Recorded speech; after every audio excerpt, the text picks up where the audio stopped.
matchup.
Well, good morning, ladies and gentlemen.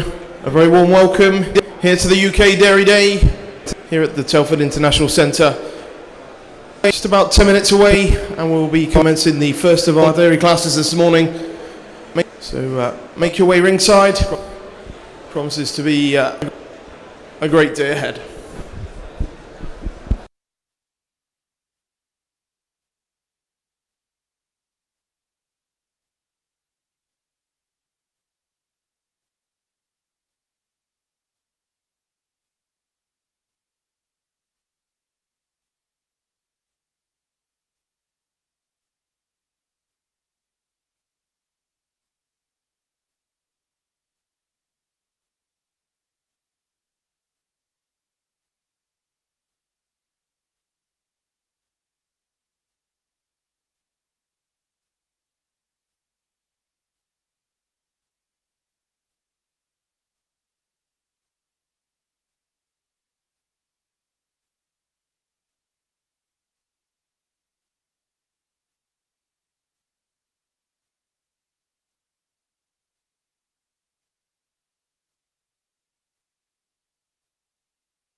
Well, ladies and gentlemen, a very good morning and a warm welcome here to the UK Dairy Day here at the Telford International Centre. For one of the greatest shows of dairy cattle in the country. So a warm welcome. We're now just about to commence the first of our classes. So make your way ringside and we'll get the show on the road.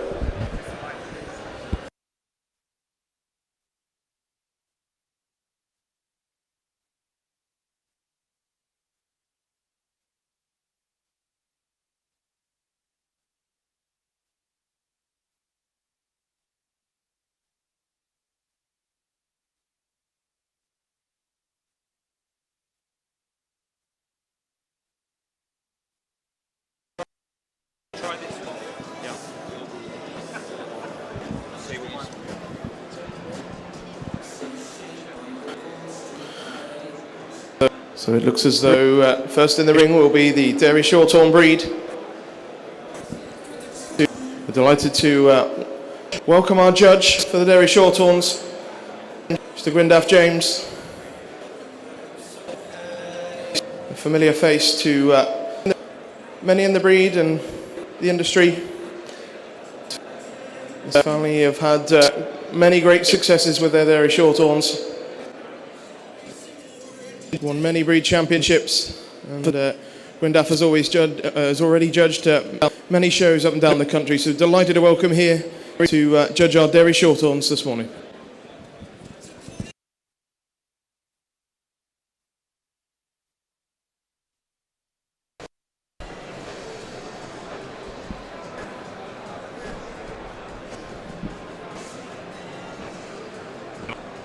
So we'd like to welcome you here to the live stream of the daily classes here at UK Dairy Day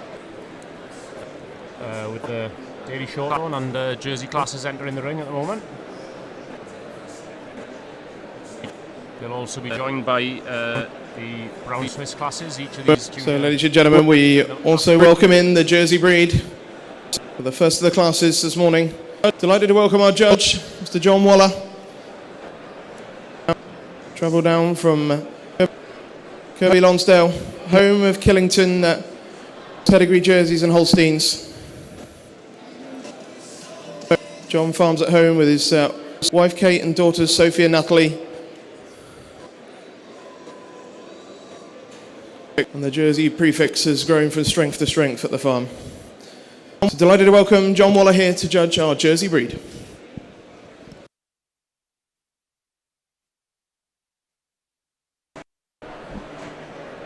I'm joined here on the live stream commentary with Richard Saxby and Alan Timbrell.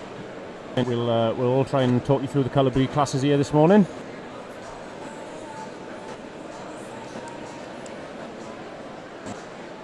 And Richard will give us a bit of an insight into the Jersey breed, I'm sure, while he stood with me here. I'll do my best. Morning, everybody. Two great classes come out for a start, so hopefully everybody's going to be well entertained and impressed. Some nice Jersey heifers on the show, that's for sure. Yeah, no, each of these breeds are pretty well represented here this morning. Just got Brown Swisses also entering the ring as well, and they've obviously this is their national show as well. So very well supported classes of Brown Swisses here as well, and it's an absolute pleasure to see these quality ones all in front of us and in the ring here at UK Dairy Day today. So ladies and gentlemen, we welcome our Brown Swiss breed into the ring for the first of their classes. The heifer and milk class. Of course, the national show for the Brown Swiss breed. Delighted to welcome our judge for the Brown Swiss show today, Brian Weatherup. Home to the Park End herd of Holsteins up in Fife. Brian runs the herd at home with his family and his wife Gillian.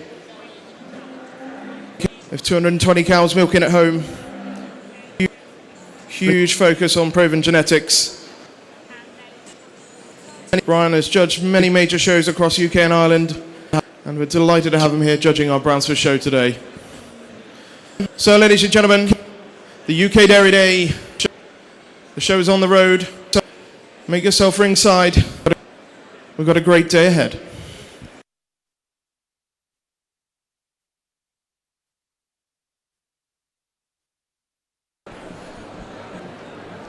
So for those of you watching at home, hopefully we're going to offer you a view and an insight into what's happening in the ring here.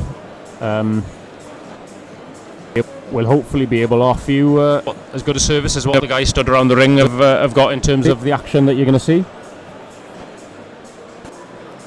So we've got some of the jerseys in shot at the moment.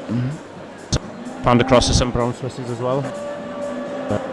And we'll hopefully be able to run you through a few of the exhibits that we've got in front of us as well. I'm sure you've all tuned in there and heard Mark's introductions of the judges that we've got in front of us. Judging the jerseys today, John Waller, a man you know relatively well, Richard. Yeah, John, I do know him very well. I know he'll be very nervous this morning, but he's got a very good eye. He's got one of the best herds of jerseys in the country. Not that he'll admit to it, but he's got cows going out to Westmoreland tomorrow as well, so he'll be busy. So the first heifer he's looking at is from the Davis family in Devon, Rivermead Casino Sangria. She's a heifer that's just been fresh a month. She's calved at 23 months of age. So she's done her best. She's been a real honey to work with and settled well. She was mad at bulling yesterday, which made life interesting, but she seems to be happy this morning. Johnny Lockhead with one of his two Swisses, but that was a quick visit. Heifer number 2 is from Honeyfield jerseys, and that's from the Let's Dance family. So they all originate from Rapid Bay in Canada, and then the Strachan family developed those over here at Rapid Bay, UK.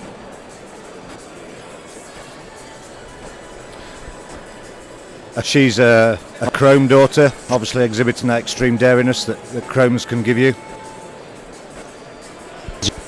Yeah, as you say, Rich, ultra dairy sort of heifer there, and you've obviously got that insight into what all these Jersey bulls are doing out there, and you've got that knowledge to know that these chromes are those ultra dairy sorts. There'll be a few good chromes kicking about, I'd imagine, Rich. They are, yeah, used wisely. He's a good bull.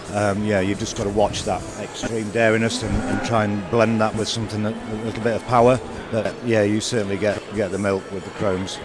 Got exhibit number 3 in front of us here. What you're going to tell us about this one, Rich? So the breeder is leading her this morning. So we all know Evan Wilson, and he sold this heifer last year after the calf show. She was honourable mention jersey at the All Britain Calf Show, and he sold it to Adam Fagg, and Adam's got 2 heifers out here. So she's a victorious heifer, fairly fresh, calved April, and she's 86 point heifer, been to Kent so far.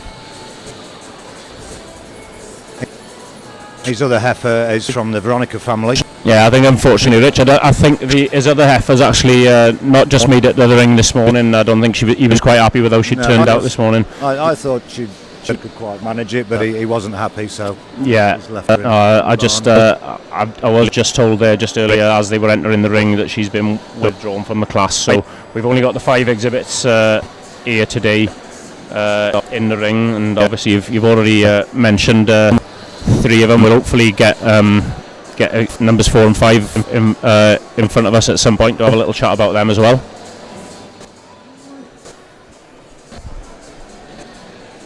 So the dam of Adam's heifer, she was a well-known show cow a couple of years ago, Bluegrass Colton's Lady Sunshine.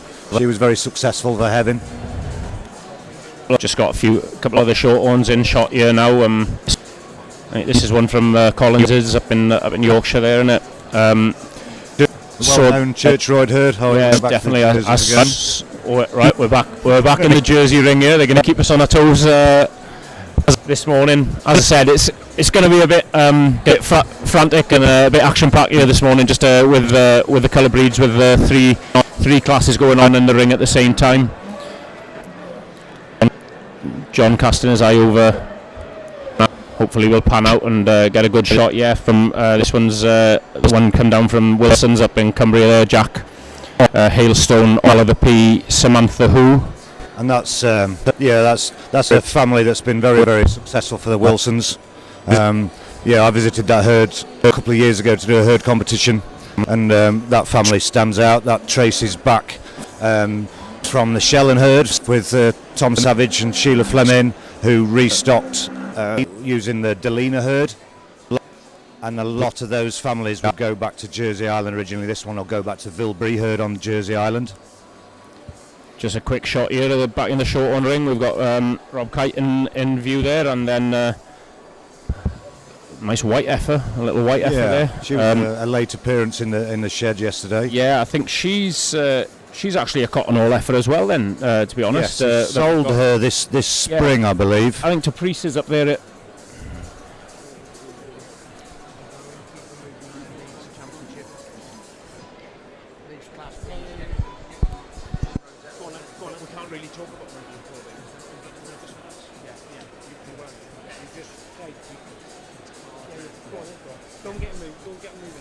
Yeah, so I know we don't have it in view here, but we have got the judges in the brown Swiss and short rings are pulling them in. We'll hopefully try and get you a shot of those lineups now. And yeah, stood at the top of the line, we have got the short ones in view here. There's the heifer from Churchroyd Heather 134. Back here featuring in the Jersey ring. The last heifer we've not seen from Skiddaw for Yvonne Raven. And we're back, short ones are in view, and as I said briefly there earlier, we've got the lineup here at the top at the moment is Churchroyd Heather 134 from the Collinses up there in Yorkshire. Second place, stood in second, is Rob Kite with his heifer Cotton Hall Jeddah Sophie. And then and that's the heifer from Richard Baines. Yeah, heifer in third. Bainesy's heifer there, Lincoln Ideal. You'll have had a chat with a few of these exhibitors as well.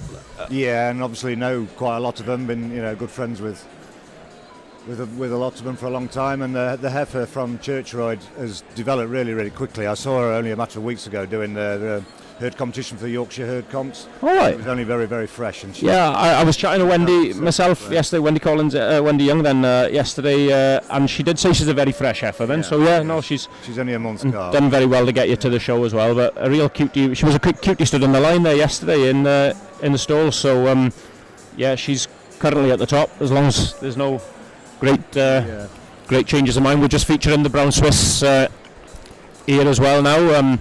I think they're getting pulled towards their final lineup, and Johnny Lockhead at the top of the line. We obviously can't see that in picture. Back onto the jerseys here now, and John just pulling his preliminary lineup in. And there's the heifer you know pretty well, stood at the top of the line. If we can get the shot of her. Yeah, she is a little honey. So that family is from the Sangre family that also originates from Rapid Bay in Canada. The original Rapid Bay Wren Sangria cow, the 94-point cow, a cow a lot of us over here admired and purchased embryos from. She's really pleased for her. The second place heifer at the moment we've not chatted about, the Skiddaw heifer. That's a heifer bred for milk. A heifer on a robot system. She's by Lemonhead. Okay, ladies and gentlemen, we got our first result of the morning in the brown Swiss class. Heifer in milk. Top of the line goes to number 18, Kida Rapidly Ever After, exhibited by Messrs. T. Lockhead and Sons. They also take second place for number 17, Kida Raphrodite. Third place, number 13, Toy Toy BC My Mum's a Hoover, exhibited by Toy Toy Genetics and P. Tudor. Fourth place, number 20, Atomic Blooming Sniggles, exhibited by Craig and Gren Cochrane. And in fifth place, number 15, Farrick Diego Babe, exhibited by John West. This class kindly sponsored by Morgan LaRoche, Kevin Thomas, to present the awards in this class. Thank them for their sponsorship.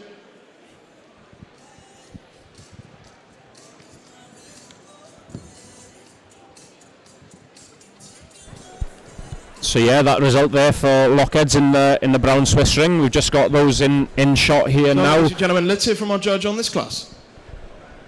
Thank you, Mark. Good morning, ladies and gentlemen. Really nice class of heifers and milk to start off with the brown Swiss here today. But before I give my reason, I'd just like to thank the UK Brown Swiss Cattle Society for inviting me along to judge here at their national show at UK Dairy Day.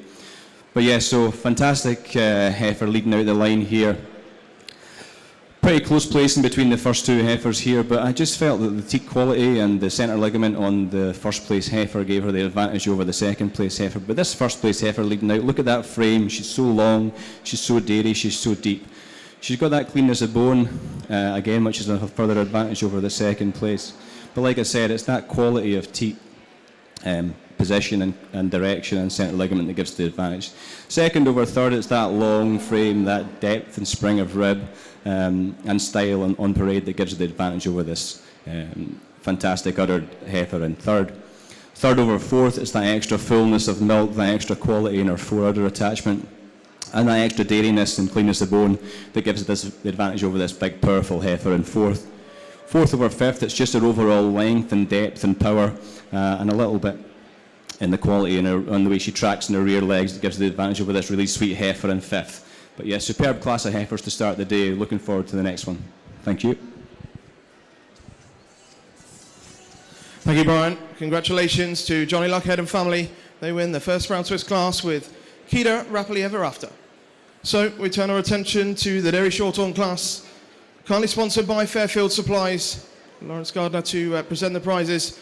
Top of the line in this class, number 10, Churchroyd Heather 134, exhibited by Messrs IRG Collins and Partners.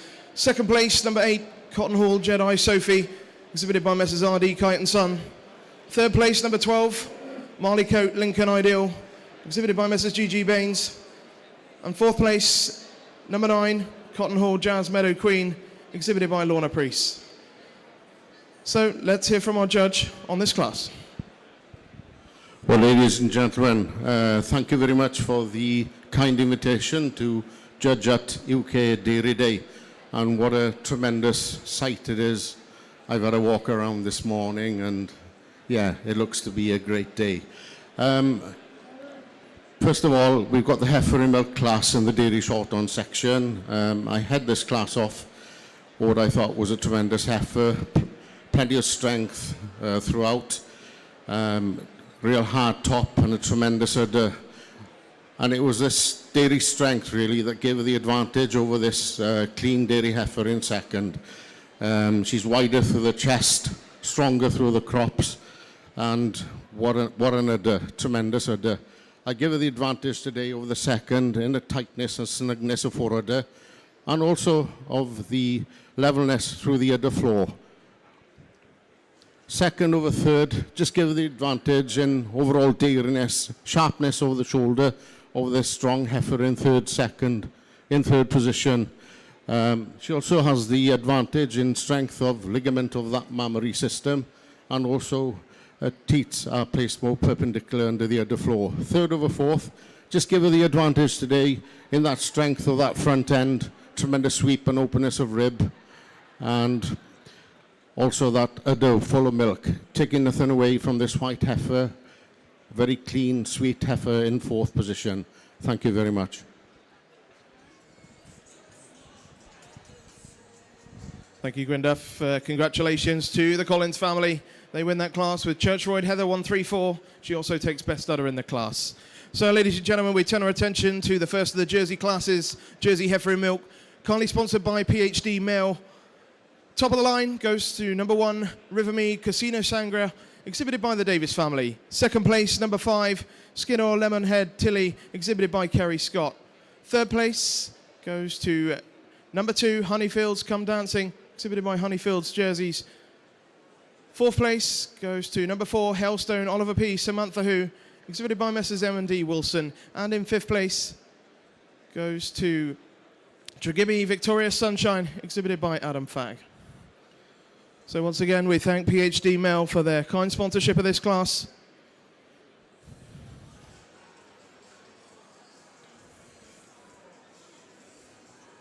So let's hear from John on this class. Thank you very much, Mark. I'd like to thank for the invitation to judge today. It's a supreme honour. Thank you very much. I led this class, which I found a handy winner. She's very well balanced. She's great, good through the top, wide through the front end, and I just gave her the advantage over the heifer in second, just for that power and the sweetness in the udder, the correctness in the fore-udder, and that central ligament and teat placement. Heifer in one, she's just a supreme, correct, well-balanced heifer. 2 over 3, just for that power. She's showing a bit more spring of rib today. She's a little bit correcter through the rump and carrying a milk high and wide. 3 over 4, just for the overall balance through that fore rudder, especially in the teat placement. She's showing a little bit more higher and wider and showing great venation through that rear rudder. 4 over 5, just for the set of rear leg and then locomotion around the ring. Heifer in 5th, well balanced heifer. She's just very dairy and open today, and I'm sure she's producing lots of milk. Thank you. Thank you, John. So, the winner of the Jersey Heifer Milk Rivermead Casino Sangria, exhibited by the Davis family.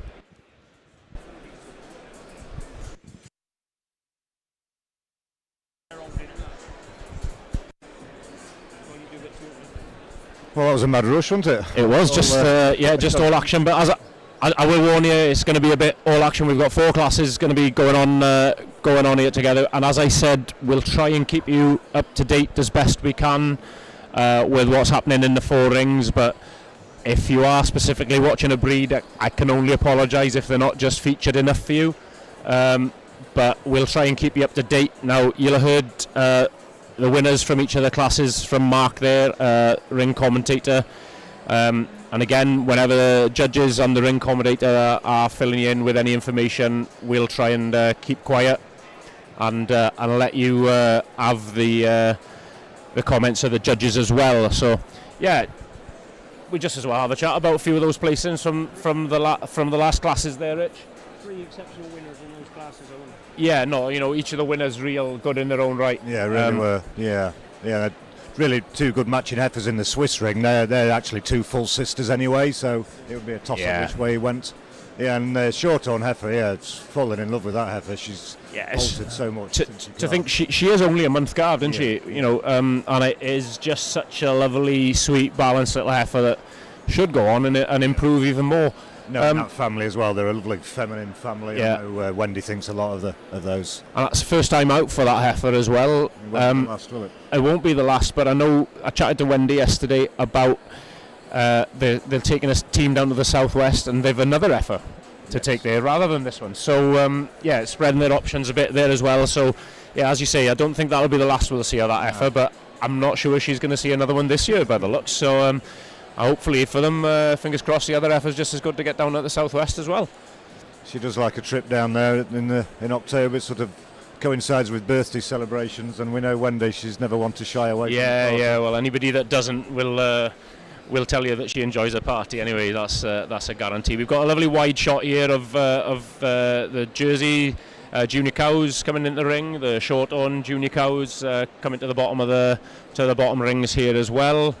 And then in the top 2 rings, going to feature the Guernsey heifers in milk and the brown Swiss junior cows. So the brown Swiss juniors are going to all be second calvers. Gentlemen, we welcome the next of our classes, the Dairy Short-horn junior cow in milk, class number 6. Kindly sponsored by Uniform Agri and the junior Jersey cow in milk, class number 7.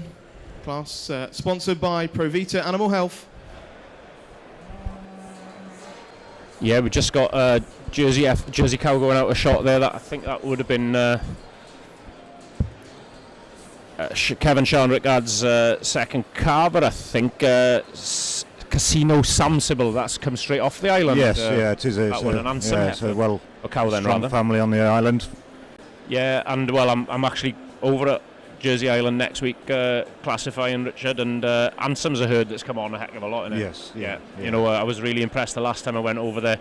Ladies and gentlemen, we welcome the first of our Guernsey show classes this morning. The heifer in milk. Delighted to welcome our judge for the Guernseys today, Mr. Colin Christophers. Travelled up from Truro in Cornwall, home to the great Rose Hill herd of pedigree Ayrshires. Colin's been a master breeder for many, many years. Farms at home with the family and that strong Rose Hill herd of Ayrshires. Colin's judged many shows throughout the country, and we're delighted to have him here judging our Guernseys today. Yeah, so we're just back featuring another shot here of That's, a face I should recognise with my youngest daughter leading a cow of ours. Back to the short-horns. That's one of your own, that one? Yes, yeah, from the Judy family. We had a quick snip there of a short-horn from the Collinses as well, Churchroy Bronte Wild Eyes. That's their third calf cow. Back then into the jerseys here. That's Andy Rimmer's young cow.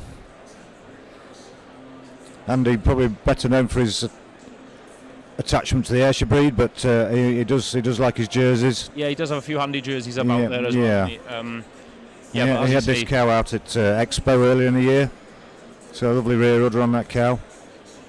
And here's a cow that's from my neck We of the also woods. welcome back into the ring class number 5 for the Brown Swiss, their junior cow in milk. Yeah, that last cow was a cow that done well This at class the is Royal Welsh. sponsored by Miltech.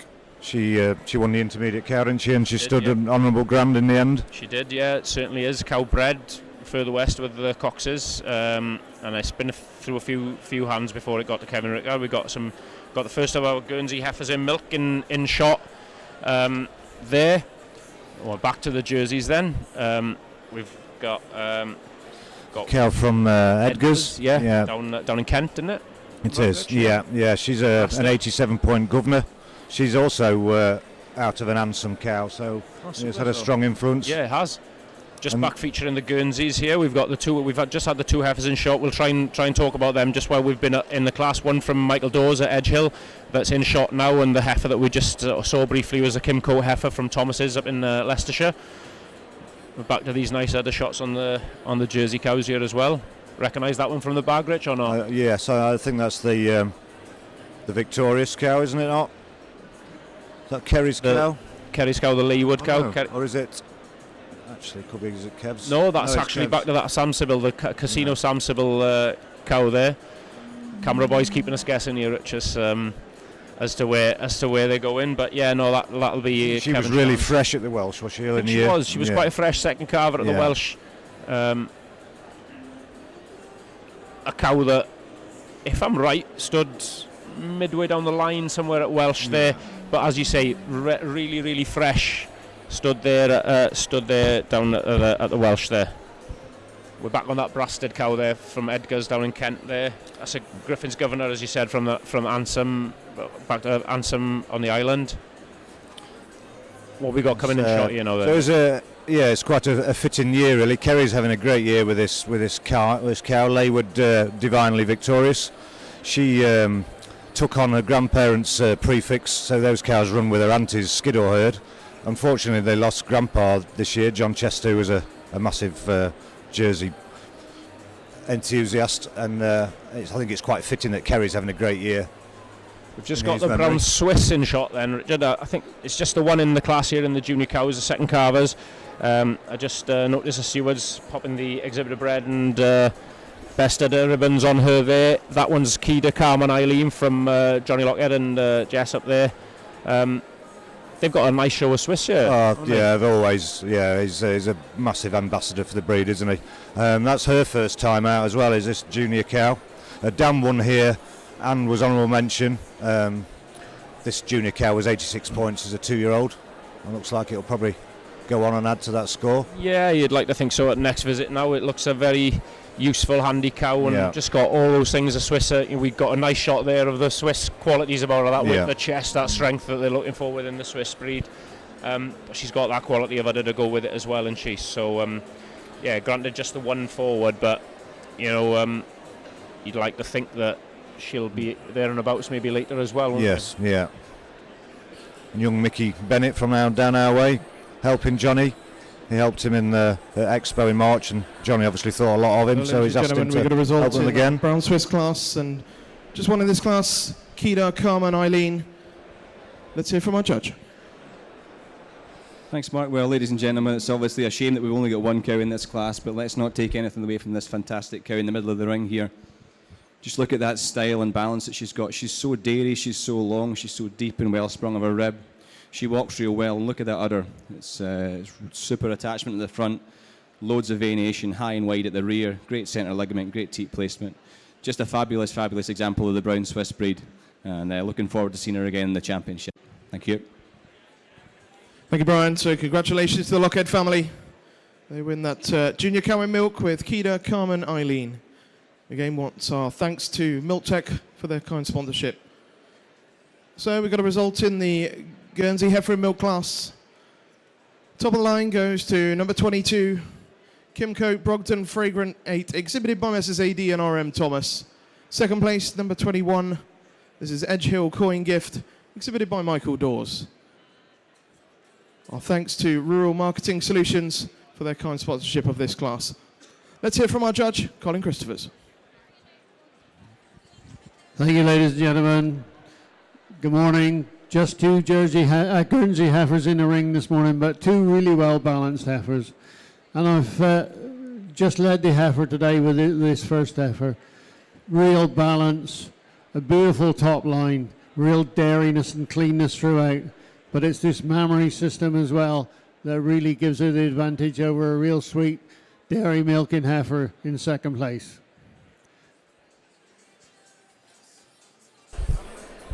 Yeah, so the winning Guernsey heifer young was she was honourable mention at the calf show Thank you, Colin. last year. Congratulations to the Thomas family. They win the Guernsey heifer in milk class with Kimcote Brogden Fragrant 8. And her mum was a previous breed champion here as well. She's a 93 points scored cow, but it's the first time out for that heifer, giving nearly 30 litres. Yeah. I should have known that was honourable mention. I was judging. Were you sober this time? Well, just about, but we'll maybe not go there because it was your fault anyway, Rich. But yeah, nice to see some quality Guernseys. I know they're not in huge numbers.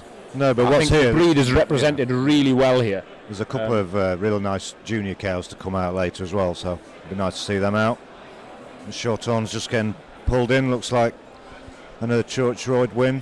Yeah, this is that real fancy third carver. Yeah, she was reserve breed champion at the Great Yorkshire Show in July. She's a beautiful young cow, and she's one of a set of twins, and her full sister is also a stunner. Yeah, well, carved. I was chatting to them last night about it, and what did Wendy say? This is meant to be the worst of the two. Yeah. So she's come out well though. Yeah, very well. To be fair. Stood behind an absolute tank of a cow at Yorkshire, though, did it? Yes. Short on at Yorkshire, went on and once in a lifetime cows, really. Yeah. So, but they haven't brought the old girl down with them, so they're just maybe hoping it could be this girl's day. Yeah, hope so. Yeah, bride rather than bridesmaid today, possibly. Martin Tidmarsh then stood in second. Yeah, it's a good cow, isn't it? A good hard-working cow. Yeah, I admired her last night. A good frame cow. And something that we don't see much in the short-on classes nowadays, and we've seen consecutive classes with a white one in. I know. As well, they're getting a little thinner on the ground. The white short-ons, and just nice to see them. It's sort of striking to see them amongst in the ring, and a nice sort of short-on cow to go with it as well, isn't it? He's had a good year with her. She was champion at Leek and Ipstones, and she was a class ladies winner and at the gentlemen, we got a result in National the Show Dairy at Cheshire. Shorthorn Junior Cow in Milk class. Top of the line goes to number 28, Church Royd Bronte Wild Eyes 62, exhibited by IRG Collins and Partners. Second place goes to number 25, Folds Pride Tulip, exhibited by Messrs M. Tidmarsh. And in third place, number 26, Berbrick Ricoche Pamela, exhibited by RW Harper and Partners.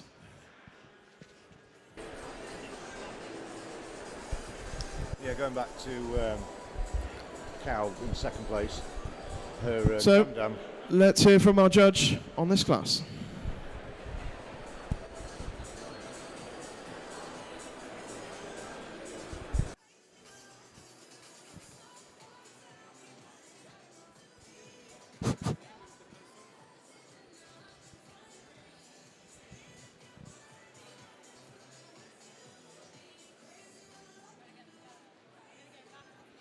Well, ladies and gentlemen, here in the Dairy Shorthorn ring, I lead off this second, third carver class with this exceptional third carver cow. She's a beautiful, well-blended cow all throughout, a tremendous clean dairy cow very lovely balanced cow. I gave her the best udder, and she's the best exhibitor bred as well. Just giving her the advantage today over the second, basically in a mammary system, having a tighter, snugger fore-udder, and also higher, wider rear udder. And she carries her milk a little bit higher, and also has far more better quality of teat in length, shape, and placement. Taking nothing away from this white cow in second, really tall, upstanding, long, hard-top cow. A cow I really admired for that tremendous sweep and openness of rib. And it was this hardness of top that gave her the advantage over this lovely, long, young cow in second position. Taking nothing away from my third cow, which I really admire for her dairy qualities. Thank you. Usual good set of reasons from Gwendaff. Yeah, very clear and concise. Congratulations to the Collins family. They win the Junior Cow in Milk class with Church Royd Bronte Wild Eye 62. Our thanks again to Uniform Agri for their kind sponsorship of this class. Taking a bit of sorting out, and done the Yeah. original line, yeah. So we turn our attention to the Jersey Ring. Great class for the Jersey breed. They're Junior Cow in Milk. You want or not? So we're back in back into the Jersey Ring, and we'll maybe get the opportunity to do a bit of featuring here because they are the last of the 4 classes to get completed. The most numeric that was forward as well. There's six forward. Just Looks like it's we've already John scratch his head. Yeah, certainly is that, and he's been given a bit more space as well, seeing as the others are finished. So we've got a little bit more ring space to go at as well, and we've already had the cow in shot. We've already had a little bit of a chat about her, so hopefully we can get a few more of these. He is just drawing in his provisional, I think. Yeah, just in shot there. We've got Sean Rickard pulling in the cow that we've mentioned at the Welsh. Whitefire Dazzler Flamingo. Had a good bit of success with this little cow. It's sort of a throwback to when you didn't necessarily need a Jersey to be a giant, didn't it, Richard? No, exactly. It's just so balanced and lovely in proportion. Yeah. And I think that's what a couple of judges are falling in love with about her. She's just a sweet little cow, and it's a cow that Kev got his hands on. We'll see Iwan Morgan. I mentioned earlier that she's been through a few hands.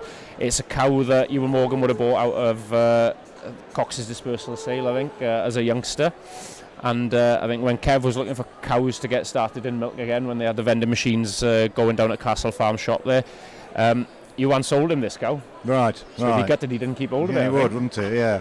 And it's an interesting translation because obviously Helen's daughter Tanwyn, that's Welsh for Whitefire, and so the Whitefire prefix is that of Tanwyn. So yeah, she'll be happy. Yeah, so I've been saying it's from the Cox family. It's actually Tanwyn's cow. Yeah. You're going to get roasted for that later. Yeah, so you've got, there was the cow you were chatting about, Leeward, Divinely Victorious stood in second. Yeah, it's an impressive junior cow. She's had a great year this year. She's had two champions and an interbreed champion as well. She's an 89 points scored second carver. So that's another imported family, really. There's another one that traces back to Rapid Bay, UK. Right, okay. An influence from Potter's Wall as well, with a Bell's Pride sire. And she's had 2 daughters by 2 UK sires, which is nice. Bayview Explorer and Rivermead Addiction. So it's that's super. It's just that mingling of bloodlines, Well, I mentioned about classifying in Jersey Island. We mentioned about herds in Jersey Island sort of coming on, and a lot of that was the blend of those international sires into some of those good compact cows. Yeah. I mean, they're great cow families. As you say. They've been centuries year old, aren't they? And they just needed that little bit of added extra to put them where they are now. And some of the island shows now are very impressive. Looks like John's still not 100% sure, but he's got some class in front of him. We've got a shot here now of some of the rear udders, and it's one of those classes where he's probably sitting there thinking that he wants to be confident in getting them comfortably the right way for him. because each of these cows got a lot of qualities about them, to be fair, all the way down the line, you know. Yeah, it's certainly an impressive view from behind them. Yeah, like that sort of wider shot is a nice one of it. He sent the little Welsh cow out in first, I think, already. Following her with the Leeward cow. Leeward prefix, Rich, remind me, that's Alison Harvey. Yeah. So a lot of people know Sam Wheat, That's, yeah. Alison's his Sam's mother-in-law. mother-in-law, yeah. Yeah. I didn't want to mention it without being sure. I thought I'd ask the expert. Can't upset the mother-in-law ever, can we? No, certainly not. Certainly not there. Just scratching his head here over Yeah. third. You'll be hoping he sticks with it, won't Well, you? I hope so. Maybe the cow in third's just that tad more youthful, Yeah. but I think he's swapped with that balance of rear udder and volume of rear udder maybe. Yeah. Now a little quite bit more possibly. rib. And just with that swap at the last minute, that'll mean a good start for the show for Kevin Chandrikad as well. He's had a fair year, hasn't he? He had a hell of a Royal Welsh show Yeah, with both fantastic. teams. You know, With both the jerseys and the Holsteins, as you say, and we'll see a few Holsteins featured from the stable later as well. But yeah, so the cow in third is that cow we were talking about, the Ansem cow that's come off the island. Do you know any more about this cow then, Rich? When would she have come off? Would she come directly off the island? No, yes, I think so. I did, or would it come from one of the sales they had through Exeter, possibly? Quite possibly, but yeah, she looks like she could be a bit of a snip, having got her in amongst them as well. And then you obviously know the cow in fourth I as ought well. to, read it. family we've had 25 years now. They're a very, very feminine family, very fertile family. And she's a real honey to work with. She's carrying twins for next spring, and we have actually entered in our next production sale next month, the River Maiden Saxon production sale, with another 60, 70, possibly 80 head, depending on how adventurous Mark's feeling. So I have two nice daughters out of it. So that'll be an opportunity for someone to grab a nice sort of family. youthful cow as well. We've just got coming into shot here Andy Rimmer's cow then that stood in fifth just behind her.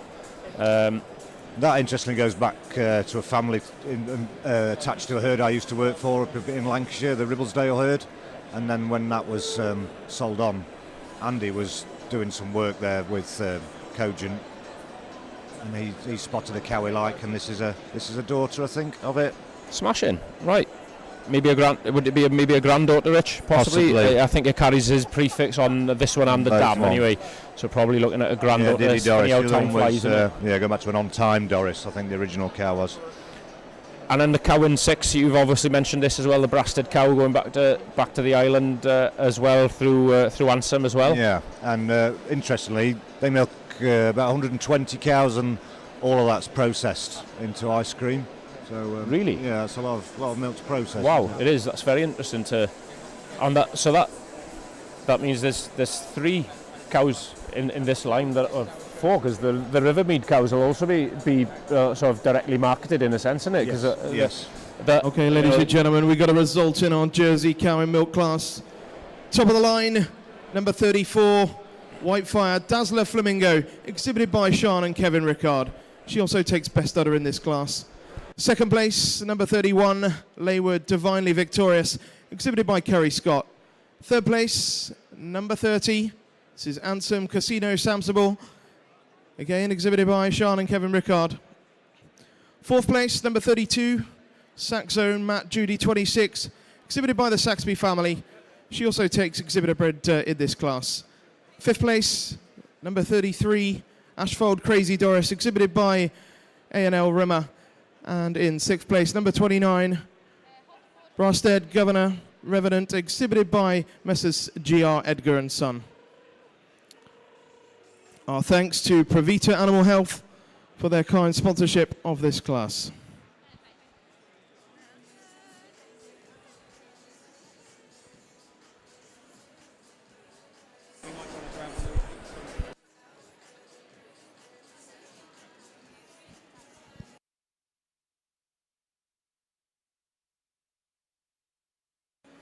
So, ladies and gentlemen, let's hear from our judge on this class. Thank you, Mark. Led this class with the only third carver in the class. I just found her to be a handy winner. She's really open. She's got good spring and rib. She's good hard top cow. And I just love the locomotion on this cow. I just gave her the advantage on through that locomotion over the cow in second.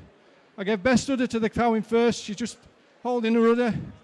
She's sweet, well attached, fore and rear, and paraded very well. 2 over 3, a close placing, but I just gave the advantage to the cow in second, just for the overall body capacity, the spring of rib, and the depth of body over this really sweet dairy cow in 3. 3 over 4, just for the... She's carrying a little bit more milk on board today. She's just showing a bit more milk in the rear udder and a bit cleaner through the bone. 4 over 5. Look at the length of this second calver in 4th. She's a really long dairy cow, really powerful and paraded very well. She's very clean boned. And I just gave her 4 the advantage over 5 just for the front teat placements and the front teat length. 5 over 6, just a little bit more milk on board today. A little bit showing herself. Nothing against this cow in 6th. She's very stale, but she'll be there for another day. Thank you. Thank you, John. Congratulations to Sean and Kevin Rickard. They win that Jersey Junior Cow in Milk class with Whitefire Dazzler Flamingo.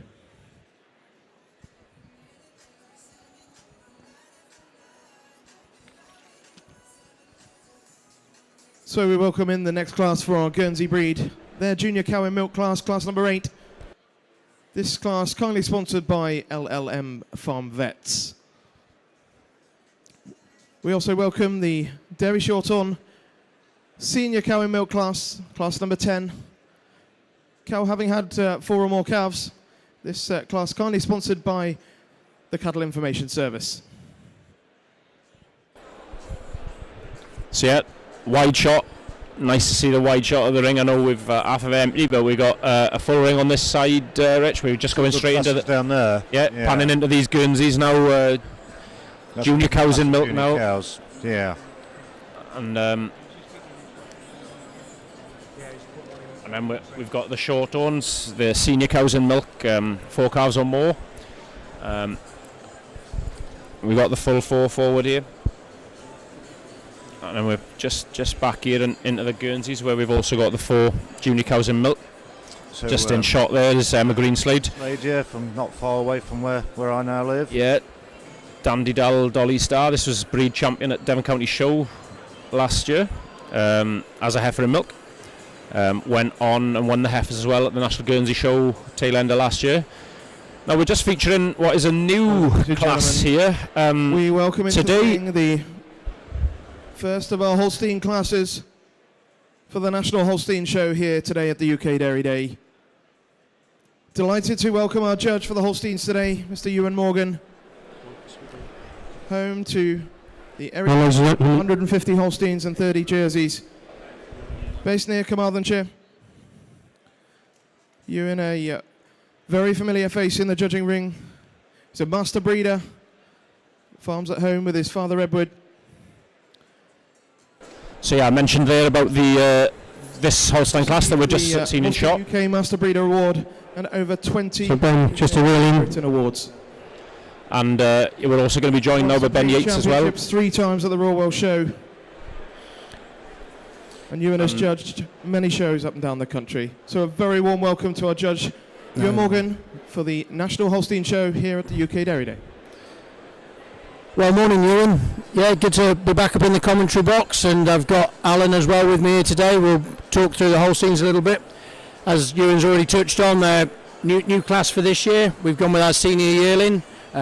We've also brought a senior yearling in milk as well that will come in a little bit later on as well. We've got quite a nice class here. What do you think there, Alan? Yeah, some quality heifers in front of us here. You know, they're cut really nicely, great legs and feet on them, and just some real quality heifers here. It's the first time this class has been forward, and you got to say that the 5 animals in front of us are, look quality throughout. This is going to take a little sorting for Ewan, and a real good precursor for the rest of the day. Yeah, what's really good to see is cow families coming through here today, Alan. You know, we've got the Ray family going back to the old Roxys, the Zandras going back to Ocean View, the Ashlyns back to Triaday, the Adeens back to Triaday. You know, real great depth, just showing that power of good breeding just keeps showing through. Yeah, and I think it just presented so really, so well. A real balance right the way through. And as I said, this class is going to take some sorting for you, and just quality throughout. Yeah, just got that on the shot there. That's the Chief Ashland from First Look Genetics. Not from too far away. Shropshire team there from James and Steph Doherty. Real nice cut of a heifer that. And led by Izzy Jones. Yeah. So nice to see Izzy back over from the other side of the water in Ireland. Yeah, and good to see Ewan in the ring. Great guy, Ewan. Did a great stint on the board, and a really well respected judge. I know I've known Ewan a long time. The first class. It doesn't seem to have lost any of his hair. Number 14, the Holstein Senior Yearling. Yeah, a guy that's judged pretty much everything through the country. He's judged out and down in Australia and New Zealand as well. He's taking no time to sort out his cattle as well. So he's making a quick decision here in his provisional lineup.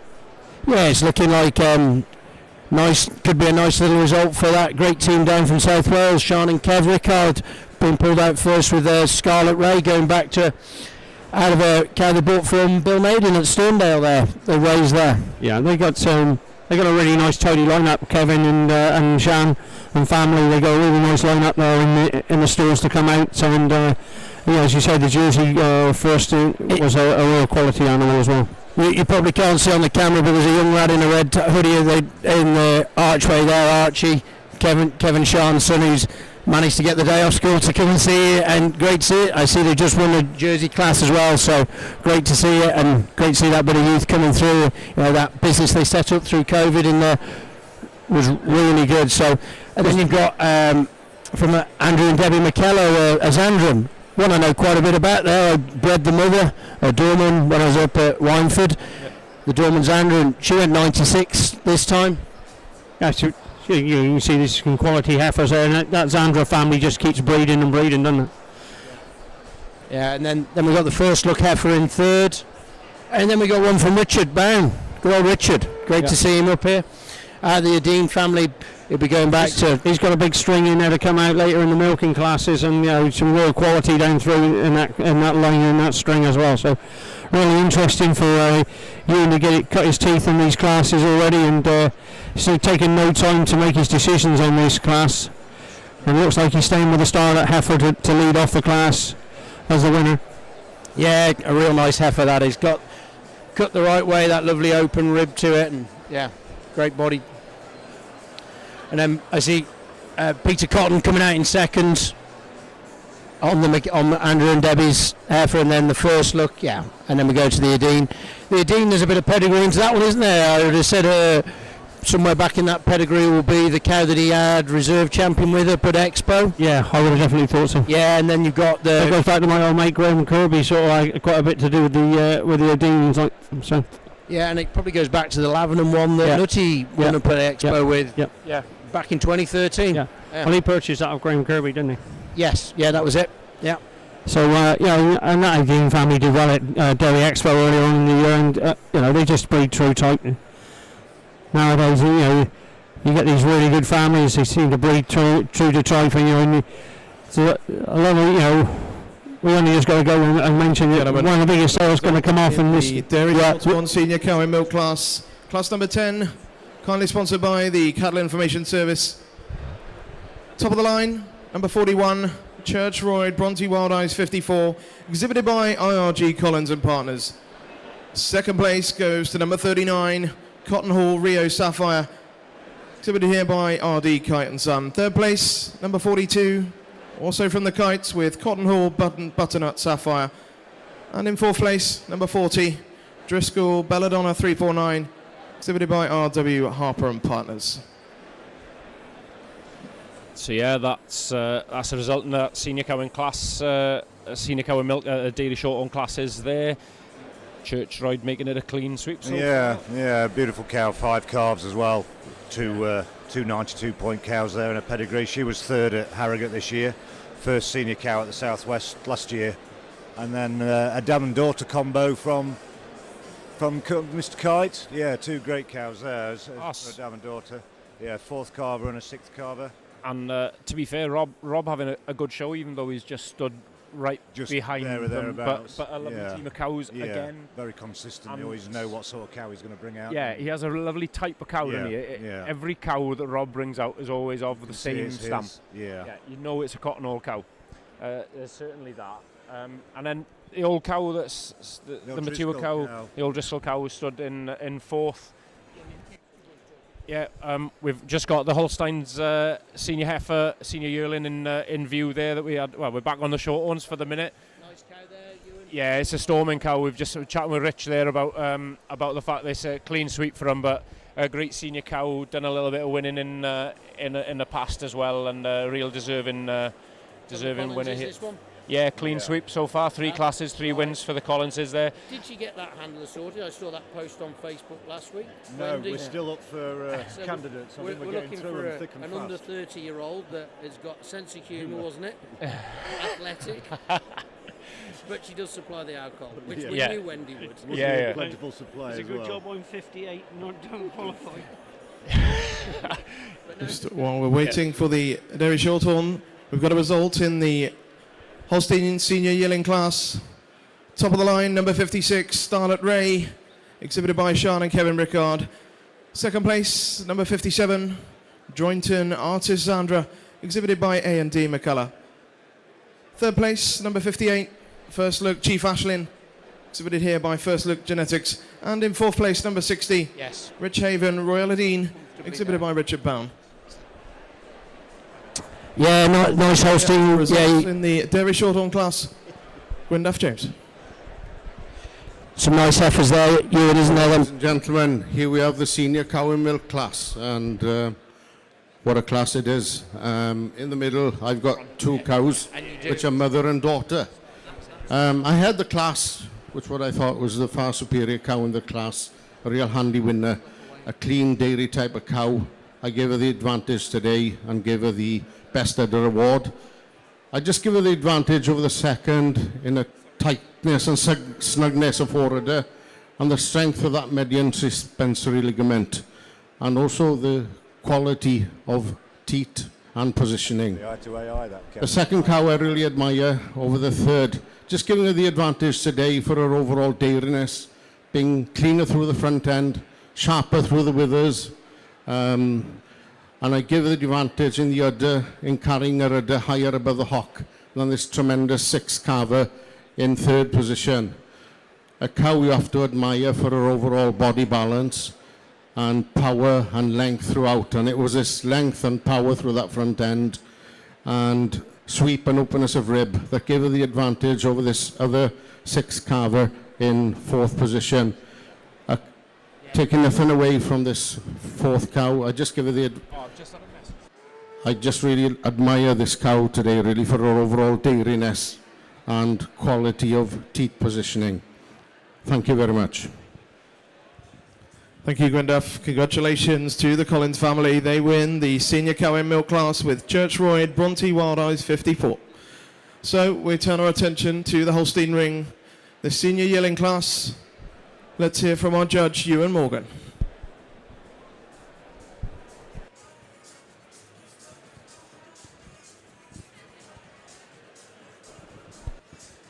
Good morning, ladies and gentlemen. First of all, I just want to say thank you for everyone at Holstein UK for the invitation. It really is a great honour. We're starting off this class with exactly the type of animal we'll be looking for today. It's a very balanced animal. That's the most important thing. She's balanced. Beautiful feminine front end, great head, great length to her neck. She's very clean over the shoulders, very full in the crops. Just great length to her body, got great length to the rump. But the highlight of this heifer is just how well she walks on parade. She walks wide through her chest, beautiful bone quality, and a great foot angle on this heifer. Just a very balanced heifer, and she just glides around the ring so gracefully with that great open rib. It's pretty close placing between her and the second placed heifer. I just felt she was just a bit cleaner through the neck, just a bit longer through the neck, and she just handles her rear legs a bit sweeter than this very powerful heifer we have in second place. 2 heifers here in second and third you have to admire for just so much capacity. Both heifers deep in the forerib, very powerful and wide throughout. I just felt the second placed heifer she just held her top a bit stronger when she was on parade than this white heifer we have in third place. And 3 over 4, just overall it's a little bit cleaner, a little more balanced, just a bit more correct in the tail setting and wider in the pin bones than this heifer in 4th place. But a lovely class to start the show. Thank you. Thank you, Ewan. Congratulations to Sean and Kevin Rickard. They win the first Holstein class with Starlet Ray. So we turn our attention to class number 8, the Guernsey Junior Cow and Milk. Top of the line goes to number 35, Greensfield Dandy Dam Butterfly, exhibited by Martin and Caroline Greenslade. Second place, number 38, Glanmore Levi Okapi, exhibited by Michael Dawes. Third place, number 37, also from Michael, with Edgehill Ernie Violet. And in 4th place, number 36, Greensfield Dandy Dan Dolly Star, exhibited by Martin and Caroline Greenslade. Once again, we thank LMM Vets for their kind sponsorship. And let's hear a few words from our judge, Colin Christophers. Thank you, Mark. Junior class, ladies and gentlemen, 2nd and 3rd calvers in the ring, and I've really started this class with this real stylish, clean, dairy, well-balanced 2nd calver. She really exhibits a great top line, comes down through that rib, superb movement on legs and feet, and also wins best udder in the class. Giving her the advantage over the 3rd calver in 2nd, just for that cleanness and dairiness, the little extra grip of the front udder today over the cow that obviously follows her in 2nd place. 2nd over 3rd, again for top line, for cleanness through, for balance, and for a little bit of bone quality over my 3rd place. 3rd over 4, 2 real dairy cows, real strong cows, but given the advantage of a 3rd over 4th for that extra strength through the top line, for that little bit of fullness of the rear udder at the top, but taking nothing away from this 4th place cow. Thank you very much. Thank you, Colin. Congratulations to the Greenslade family. Emma Greenslade here representing the family. They win that class with number 35, Greensfield Dandy Dan Butterfly. Well, you're in that. You see that good milking senior yearling class there. We brought that to the table as a board just because there was a gap really from the calf show to now to sort of get a bit of continuity to our All Britons. So give that opportunity where they can get seen more before the All Britain nominations for those senior heifers that don't have the calf show to go to, and they're obviously not milking yet. So no, it's been good. A bit of continuity throughout the offering. Yeah, and great to see it's helped make those sheds just, down the cattle lines there, the lines are full. There's not too many gaps. I think Lyndon may have a headache next year trying to get everything in there. And each of those heifers have come along with a string, haven't they? Yes, so they're not just here on their own. No, there's a team of milkers come as well, so they've not really, in a sense, they've not really added anything in terms of the logistics of the show, but they've added, as you say, to the atmosphere and the numbers in the lines and stuff. So, Just stood up on our gantry. It's great to have a little look round and see the trade stands. This is the UK's premier dairy show. It's great to see the strength of cattle, the strength of the trade exhibitors. It's a real go-to place now.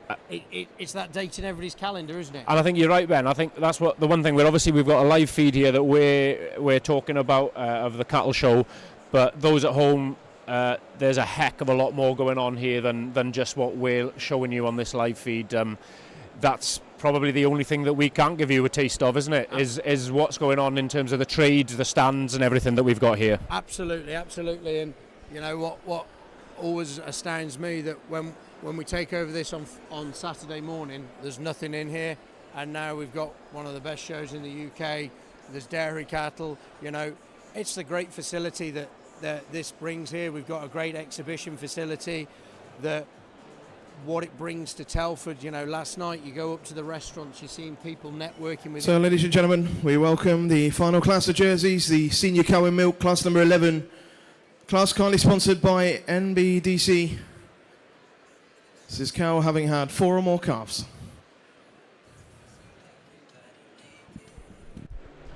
Yeah, so we'll get back to a bit about the cows as well. We've got jerseys and Swiss in shot. We've also got... Better get Richard on here with his far superior knowledge in this than myself. We also welcome Over to you, Rich. the final class for the Brown Swiss, their senior cow in milk, class number So, yeah, 13. As Mark just mentioned there, this kindly sponsored by WR Partners. yeah, last of the Big Brown class Swiss. for the Brown Swiss breed, part of their national show. So yes, sorry, last of the Brown Swiss classes coming in today. So we're obviously going to see the last of the cows in contention for the championship coming to the fore here. Strong class of senior cows as well for the Swiss here today. It's a good show for them. Yeah, I think has he fetched 5 senior cows or something? I think Johnny. Yeah, the leading cow. He obviously taught a lot of the Snickerdoodle cow. How many times have she won Madison? I don't know, but yeah, this Snickerlicious cow, 4th carver, 94 points. She's a great granddaughter of and Snicker. she's left a tremendous legacy for him at Keeda. Yeah. That cow, you know, he's got some other great families, but everybody, when they think about UK Brown Swiss and UK Brown Swiss cow families, where'd you go to get a Snickerdoodle? Yeah. Keeda. Yeah. So yeah, it's an amazing legacy that cow is going to have left with Johnny, and he turns a team of cows out every year. Yeah, he's really led the way in pushing the Brown Swiss forward, hasn't he? There is also another great Snickerdoodle cow as well from John. And so, ladies and gentlemen, class number 12 for the Guernseys, their senior cow in milk. He went to Class sponsored by NW Resources. So just one entry in this class. Daughter or granddaughter of Snickerdoodle as well. So Also, beautiful senior cow. so we've got a bit of a Snickerdoodle showdown going on here in the mature cows. Little snack box here. We're on cookies. It's cookie time. It's a beautiful class. I know there's only 3 senior cows in the Jersey class, but there's 3 great cows out there too. How many wraps are there in it? And we've got in view there the senior Guernsey cow that's come up from the southwest. She won year last year from Richard Norman and Polly Wetham. Je t'aime double L Bijou 2. Cow's had a lot of success, this cow. Was it 7 championships somewhere last year? I Something think like she that, did. you told me? She had a Yeah. massive amount of championships. Took interbreed a couple of times as well. Great example of the Guernsey breed. Kind of a shame she's having to compete on her own in this class, because she's a cow that deserves to stand at the top of a line above some quality cows, to very be hard fair. cow to fault, really, when you break her down. Is. She's very well put together. Yeah. Yeah, certainly is. And yeah, like you say, So, ladies and gentlemen, just one senior Guernsey in milk. So I said, class kindly sponsored by NW Resources. Winner of this class, Jotame Double LBG2, exhibited by Richard Norman and Polly Wetham.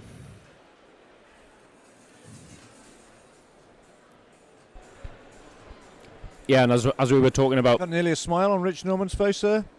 just about, for a man who's had a lot of success with this cow, he underplays it a lot. He does. He's so laid back. It's unbelievable. He is phenomenally, but no, he's got a great cow on his hands with this Bijou cow. He does look better in long trousers than shorts that he's been wearing the rest of the week. Giving us a great insight into the cattle lines here, Rich. It's, we better stop at everybody's dress code out. I know. Don't start on me. No, it's like we've said, a great so cow. ladies and gentlemen, let's hear from Colin on this class. Hi, ladies and gentlemen, just a senior class and one any class, but taking nothing away from this cow. This is a real balanced, stronger cow than what we've had before. A real strength through her. Great top line. Coming down through those ribbons, she parades well around her ring with a superb memory for a 4th cover. Congratulations. It takes no less effort when you're only one in the ring. Well done. Thank you. Yeah, Colin saying there about the effort going in, and he is right. Thank you, Colin, and congratulations to Richard Norman and Polly Wetham. Jotame Double LBG2 wins that Guernsey senior cow in milk. Yeah, as I said, it takes no less effort to bring a cow out when it's one on its own than it is with a big class. Yeah. So yeah, credit to him, turned the cow out really well. We got back onto the Swiss in view here. A unique cow we have on the screen now in a Swiss ring. There's a cow here, 14 years old, 11 calves. To look like that is just fantastic. Johnny's management And bred seriously well as well, hasn't it, Rich? Yeah, and she's a 96-point cow. Yeah. Just he has, and there's another cow. Which number was it? That's she's one of only 2 living 97-point Swisses in the world. Yeah, that'll be number 54 if we can get her in view at some point as well. We're obviously over to the jerseys here. 46. That's a cow you should know relatively well, Rich. She's related bred to by yourself. The junior cow we had in there. Shown you well. We've obviously got to the to Isla Arrell, Jane's daughter, when she was just a calf. So she's now had 6 calves. So we've 2 94-point cows and a 92-point cow in the senior jersey ring. So no slouches. No, certainly. The cow from Rivermead, certainly a herd favourite. Rivermead Verdi Pixie, by a stock bull that they purchased from. Everybody knows James Evans from the Veronica family. Sorry, Alan, legend, but legend's in his own lunchtime maybe, but yeah, certainly. Boy, everybody knows. So yeah, Pixie, she carved in the spring. We had her out for the judges' conference in the spring. Was very, very fresh, but yeah, she's. You mentioned there about she was by a stock bull, obviously from James, that Veronica family, great global family, but a lot of success with James there as well. He's developed his lines very well, and unlike James, he's part of company with 1 or 2 as well, so they're getting about a bit as well. Yeah, we were lucky to purchase one from him, one that won the calf show, and we've a few Veronicas kicking around ourselves now. We're back on the Swiss. We're featuring that mature cow that you mentioned there before. Incredible, isn't it? It is. 14-year-old, and look, those legs and feet still free and easy on those legs. Amazing. I think it's testament to across all the breeds, the longevity of the dairy cow when she's built right, managed well, as hard as they do as well, working as they do. Yeah. I think we need to remember that these cows can do it. Yeah. If you build them right. Yeah. For sure. Yeah. We're back to this cow that you bred, Richard. They affectionately know this one as JJ, don't they? No, JJ. Yeah. So she's Joel Judy. Yeah. She's only relatively fresh as well. She's 4-5 weeks, and she was bulling last night. I went to just say hello again, see if she remembered me, and she was very affectionate last night. So, luckily, she seems to have got over that. So we're back featuring another one of Johnny's Lockheed's cows here in the Brown Swiss ring, Exhibit 51, Calvin Sunbeam. She's off the Wonderment Sunset, Old Mill Wonderment Sunset cow, another strong cow family within the Swiss breed, and that's one thing Johnny has done is gone and tried to get all these good cow families into the herd there up at Kedah. And another 4th carver and 92-point shears. And then this is the Farrick cow you were talking about, the John West cow that... she was laid down when I went to talk to John, and then it wasn't until I walked past later and she stood up, and I thought, that's some cow. There's a beautiful cow. Yeah, that's the Supernova Harmony that from Kedah as well. So yeah, featuring a lot of great cows in that mature cow class. A snip back, we could do a feature in the other 2 Jersey cows if we get the opportunity. That's out in the senior cow as well. From the Howie family, she's no face here. Get a shot here of the Santa Maria cow, the 97-point Swiss you mentioned earlier, Rich. The veins on this cow are just phenomenal. She's a lovely balance to her. She's got a lot of dairy quality, all the things the Swiss breed are about as well. That width, the chest, there's muzzles on them. This is a proper feature class. This is probably so far one of the classes of the day, and I'll dare any breed to get a class better than this mature Brown Swiss class today. Yeah, the Sancho cow was champion here about 7 years ago. Well, maybe not 7, Rich, but she was certainly been champion here. I think it was. It would be a few years ago, in actual fact. Time does fly, actually. She's had 2 interbreed wins this year at Northumberland and Dumfries. Aye, so a cow again. Bred on 3 excellent daughters. And it's the strength of a cow family again, in it, Rich. You do. The best always breeds the best, is the way I always sort of describe it. And the cow families that do get on and do it consistently. It's like John's coming to decision in the Jersey lines. Yeah. looking like you'll be quite pleased with this lineup, Richard, isn't it? Looking like JJ is going to stand second, but a cow that you obviously work with day to day as well. Yeah, she's a real herd favourite. Yeah, just a cow that's so easy. Milking a beautiful daughter of her this year by Bubba, and it's just like a spit image. Yeah, we used them as a dam and daughter in the herd competition last week, and very just much when you get that carbon copy. Yeah, that's it's another daughter by Victorious, and she's in calf to Victorious again this time. That's wicked. Hugh, how he's having a bit of a battle with his cow. Yeah, we're just back featuring the Swiss, and I've just seen the Brian's just starting to point them out there. Brian suited and booted in his kilt, as you'd expect from a proud Scotsman, judging the Swiss here today. Taking no time in the world at all, starting to pull these in. That we can't. Well, we're back on the Jersey ringing shot here. Back to the Swiss again, right? We'll try and keep you as much continuity as we can. But yeah, that great 97-point Santa Maria cow pulled in at the top in his preliminary lineup. Anyway, cow that we've talked about a bit, but then stood in second. The cow that we haven't really featured much of the cow that Johnny's leading himself. 48. That's Snickerlicious, the cow we just did see on the way in. Yeah. We talked about the sort of legacy that Snickerdoodle family is leaving with Johnny up at Kedah, and it's just great to see these two sitting at the top of the line, just proving how strong the cow family is with him. And then that great old cow is currently stood in third. I'll be really intrigued when we get to Brian's reasons on these. He's going to be waxing lyrical, I think, because what a class of cows. You've got a cow in sixth that's as good as that. It is, isn't it? It's class. And it's testament to where the breed's got to as well. This is the quality of udders now is phenomenal. In the scheme of things, when we were talking about jerseys on the island earlier and centuries of breeding and stuff, in the UK, this is still a relatively Okay, ladies and gentlemen, breed. got a result in the Jersey Senior Cow and Milk class number 11. Class sponsored by MBDC.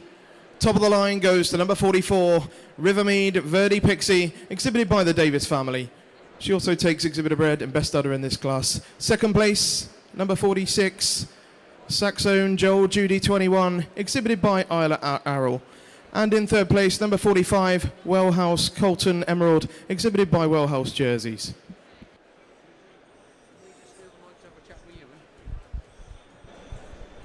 So we welcome Darren Todd from MBDC to present the rosettes, and once again thank them for their sponsorship.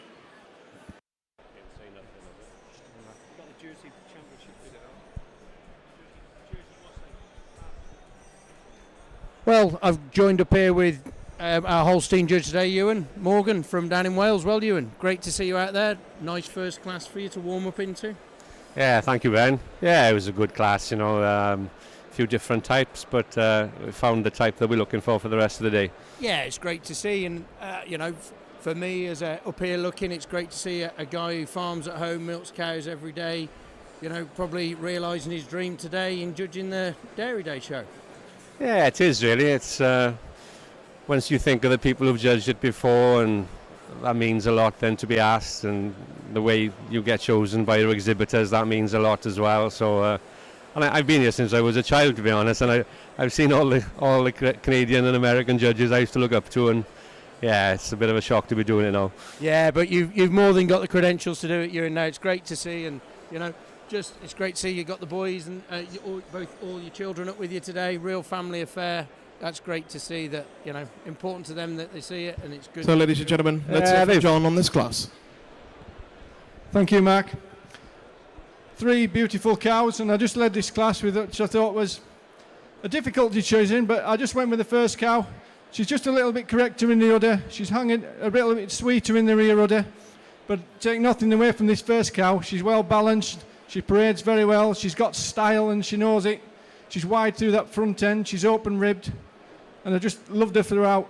Cow in second over the cow in third. Just overall power and balance, hardness through the top line. She was very clean, paraded very well. She's a great rump structure and a very fresh cow, and I'm sure she'll, as she goes on in lactation, she'll milk out and be a real sweet cow. She's clean boned. And the cow in third hasn't just behaved today very well for him, but she's a super cow. Sure, she's producing lots of milk. Thank you.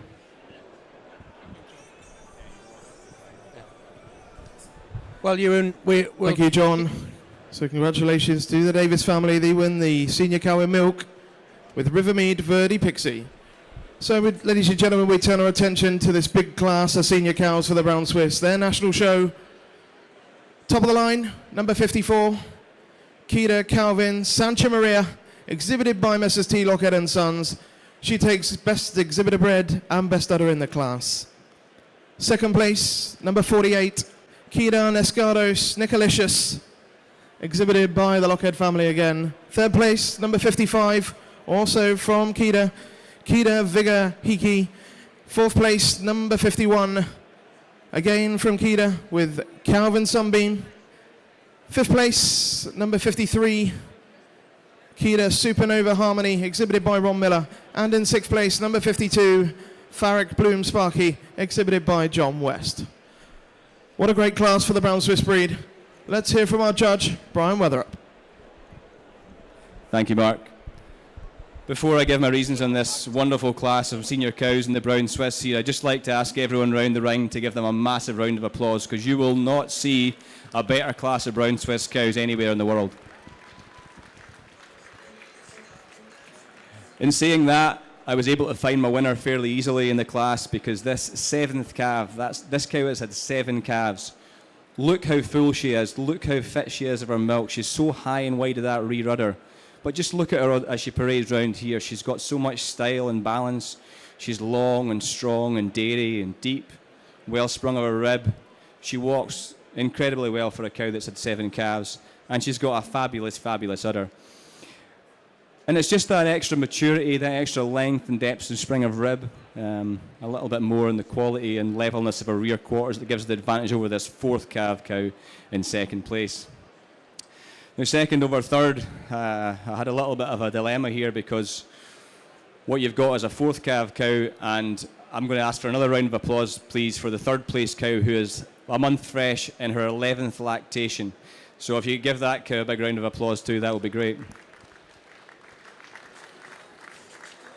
I just felt on the day that the 4th calf cow in second place just had that extra advantage in the height and width of rear udder and the teat quality and teat placement over this fabulous, fabulous older cow in 3rd place.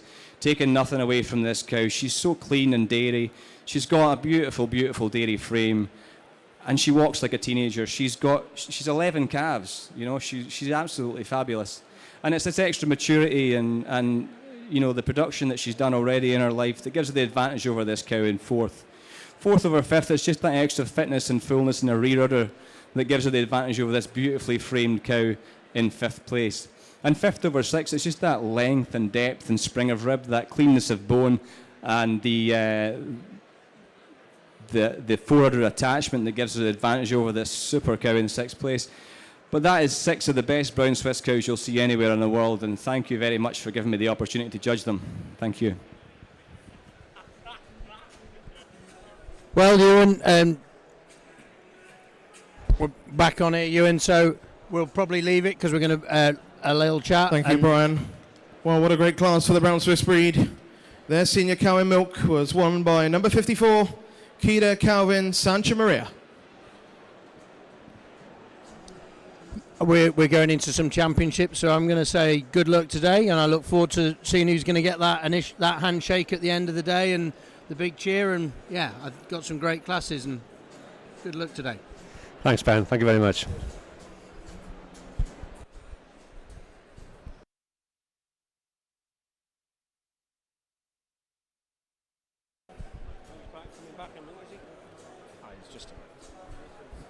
So yeah, we're just about to move on now to the first of our championships for the day. The first 2 championships we're going to feature in the ring this morning, the Daily Shorthorns and the Jersey champions. So we're going to get the first and second places from each of the classes that we've seen this morning that were seriously strong quality all the way through them. You've obviously been keeping a keen eye on it, Alan, so we've got a couple of nice championships to look forward to. Yeah, I think there's some real strength there, right the way through. I think when you look at the short horns, there's a quality heifer, a quality second calver, and a real quality sort of like senior cow, coming through. So, yeah, there's, they've not been probably the biggest of classes, but there's been some real quality coming in. You can see this first heifer coming in, this short horn heifer now entering the ring. She's just, tremendous. So, ladies and gentlemen, we move on to the first of our colour breed championships. Right you really got to admire welcome the Derry Shorthorn Grand Championship in first. This class kindly sponsored by Crystalix.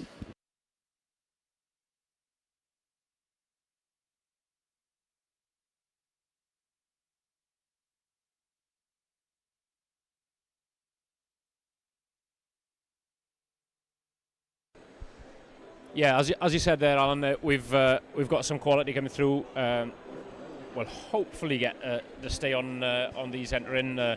Just going out a shot, we've got that second place heifer in milk, and you said about the junior cow, the third calver from Collins is. Yeah, Churchroy must have a fantastic herd. I've never visited the herd, but must have a fantastic herd.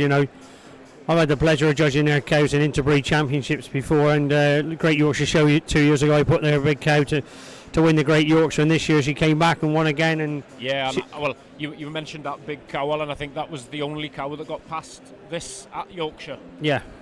So she's not come down today, so they'll hopefully be crossing fingers that they can maybe just go one better with this young girl today. Yeah. But their own mature cow that's just entering the ring now could just be the one that gets in the way again. Yeah, no.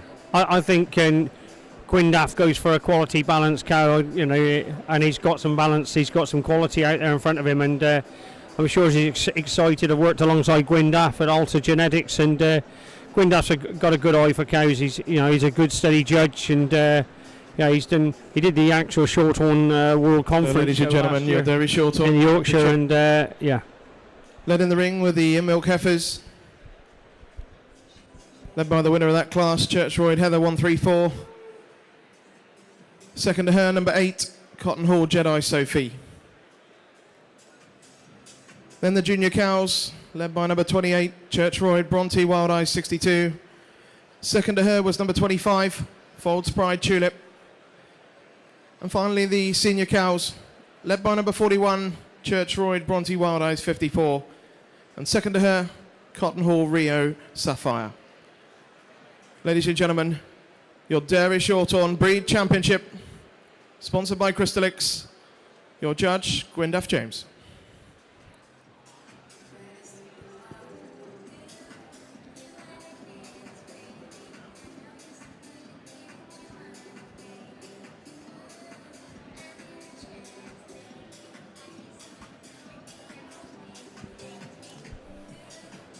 Yeah, well, we've got the championship centre and everything. We've got. So we also welcome the jerseys into the ring for their Grand Championship, sponsored by Lely.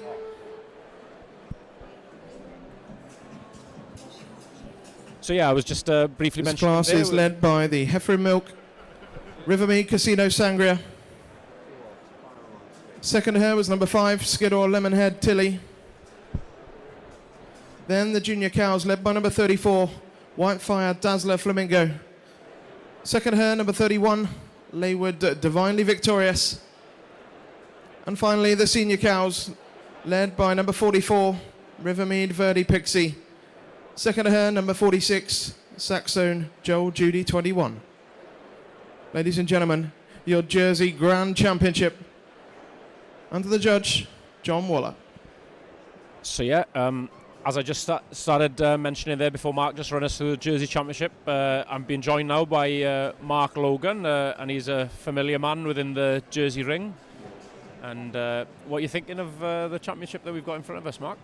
Yeah, I think the Jersey numbers here today have been relatively small, but we've had really good quality, and I think this championship lineup will be really good and give our judge a little bit of thinking to do.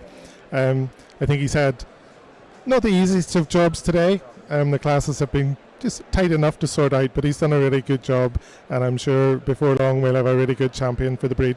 from a sort of breed society perspective, it's a great spectacle, great advert for your breed to have these nice winners come into the fore that aren't necessarily extreme versions of the Jersey, are they? They're everyday sort of cows, really. Yeah, absolutely. I think the sort of cows that everybody would be very happy, anybody would be happy to milk on their farm, but they're cows that don't require special attention. They're not going to need boxes. They're just going to be normal herd cows that are good enough to come out and win shows, and that's, I think, something that the Jersey breed really can do. Jerseys, they're pretty hard, robust cows, and they'll look after themselves really well. Yeah, they certainly are that, aren't they? They've got that attitude, that great attitude to life, really, aren't they? That they're going to boss life. Yeah. That's a Jersey sort of thing, isn't it? They are there for living life, like, aren't they? They definitely are, and they know their own minds. Yes, definitely. They're not. They're obviously the smallest of these dairy breeds, but they can boss it and manage in any situation with any cow, really. Oh, absolutely. I mean, we keep 25, 30 jerseys amongst our 70 Holsteins, and they don't get lost. They can hold their own, no I'd question. say they come to the fore most of the time, don't they? Mostly. But yeah, Mark obviously ran us through, and you'll have heard at home what we've got in front of us. So I won't sort of do that again within the jerseys. We've also got the Shorthorn Championship in view here as well, great quality throughout there as well, isn't there, Alan? Yeah, there's some real quality, and the heifers are standing up at the top of the ring. We're not actually seeing them at the moment, but we're seeing more of the senior cows. Two Grand Championships. There's the Church Road Senior UK cow. Dairy Day. So Gwyndaff just pulling his top four forward by the looks. Our judges selecting the top three. He's selecting the top three. Line them through the middle of the ring before they go out and make their champion, reserve and honourable mention. So yeah, as Mark was alluding to there, judges are going to pick their top three of their breeds, set those under the lights before they go and looks tap as though out. the Dairy Shorthorns have got their final three. When he's ready, we'll hear a few words from our judge before he makes his champion, reserve and honourable mention.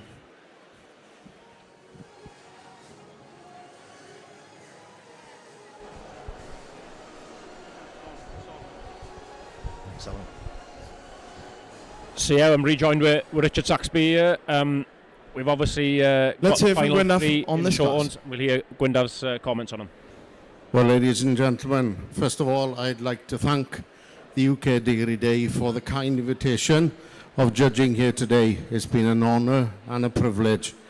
This show is the pinnacle of the dairy industry in this country, and we should be proud of it, to be part of it, and I think there'll be a damn good future in dairying in the future. We need food on the table, and we need to produce it ourselves.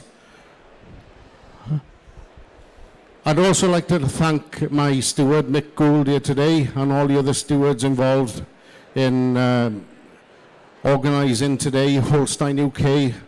I'm glad that you set this show up. It's a tremendous event for all involved.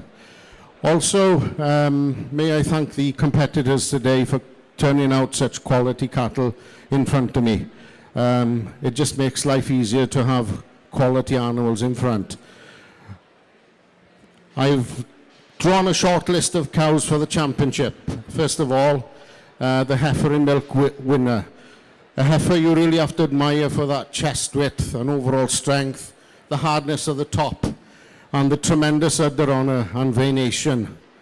Then I come to this third carver, a clean, well-balanced dairy cow, possessing a tremendous udder, tremendous venation, clean bone, a cow that you should all admire. Then I come to the senior cow, a cow again I really admire for her overall dairiness and balance and quality of udder. All these three animals have won their classes, and they've also won their class for exhibitor bred and also for the udder as well. I will now tap out my champion, reserve and honourable mention. Thank you. Thank you, Gwyndaf. So, ladies and gentlemen, who's going to be crowned the champion Dairy Shorthorn here at the 2023 UK Dairy Day? So yeah, we're at the climax here of Shorthorn Championship. We know already it's going to be a church ride clean. We do, yeah. And no question yeah. about that. Where's your money then, Rich? Where do you I think think I'd go with a junior cow personally, but you just never know. He might go with a bit of age, but I just think she's a complete cow. She is, isn't she? You know, and the heifer, I think she's a beautiful heifer, but I don't think she can just handle these two mature animals. And there we go. You know. Oh no. Oh, it's keeping us in suspense. There we go. Goes to the junior cow. Church Royd, Bronte Wild Eyes, 62. The moustache has done it. Exhibited by Messrs IRG Collins and Partners. They take reserve champion with number 41, Church Royd, Bronte Wild Eyes, 54. And a clean sweep for the Collins family. They take honourable mention with Church Royd, Heather, 134. Let's hear a final few thoughts from our judge. Yeah, thank you very much, Mark. Thank you for the welcome here today. As I said, it's an honour and privilege to judge such quality animals. My champion today, I really admire. I had the honour of judging her last year at the Yorkshire, but she was beaten by a full sister, a twin sister. But a cow I really admire for that had real quality and balance. And we need quality udders in any breed. The cow I put in reserve, again, a lovely balanced cow with a tremendous udder. My honourable mention, a lovely heifer with a tremendous udder and venation, but her day will come in a few years' time. Thank you very much. So, ladies and gentlemen, congratulations one more time to the Collins family. They take the champion, reserve and honourable mention in the Dairy Shorthorns. Our thanks to our judge, Gwyndaf James, for doing a great job here today. So, ladies and gentlemen, we turn our attention to the Jersey Ring. Our championship lineup. Our judge, John Wallace, selected his top 3. Let's hear a few words from him. Thank you, Mark. I'd like to first of all thank the UK Dairy Day, Holstein UK and the Jersey Cattle Society for allowing me to judge such a prestigious show. It's been a great honour, and the quality of the animals in front of me has just been exceptional. I have a few thank yous. I'd like to thank everybody at home for looking after their farms to allow these people to show these great animals.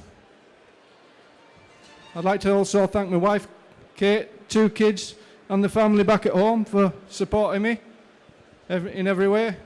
And there's a few people stood around the ring. They'll know who they are, just back from Young Farmers Days, that's given me a chance and supported, helped, and given me the chance to do these sort of jobs, because without Young Farmers we wouldn't be here.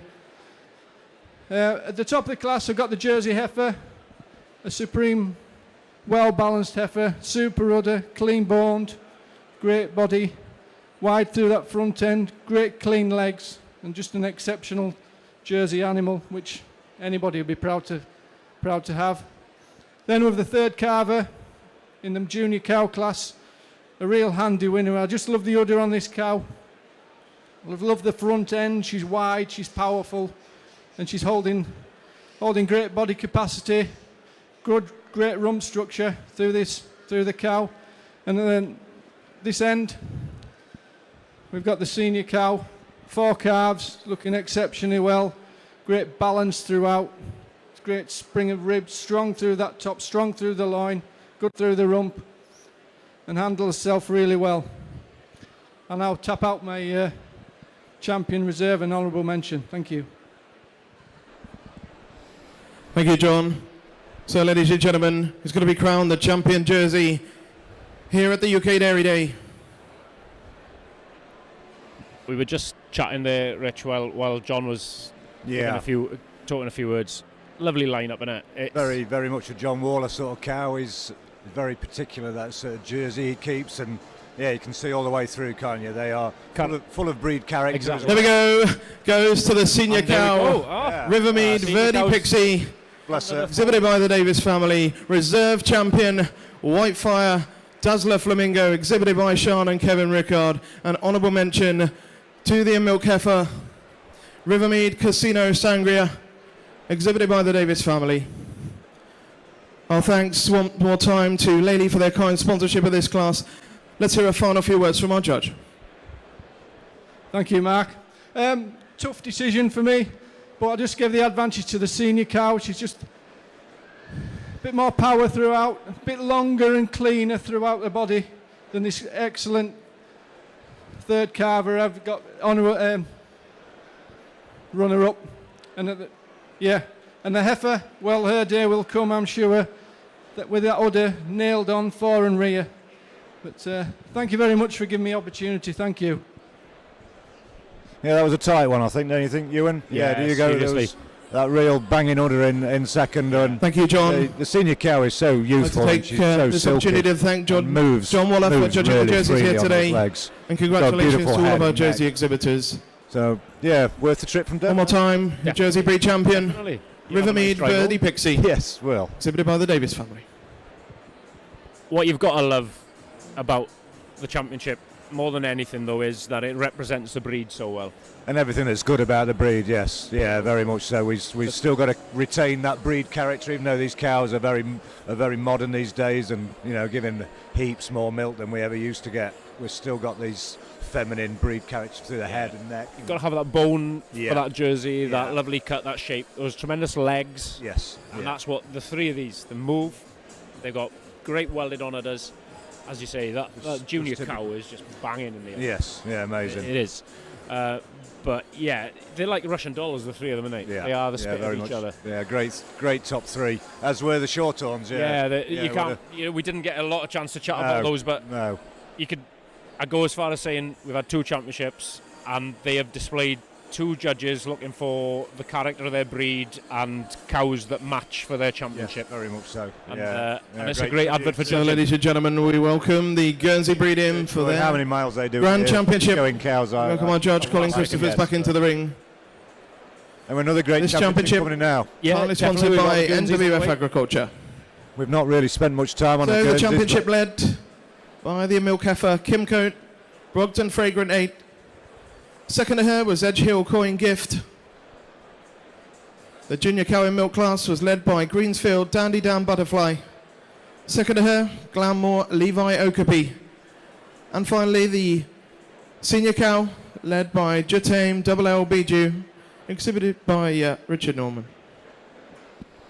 Yeah, you've already mentioned there the quality that we're going to get in this championship again in these Guernseys, and we have mentioned they're maybe not the most numeric here, but they're represented by some quality. they are indeed, yeah. That's what we are going to see from the championship. I know we're just featuring on screen here the champ final. I think jersey. it must be the judge's suit. He's obviously he's been out and invested in a new suit. Never seen him look so dapper. Yeah, so we are back then with the Guernseys, and we'll see the same happen here. We'll get the judge will pick the top three, get those set under these lights before tapping out champion, reserve and honourable mention. But as you've mentioned, Richard, we haven't spent maybe just as much time on a few of these Guernseys. We've had snips back and forth. We obviously had smaller classes. They've been finished a little quick and left us. But they have been quality right the way through. We've got some lovely animals. Yeah, again, very much breed character. They're not these four cows, not over. They're not the biggest cows.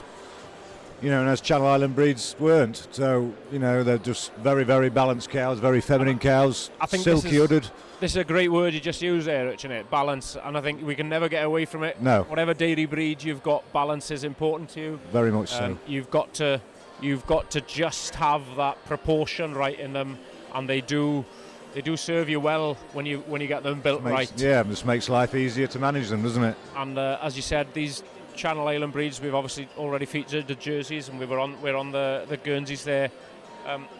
They're meant to be the smallest of the breeds. They're meant to be that little efficient. Yeah, very much so. Machine, very much so. We're obviously featuring the Brown Swisses entering for their championship as well. What a lineup that's going to be. It's going to be phenomenal, isn't it? Yeah. It's going to be a play. If we can get a panned out shot at some point of the 6 that we're going to have here, I think it's going to be the best advert a brown Swiss breed in the UK has seen. Because the quality is just dripping through the classes. Not quite the view we've seen on the screen at the minute, but we've got a great view up on the gantry. These Swiss cows walking towards us with muzzles about 6 inch wide and chests to match. They're just phenomenal frames on these cows. Well, you're right, and unfortunately everybody at home can't just see what Richard and I are seeing right now of the front view of the heifers in milk coming out ridiculous. with them muzzles and chests. So we're going So, ladies and gentlemen, view when those mature cows. we welcome our Brown Swiss Grand Championship national show for the breed. This championship kindly sponsored by Crystalix, Lely and NWF Agriculture. We welcome our judge, Brian Weatherup, back into the ring for this championship. So, the lineup led by the heifer in milk, Kida, Rapidly Ever After. Second to her, Kida, Raphrodite. Then the junior cow, led by Kida, Carmen Eileen. The senior cow class, Kida, Calvin, Sancha Maria. Second to her, number 48, Kida, Nescado, Snickerlicious. Ladies and gentlemen, your Brown Swiss National Show Grand Championship. Yeah, and Mark's just given us the run through of the 6 animals in front of us. Again, what a show from Johnny. Incredible, isn't it? Yeah, and he does it show after show, year after year. Just a real credit to him. And it's testament to how well they develop with him, because there's these mature cows on them. They just seem to go on forever, don't they? Yeah. Won before. Yeah. Or stood well before, and it is testament to what he's doing for the breed. It's just fantastic. So the Guernseys is just letting 1 or 2 out of the ring to get to his final 3. And it looks to me as if he has narrowed them down to the 3 class winners. Yeah, there's the heifer in milk, junior cow and the senior. Yeah, and what a 3 they are lined up together. And again, we're going to go back to what we've already been talking about. Character of breed, balance, proportion. And that's just evident here, representing the Guernsey breed. Definitely. And a credit to the judges as well. They've been very consistent. You know what they're after. And they've been very professional. Yeah, and that's certainly right. You've judged plenty to know you can only judge what's in front of you. But if you can come up with a lineup like this from what is... It's relatively small in numbers. It's both really good testament to what you've had in front of you, but you've sorted them out in the way that you're very comfortable with, and you're looking for the same thing all the way through the day.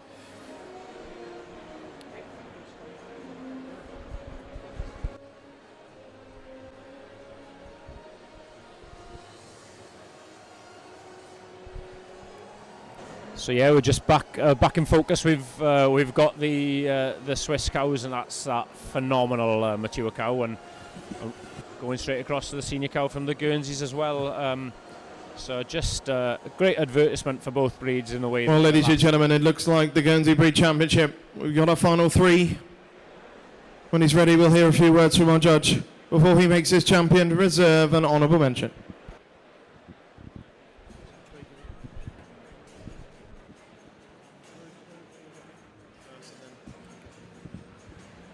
Thank you, ladies and gentlemen. What a pleasure it's been to judge these Guernseys today.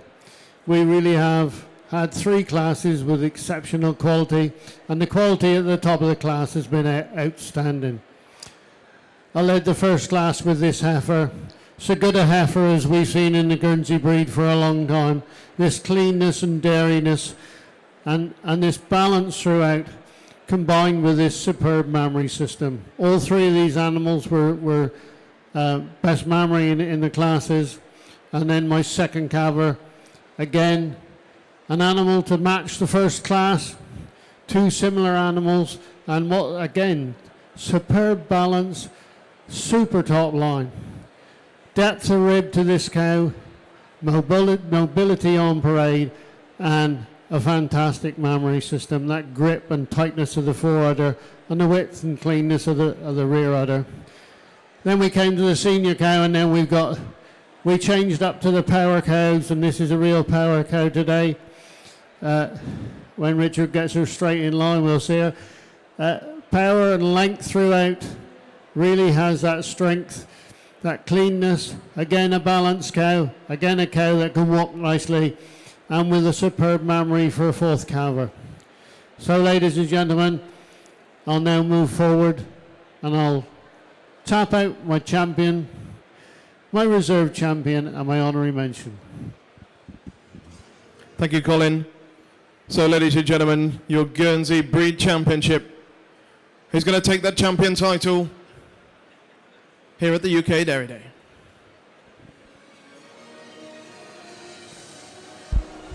I do, Ewan, I don't know what you think, but I do love the way they try and build this atmosphere with the music and everything, these cows under lights. I think it's something we don't do enough of in this country to really show off these great cows we have over here. I think we're almost too reserved for it. Oh, but it's very much British sort of mentality, isn't it? Yeah. It is, but maybe not the dry ice, but yeah, I do. There we like go. the lights. Goes to the junior cow in milk. Greensfield Dandy Dan Butterfly. There we go. You're Bred here by the Greensladen family. Reserve champion goes to the heifer in milk. Kim Coat, Brogton Fragrant, exhibited by the Thomas family. And honourable mention goes to the senior cow, Jatame Double LBG2, exhibited by Richard Norman and Polly Wetham. Let's hear a final few words from Colin. Thank you, ladies and gentlemen. I just felt I had to go with this pair of young cow and a heifer today. They really are some quality. It's really the quality throughout. But where I've got my champion, it just gives you the advantage over the heifer today, that extra little bit of strength through the front end, the extra little bit of width, and a little bit tighter in the front udder. But three beautiful animals, and congratulations to all exhibitors today. Well done. Thank you, Colin, and thank you for officiating the classes in the Guernsey breed today. But your Guernsey champion, Greensfield Dandy Dan Butterfly, exhibited by the Greenslade family. So, ladies and gentlemen, we turn our attention to this great championship in the Brown Swiss breed. Let's hear a few words from our judge, Brian Weatherup. Thank you, Mark. And just before I give some reasons on these three cows in front of me, I'd like to thank the UK Brown Swiss Cattle Society and UK Dairy Day for inviting me along today to judge.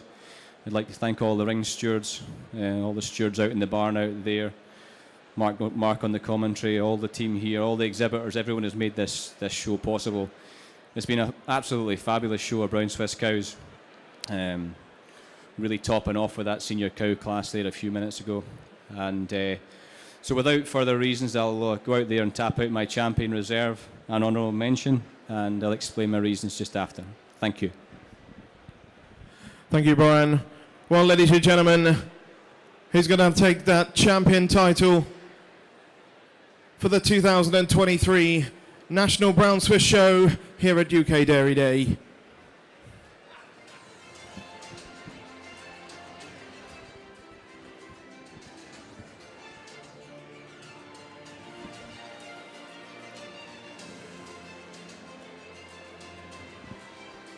There we go, ladies and gentlemen. Goes to the senior cow, Kida Calvin Santa Maria, exhibited by the Lockhead family. They take reserve champion with number 48, Kida Nescano Snickerlicious, and honourable mention with the junior cow, Kida Carmen Eileen. Let's hear a final few words from Brian. Thanks again, Mark. Thank you, everyone. What a fabulous group of cows in front of us. What a fabulous show of Brown Swiss cows we've had. But this cow and champion here really made it easy for me today. She's so special. She's the 7 calves. Look at that udder. It's so well attached at the fore udder, so well attached and high and wide at the rear. She walks like a really, really young cow. She's just really special. Taking nothing away from this really fit, powerful, milky cow in reserve, but just those extra calves, that extra maturity, the correctness through her udder attachments gives her the advantage. And again, taking nothing away from the cow in honourable mention, she's only had 2 calves, and just these cows with more maturity and more development gives her the advantage today. But congratulations to the exhibitors. I think you'll find these are all from the same farm, from the same family, all exhibitor bred, and they should be really, really proud of the show they've put on today, because they have really pushed the quality of the Brown Swiss breed, and it's been a real pleasure and privilege to judge here today. So thank you very much. Thank you very much, Brian. So, ladies and gentlemen, congratulations one more time to Johnny Lockhead and family. Clean sweep, champion reserve, and honourable mention for the champion today, number 54, Kira Calvin Sanchamaria. I'd like to extend our grateful thanks to our judge, Brian Weatherup. Done a tremendous job here today. Congratulations to all of our Brown Swiss exhibitors. Yeah, we've obviously talked about a clean sweep in the short horns earlier. No, another one. And about us setting a sort of standard and a type of cow. The judge picking the same type of cow all day. Yeah, And in the testament here again in this Swiss class. Just, fantastic. Top 2 cows are like a true type cut for the breed. Like they're on great advert for the breed. Yeah, and he sets the bar, doesn't he, Johnny, for everybody to follow. He certainly does. And very, very humble with it, a genuine guy that deserves everything. And exactly that, Rich. It's not about setting the bar high so nobody can reach it. I think he's setting the bar so everybody can try and reach it. Yeah. It's for the good of the breed. Very much as well. So. Yeah. And he wants to drive the Brown Swiss breed in the UK. Massive enthusiast. Yeah, whenever he can get one into a new herd that's not had Swiss, he's ever so excited about it. Yeah, he does absolutely love letting people access the genetics he's got. Yeah. And it's really fantastic, that is. Well, that's me done then, Ewan. Yeah. So coloured breeds all signed off, Rich. We'll let the professionals take over for the Holstein show, but yeah, I've really enjoyed it.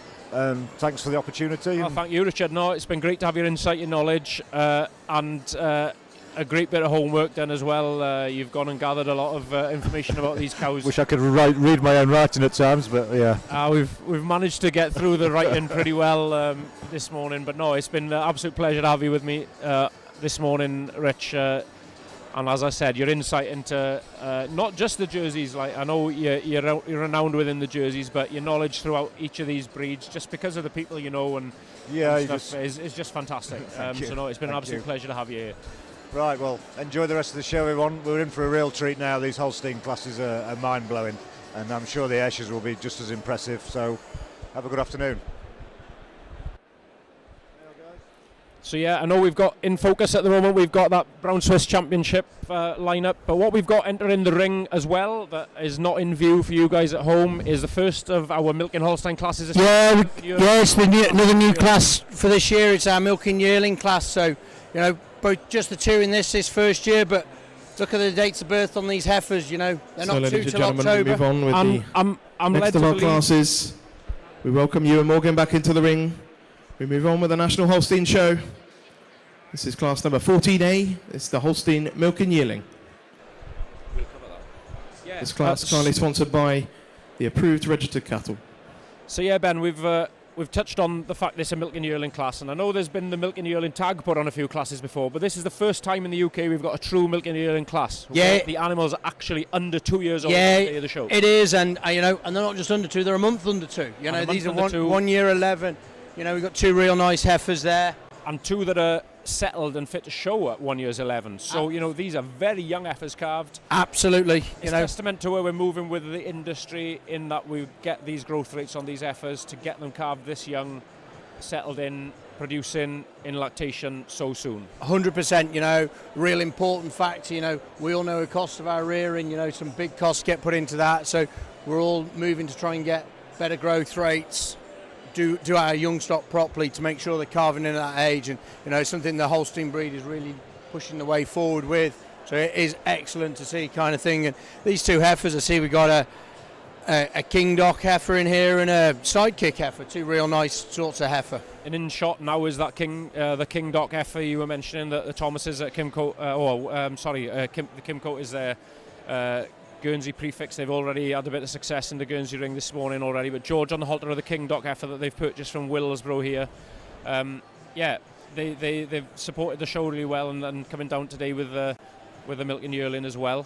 Yeah, and looking at the other one, that Mahala family from Warmansby, we've seen many of them in the show rings up and down the country for a lot of years now, really a real, as I say, a true breeding cow family that we see, and we'll get our cameraman to pan over to it in a second there, definitely. But it's You know, I see. Just looking at the King Doc, goes back to a Blondin family there.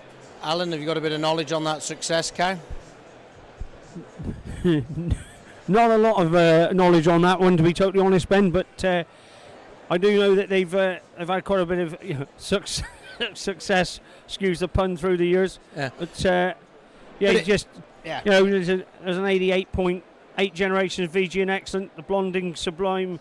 Subliminal cow, 97 points. The cow from that was at Budjon. Yeah. Real. Was she Global Cow of the Year a few years ago? Yeah. And obviously there's going to be members of this family in the Willsborough sale coming up on the 23rd. I think there's a place that everybody should be. I would think so. Real enthusiasts. There we've got the Mahala just come into shot there. From Warmansby we got Stevie McLaughlin. Good friend to everybody out there on the strap. Yeah. Look at that. A real what a heifer should look like. You know, heifer. Where it should be. Yeah. Nice little warm up for Ewan. He's had one warm up. This is his second warm up. Then we start to give him some numbers to deal with. You remember these are milking yearling on the day of the show. You know, they can't calve as a under 2-year-old and be at the show because they're 2-1 or 2-2. They're under 2-year-old actually the day of the show today. So that's a real feat to get these heifers calved that long, looking really good. Both calved in August. They've both been a month calved. So it's a testament to see what these Holstein heifers. They're not small heifers. They're good, open-ribbed, dairy, young, youthful heifers. Yeah, they are. Have we had a little tap there first? I didn't just see there. Is Ewan still just looking over them? I think Ewan's still looking. Yeah.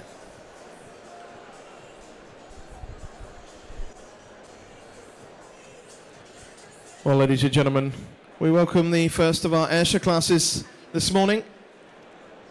The national show for the Ayrshire breed. Delighted to welcome our judge, Colin Christophers, back into the ring. As I said earlier, Colin travelled up from Cornwall home to the famous Rose Hill herd of pedigree Ayrshire's. So as the Ayrshire's into the ring. Established prize-winning herd. I'm sure Colin's going to have a great day here officiating in the Ayrshire classes. So, the National Ayrshire Show, first class number 16. Junior Heifer in Milk. Class kindly sponsored by Scarsdale Vets.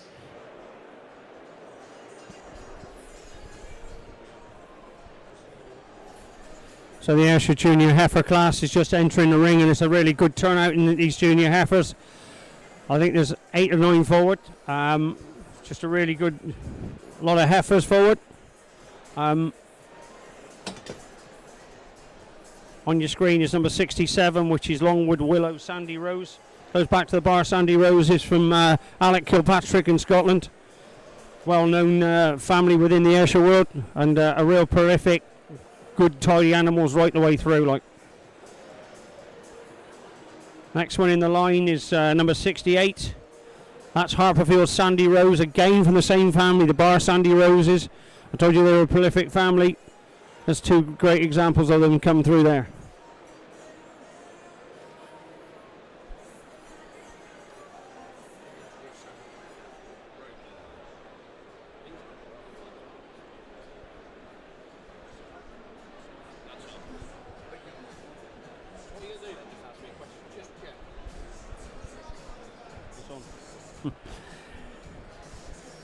So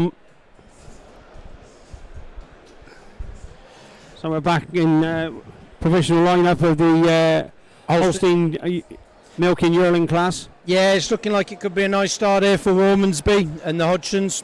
Great supporters of the show. I think they probably haven't missed exhibiting at too many dairy days since it moved here. No.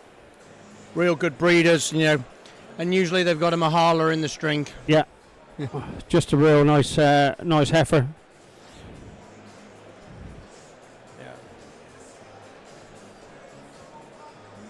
So a nice heifer, and the second heifer, the Willsborough King Doc heifer. She's got great lines as well. I'm sure she'll have a big future in front of her. Beautiful udder. Yeah, very much so. Just getting in there, pulled into line, and real nice start to the day.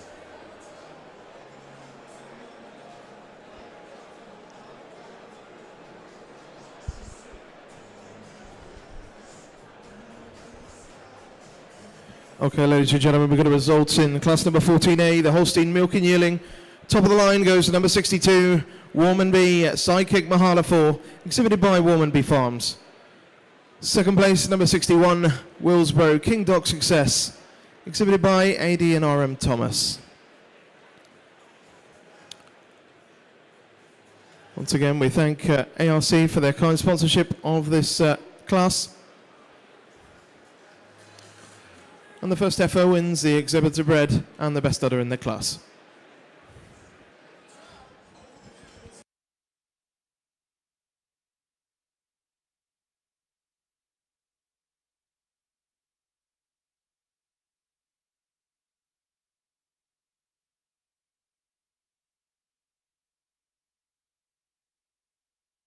Yeah, I see the sidekick's got the nod for best udder and exhibitor bred as well there. Yeah, Warmanby played a real blinder there, putting an ugly leader like Steve McLaughlin on the front to make the heifer look better. Yeah. No, Steve is a good guy, one of the real good guys within the breed, within the association. He's really helpful to the youngsters, brings them on. He was a big instigator in bringing Pete Cotton through the ranks and giving him a good grounding in bringing cattle out and turning cattle out to the best of their abilities. And Stevie's a really good guy, a real helpful guy. Yeah, very much so. I think we're going to be dropping in for a few words from Ewan in a second. They're just getting some formalities of pictures done, making sure there's good coverage there. He'll learn Ewan will get to which side he's meant to be on shortly.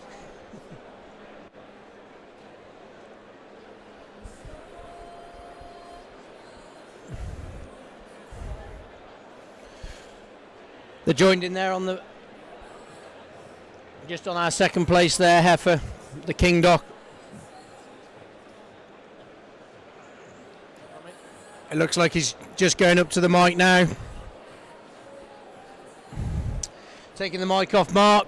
Nice to see Mark had a tremendous show there earlier on, being champion Jersey. Yeah, it was nice to see, it's the rewards for a lot of hard work, and Richard Saxby is herdsman. Let's hear from Ewan on this class. Thank you. This class this morning is a milking yearling class, and it really is a true milking yearling class this year, because both these heifers aren't 2 years old yet. They're both October-born heifers. They both calved a few weeks. So I think you can give them a round of applause for turning heifers out this young, this good. I think they deserve a round of applause. Only two in the class, and hopefully next year we'll fill the class with a few more. But I think we've got just the right type of heifer winning today. It's a heifer with lots of strength through the front end. She's level over the top. She's got a very desirable rump angle, lots of width throughout. I'm coming to a mammary system, just a beautiful udder for a young heifer. Very snug in the forward, high and wide in the rear, with a great definition of ligament for such a fresh heifer. She shows great venation and just perfect teeth placement on this heifer. It's just that extra bit of strength throughout. She's just probably settled a little bit quicker after calving than this second heifer, and just a little bit more side spacing. And I just prefer the direction her rear teats are sitting today over this very angular heifer in second place. But a heifer we really have to admire, really high in style, dariness through that front end, beautiful head and neck, clean shoulder, level over the top. Just a heifer that's going to win a lot of shows in the future. So yeah, please give these two a very well-deserved round of applause. Okay, Alan, we've dropped back into that first Ayrshire. Congratulations Well, to there's a heifer Warmanby that's on the Farms. screen now. That's awesome. Win that milking yearling class with Warmanby Sidekick Mahala 4. Yeah, we're back on this Ayrshire. Attention to the Ayrshire ring. The heifer and milk class, strong class for the Ayrshire breed. Yeah, we're into the Ayrshire class. So the heifer on the screen now is All-Star Ringer Joy Bell. She's from the same family as the Joy Bells, the Triclove Joy Bell that won 2 years ago. Or was it 3 years ago now? Prolific family for Evie Tomlinson of All-Star. Yeah.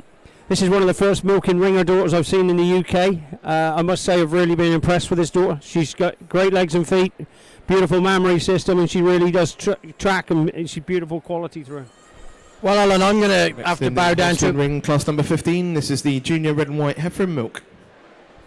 I'm going to have to bow down to a bit of superior knowledge on the Ayrshires, and we've brought Sam Wake from the Ayrshire Society up to have a chat with you. I'm going to hand over to you and Sam to have a little chat through this class, Alan. Yeah, thanks very much, guys. Honoured to be up here with you today. It's even better looking at that ring and seeing it full of Ayrshire heifers. A really good class, eh, Alan? Long time since I've been on the same team as you, Sammy.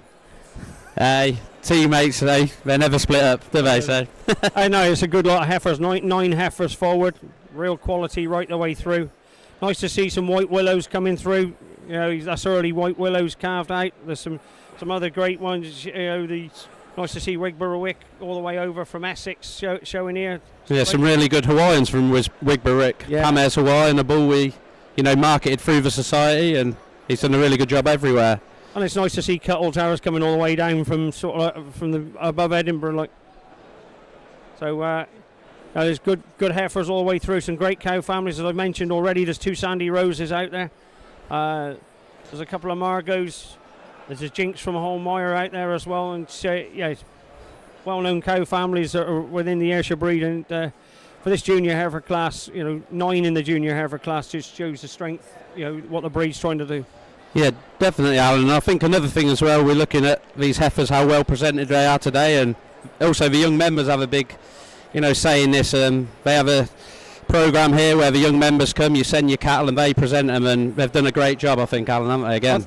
I think I've been lucky to be here for 2 days now, and I really say that the young breeds have been so professional in everything they've done. Always with a smile on their face, and turned the cattle out, looked after the cattle really well. Nothing got left awry or anything like that. They did a fantastic job, and I really commend the young breeders and their parents for bringing such or allowing such great young people to help the breed. Yeah, definitely. It's definitely one of the strengths, and we're seeing it there in the ring, aren't we? Yeah. So heifer on the thing, Alan. White willow heifer you was talking about from. Yeah, so that's a white willow Sandy Rose, and it's white willow was showing a lot of promise as a young bull, and it's just nice to see one of the first milking dogs ladies and gentlemen, as good as this with a really good udder on it. Holstein Junior Red and White heifer tremendous milk. height of rear udder, and This one in this class. I'm sure Pete Beresford, who 64 Logan Avatar Ray Red, exhibited by Brian and Michael Yates. We thank the Cattle Information Service for their kind sponsorship of this class.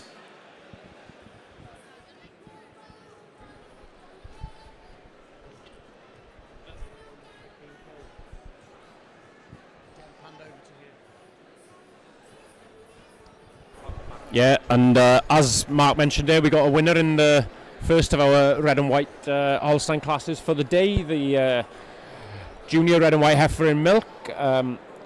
Mark obviously has announced the winner being Logan Avatar Red.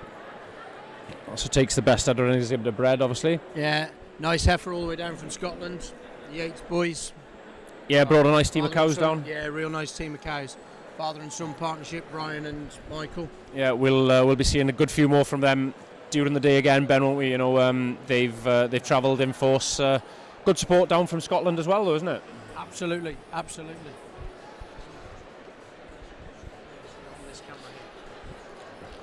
So just featuring a bit in the Ayrshire classes here again, Sam, and you mentioned Hawaiian and White Willow and stuff there before. There's a few other British bulls amongst them as well in there, and just churning out heifer after heifer. Really, they're doing, nice to see them come into the fore. Well, ladies and gentlemen, let's hear from you on this heifer. Only one heifer in this class, but I think if it was 10 or 20 heifers here today, I'm pretty sure she'd be the winner. It's just a fantastic heifer. When she walks towards you, you just see that beautiful feminine head with that beautiful wide muzzle, long, clean neck.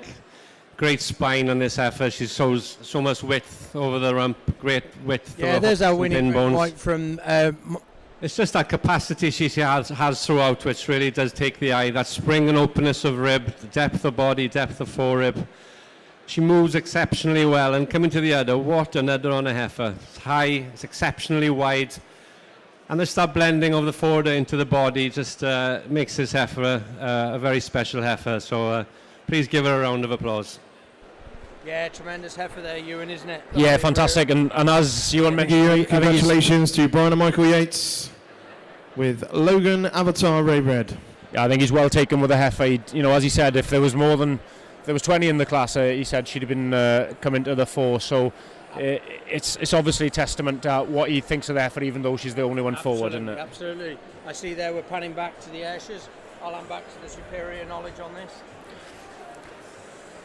Yeah, we just started chatting there, Sam, before we got a result there in the Holstein class about some of these British bulls coming to the 4. Well, Hawaiian would have been technically sort of Premier Sire at Calf Show last year, and probably knocking on the year before. He would have had some nice Hawaiian calves, and it's great to see them carving and you know, getting the udders underneath those smart heifers as well, isn't it? Yeah, definitely, Ewan. I think, like you say, he's been Premier breeder, for the calves. Maybe the last 3 years it could be, and now we're seeing the milking heifers carving in. And for me, the best thing about them is their udders. If you look at these in the class, there's one on your screen there, 72. You know, she has a super udder, and and there's that lovely quality of udder in them. And I recall I think it's a grandmother of him, isn't it? The big red cow. That's Hawaii. right. Yes, big powerhouse of a cow as well. So if you got that sort of cow behind a bull, you've got a great starting point, haven't you? Yeah, definitely. I think it's when we're looking to select bulls, we are looking for bulls which excel for genomics. But our biggest thing is cow families, and you know, with the bull himself, Hawaiian, he's got a 93-point dam, a 96-point grand dam, and it's shown with the progeny from him. They're carving him really well. Yeah, obviously, like there'll be other bulls like White Willow is one you'll have marketed, but there's other British bulls with heifers represented. You know, there's a Harperfield heifer up by Spirit of Scotia, homebred bull of theirs. Cuttle Towers, Rocco, daughter. Great to see these British bulls represented alongside the international genetics as well, isn't it? Yeah, definitely. And as you can see in the ring there, they are standing up to them. We've got such great Ayrshire genetics here in the UK. It's good that we follow them and use these genetics. And another thing with us, the Cattle Services, a breed society, we have members who are directors who select the bulls, so we are picking bulls that they want to use. So you've got farmers picking the bulls for farmers essentially. Yeah, definitely. Yeah, and then the bulls are proven on UK soil, so yeah, we're getting a true comparison of what they'll do. And standing up well against those international bulls. Some when you're getting proofs on some. Yeah, 100%. Yeah, they're coming back with proofs as good as every bull on the market. So. And another pleasing thing is we're exporting. There's Hawaiian semen, it's gone all over the world, into Australia, New Zealand, Canada. So, people are taking note of what we've got here in the UK. And we do see across social media, some places, in the show ring, abroad as well, they're coming to the fore in places, aren't they? Yeah, definitely, yeah. White Willow, for instance, Haydale White Willow, there's been a few daughters shown in Australia this year from him and New Zealand, and they've been doing well, carving in good. So, yeah, it's very promising for UK genetics. We're in a good place. No, it's absolutely smashing to see that we're getting those Ayrshire bloodlines out internationally again, because it's it's the home of the Ayrshire breed, isn't it? Yeah, definitely. And it is great that they are mixing it up on a global scale with all these other bulls as well. Yes, yeah. So we're just panning along the line. We obviously haven't got the top of the line in view on screen, Sam, but stood at the top is currently Evie Tomlinson's heifer that Alan and yourself were chatting about earlier. The ringer, she'd be a very early ringer as well, wouldn't she? Yeah, she'll be one of the first to carve over here. And I was in the US a few months ago, and I saw some ringers carved there, and very impressive they are. They're really nice heifers, very balanced. So yeah, this heifer's following the stamp what he does. Yeah, a lot of heifer to get by, like big and strong and and real growthy and stretchy. Definitely. Look at the quality in that udder. Yeah, lovely. Brilliant. So yeah, but it's great to see such a great lineup. And you mentioned the young breeders having an input into this. It's a great programme, isn't it, Sam?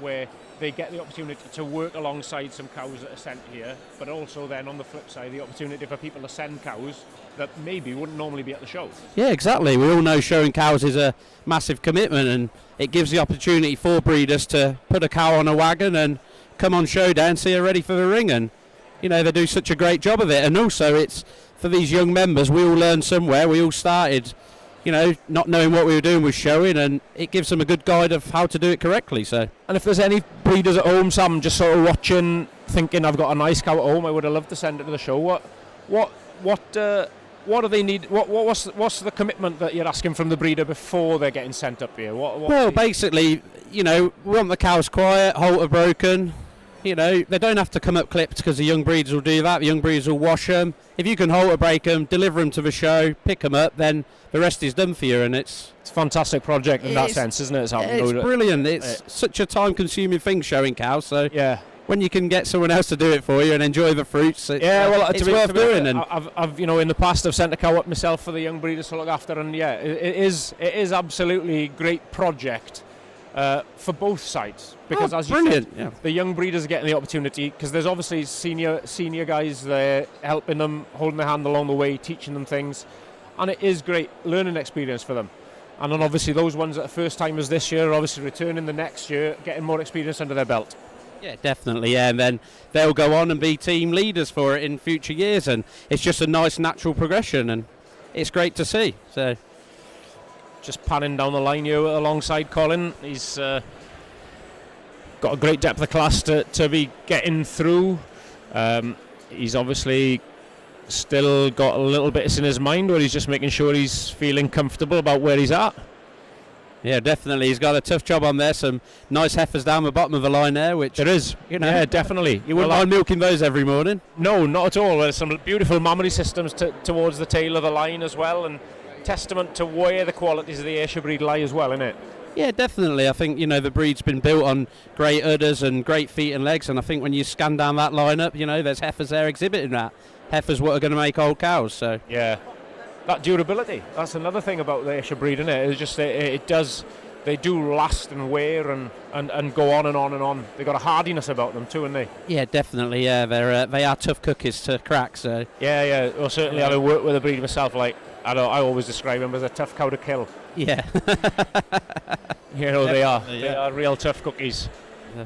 So we're getting closer and closer to a result here. We've got obviously he's tapping them out in his preferred lineup before sending them on to the final lineup here.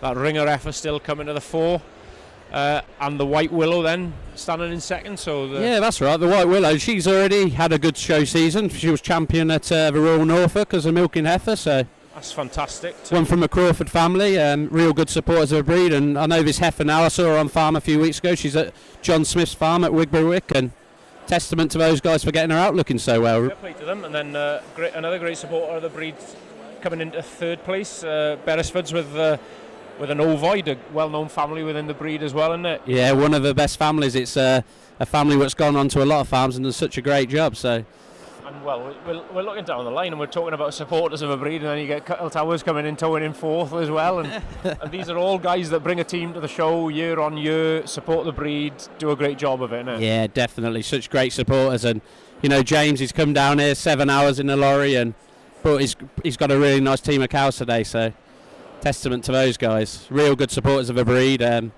His father Arthur has done a lot for the breed, for, you know, past president, and now he's a director of cattle services and the chairman, and you know, great supporters. You need people like that within the breed. You do, and that's as you said earlier about, you know, the directors of cattle services picking bulls, farmers picking for farmers.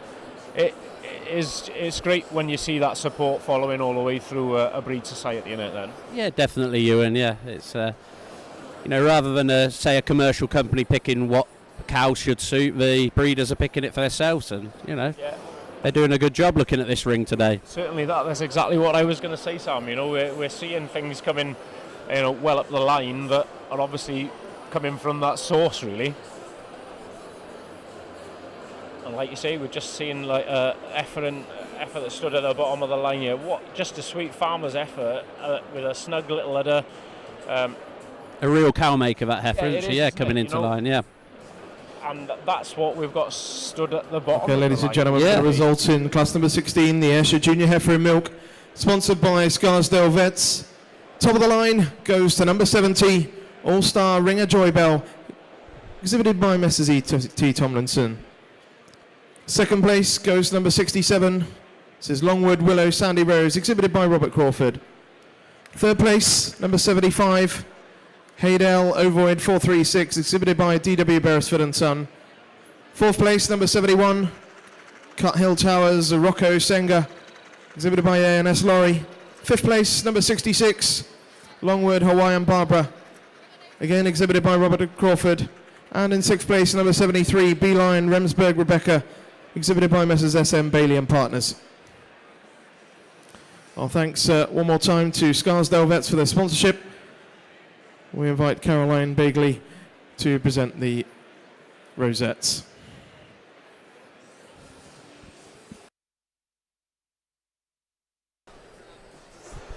Yeah, so that is the final result then. So that ringer heifer from Evie Tomlinson taken to the fore. Now, Ivan is leading the heifer for her because Evie's got a fairly busy day on. I think she's in charge of ring photography here today, Evie. So she's rattling around taking photographs in the ring. So Ivan's had to step up. Yeah, hopefully she's got some nice shots of that heifer there. Well, fingers crossed she has. She's got the right seat in the house to go and get them anyway. Yeah, we've got a pretty nice view there, haven't we? Yeah, that's a storming good view. Look at them four udders. Exactly what we were talking about, the quality of udders in the Ayrshire breeds, that lineup, the way they just blend into the body wall. That was just a lovely shot of what the breed's about, isn't it? Shape the leg and stuff. We could just see it all the way through that lineup.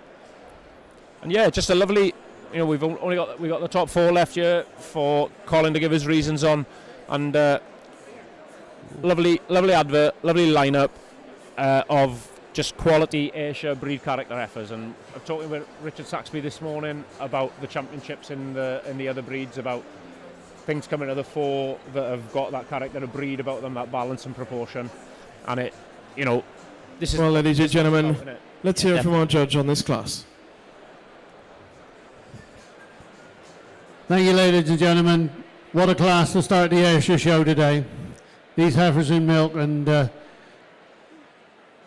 9-10 heifers in the class, really exhibiting class right down through. But the 5 heifers you got left in the ring are the top of my lineup.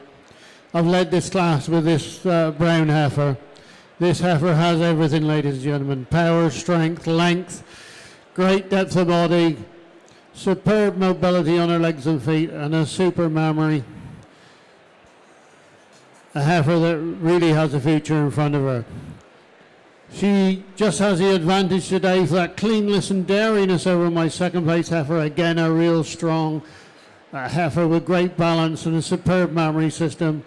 But it's this cleanness and dairiness and overall balance that gives the first one the advantage. 2nd over 3rd, 2 similar heifers, but given the advantage to the first heifer, for the 2nd heifer, for that extra bit of front end width, and also in the grip of a rear udder attachment today. 3rd over 4th, the ideal heifer to follow my first 2, scope, cleanness, dairiness, and where she has the advantage over the 4th heifer to me was this length through the rib, this depth through the rib, and also for an extra length of 4 attachment over my 4th place. 4 over 5, just a balance throughout, just giving her the advantage for that extra mobility over my 5th place cow. Thank you very much, ladies and gentlemen. Thank you, Colin. Congratulations to Evie Tomlinson. She wins that class with number 70, All-Star Ringer Joybell. Well, we're just going now into our 2nd Holstein class, 3rd Holstein class. So we've got our Junior 2, and I'm joined up on the gantry with Glyn Lucas, auctioneer from Harrison Hetherington. Recently sold, was the auctioneer when the heifer made 90,000 guineas at the Riverdane sale. Morning, Glyn. Morning, Ben, and good morning to everyone watching the 2023 National Show. It's just a phenomenal event. The atmosphere, Ben, today is just wonderful. Walking around the stands and out in the barn with the cows, it's just a real pleasure to be here. Yeah, it's really filling up fast now. Sort of, I think a lot of people get their morning chores done, and then they make their way to the show for the afternoon and to watch this. And you know, we've just got coming to shot there. We've got the Lambda Ricky from the First Look team. You know, that tame side Ricky has really bred on well for James. You know, I think probably half the team goes back to that. So, ladies and gentlemen, welcome to the Holstein Ring, class number 17, the Holstein Junior 2-year-old. This class currently sponsored by Agriloid. So hopefully that young heifer is consigned for our black and white sale. But if we go back to the Riverdale sale, what a wonderful event that was for the Holstein breed, and not just in the UK, but for the Holstein breed, I think across the globe. The 90,000 guinea heifer, the King Doc Hannah, I really think that wasn't an accident. That was generations and generations of phenomenal breeding decisions that came to the climax with that wonderful calf. Absolutely, and I think it just put the cream on. Let's not forget. Just remind me what that average was again. 5,642 per some average, but the ambassadors that Mark, Sue, and Jody have been for the breed.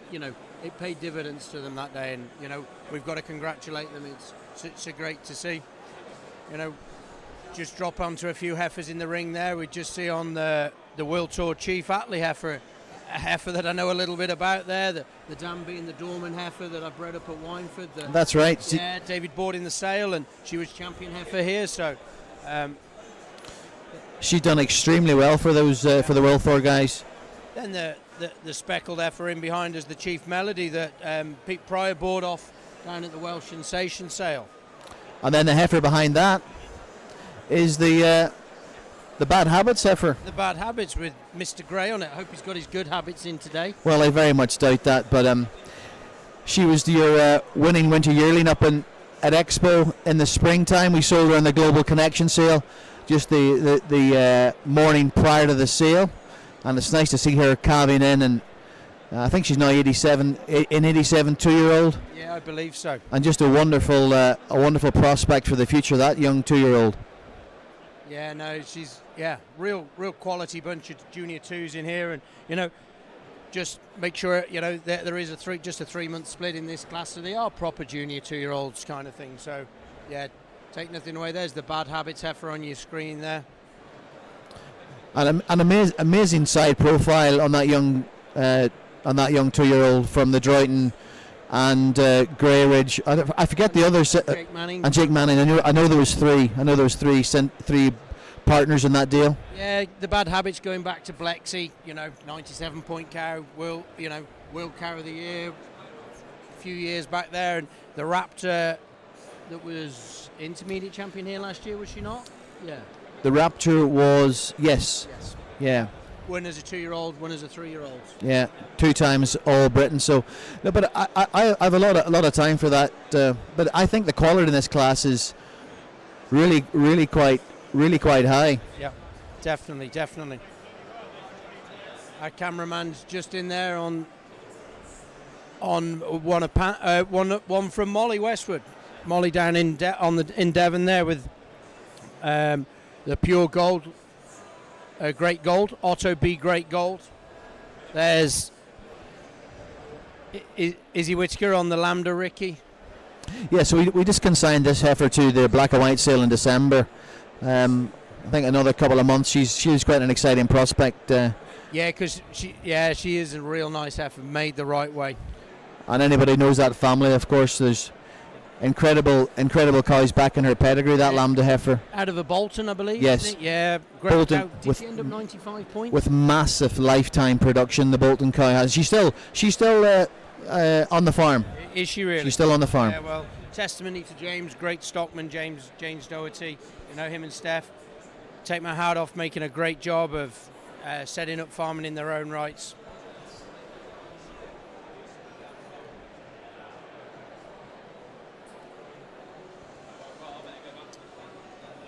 There's Heifer. What's that heifer from Heaven? Is that a chief, is it, from Heaven? That's the Chief Melody, is it not? She sold in the Welsh Sensation sale. It's the Chief Pickles. Winkling Chief Pickles. Going back to the Blondin Solomon pickle cow. So where do you think Ewan's going to go in this class, guys? After you've had a nice look at them. I think you should pick my goddaughter. Who's that? I think he's going with the Will Tour heifer, the one that's on shot there now. The Chief Attlee, out of the Dorman Attlee. She gets her looks from her godfather. Well, she definitely doesn't have your hairstyle, Alan.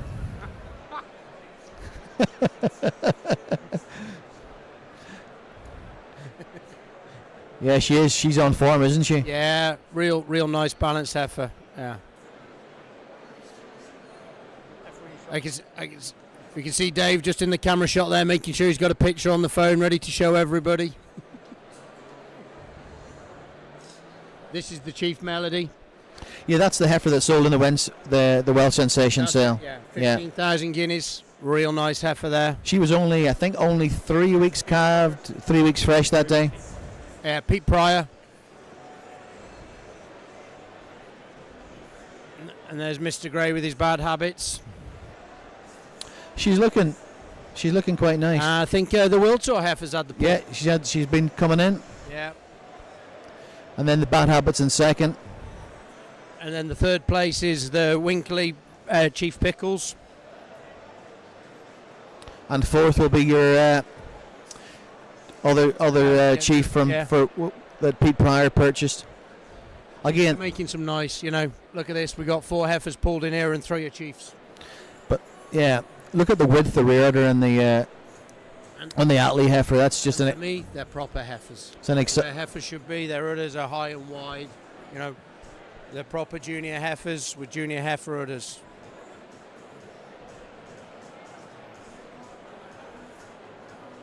Yeah, that's a really nice lineup. That's an impressive lineup of heifers. I think the shot that we've got's coming from, we can see the rear udders up here on the gantry. I think Ewan's going to get behind these in a second. He's going to be real happy when he sees what he's got.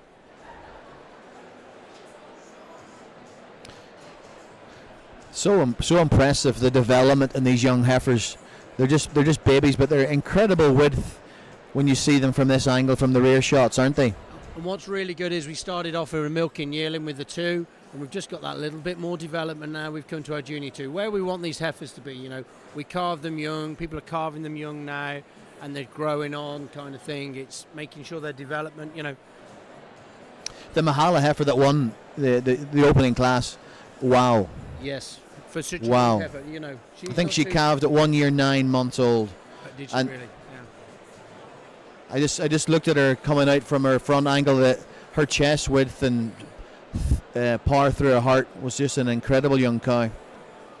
Yeah, definitely. I think Ewan's getting. Yeah, he's sent out the Wiltshire heifer. Yeah, he's pretty happy with that. That's quite an easy decision, really, when you see her. Definitely. Yeah, and he's going to go. Oh, he's dropped the bad habits and brought in the Winkling Pickles, Chief Pickles from Heffin. I think it's going to be a Chief 1, 2, 3. It is. Yeah. And then the bad habits. Yeah, he's putting that stamp into him, Chief.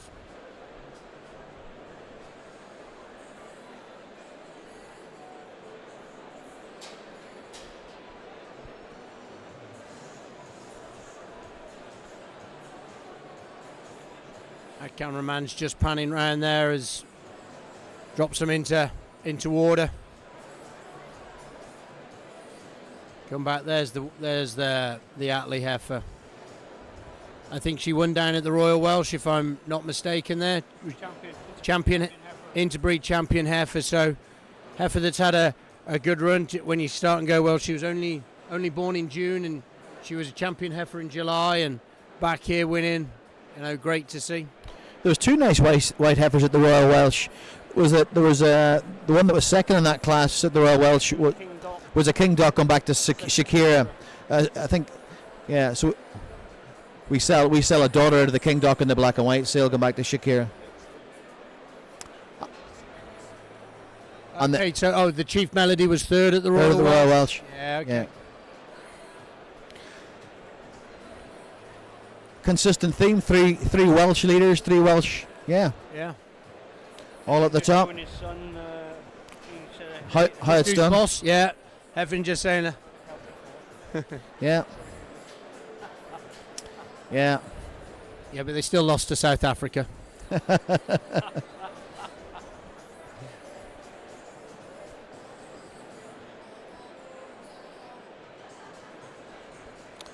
No, well done. Great. Look at just nice little shot there going through, looking at that chest width through them heifers in the ring there. Heifer's got quite a bit of width as Ladies well. and gentlemen, we've got the results in this Holstein Junior 2-year-old class. Top of the line goes to number 80, Wiltor Chief Atley, exhibited by David and Claire Jones. She also takes Best Udder and Exhibitor Bred in this class.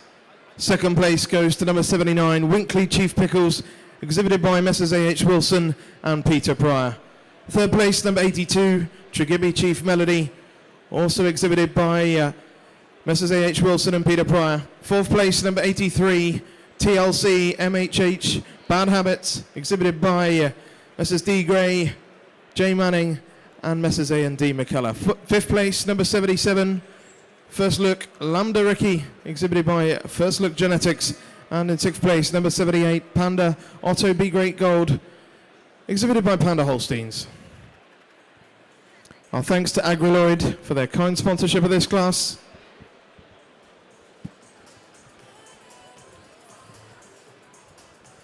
We welcome Peter Duckworth from Agriloid.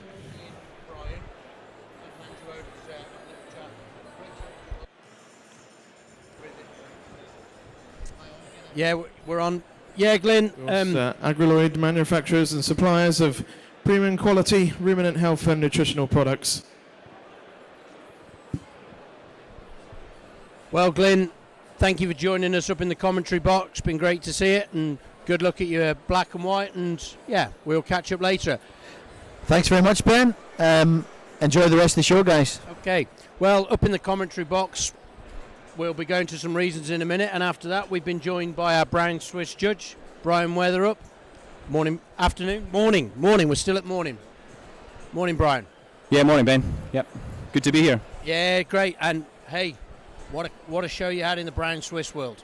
Yeah, fantastic. It was just such a pleasure to judge some decent classes and get the numbers there, and the quality was just so high, especially in my senior cow class. To have a Did I hear right? You had an 11th calf cow at 14 years old, Yeah. 1 month fresh. Yeah, 1 month fresh, 11 calves, and the cow leading off that class, she had 7 calves, then a 4th calver, and then there was 2 6 calvers and a 4th calver in that class. Fantastic example of the Brown Swiss breed and a fantastic advert for the Brown Swiss breed, to be fair. We were saying up here that, not so many years ago, the cow that was probably stood last would have been a very comfortable winner here. It's really progressed that the Brown Swiss breed has. Yeah, absolutely. They've really pushed that dairiness and frame and bone quality, and the quality in the udders, the veination, the height and width and the fill in the rear udder just makes a big difference. Let's hear a few words from our judge on this Junior 2-year-old class.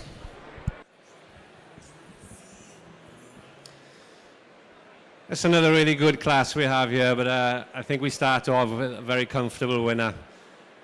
When she comes in the ring, you just see that front end immediately, that beautiful breed character through that head. She's very upstanding. She's very level and long over the top line. She's full in the crops, deep in the heart. She's beautiful rump structure on this cow as well. Great width of rump to her, and she uses that width of that rump to give her that high, wide rear udder. This is a real high and wide rear udder. When you get behind them, it's then you really appreciate how high and wide it is to compare with the other cows in the class. And she walks on a beautiful set of feet and legs, just walks really straight and freely on parade. Giving you the advantage over a beautiful heifer we have here in second. Just that extra bit of length of body today, just a bit smoother over the rump, just a bit longer in the rump, cleaner over the hook bones. And just a bit smoother in the forwarder as well, and this beautiful balanced heifer we have in second place. Really do admire this heifer. I think this is a heifer that's going to go on to make a great cow. She's got great width through that chest, and just a great udder, great ligament, great quality of the udder. And she just has the advantage over the heifer in third place. Just blends a bit smoother in that forwarder attachment. 3 over 4. I swapped these two up a little bit. I just felt the second and the third heifer just had a bit more quality through the body, a bit more venation and quality through the udder. So the third over the fourth, that's just for that venation and extra openness, dairy and femininity over this very powerful heifer we have in fourth. Fourth heifer, very correct heifer. No holes in this heifer. She's hard over the top, deep in the body. It's just that strength in the loin and just the levelness over the top, and there's just that extra capacity through the front end that gives the advantage over this fifth heifer. But a heifer we have to admire for her openness of rib and her quality through the udder, the height and width of the rear udder, and just pure silk, this heifer. So 5 great heifers. Please give them a round of applause. Thank you, Ewan, and congratulations to David and Claire Jones. They win the junior 2-year-old class with Wiltor Chief Utley. Nice heifer there, Brian, wasn't it, just winning the class? Yeah, super rear udder here. From up here anyway, it looks absolutely spectacular, and 3 real nice heifers at the top there, all by the same bull, which is really impressive. I'm just going to drop the mic over to Ewan for a few questions with you from the Brown Swiss. Yeah, super. No, thank you, Ben. Yeah, well, first thing, congratulations on your championship lineup. What a lineup of cows. Yeah, thanks, Ewan. It was a real pleasure to be in the ring there and see those 3 cows standing out there in the championship, and they were exactly the kind of cows that I look for, and any breeder looks for now. Just dairy and clean and quality udders, and walked really well and shown youthfulness and dairy character, and that's what we're all looking for. So. Yeah, I had Rich Saxby with me this morning on the commentary, and it was unfortunate for the guys at home. They never got the shot that we got from the gantry here of the 5 of them following each other in. Heifer and milk at the front with about 6-inch of muzzle and the chest to go with it, and everything from their back just fit. They were just fantastic standard of Swiss cows today, though, weren't they? Yeah, it's a brilliant advert for the breed, it really is, and I know it's an underutilised breed in the UK, and we don't get the numbers that we'd like to see at the shows, but just a super example of the breed, and all the way down the line, from all those young heifers, sweet udders, right to that 11th calf, 14-year-old cow in the senior cow class. I think she was the testament, alongside your champion, obviously, of the durability and the lasting of that breed, isn't it? Yeah, you just can't argue with that. There's all the breeds have got all of their great attributes, but if you look at the Brown Swiss, the longevity of them really is the thing that sets them out from the rest. And like I say, to see that 11th calf cow, a month fresh, 14 years old, walking like a teenager, full of milk, a rib full, just a fantastic frame and beautiful hide and just everything about her. It's just a shame I couldn't get her further up the class, but there were so many good fit cows ahead of her. So. This is the Holstein Senior Red and White Heifer in Milk. This class kindly sponsored by Farmers Guardian.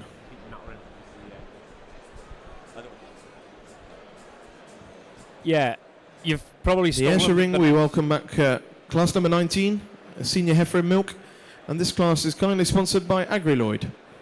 You've probably stolen the next thing I was going to say already, but what really impressed me as well was the locomotion, the quality of the legs and all them cows. There wasn't a bad-legged animal. They just moved so fluidly, so well. A little bit of that comes back to that extra bone quality they put into the Swiss breed. Yeah, I totally agree, and as a Holstein judge, we always give credit to the Brown Swiss for improving their bone quality, because it's something that we always felt as a rival breed they lacked, and you can see now that the direction that breed's going in is so good. They've got that dairiness, not just in the bone quality, but also in the angularity over the shoulder and the length and the depth and spring of rib. And to see those cows moving around the ring, I think the breed has moved on massively. And I do also think the Lockhead family have played a really, really big part in that, and they'd really deserve all the credit, because those 3 out there in my final championship, and the 5 in the championship before that are all bred at Kedar, and they do a brilliant job of bringing them out. So, and I was chatting to Saxby this morning, to Richard, and the one thing we both chatted about and agreed on is Johnny does it for the good of the breed, because he absolutely loves seeing his cows go on to other people as well. Yeah, that's the thing. I mean, you look at how, if it's not Johnny bringing them out himself, there's one that he's bred, or the dam or the grand dam has been bred at Kedar, and he's just been ahead of the game, and he's driving the breed forward and doing a really good job, just by being exceptional at doing what he's doing. So massive credit to that family, and they're really on top game at the minute. Yeah, no, super. Thanks very much, Brian. Well, while I've got you on the microphone, we've got Ayrshire cows in the ring here. We've got the first of our senior cow classes in view. There's also the senior red and white Holstein heifers in front of us. You probably haven't had a chance to have a little wander around the lines or anything, but Have you had a gauge of the standard throughout the rest of the show? I don't think we have to worry about the standard of the rest of the show. We know it's going to be good.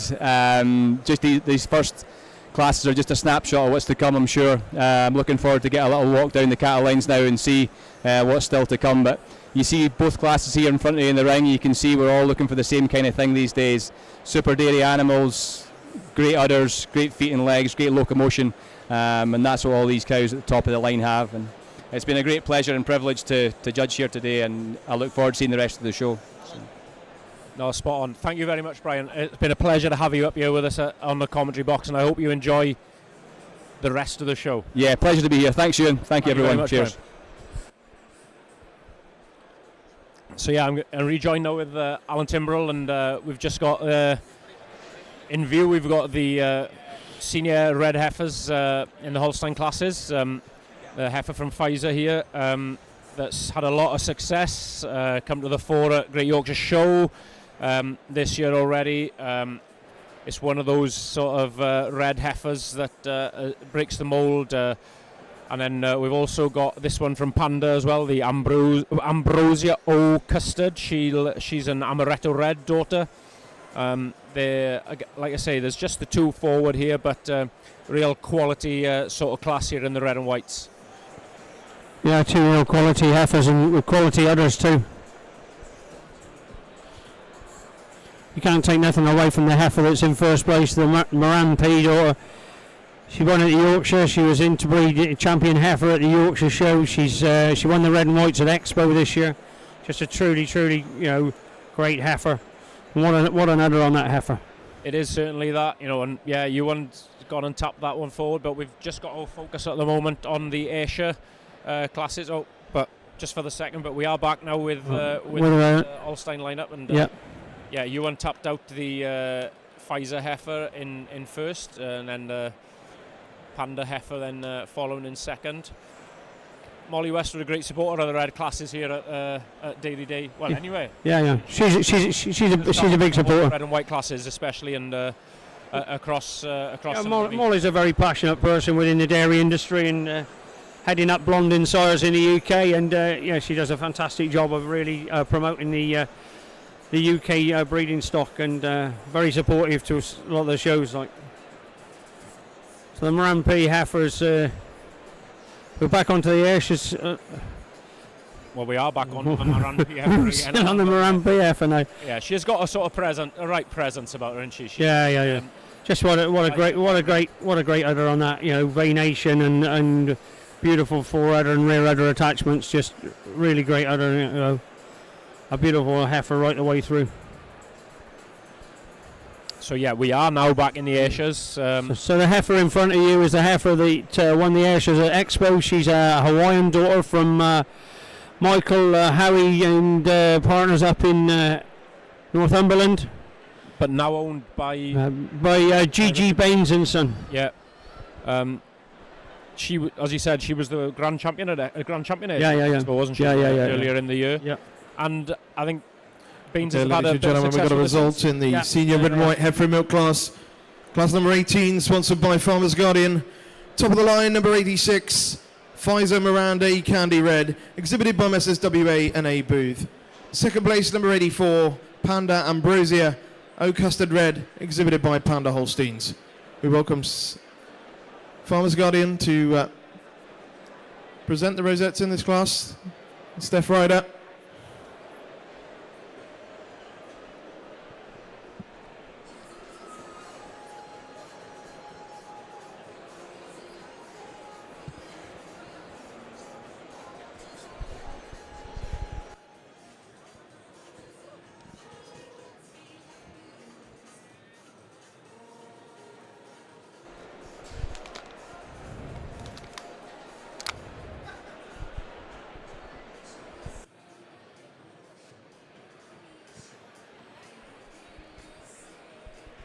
And yeah, we've got another of the Ayrshire heifers and milk in view in front of us. Number 94, Biggin Vale Blissful. So that's the Liner Oblique Focus daughter. Yeah, she's from that Blissful family. It's from down at Mark Evans's down at Eastchurch, and it's a really strong cow family down there with Mark, and know the Adams family purchased a really nice milking 2-year-old, and this is led by Mia Waterhouse from up in Yorkshire. Mia's been a big part of the young breeders team for the last 2 or 3 years now, and it's nice to see her out there. That's what I was just going to mention, Alan, was this will be an animal that's turned out by the young breeders team then. Yeah, there's quite a few of them in here. I think Amy Sayer nearly said Armstrong, and I nearly could have got my knuckles wrapped because Jake's taken possession of this one. Okay, so the one that Amy's leading. Let's hear from our judge on this class. Shot there in front of the one with Brizzy as well. Number 8. Red heifer. So that's another one. Ladies and gentlemen, I think we've got another outstanding heifer to lead this class off.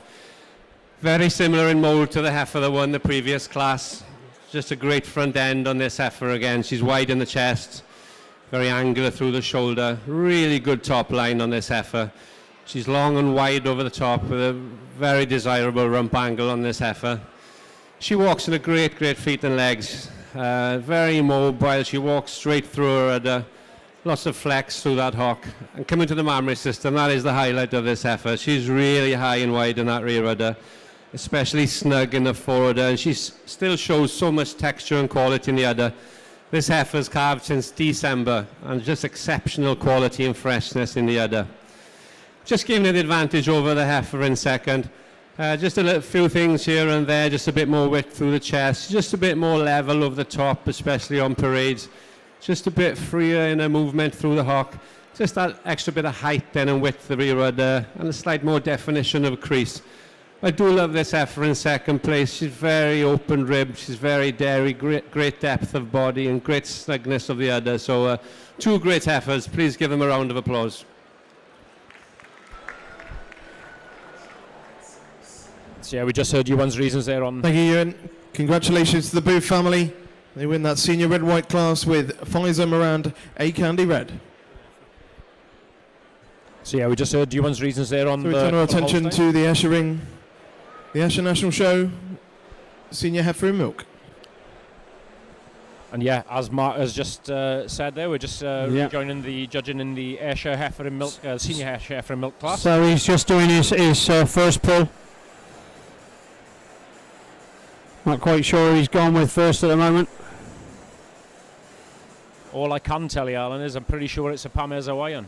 Yeah, well, the 2 first ones that seem to be... The 2 that look as if they're getting drawn in first at the moment are both Pamez Hawaiians, a bull that we talked about with Sam a little earlier, a bull that... So actually, at number 88 looks like it's been pulled first, and that actually comes from a really good friend of mine, Mike Windle, down in Rawton, Swindon. He sold this to Tom McCready and over to the Boulderstone family, Harry Boulderstone in Norfolk, but it actually was bought by Hunter Dairy Consulting, a really good friend of mine, Duncan Hunter, in a group of 20 heifers, and Duncan again has found a real good one here for somebody, and this is heifer stood at the top. The second heifer is the heifer that won at the Expo. She's again a Pamez Hawaiian that goes back to the Peggy family, the Morrick Peggy family from Michael Harrion family.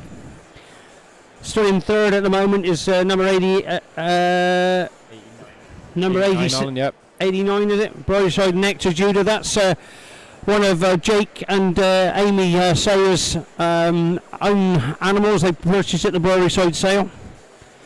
In fourth at the moment is number 93, which is Huntington Famous Joybell. So again, that's a Joybell from the Joybell family from the previous Ayrshire class.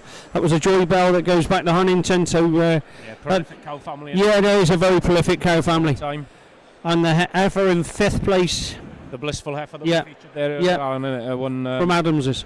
From the Adams in Ashbourne in Derbyshire. So a great line of heifers.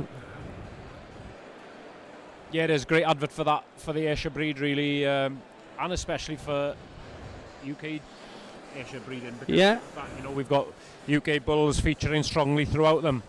And I did catch a glimpse earlier on. The breeder of Pamez Hawaiian is actually here, Dawn Corrin, and her mum was Pam, and that's where the Pam Air came from, the prefix. And Dawn bred this bull. He's a legacy restoring son off of their In shot at the moment, the elderly gentleman with the shovel, actually he's come by bus today because he's actually gained his bus pass. That's Jeff Doyle, who's a very good personal friend of mine. He's actually 65 today. So if any of you out there have got his mobile number, text him happy birthday, because he's one of the unsung heroes here at Dairy Day. He goes around, just gets on with his job. He's always there, happy-go-lucky guy. It's one of the nicest guys you'll ever wish to meet.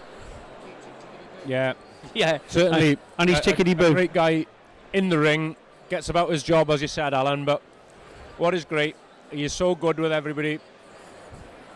Cow isn't behaving. Jeff is trying to help him. Yeah. He's just a great guy in the ring. Yeah. Absolute great guy in the ring. And don't forget his number 2. Well, Anthony normally is his number 1. But Anthony's doing all the cups and all the prizes today, making sure they all come out on time for the awards. So and all the rosettes. And without these two, the show wouldn't be able to be run as smoothly as it does. Just change our focus back to the class. Colin's gone and changed his top 2. He's swapped the top 2.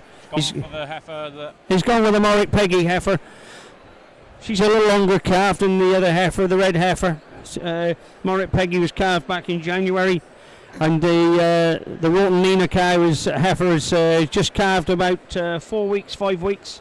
So 2 super heifers. I think that'll mean that Bainesy will probably have one of them little blue cans of Fosters when he comes Well, back. he saved a lot of Fosters up from the Yorkshire because he didn't go to the Yorkshire this year.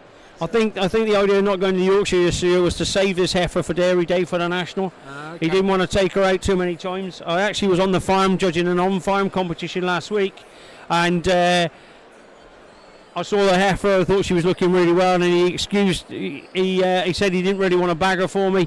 I totally understood. This heifer's getting stale now. She one day to really bag her up and look $1 million, and he's done it today. Right today. Yeah, he has, and she looks well. She's a credit to the breeder, Michael Howie. Michael's got a really good herd there up in Northumberland, and past president and a really good guy. Yeah, no, that's nice lineup of Ayrshire heifers again. Nice winners at the top. Yeah. I didn't get to comment on that first heifer from the Evie Tomlinson, but a real nice heifer. Yeah, she is a nice heifer, and she's one of the first ringer daughters in the UK to carve out. And if that's what Ringer's going to do, he'll really help the UK breed. Super, cleanness. Okay, ladies and gentlemen, we've got the results in the senior heifer and milk class in the Esher Ring. Class currently sponsored by Agriloid. Top of the line, number 91, Morwick Peggy 126, exhibited by Messrs. G.G. Baines and Son. She also takes best udder in the class. Second place, number 88, Rawton Nina 23, exhibited by D.G. McCready and Son. Third place, number 89, Briery Side Nectar Judah, exhibited by J.C. NMA Sayer. Fourth place, number 93, Huntington Famous Joy Bell, exhibited by L&C Window. She also takes the Exhibitor Bred Award in this class. And in fifth place, number 94, Bigham Vale Blissful 4, exhibited by RT and J.I. Adams. Again, we thank Agriloid for their sponsorship. We welcome Peter Duckworth to present the prizes in this class.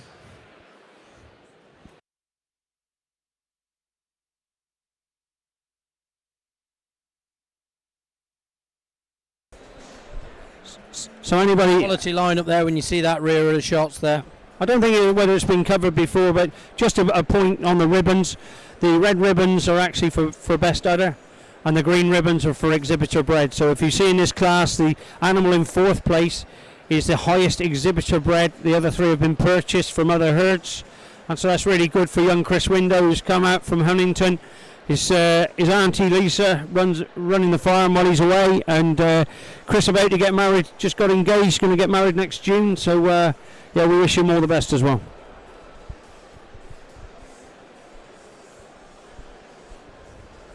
Yeah, no, great family, the Windows, like Lisa's. Yeah, a real stalwart of the breed, and the Ayrshire's at Huntington there, a cracking breeder. Yeah.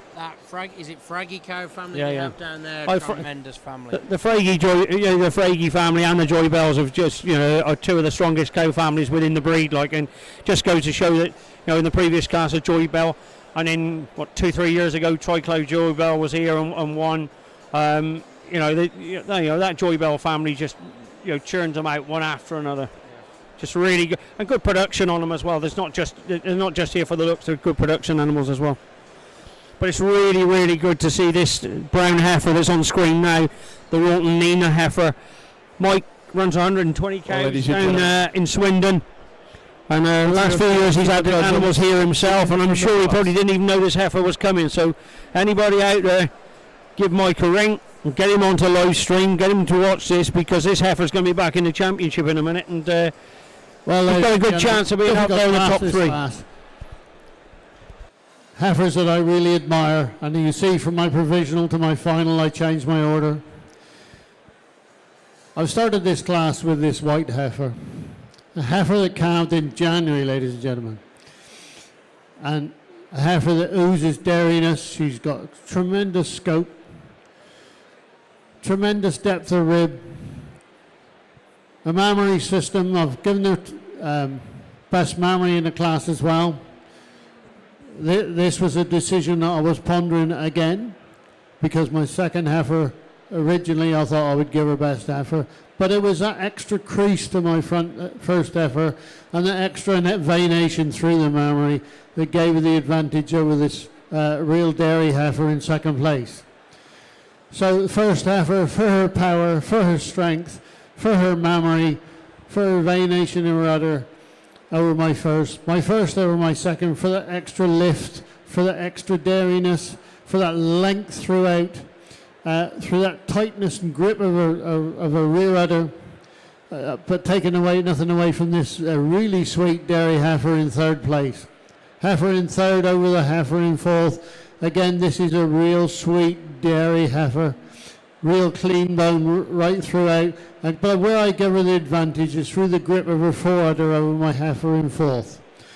Heifer in fourth, a real strong, beautiful heifer, again with balance and strength throughout.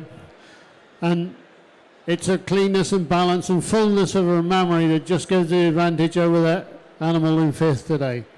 Thank you very much for a super class of heifers, ladies and gentlemen. Thank you, Colin.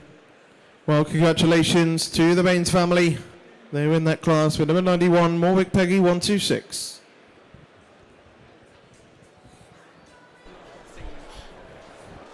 So we're coming back to so the next class for the Holstein breed. This is class number 20, intermediate 2-year-old. Class sponsored by Lely. Yeah, we're coming to our intermediate 2-year-old now. This is when Iwan's got to start to earn his money. And our first heifer leading us in here today, it's from first look. Yeah. So Abriana. So she's actually got a PTAT of 3.37, which is in the top 1% of the breed, and it's just cracking young youthful heifer, real good breeding heifer, tremendous family behind this. It goes back to the Abriana family. That was the cow that was she reserve intermediate at Madison for Butlerview? Yeah. So it's a tremendous cow. That cow is a real train long cow. Very similar to this heifer, a long heifer. She's got that great rear udder. So the second heifer in shot now is Beacon Hill Crown Royal Janet. She's a Blondin J Crown Royal. Heifer from down my neck of the woods from Ollie Reid, real good sound guy. Yeah. Ollie Reid, that's quite new to the business really, quite an interesting, only been in the pedigree job for 10 or 15 years there. Gold Cup finalist, really making big steps. Super guy, Ollie. And if ever you're short of a bongo bingo caller, give Ollie a shout. He did a great job at the Ollie milks these on robots, and I said to him, do you do anything different? He says, no, just leave them on a robot, spring them away, and so yeah, he does nothing different than what he would do normally. He says it's ease of management, and that's it. Third one coming into your shot now is the black heifer Panda Pepsi Gem. Yeah, and we've got young Becky Hurd over from Cork on the halter. Going back to that apple pie gem red. Real nice black heifer here. Yeah.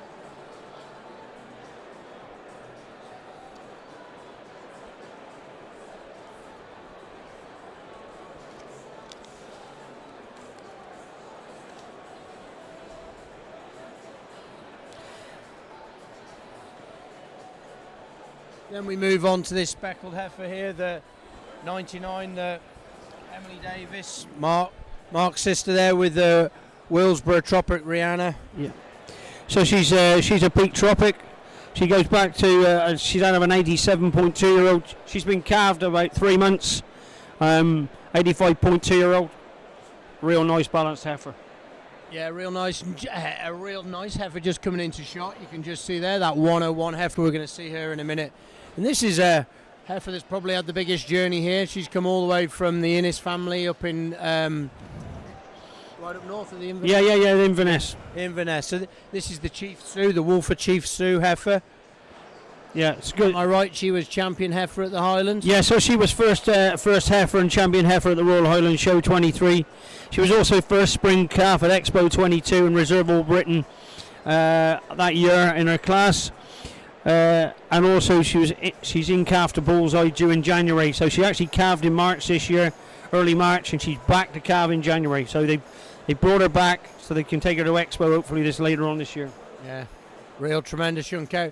Then we pan over to the Triggerbee. Is this the Lambda Zandra? Yeah. There's a mouthful if ever I needed a mouthful. So you're going on again. The Zandra family. We were talking about it earlier in one of the classes in the spring yearling class. Yep. There was a good Zandra calf there. So this goes back to the Zandra. And this is a lamb out of a high octane, and she's been calved since December 22. She was first calver. A real balanced heifer. Yeah, real nice heifer. That goes back to same place as the one earlier. They go back to where Mick Gould had that Zandra family that did ever so well for him. So now we're on to the Larchwood Crush Time Natasha. She's calved April 23 with her first calf. She was reserve champion heifer at the Royal Welsh Show this year. She's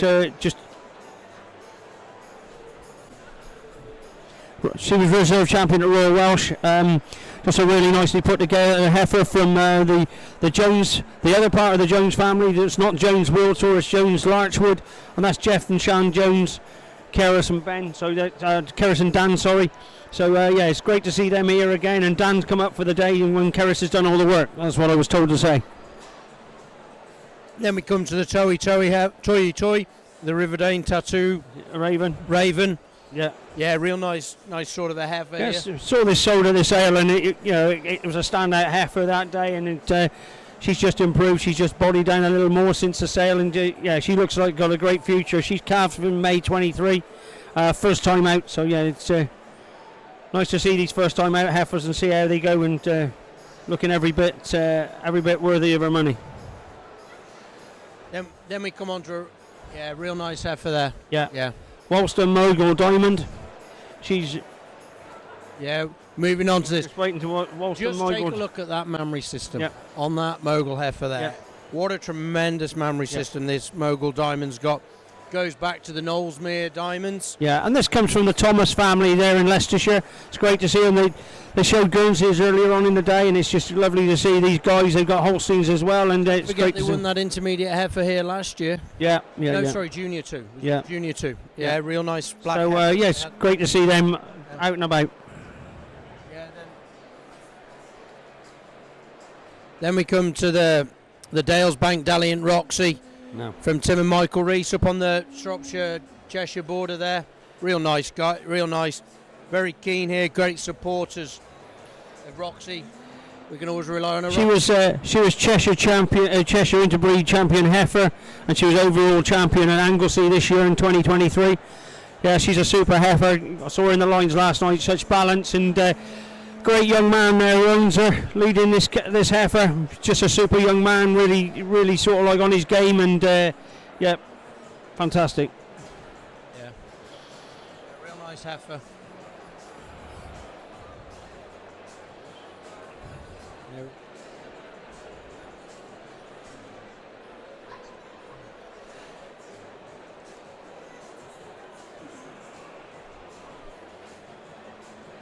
Spin him round to this next effort. Come this way. Keep coming back this way.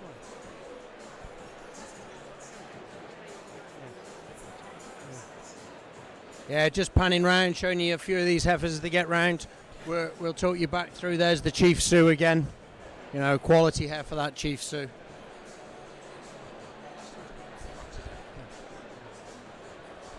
just giving you a quick glance.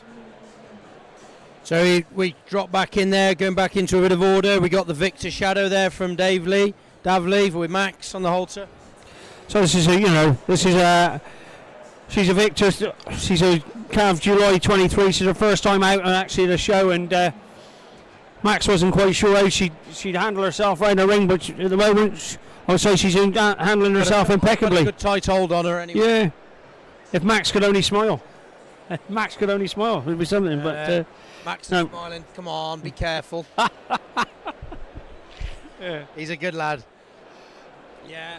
And we're going to swing on round to this next heifer.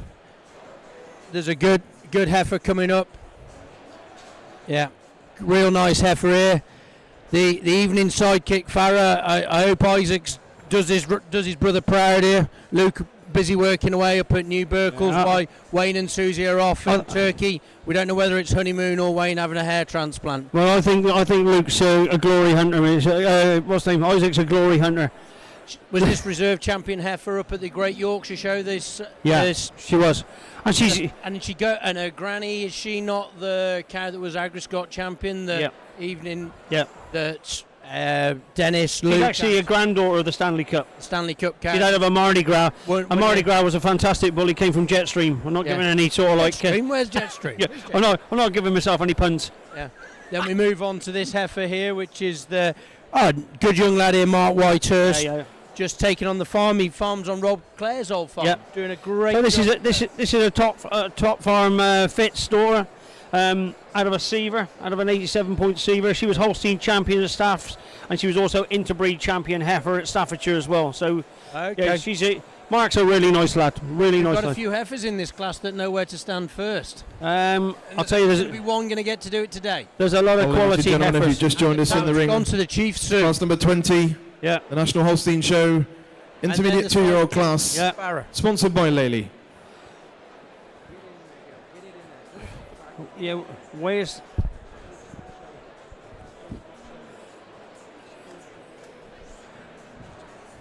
So we're just a little bit confused there. The young lady leading it. Two quality there, and we're getting a bit of a common factor on these heifers. Yeah. It's that word chief. Yeah. The Woolston heifer pulled into third. Yeah. But you can't get away from. She's second, is she?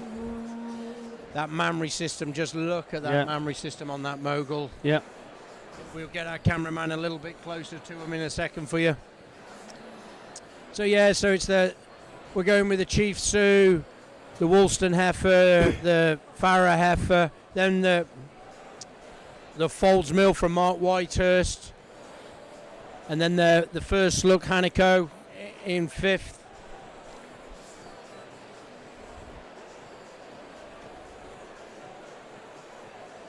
We're really getting a type that Ewan's looking for when you look down that class. He's got them, that's great quality there.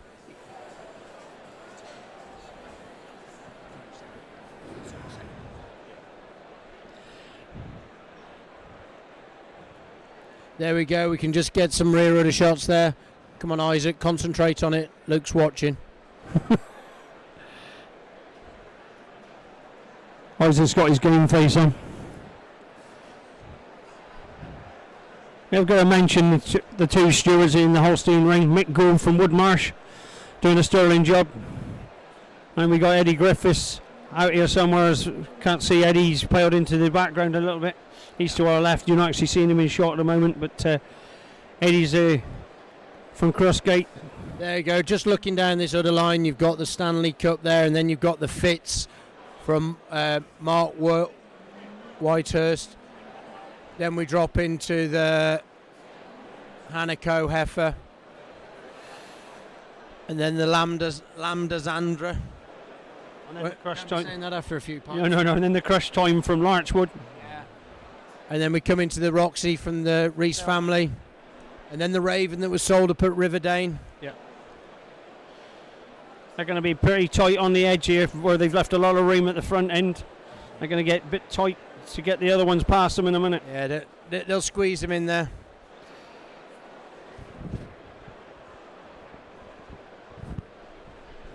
Yeah, great lineup of intermediate heifers there. high, wide rear udders all the way through that class kind of thing.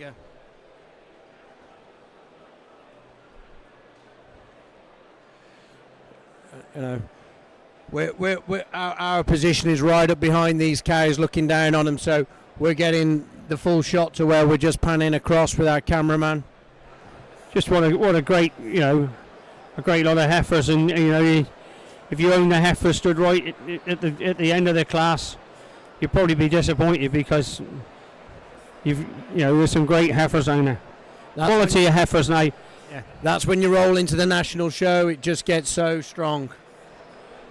As you said earlier, Ben, there's a lot of heifers here that know how to stand first, that are quite low down the line, and that is the nature of a national show. It's when you're mixing it up. There's a lot of heifers that have done a lot of winning. Yeah, all coming together. Yeah, and you know, let's take our hat off to that Sue. It was 30 degrees on Sunday, wasn't it?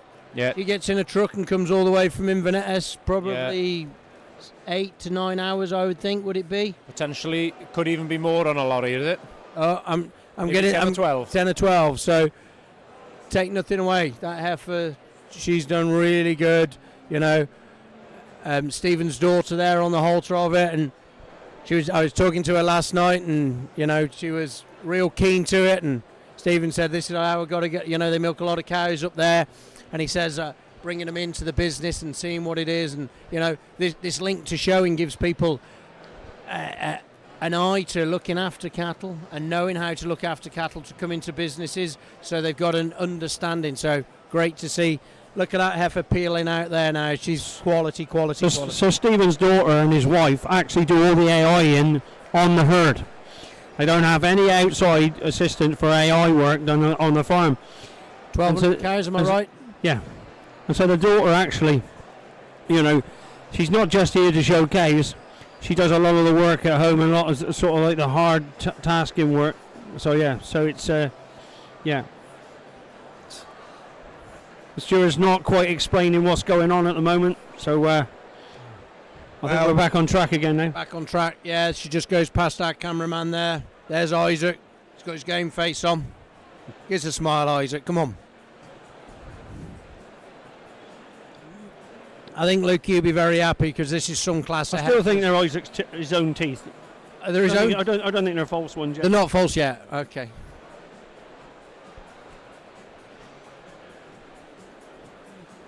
Yeah, that's. So the mogul heifer. Yeah, you know, when we get to sort of all Britain time, and these heifers are going to be right there, and deservedly so. I think there's some big futures in these cows as well. You know, we're going to see them back again. So he's brought the Fitzen out. He's pulled her fourth. Yeah. From Mark Whitehurst, and he's a really nice guy, Mark. Yeah. Good to see him. You know. Yeah.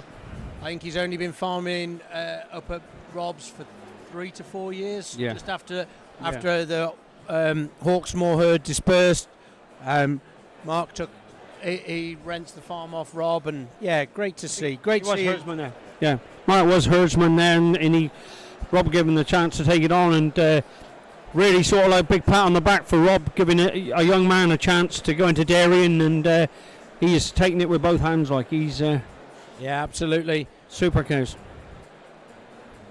And then we got Tregebby coming in fifth. Yeah, nice heifer there. That Lambda Xander. Yeah, Xandra. Good job you hadn't had a few beers before you get saying that one, Ben. And then we've got the high PTAT heifer.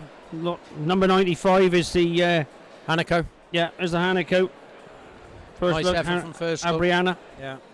And then we got the Larchwood heifer following in, the Crest Time Natasha too. Because did I hear right? She was the reserve champion heifer down at the Royal Welsh. Yeah, she was reserve champion. That's just telling you the quality of this class. And then we got the Riverdane Tattoo Raven from Toy Toy. Following in then is the heifer from the Dalebank Dalliance Roxy. Kind of nice. I'm just looking across here, and I'm following in from that is the Davley Victor Shadow 108. Following inside is the Ollie Reed, the Crown Royal Janet, the Beacon Hill. Yeah. But no, just watching you and nodding his head, he's sat there going, "Yeah, I'm really pleased how this class has pulled up for me. So good job." There's some great heifers in there, and I'm sure that when we get the lineup shot along, when you look at that lineup, that's just phenomenal. I'm just having a little look down at the collecting ring. I know that see Dennis is there. I know some of the older breeders might disagree with me, but when you see the quality of udders in the Holsteins now, and there's not anyone that you would say really hasn't got a quality udder. I think you must find that, Ewan, as you travel around classifying. Yeah, certainly so. You know, you very few, especially of these top end sorts of bulls, barely ever leave a bad udder, to be fair. You know, we've got, well, this is the second of black and white classes. Chief's leading, come into the fore, and he always leaves an udder on him. I just think it's quality venation through them as well. And, you know, it's a long time since I milked a herd of cows, but I'd say, you know, if you had a herd of cows you went out to every morning to milk like this, wouldn't be a problem getting up. Okay, just looking in there, I see the 20, the intermediate 2-year-old. So best udder goes top of the line to the heifer in second place, the evening. Wolford Chief Sue, exhibited by Stephen Innes. Second place, number 109, Evening Sidekick Farah, exhibited by Luke Lancaster, Rory Timlin and John Metcalf. She also takes best udder in the class. Third place, number 106, Woolston Mogul Diamond, exhibited by AD and RM Thomas. She takes the Exhibitor Bred Award in this class too. Fourth place, number 110, Folmill Fitz Dewdrop 4, exhibited by Mark Whitehurst. Fifth place, number 102, Tregibi Lambda Zandra, exhibited here by Messrs A.H. Wilson. And in sixth place, number 95, First Look Hanako Abriana, exhibited by First Look Genetics. What a great class of intermediate 2-year-olds. Class sponsored by Lely.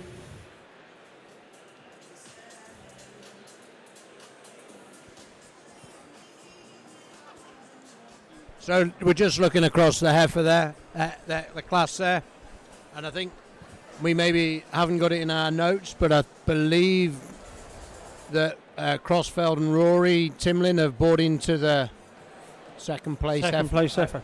And she gets best udder, the second place, the Evening Sidekick Farah. Yeah.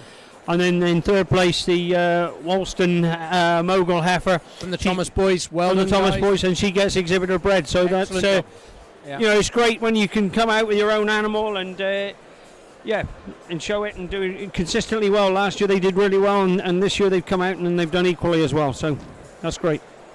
I can just see Stephen there under the archway at the bottom end. Yeah, he'll be pretty chuffed and psyched about that. It'll make the long journey back up to Inverness well worth it, but then she's not finished yet. So we've got the Heifer Championship yet, and she's in with a chance. The Atlee against that's going to be real interesting when these senior heifers get into the ring as well. You know, we're really been. I was quite fortunate to get a chance to be on the live stream at Expo, and you thought the quality up there couldn't be beaten, but I'll tell you what, this is there's some tremendous quality here today. Isaac's just asking, are you sure you're going to keep me second? I could go first for you. Go on, let me go first, please. If you looked at Isaac's got his game face on there. Yeah. He's agreeing with him, and he winked. Yeah. So that means he agreed. That's okay. Yeah. It's passed. It's passed. Yeah. Well done, Lukey. No, that's great. And it's really good for the Innes family. They've travelled the furthest to be here. Yeah, and you know, you travel down here, and you know, Stephen and his daughter came down in the trailer, brought this animal down, and fair play to him. Yeah, good on them. Good job. And and don't forget, they purchased this off of Richard Armstrong at Wolfer. Yes. And you know, great for Richard family, the Armstrong family at Wolfer. What a tremendous herd of cows they've had and or still have, and to bring, you know, to sell a heifer like this, and it's been a great advert to everyone. Like. Yeah, good on them. You know, the Mogul just wheeling round in front of you from the Thomases.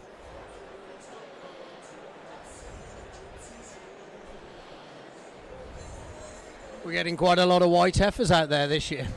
Last year is the black heifers, this year the white heifers. I think anybody that's got a nice black bull will probably do a fortune on this job. Freeze branding might not be so easy on these heifers. I was just thinking exactly that, Alan. I don't think the freeze brander's going to make a fortune out of these. Yeah. Anybody looking for one? I have got one.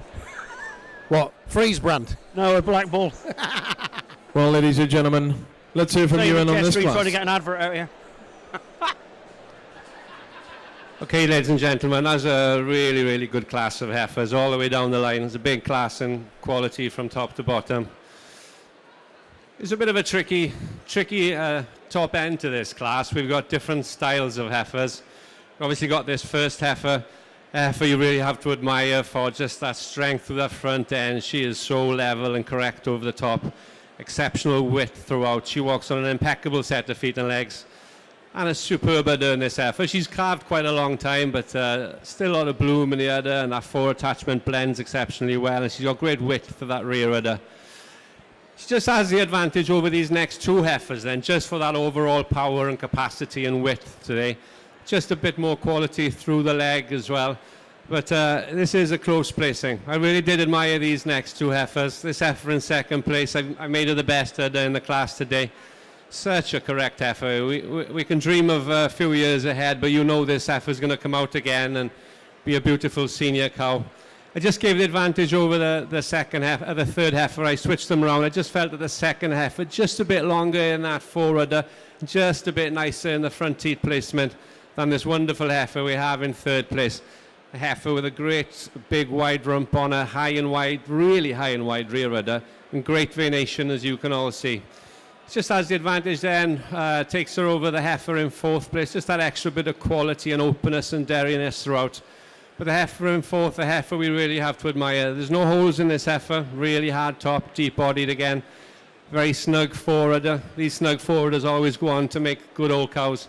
And it was in that forudder that she had the advantage over the heifer in fifth, and a little bit of advantage in that loin strength. But this fifth heifer, dairyness, quality throughout, great feet and legs, and a great mammary system. So a great class of heifers. Please give him a round of applause.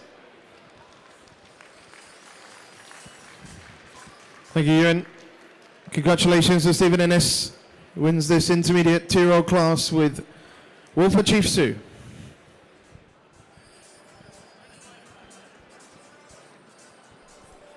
Yeah, real nice. Let's see this group of heifers going out there. Real nice group of heifers.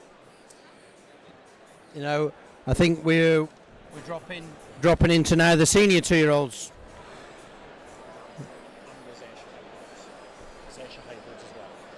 And the Ayrshire hybrid heifer that probably not going to take a lot of judging because there's only one. Oh, there's two. So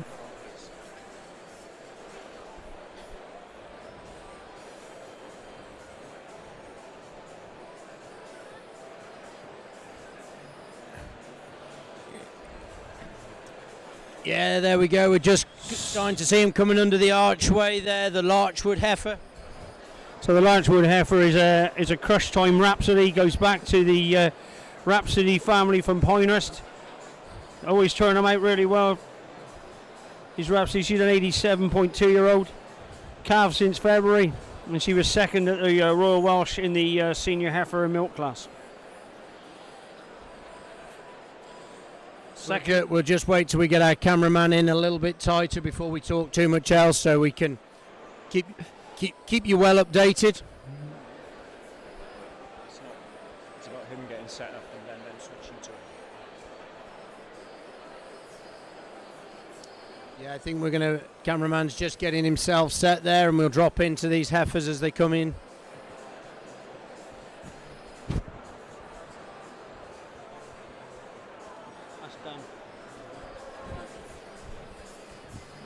There's Dan Jones on the Crush Time Rhapsody. Yeah, that's the Crush Time Rhapsody. She was second at the Royal Welsh Show in the senior heifer milk class to her stablemate who was in the class before. Agriculture. Yeah, real nice heifer there, great balance to it.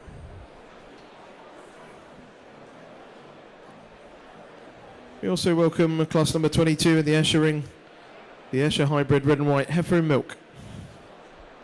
You mentioned there, Alan, about the Rhapsodies going back to Pinehurst, but the other interesting thing about this heifer is the mother actually came from Luganlan, from Mark Williams's down in Carmarthen. Okay, yes. And it was a bit of a shrewd purchase from Jeff on the day. I think he turned up looking for a few and snapped himself up a couple of Rhapsody young heifers and stuff. So very shrewdly, Here's another nice to a few families. Here's another nice Crush Time, and from the Horsleys, and Will on the strap over there. This Crush Time Emma out of Solomon, a real nice heifer this.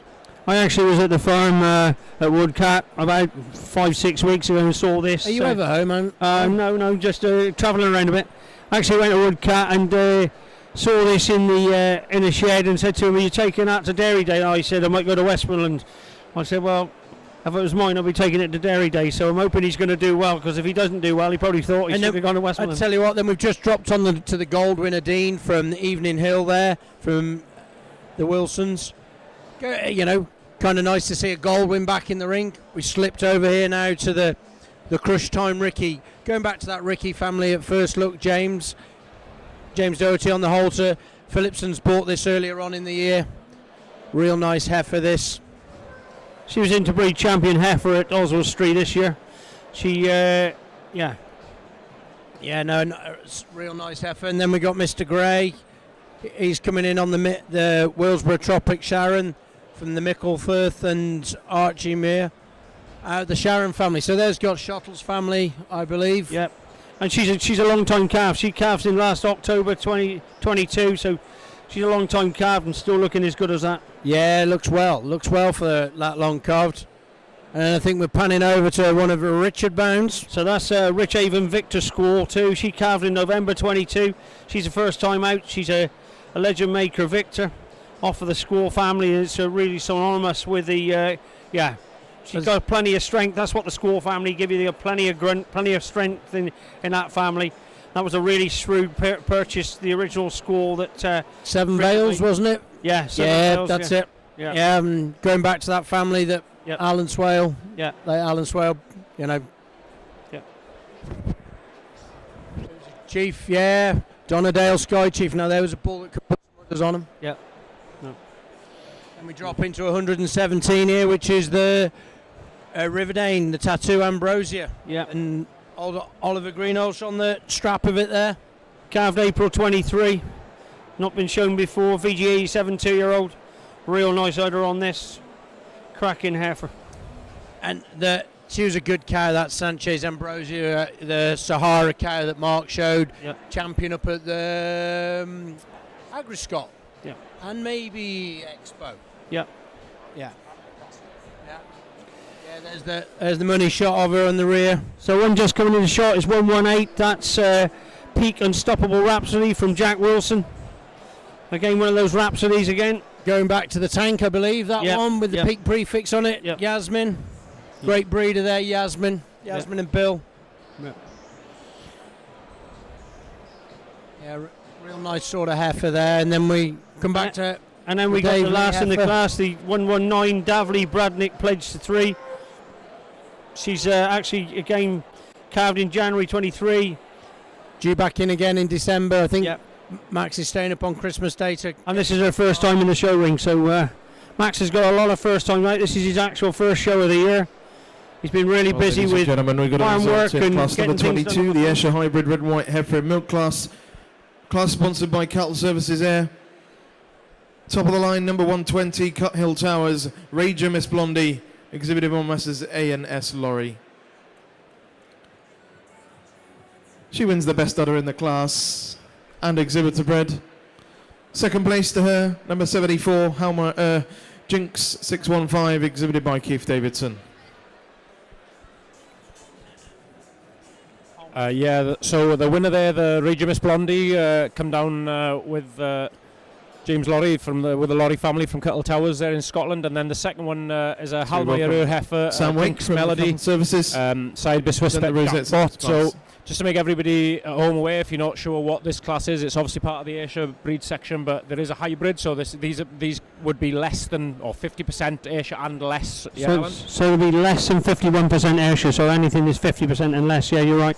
This Miss Blondie family traces back to a cow that I had winning the Royal Highlands show in 2015, which to me was pound for pound one of the best Ayrshire cows of the time. A Miss Blondie family is synonymous with great udders and real balance, and you can see this heifer. She has got that. Showed, turned out and shown really well by James Lorry. Lorry family really do turn their animals out. we've had synonymous winners right the way through, sort of like got at many shows, and the quality as well. And then the other heifers come down from Holmeyer as well. And Colin Davidson's actually stewarding, and he may come into shot in a minute. He's stewarding in that Ayrshire ring. He brought the animal down, and he's been working with the young breeders. There's Sam Wake in the shot there with James, and it's good. Samu was with us chatting about a few classes earlier, representing the sponsors there, Cattle Services Air, the Ayrshire Cattle Society. So just presenting to the winner, James Lorry. Yeah, so just to go back to the sort of heritage of these cows, so this one's obviously an Ayrshire cow family, the Miss Blondies, as you mentioned, Alan, but she's sired by a Holstein bull, Ranger Red, which is why she then becomes eligible for this class as opposed to... I think she's around about 37-38% Ayrshire still in her. They decided to use a red Holstein bull on her mother, so that obviously then drops her percentage. You're saying there's nothing to stop that animal then to go into a pure Ayrshire, and then the offspring going back into the full registered. So, ladies and gentlemen, let's hear from Colin in this class. Thank you, ladies and gentlemen. This is Ayrshire hybrid heifer, and just two in the ring, and I'm sure you'll agree with me today. Two nice heifers, but when you come to the placing of these two heifers, it was quite an easy decision today, because this heifer leading the class really exhibits everything you want in a heifer. That cleanness, that dairiness, that balance, that depth of rib. Superb mammary. And it's this overall balance, if she stays in the ring, dairiness, and that grip of that udder, that strength in that forudder, width of the rear, that gives it over this real dairy heifer in second place, a heifer with big scope, a heifer that when she's fresher will come forward again and maybe produce a better result than today. Thank you, Rick. He's gone with the Goldwyn Dean. No, the tattoo. Yeah, the tattoo from Riverdane, the Ambrosia. So congratulations to the Lorry family. They win the hybrid class. Cut Hill Towers, Ranger, Miss Blondie. And then it's the Goldwyn Dean in second from Evening Hill. Two great efforts at the top. Yeah, and our judges then just having a look, and he's gone with the Crush Time Ricky from First Look Jones, Crush Time Ricky from Phillipson. And then I think following in behind that is the Micklefirth, the Willsborough Tropic, Sharon.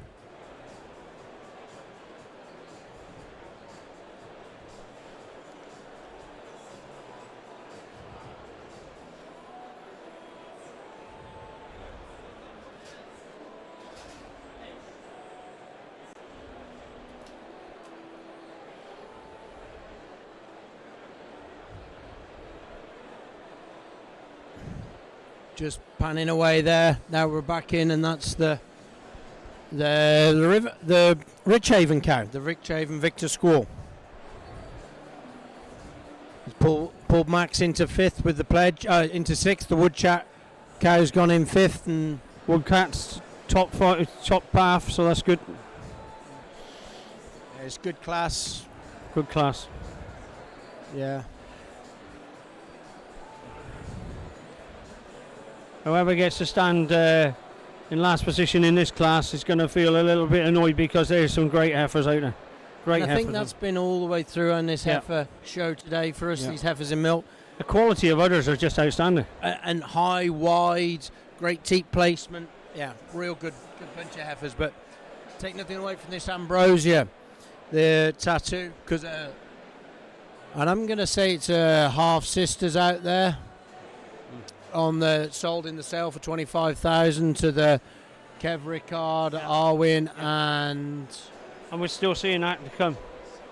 And Selwyn Richards, yeah, no, and that's still to come yet. She's a nice young cow, so just shows, breeding counts, cow families.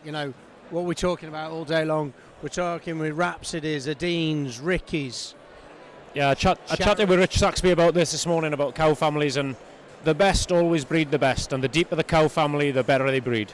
100%, the generations are there now behind it, and you look into it. When these cows get scoring excellent, you buy something, you almost know it's going to be excellent. All you got to do is look after it, and that's great with the Holstein breed, with its generations. I think, am I right in saying Molly's got 21 excellence behind?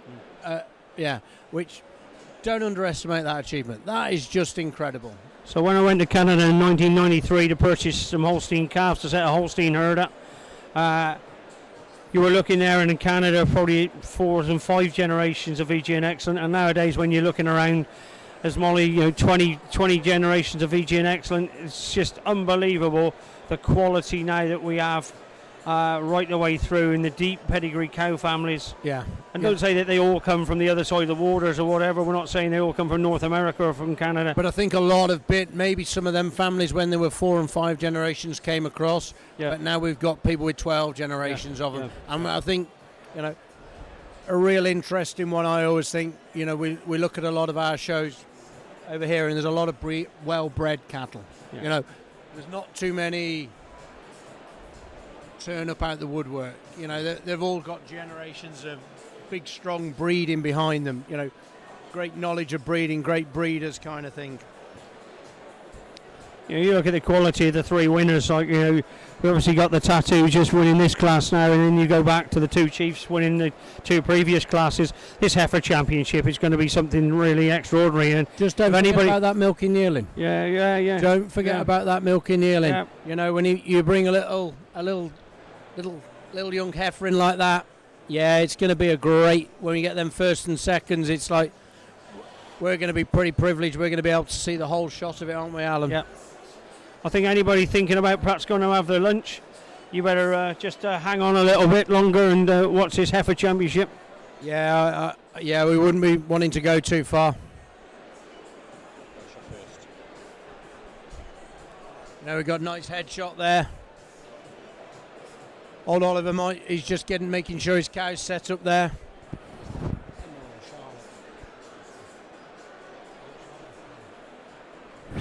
We're a bit undecided whether it's Charlotte or Emma Wilson, and I'll be honest because Ben's asking here behind the microphone, so I'll take a punt. It could be Emma or Charlotte. And I'm nearly certain it's Emma. Oh well, we can't be wrong if we mention them both. You're never wrong, are you, Alan? No. I'm sure I'm frequently wrong, according to my wife. But what a great lineup of heifers! Yeah. I know we keep saying it, but what a super lineup of heifers. Young Iwan Thomas there down on that last place heifer, and that's a good heifer. Take nothing away from that heifer. It's a really, really good heifer. Just looking at the back of the collection into what's coming in, I think we could be going to go with the red and white heifer champion first. What? Okay. Sorry, the red and white's coming against the black and whites, which is good. Pan through. So it's going to be the Ayrshire champion first, I believe. We'll keep you updated. You can see. Okay, ladies and gentlemen, we've got a result in this senior 2-year-old class. Class sponsored by NWF Agriculture. Top of the line, number 117, Riverdane Tattoo Ambrosia, exhibited by Riverdane Holsteins. She takes the Exhibitor Bred Award in this class and also Best Udder. Second place, number 113, Evening Gold Winner Dean, exhibited by James Wilson. Third place, number 114, First Lick Jones Cross Trime Ricky, exhibited by Messrs F and J Phillipson. Fourth place, number 115, Willsborough Tropic Sharon 136, exhibited by Michael Firth Holsteins and Archie Mayer. Fifth place, number 111, Larchwood Crush Time Rhapsody, exhibited by Larchwood Holsteins. And in sixth place, number 112, Woodcat Crush Time Emma, exhibited by DR and HM Horsley. Once again, we thank NWF Agriculture for their kind sponsorship of this class.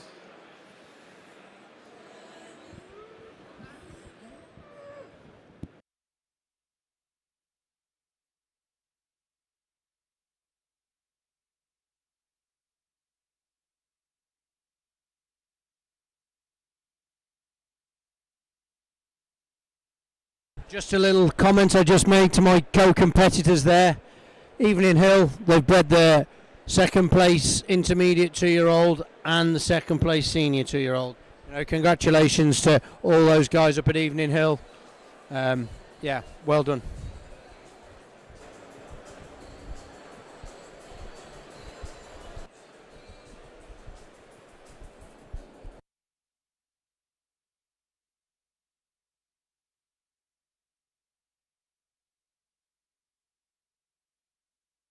So just getting the rosettes handed out there. There's Oliver taking the Best Udder and Exhibitor Bred Award. Well done. It's some vessel on that cow, isn't it? Your watcher out there.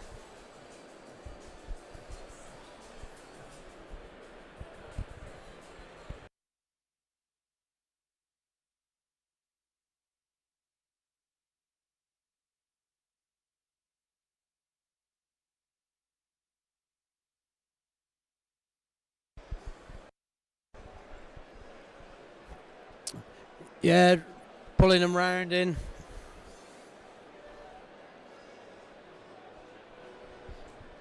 Miss Wilson on the Dean. I'm glad you got that one right. Look at the width of rear udder on that Evening Hill heifer. Yeah, tremendous. Very much like a mother, that the Lavender Medine cow there. Very, very much, Nice to see a gold win.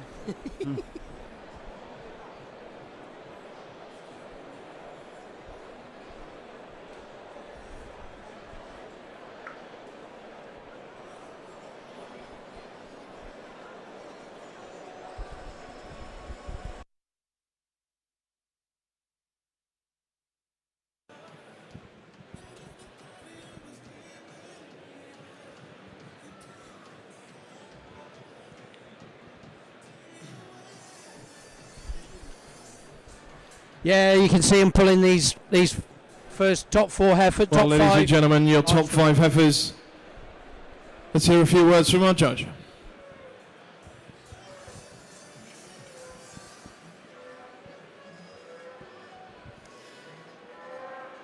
Ladies and gentlemen, I think we've had a treat of a class there in this heifer class. Exceptional heifers all the way down the line. When you just stand back a little bit, you look at this heifer in first place, she really does resemble a true type model, doesn't she? You just see that beautiful long head, long lean neck. She blends beautifully into the shoulder. She's full in the crops, she's hard on top, she's long on top, exceptional width and length throughout, especially in the rump. When she's walking towards you, beautiful clean brisket, she stands wide, you can see that spring of rib. You get behind her, you see that spring of rib again, just that width, and she tracks so well on parade. For such a big, strong heifer, she just has beautiful balance and exceptional bone quality on this heifer, exceptional bone quality. Coming to the udder, just fits into this cow, this udder. It's really high and wide in the rear udder, and just a beautiful forward, a full of venation with exceptional teeth quality. I think quite a handy winner once you really get into them. I gave the advantage over this black heifer in second place. Just that extra bit of length of body throughout. I think she's just a bit deeper in the rear rib, just slightly more level in the floor of the udder. These are all minor details, but it has got this heifer to the top. I just prefer the first heifer, just a bit cleaner over the rump and over the hook bones, over this beautiful heifer we have in second place. This black heifer, so angular, so dairy, deep in the body, just quality throughout. And it's just the way her neck extends out of her shoulder, just the head carriage on her, just a bit more level over the top on parade, maybe a little bit snugger in the forudder than this outstanding heifer we have in third place. Heifer, a heifer we have to admire. Exceptional width of this heifer. You get behind her, she's wide of her chest, and she's got great height and width of the rear udder. And it's just that extra bit of width throughout, just width through the heart, just a bit more capacity, spring and openness of rib over this real long, stylish heifer we have in fourth place. This heifer does give you some great angles. When you see her side on, you see that length, you see that beautiful long forudder, high and wide reared, and she has super legs on this heifer. And it's the quality in the udder that takes her over this white heifer in 5th place. I moved this heifer up. I do want to see these heifers with exceptional feet and legs. I just thought this one's feet and legs and the quality and bone quality got her into 5th place, but an exceptional class of heifers. Give them a massive round of applause. Thank you, Ewan. So, ladies and gentlemen, Riverdane Tattoo Ambrosia wins the senior 2-year-old class. Congratulations to the Riverdane team. Yeah, real well done there. Yeah, cracking job there. Yeah. Of judging them. Really cracking job. So it looks like we're getting ready for our heifer champion. So the Ayrshire Better bring Ewan back in here to talk with you, Alan, about this. Ayrshire Heifer Championship. Yes. Yeah, so we're moving straight on to the Ayrshire Heifer Championship. So we're gonna catch another glimpse of our class winners from earlier and the 2nd place heifers from each of the classes. So from the juniors, we'll see that ringer heifer that we talked about from Evie Tomlinson All-Star, the Longwood Willow heifer, and then the 2 Hawaiian heifers from the senior class, the Morit Peggy 126 heifer and the Roton Nina heifer. Yeah. All good cow families behind these, really strong cow families in here. It is a lot about cow families. If you're ever setting up herds, buy the best you can. Well, I know we're all sounding like stuck records. Yeah. It's a bit of the theme of the day here, Alan, isn't it? We're all talking about cow families, depth cow families, good ones breeding good ones, but there's never a truer time to see that it's right than when we're seeing in front of us now, is it? Yeah, no. See this red heifer in front of you. She's only been calved for 4 weeks now. She's off of that Joy Bell family. And Evie's had a lot of fortunate luck with this Joy Bell family. It's something that, as she calls Auntie Lisa. Auntie Lisa allowed her to have the first one, which was a City View Joy Bell. And she went back to a really good Huntington Sailors Commander cow that was just an absolute awesome cow of her age, and as we say, these cow families, you have the strength and depth in them, and that really makes a huge difference. And it doesn't matter what breed of cow you've got, does it, Alan? The strength of cow family. Well, I talked with Richard Saxby this morning about it within the Jerseys. Some of these cows going back to the island and 200 years of breeding behind some of them.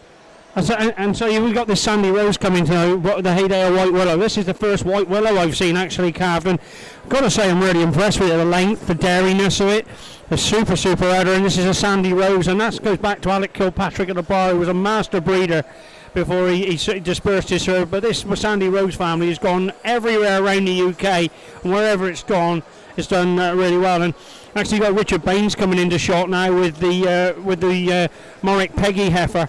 And I was at Richards the other day, and he bought a McCormick Nelson Sandy Rose that was a full bred bar animal, and she was just a fantastic, senior cow. What I saw last week was great. This Morit Peggy, a Pam Ayres Hawaiian. Both of these heifers coming into shot now are Pam Ayres Hawaiians, bred by the bull, bred by the great Dawn Corrin from down in Cornwall with her mother's assistance. Poor Pam died a few years ago, and ladies and gentlemen, a real proud time for the people.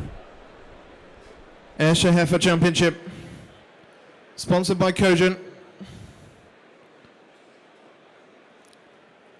Our junior heifers were led by All-Star ringer Joy Bell. Second her was Longwood Willow Sandy Rose.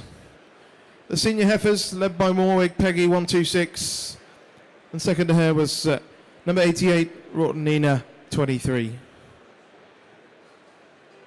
So the championship between the junior and the senior heifers.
Okay, ladies and gentlemen, let's hear from Colin Christophers on this championship lineup. Thank you, ladies and gentlemen. Look at this Ayrshire lineup: senior heifers and junior heifers, 4 heifers. As many people have said in the past, the only thing wrong is that they're not in my herd. And 4 real super heifers. The junior heifers this morning came out with this real stylish dairy, balanced, productive junior heifer, followed by a super balanced white heifer here with a great grip of forwarder. The senior heifers, I got the stale heifer first, calved in January, calving again in the next January, and really exhibiting a hell of a lot of form today in the ring today. And completing that, this super heifer, real dairy and clean, in 4th place. And I congratulate all the exhibitors in putting forward this championship, and I'll go and tap out my winner, champion, and honourable bench. So, ladies and gentlemen, it's going to be the champion Ayrshire heifer here at the National Show.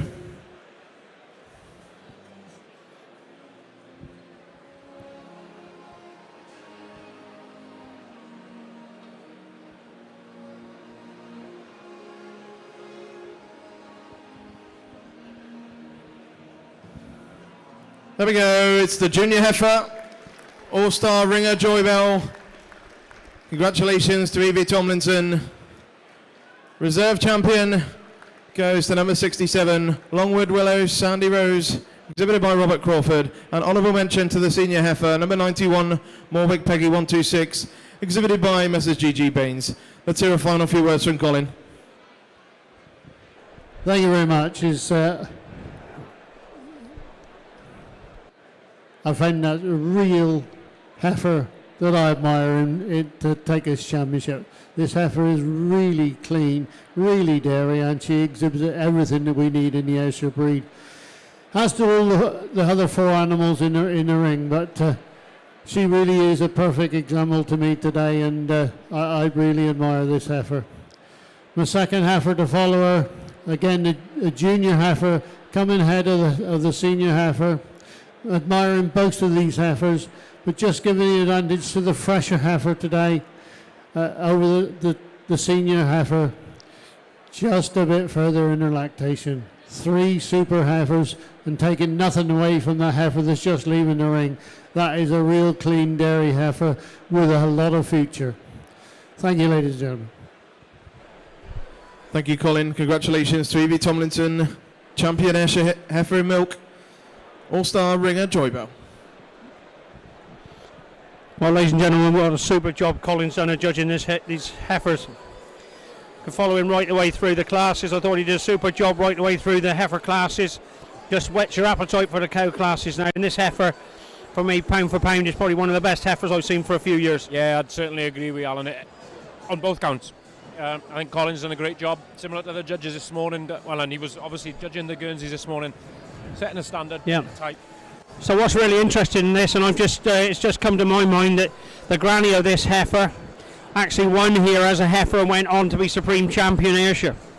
So wonder if this heifer's going to do the same as her granny did. She could well try and replicate the grandmother in doing that. So her granny was an 89.2-year-old reality, and suffered an injury as a second calver and was never seen again, which is I hope that she doesn't forego the same way as her granny did, because this is a super heifer. When I saw her yesterday for the first time ever, I thought what quality she had right the way through her. And Blaze and Evie only started breaking her last week, and so that shows you how quiet and calm she is, and that's the nature of the Joy Bell family. They are a very calm, easy working family. That's a great thing when you find a cow family that churns out all the good ones, and they are that easy to work with. It does make it a joy to get them out to a show, doesn't it? Yeah. And it's just great to and Evie's flying around there taking photographs in the ring, probably trying to Yeah, well, Evie's taking excitement. Evie's taking photographs around the ring, but you never know if Ivan might just drop to one knee in a minute and perhaps propose. We could always hope for that for a wedding for next year, but doesn't look like he's got any means to do it yet. No, I think he'll be holding on to the heifer instead. No, but congratulations to Evie. Will Ashley there from Cogent, he was the guy that brought Ringer into the country, so it's a big bonus for Will, because he always thought this bull was going to be a top bull. And Ringer, this is obviously the first Ringer to win a major show or win a major event in the UK, milking wise, and I'm sure that gives Will a bit of a buzz, and also ST. Yeah, we can see Alan in the background as well. We've got the winners from the Holstein classes are coming in ready for that championship. So once we've concluded all pleasantries, the photographs and stuff with the Ayrshire Championship here, they'll be leaving, and we'll be able to move on and concentrate on the winners from the Holstein heifer classes. So we'll have everything coming forward from those yearlings that we saw very early this morning, all the way through to those senior 2-year-olds, and then it'll be over to Iwan to go and pick out his favoured ones and narrow it down before we move on to him picking his champion reserve and honourable mention. So it'll also include all the red and white winners from the Holstein classes. So we are going to have a spectacle and an absolute ring full of quality here when each of these animals is in the ring. So this first heifer just coming up, this is the heifer that won the senior yearling class. She's Starlet Ray from Shan and Kevin Rickard, led by Gwen Strudwick from just over the border in Monmouthshire. Yeah, I've just come down from just down in the collection ring. I just popped down there for a minute. Yeah, the competition's pretty hot down there, let's put it that way. Yeah. Yeah, and then Stevie. Yeah, and there's the Mahala heifer that won the milking yearling class, and it's a real asset to have a milking yearling class. You've got to remember this heifer calved at 1 year 9. She's still under 2-year-old now on the day of the show, and to win it, we come on to the Holstein have an over and look as well as she does. Sponsored by Holstein UK. We lead this class with the senior yearling heifer. First time this class has been held here at the UK Dairy Day.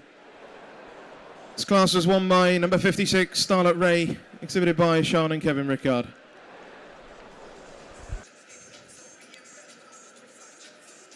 The next class is the milking yearling class, led by number 62, Warmanby Sidekick Mahala 4, exhibited by Warmanby Farms. Second to her was Willsborough King Doc Success, number 61, exhibited by AD and RM Thomas. We then have our junior red heifer, number 64, Logan Avatar Ray Red, exhibited by Brian and Michael Yates. She's followed by the senior red class, led by number 86, Pfizer Morand A Candy Red, exhibited by WA and A Booth. Second to her was number 84, Panda Ambrosia O Custard Red.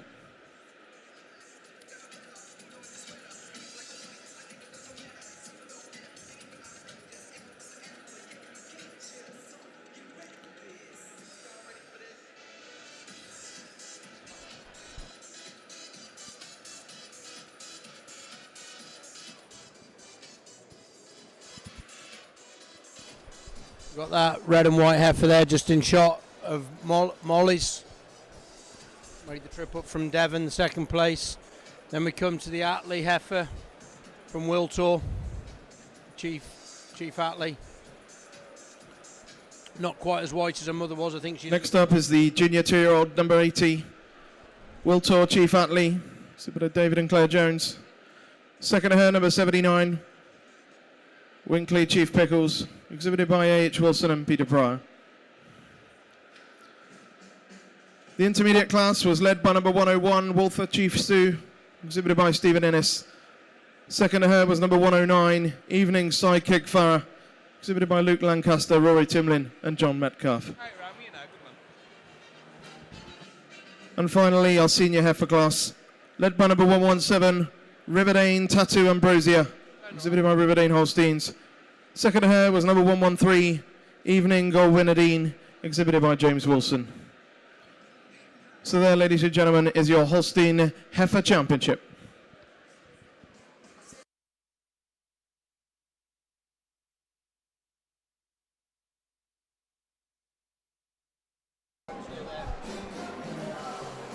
If I'm a betting man. Did you find out if it was Charlotte or Emma? You were in that collecting ring, and Ben, you have unsucceeded in finding out. What do you reckon, Ewan? Oh, Ewan's eating again. No wonder you have to tighten his corset up in a minute. Says me, the sort of like Demir six-pack man. Yeah. A great line about heifers. It certainly is, you know. Cameraman. Is he going to pull 5? Is he going to pull 4? This is the question. I've not heard what the go is. For the width in that udder, he's just over the lurch. Yeah, I think I might have mentioned to you, I don't know if I mentioned it on air or whether it was just something we were chatting about off air, about the width of the rear. I don't know if you were the other effers, and I mentioned, like, I think they're wide, but when you get back to the Atlee, it is just unbelievably wide, isn't it? I think the way he just talked, like, as I say, I'm not a betting man, but I think we could just see the Ambrosia and over to the Atlee and then back to the But hey ho, what do I know? I'm not biased. I want to see the Atlee win because that's my goddaughter. I think the Atlee, the tattoo. Yeah, so he's they're up the two. Yeah, there's a lot of good efforts in here. Ambrosia is just some rig. Don't forget the one from Inverness, mind you. 12 hours. I just saw Stephen out in the ring. 12 hours on the truck. I thought it was 12 hours in 30. You know, you've got to think she's travelled down here on Sunday. 12 hours.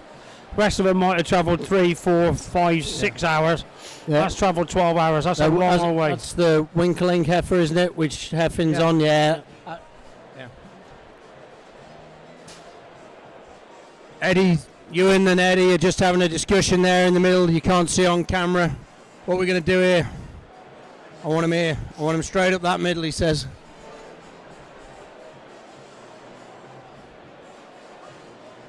He's asked the red heifer, the junior 2 red heifer from Logan.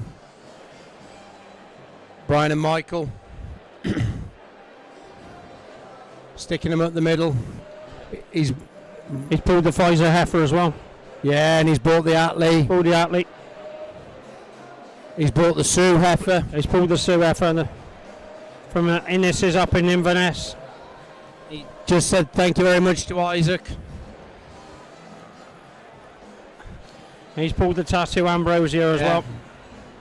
And he's brought the Adine, the Goldwyn Adine. You could well be right with the Ambrosia if he's pulled the second place one as well. As I said, at least he's keeping us all on the toes anyway. Yeah, he's pulled 6 up the middle. I think the Atlee might just end up dropping in between those two for me.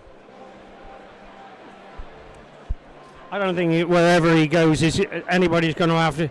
It's horses for courses. Absolutely. And also just be that junior red and white. He did like that. He liked that a lot. Yeah. He's pulled it. True. So it could, let's not discount the fact he might drop a red in there amongst them. Yeah. You never know. He might go red first and second. Yeah, you never know. So. If you had a crystal ball, Alan, we'd all know, but I'm sure. Ladies and gentlemen, your host. He won the Euro lottery. I'd buy all 6 of them. Well, Judge Ewan Morgan selected his top 6 heifers for his final. You won the lineup. Euro lottery, mate. You would have a fair lottery win. Well, if you opened your wallet occasionally and got the moths out of it, you'd be able to afford them, Alan. I'm the lowest paid seaman rep in the world. Just hold on a minute, everybody. I think I can hear some violins in the background. There's some great efforts up here. Yeah, we're just seeing 3 of them in front of us at the moment, and there's 3 more to come into line yet. Might just have to step that front one on just a step further, guys, just to get these 6. There's 6 big rigs coming in here. Yeah, definitely, and I think once we get the 6 of them, if we can stay at this angle that you've got, it's going to be a phenomenal view that you'll have at home of the 6 heifers that get Hopefully we've got our cameraman set right. Look at those. Talking about big rigs, there's Glyn Lucas in the shot just going out.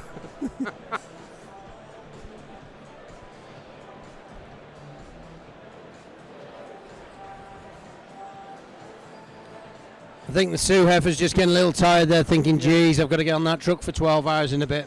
She's going in the morning, I think. I don't think they're leaving till the morning. All right, good on them. Stephen, the last time he showed down here, I think a couple of years ago, he loaded at 4 o'clock and got on his way, missed the traffic, and yeah, that's a long journey.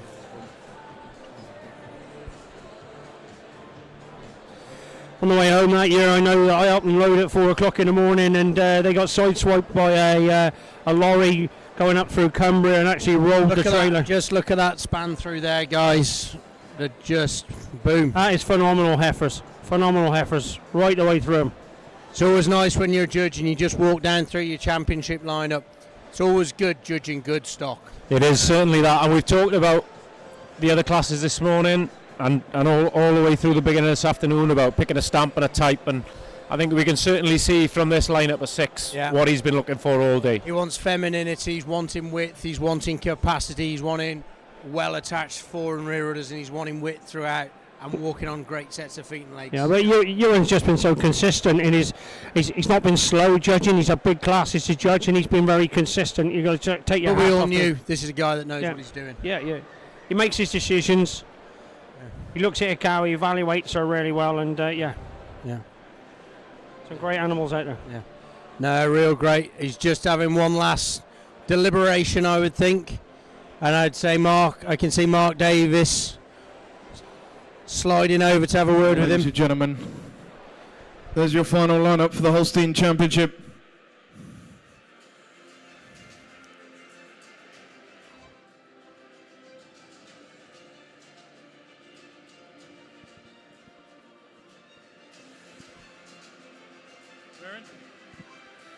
So, let's hear a few words from you.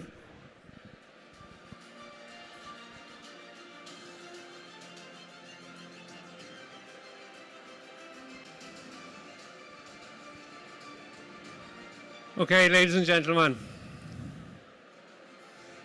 I think if you like real high quality Holstein cows, you're in the right place today. Because I think this final lineup is an absolute spectacle. It's I saw this first red heifer come in first thing this morning. I thought, wow, Supreme Champion heifer today, no problem. Then I seen the second one come in. I thought the same, and the third and the fourth. Every one of these is exceptional. So starting off with this red heifer, you just got to be blown away by her. She's a very young heifer, everything we're looking for, width of chest. The highlight of this is this great spring and openness of rib, that width throughout, width through the rump. Following then this white heifer we have standing in second here now. What an udder in this heifer. She's carved a long time, so much quality in the udder. Great definition, the best ligament you'll ever see in a heifer. Superb ligament, great quality throughout.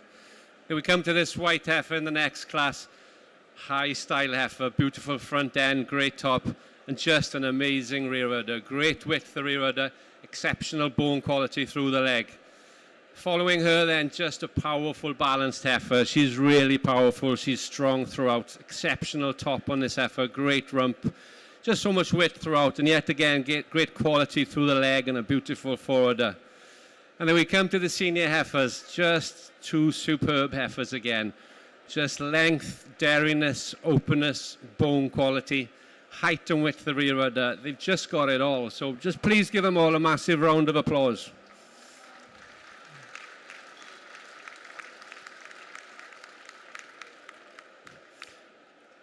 So not much more to do than go out and tap out the champion, the reserve, and the honourable mention. Well, ladies and gentlemen, it's going to be crowned the champion Holstein heifer here at the 2023 National Show. Get on this mic, get on this camera. So, the anticipation here now. For our championship. Great heifers. I'm going to get the camera Great on it. heifers. There we go. We can see our judge. Who's going to get the handshake? Who's going to get it?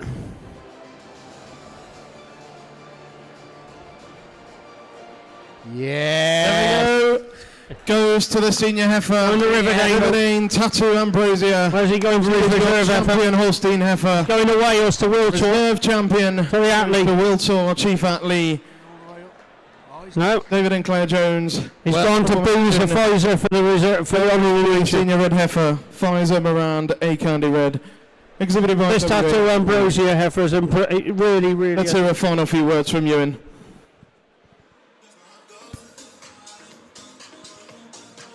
We got a few different styles of heifers in this ring at different stages, but it's just this champion heifer. Just when you stand away from her, she is so well balanced. She's got that length. She's perfect over the top. She has an impeccable rump. You couldn't make a better rump on a heifer. Exceptional feet and legs. Just the udder just so well balanced into the body, snug in the forward. Just got that extra bit of height and width in the rear udder. Exceptional ligament. I gave the advantage over this white heifer. This is a really close placing. I just felt she just handles the legs a little bit better. Just a bit more definition of ligament in the on this heifer today. It's probably just a bit more developed through the rib as well. But this is a close placing. And this white heifer then over the red heifer. Just today, just a bit more spring and openness of rib I felt. But maybe a bit wider in the top of the rear udder. But this red heifer, she's carved a long time. So much quality through that udder again. Venation, teeth placement. 3 outstanding heifers. So give them a massive round of applause. Well, congratulations to the Riverdale team. Mark, Sue, Jody. So congratulations to Team Riverdale. Champion Holstein heifer, Riverdale Tattoo Ambrosia.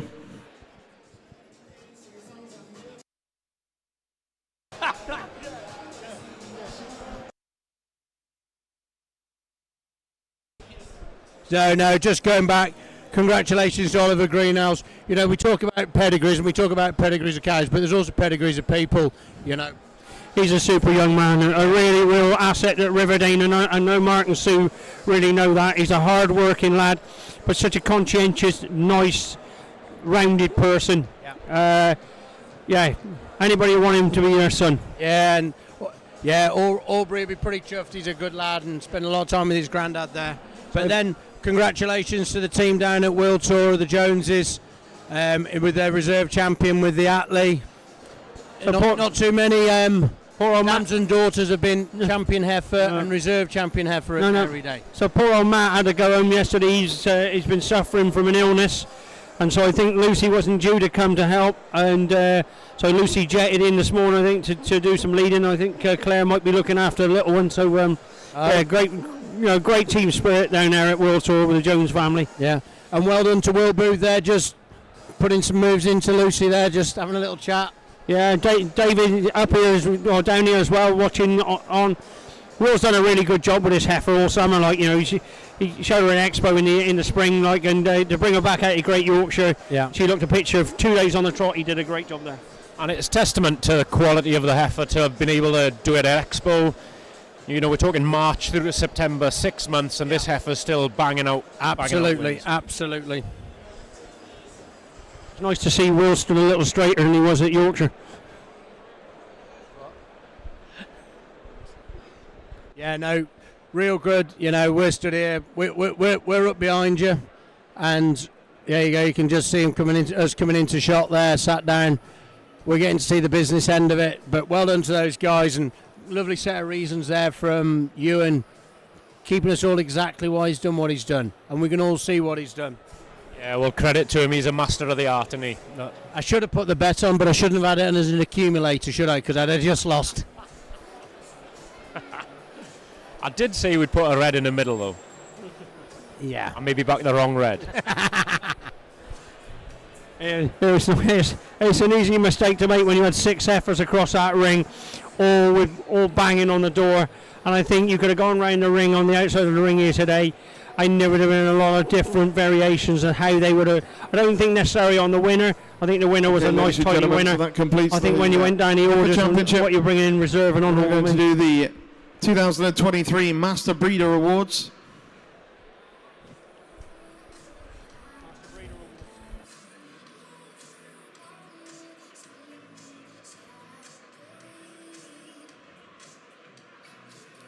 So we welcome Holstein UK President Andrew Jones to present the 2023 Master Breeder Awards. And the first award this year goes to Messrs PM and SD Bradbury from Brook Road. Congratulations. Give them a big hand, ladies and gentlemen.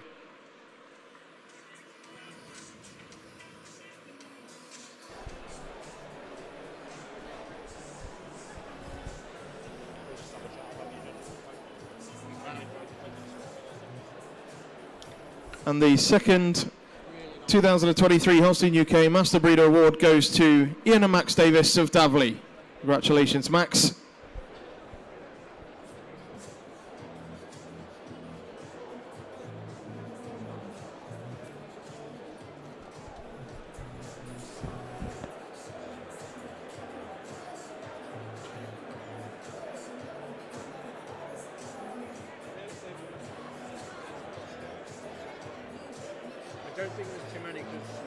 So as I said, the second award goes to Ian and Max Davis of Davley. Congratulations to Max. Then we're in the junior threes. Is the Ayrshire having the class on its own? There's quite a few.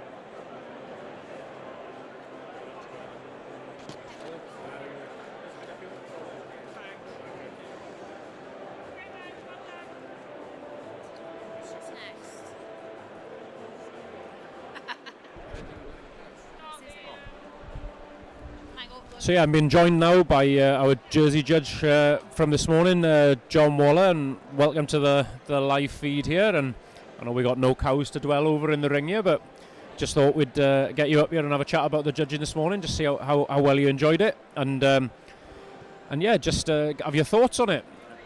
Yeah, super, really. Thank you. Just like to thank everybody for asking me, and really proud and honoured to do it. And yeah, 3 really good classes, exceptional standard, high quality throughout. Yeah, really enjoyed it. Just when we were just chatting on the live stream here, us guys, and we had Rich Saxby with us this morning.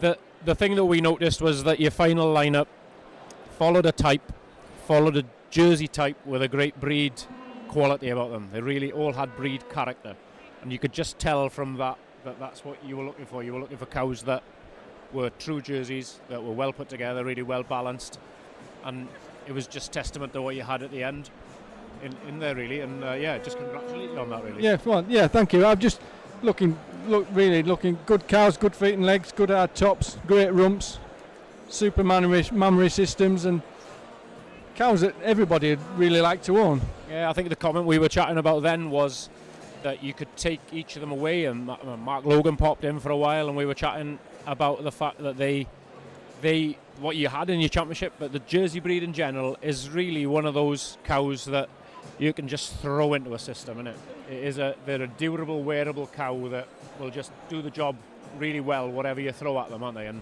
yeah, absolutely. I mean, we've a diverse systems in this country, from grazing housed all year round to semi-TMR, whole TMR, and the Jersey breed will breed a cow that will fit that system, any system. It'll work in any system. Yeah, no, that's the wonderful thing about her as a cow. And I know each of the other breeds has that diversity within it, but she's such a great forager that, you know, even if you tell her to go and get it, or you give it to her on a plate, she'll do something with it, won't she? Oh, absolutely, yeah, yep. No, smashing. And it was great to see that sort of level of cow come into the fore at a show as well, and none of them were extremely large, disproportioned cows, just really nice top-in little cows, and each of them have got a great future about them because they're just so well put together, weren't they? Oh yeah, oh absolutely, yeah. I really admired the heifer actually that won the class. I mean, should be around for years and years to come. Exactly. She'll be back at countless times here, I'm sure, picking up awards. I think my description. So, ladies and gentlemen, we move on to the next class in our National Holstein Show. Class number 24. This is the junior 3-year-old in milk. Class is kindly sponsored by Crystalix. Yeah, my sort of description at one point was that the championship lineup looks like Russian dolls, which they were, weren't they? Replicas of each other. Your third carver looked. We also welcome back in the ring the Ayrshire breed, class number 23, junior cow in milk, having had 2 calves. This class is sponsored by Meadow. Yeah, no, I've really enjoyed it, and it's been a great honour. No, super. Well, we've just got the Holstein class is coming in, so I'll just thank John for coming and have a word with us and congratulate him on his judging today, and hope he enjoys the rest of the show and the spectacle that we've got for everybody to see. Cheers, thank you very much. Thank you. Thank you, John. Just gone out of shot. There's the Crossfell disc jockey Earl cow. Real nice cow. I think she was second or third here last year, was she? Real good cow. Goes back to the great Earl family. Going back there and just gone through shot there. 133 is the Riverdane Tornado Ashlim. We just keep talking cow families all day long. Richhaven.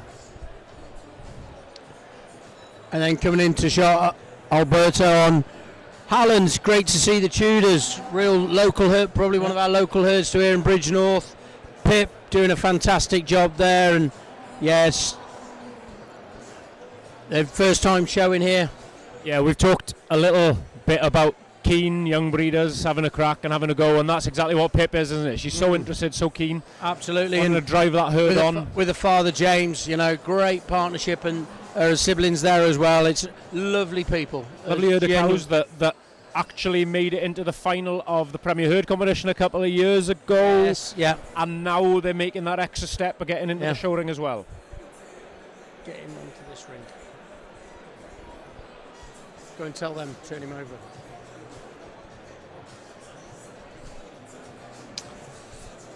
Yeah, just we've got the Ayrshire Junior cow class on at the same time. Our cameraman, we're just going to straighten him back in. We'll try and finish one class at once for you first. We'll go back to the Holsteins and then we'll run through where they are in the Ayrshires.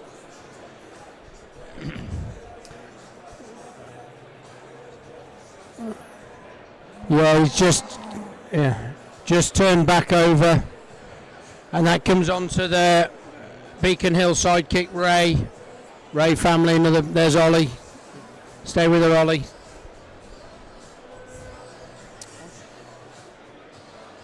And then, he's just taking the step away.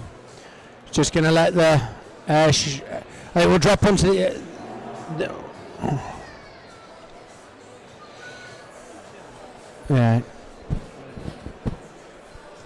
Yeah, so we're into the Ayrshire classes there. That 1, 2, 3. That looks to me like it's from Lisa Batty. Yeah. That's a progress close. Oh, here we go. We're just back to the Ray cow of Ollie Reed's. And coming down is Michael Yates with the cow that came over from the Republic of Ireland, Edie Crusherbull Acclaim. Well, she's done a lot of winning this year. She's already been champion at Supreme Heifer. She was Agra Scott sort of like last December. She's an 89.3-year-old. She was actually an 89.2-year-old. She hasn't been able to go. She was All Britain in 22. She's even made the champion Reserve Supreme at Expo 23. She's champion Royal Highland and Royal Welsh shows at 23, and champion Interbreed at the Royal Highland. So yeah. Great. Seriously good hooded young cow there. Yeah.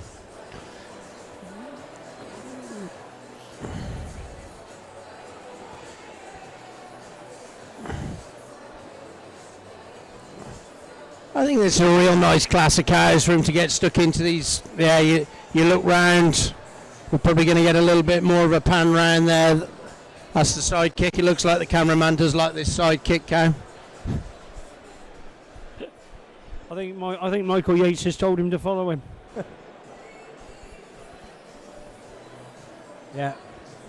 That's it. There's Michael. Come on, Michael. Crack us a smile. Chesney. He only ever had one good hit, didn't he?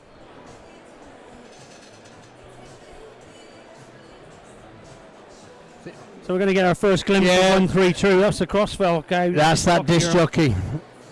That's beautiful balanced cow. This young cow, this second carver, just a May cow. Rory's got the game face on it. Ewan's just given me the grunt version of him. Well done, Warby. She has got some width in her. Great rear udder. Yeah, this is going to be an interesting class to sort out. Yeah, the Crossfell cow is actually one.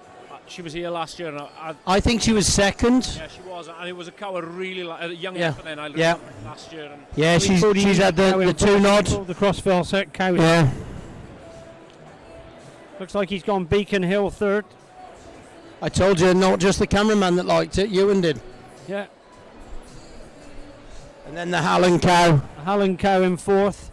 Yeah, cow we've not just talked about is there's the Rich Haven Tornado Ashlyn, and then there's James Doherty and The tattoo Ashlyn. Andrew Williams with the Riverdane Tattoos Ashlyn.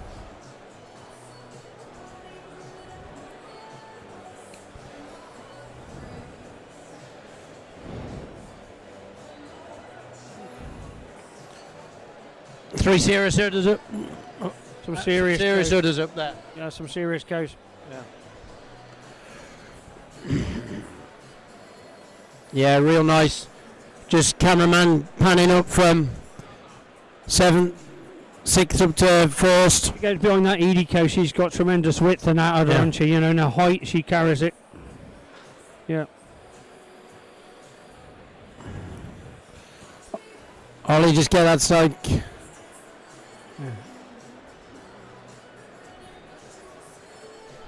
Yeah, no, it's super class there. We're just on the Hallen cow there. Just a shame she stood a bit further forward because she not. Looks like the Edie cow. Yeah, I think he's tapping them out in order. The Edie cow's been pulled first. The Crossfell cow second. Rory's not understanding exactly where he's got to go. That's because it's Rory. He's used to going right-handed. Yeah. That Beacon Hill cow, when you really get a good chance to look at her from. There ain't too much wrong with that Beacon Hill cow. Wrong things with that. Yeah, we're just rejoining the Ayrshire classes here and back to that number 1, 2, 3 Willowfields Progress Clover with Linda Batty on the halter. That goes back to the great Clover family from Sanderford, and she purchased for 8,500 this one's mother. This was a Napier, and that's turned into a really great young cow. I think she was here as a heifer, won the junior heifer class. So she did, not definitely that. That's Mid-Ascot Patricia in front of you now from the Lindsay family, Harperfield, and they're one of the biggest supporters of the Ayrshire breed. They show a hell of a lot of shows through the summer months up there, really putting the Ayrshire on the map in Scotland still. That's Bill. That's Bill himself, and yes, a great supporter, great cow. This is they bought off the Isle of Bute from the McAllister family, and she was reserve champion at the Royal Highland Show this year. Yeah, well, they've 2 cows in the class here, haven't they? 2 out of 6. Great supporters of the Ayrshire classes, especially the national show. She's just a great forerunner on this cow, and beautiful, length to her as well. No, certainly that. Next cow is their other cow then, isn't it? Harperfield Coraline 5, from again the Lindsay family. This one's she's a Spirit of Scotia son from Harperfield, and he was a Blackadder BB Kellogg that was out of a pan cow that they showed actually down here, and she won her class. She was an 88.2-year-old, real powerhouse of a heifer. She was something extra. Okay, ladies and gentlemen, we've got a result in the 3-year-old One in class. shot now is from class number 24, sponsored by Crystalix. Top of the line, number 137, Edie Crushable Acclaim, exhibited by Michael and Brian Yates. They also take best udder in this class. Second place, number 132, Crossfell Disc Jockey Earl, exhibited by Crossfell Holsteins. She wins the Exhibitor Bred Award in this class. Third place, number 136, Beacon Hill Sidekick Ray 2, exhibited by Ollie and Becca Reed. Fourth place, number 134, Hallen Casper Miss Marie, exhibited by RT Tudor and Son. Fifth place, number 133, Rich Haven Tornado Ashlyn, exhibited by Richard Bowen. And sixth place, number 135, Riverdane Tattoos Ashlyn, exhibited by First Look Genetics and Andrew Williams.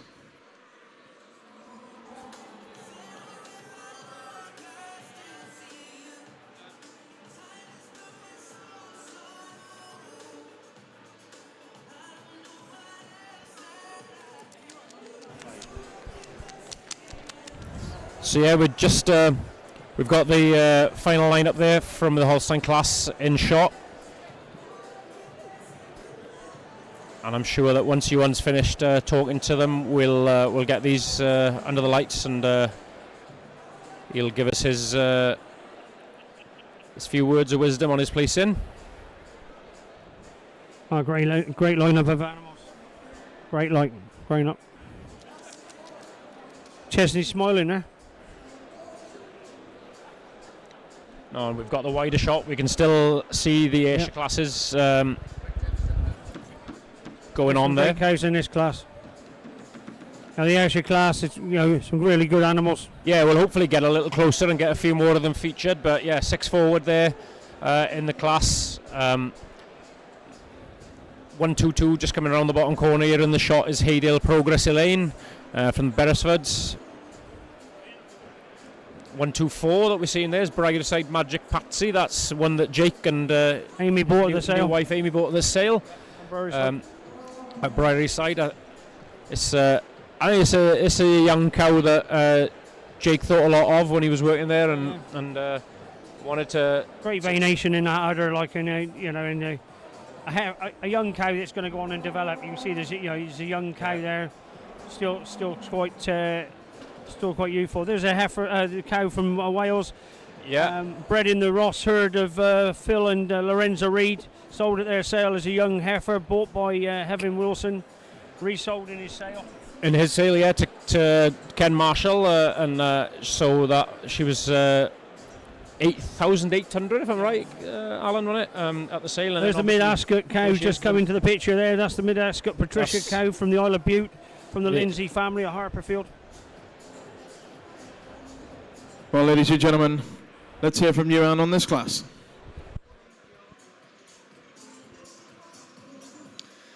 Another outstanding class of cows here, but I think we got quite a handy winner on the top here. This cow's good from all angles. She comes towards you. She's very impressive. Lots of width through that front end. Great head carriage again, and she's real fine over the shoulder, hard over the top. Great width of rump on this cow. Real good width on the rump. I just love the way she carries herself on parade. She's so hard over the top on parade, which is exceptional. And that's just because all the body parts are blending so well in this cow. So coming to the udder, it's just when you get behind these cows, just how wide the rear udders are on these cows. High, wide, great quality of udder, great central ligaments, and a real good forward on this cow. It blends well into the body. It's beautiful bone quality. This cow's got everything. I've just given it the advantage over the cow in second, just that extra little bit more length of body. The main advantage is just a bit snugger in the forward, especially when they're on parade. 2 over 3. This was a close placing. I really do admire this cow in third. It's very hard to find any faults in this cow, but just the cow in second place just has a bit more capacity of body today. Just a bit more depth of forerib, just a bit more rear rib, more spring of rib. But taking nothing away from this cow in third, what an udder on the cow. It's quite a mature cow. I think we're going to see this cow back here for many years to come. High and wide in the rear udder, exceptionally well attached forward udder. It's just the strength of a rump and loin that takes her over the cow in fourth place. Just that rump angle and the quality of the mammary system. 4 and 5, very, very similar cows. I just felt the cow in fourth, she's got a bit more body capacity today and just a bit more width to her udder, just a bit more capacity and volume to the udder as well. But 5 exceptional cows. Please give them a massive round of applause.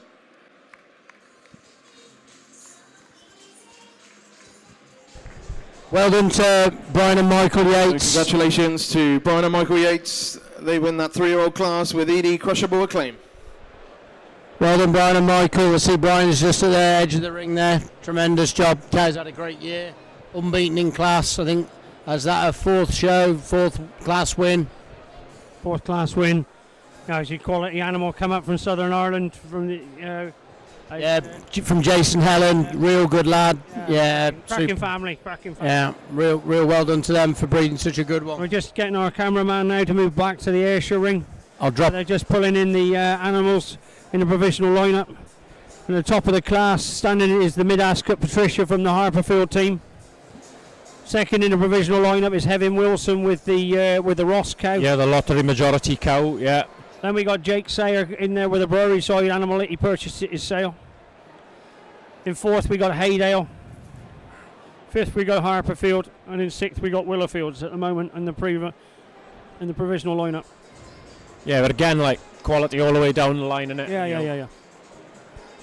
You've got to admire that Patricia cow, how wide she is, and how dairy she's up through that front end, you know. Yeah, definitely. And they're knocking. She did well here as a heifer last year, I think. Yeah, she did. I think she was heifer champion. I think she was heifer champion. Yeah, you're right. She was heifer champion here last year. There's a great volume of cow there, Yeah, isn't she there? is. You know, the width all the way from her chest And all the you've way got him through wearing her. Bill's hat. Yeah, well, that hat is everywhere. It's gone everywhere with him. I think that's his lucky hat.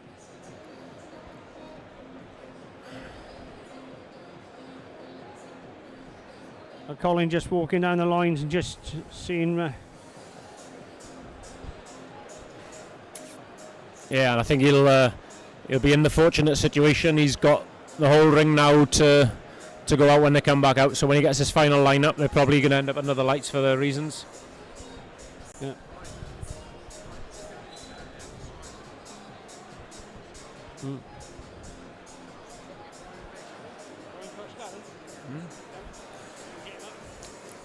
So yeah, it's looking to me like Colin's about to do. I think he's asked first and second to lead off together, Alan. I think so. He'll be thinking this is a very close place. The great thing about these two cows is though that they're very different cows. That Patricia's all, like you said, bucket loads of strength, and the other one is so ultra dairy. That yeah, I think he'll want to be confident. Oh no, I think it is 1-2 still. Yeah. The way he signalled them to start with, I just wondered if he was setting them off I think together. you're right. He's still looking at it really, really hard. Like this is no finished job yet. I'm just wondering whether he's just considering all three cows, you know, as a unit. I know, and you'll probably know exactly what I mean when I judge a show. I like my lineups to look sensible, and maybe he's just trying to get a feel of what's the best way to put the three of them together. Well, you look at Lindsay's cow; she's totally different to the other two. Certainly. She's a little more capacity, a little more power to her. And maybe he's even wondering, you know, does three have the strength to go with one rather than two, or does two have enough quality to follow one? And these are all the things that the cogs that'll be going around in his head, aren't they? You know, just those little things. You have to be comfortable with your place in, and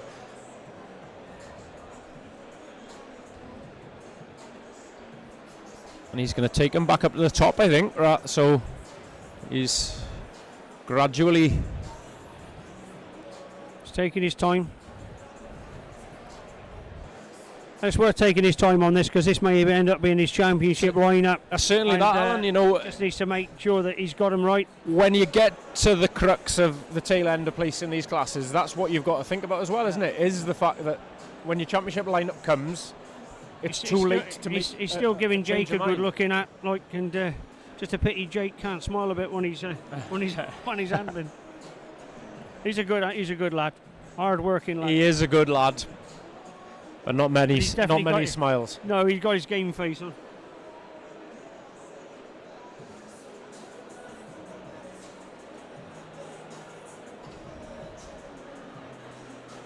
But I know he's dwelled and took a bit of time over the top three, but that takes nothing away from the quality of the other three cows. You know, it's just he's comfortable where his placings are with those. He's still not made his mind up yet. He's still pondering what he's doing here.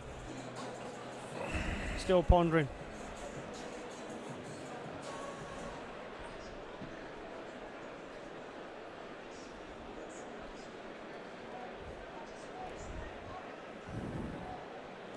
He's quite pondering here. Yeah, he is. No, so but once Colin has got this one completed, we'll be moving on. The next class that we'll have in then will be the Holstein Senior 3-year-olds. Tap the third one out first. Ah. Well. Put the second one third. Second. No, third. He's got the mid-ascot cow to go second. So as we, you know, I know we were trying to read minds there, but we got the measure of what he was trying to do. He was trying to be comfortable how he was going. And did three fit with one better? Yeah. One, and he obviously had that in his mind that these were maybe a pair more so than the other one.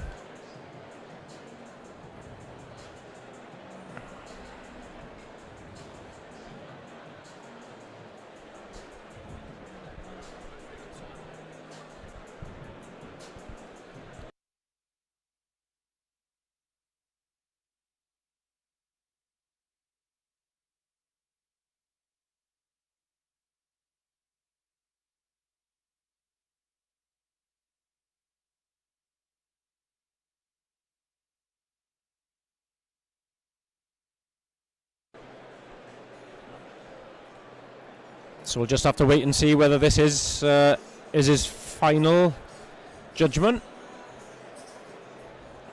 But yeah, a lovely trio of cows at the 4. Yeah.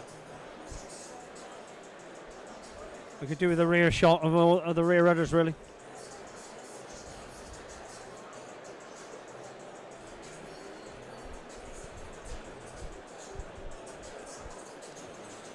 And I'm sure we'll swiftly move on after. We're not getting the rear udder shots at the moment, but they're very impressive rear udders on these cows. So we're hoping the cameraman is just going to go round behind now and take up the rear shots.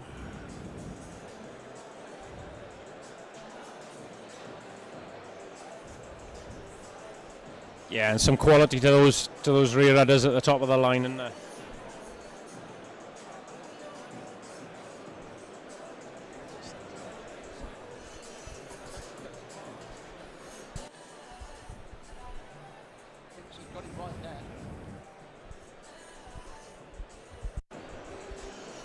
So yeah, Jake will be absolutely chuffed when this. I think we get a smile from Jake in a minute. I think so. Just wondering, did he smile in his wedding photos though? She's won best udder as well. There we go. So okay, ladies and gentlemen, we've got a result in the junior cow and milk class. Is going to Class be number interesting. 23. I think that's going to go down to 4th. Sponsored by Meadow.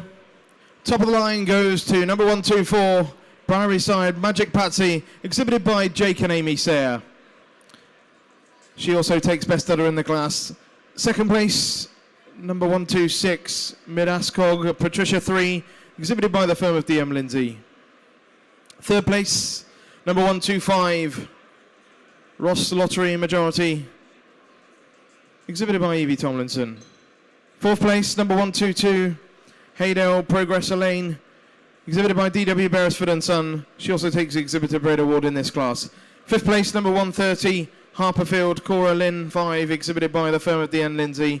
And in sixth place, number 123, Willowfields Progress Clover, exhibited by Linda Batty.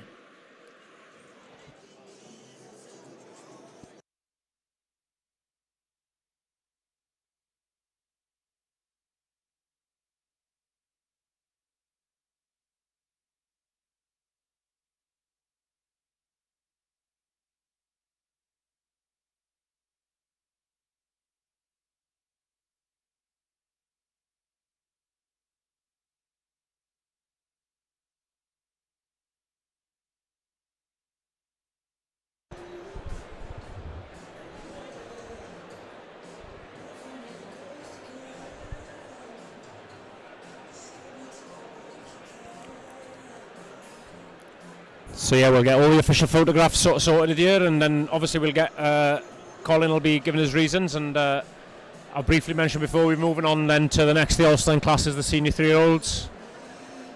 So Jake had worked with this cow, and bought at the brewery side sale by Jake, and he's now working for Mark and Anne Lee up there in Yorkshire, not far from Thirsk, and he's taken his Mark's, and Anne have very generously allowed him to take his cows with him, and so good for the young man who's just starting out on his 70 part on his own, having his own cows, coming up with a win in this class. Yeah, and I know I spoke to Jake about him wanting to get a few cows that he liked out of Briery Side sale and stuff, and to get the success so quickly as well. Yeah, it's brilliant for him. Yeah. No, I don't know whether his mum and dad are watching or whether they're up here actually at the show. And David, his dad, was a big. Has he got market tomorrow? Yeah, David. I've known David pretty well all my young farmer's career. He was stock judged against him, and he was always a very good judge of cows, and that's transferred into his son in Jake, and Jake's a great stockman. So congratulations to Jake, like him winning this class. I think it'll make the journey back home to Yorkshire tonight a lot easier for him. Yeah, he'll be running on adrenaline then, for sure. I bet Amy will have to do the driving.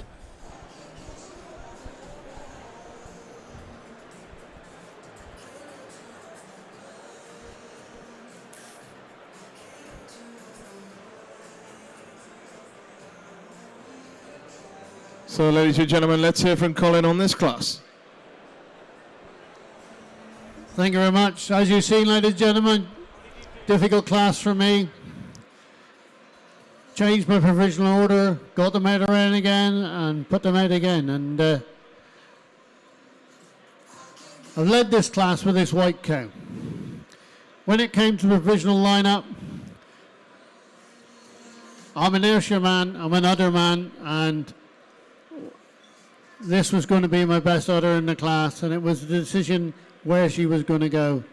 And that udder is what's carried me through. This cow is balanced throughout.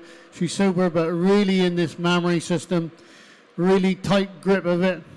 I love the crease that this cow's got and the venation in the udder. And it was this crease through the rear udder that just gives you the advantage over this super cow in second place. A real cow on the side, a real powerhouse of a cow.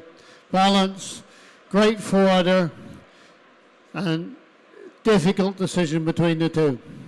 2 over 3, again, it's this power and strength and depth through the heart, depth through the rib that gives you the advantage over this real dairy machine in third place. It's that grip of the forudder and the tightness of that fore attachment. 3rd over 4, again, 2 real dairy animals, both fairly fresh in their lactation, but it's the cleanness and the of the mammary system, the height and width of the rear udder, and especially the teat and teat size and placement over the 4th place. 4th over 5, I really admire both of these animals, but it's just the scope of this 4th place animal today that gives you the advantage to me over this real sweet balanced cow in 5th place. Thank you very much.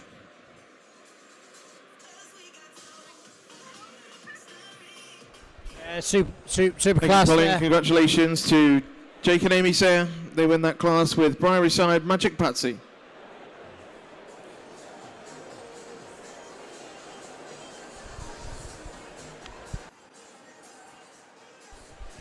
Yeah, just panning into this Holstein Senior 3. Yeah, water's going to get pretty deep here. So, ladies and gentlemen, we move on to the next of the Holstein classes. Class number 25. This is the senior 3-year-old in milk. Class sponsored by Neogen. Yeah, the water gets pretty deep, and it starts off pretty deep with this cow. Aye. Half sister to the champion heifer. Yes. Yeah. This is the Awesome Ambrosia, and recently purchased at the Riverdane sale by Shannon Kev Rickard, Arwin Wilson, and Solwyn Richards. Yeah, no, it'd be a big investment for those lads. So they've obviously seen something they really love in this cow, and I can see what they're looking at. Definitely, cow. Definitely, no. Yeah, real nice cow. No, an Arwin on the halter there, and yes, and we spin out Max. I think this is on the Crush Time Little. Yeah, Crush Time Little. She was here last year. She was 3rd in the intermediate 2s, I think, here last year, the Little. I think this goes back to a Jacobs family. It does. It goes back to the Jacobs family. The mother is a beast of a cow. Lovely black cow.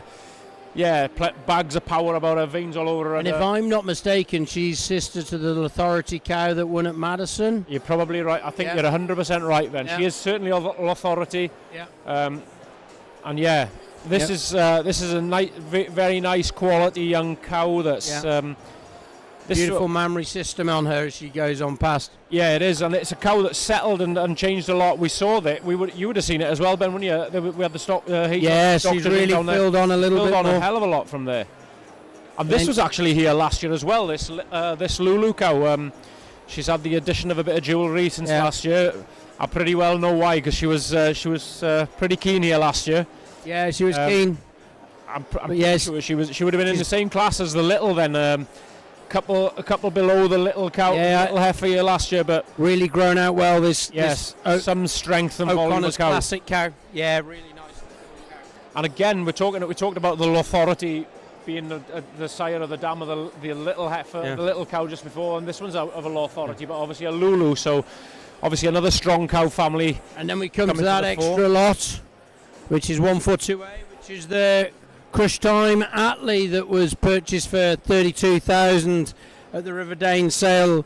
Riverdane have kept a half share, and the Weaver family from Stone, phenomenal venation again to this one. Veins all over her udder, isn't it, Ben? Yeah, absolutely. And then Then we got the first from the Laird, Yeah. the Blythe Farms. One of their French imports. This one was successful at the Highland, wasn't it? It was Very successful. champion. Yeah, and I think she did a little bit of winning out. French cow. This, I think she did a little bit of winning out in France before she got here. No, we'll have to wait for Alan to come back and give me my notes on that one. Yeah, no. Well, this will be the second French cow that the Lairds have imported, and fingers crossed we'll see the Wilt Bailey later in the show as well. Cow that did well here last year. Absolutely. So fingers crossed that they can replicate a bit of that with this young cow as well. Yeah, because this cow was reserve champion up at the Highland show earlier on this year. Behind the winner from the previous class then. Yes, absolutely. So, A little then we different got cow. Jack Watts here with a young cow from the hills in Wales. Yeah, Jackpot, Hillbarn Crush Time Diva. Yeah. Just again, just a quality little balance to this cow. If everybody know this cow lives at altitude. Real altitude. Yeah. That's why Jack's as thin as he is doing fell running up and down to the farm. Yeah, he should go and buy himself another Land Rover. Yeah, be much easier. Yeah, and then we've got a cow that, well, I've had the pleasure of judging this cow earlier in the year, Carl Dattenton Victor Springsteen. She's come down from Anthony Grimshaw's up there in Lancashire.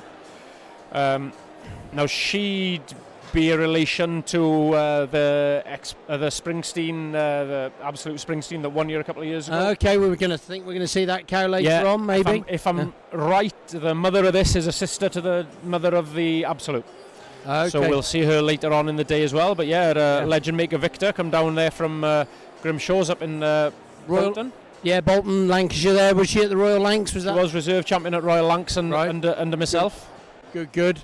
Then we pan on to this Tattoo Riverdale. That Bonita family goes back to that Lily Hall and then going back out to the family from Carousel. Yeah, no, smashing. And that concludes what we've got to tell you that's come into the class, so it's going to be over to you one to put them in an order now. Yeah, real nice class of cows. This is cows with wide, high rear udders. Yeah, and he's certainly going to start earning his lunch from here on, isn't he? Yeah, definitely.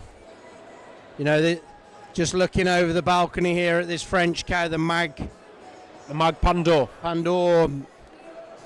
Oh, just somebody grab a tail. Such a quality of udder in it. So snug. There's a good judge that grabs the tail. Lovely cow. That's a cow I think we're going to see many times over. Yeah, I think so. And here's another one that in shot for everybody at home is that young Ambrosia cow, the awesome Ambrosia cow. And her just floating around the ring. Yeah. Credit to the lad, very good on the halter. Real. Yeah. There's the Pandor cow.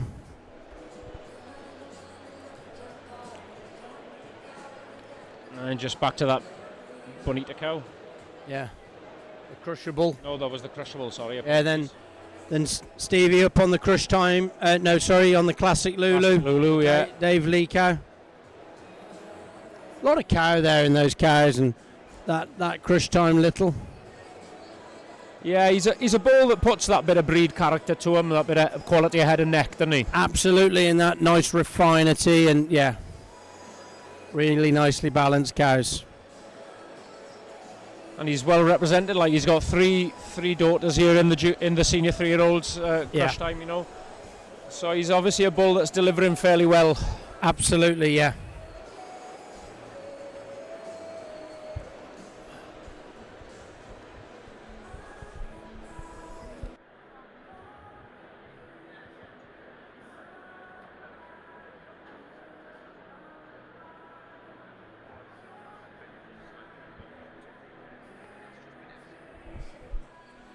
Yeah, there you go. The nice O'Connor's Classic cow there. Yeah, this is just all power in it. Yeah, real true raw power sort of cow. Stay with her, Stevie. Stay with her. Yeah, Stevie's going to leave having had a workout, I think, with her. That's a guarantee there. He'll be all right. He's a growing boy.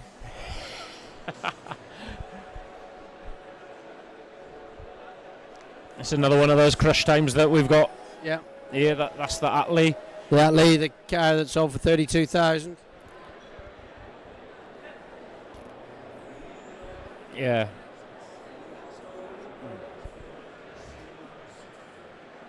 And then we're back to this sidekick that we were talking about, the Mag Pandore, the French cow from Leeds.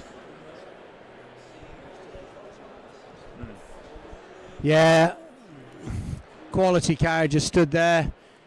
Is on the strap of it. Super youthful memory on it, isn't it? Oh, just. I think we're going to be talking about this cow in shows to come. Yeah, we will for sure. You know, when you get an udder that's welded on, stitched like that, yeah, it's there to last, isn't it? Absolutely, yeah, quality throughout. Then we pan out to the jackpot, the hill barn cow that lives at altitude.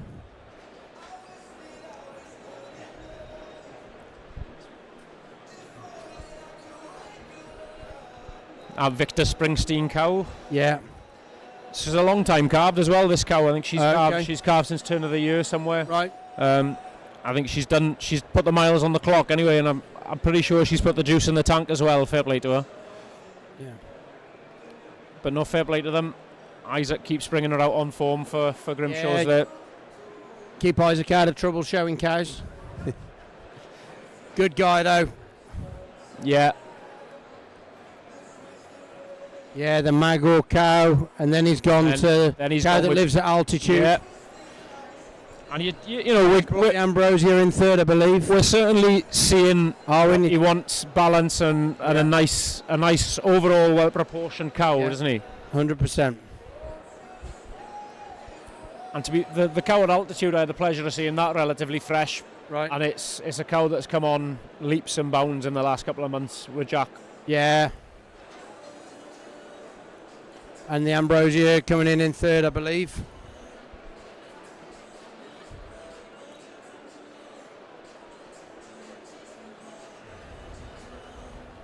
Yeah, this is lining up as a really nice class here. Yeah, certainly. It's going to see. You're going to see some these forwarder on that cow that lives at altitude. It certainly is, and I think we'll see the first three cows pulled in here together now with those shallow, tight, lasting udders underneath them. Absolutely, absolutely. Each of them good in the rump, and the Max pulled into fourth with the Lidl.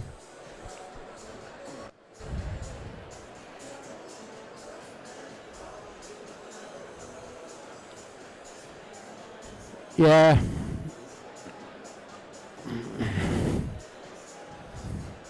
And he's meticulous getting through his placings here. Yeah, he takes his time and gets them right, and then Springsteen comes in fifth. I think Stevie's hoping he might get a little tap in there in a second. Stevie, yeah. That little bit of a sharp turn just got him the pull. Yeah, that's it. Good class cows here. Driver in, Stevie.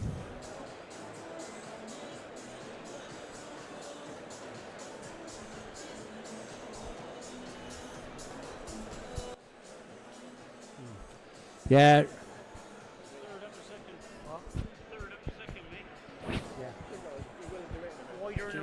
Yeah, top off. Yeah. So there we go. We got him coming round, and you know we've got the Miss Tattoo, Riverdale Miss Tattoo Bonita from Hailstone and Lightning Holsteins. Then we've got the Crush Time Atlee, and then we've got the Classic Lulu from Dave Lee.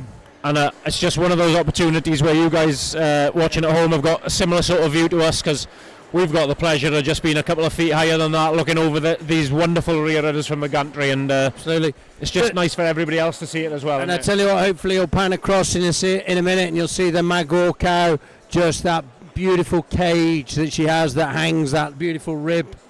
You know, something I always love about a cow is a cow that can walk through the milk.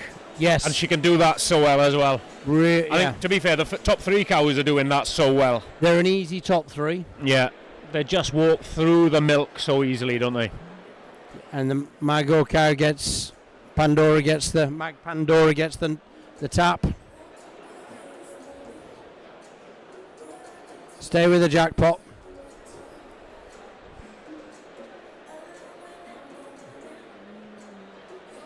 Looks like he's kept the Hill Barn Crush Time Diva. That's a cow family that Jack's had a bit of success with in the past. He's shown a couple of divas down in South Wales. Did he have a champion heifer out of that family? I think it could be her aunt. This one's aunt, possibly. I think it's a half sister, maybe to the mother, or something along those lines.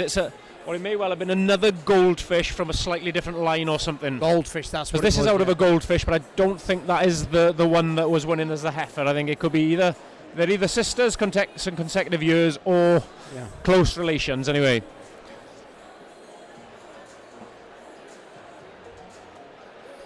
But yeah, we're just panning in here, and this is basically the 4 that are coming at the tail of the class, and like what a view for 4 cows that are at the back half.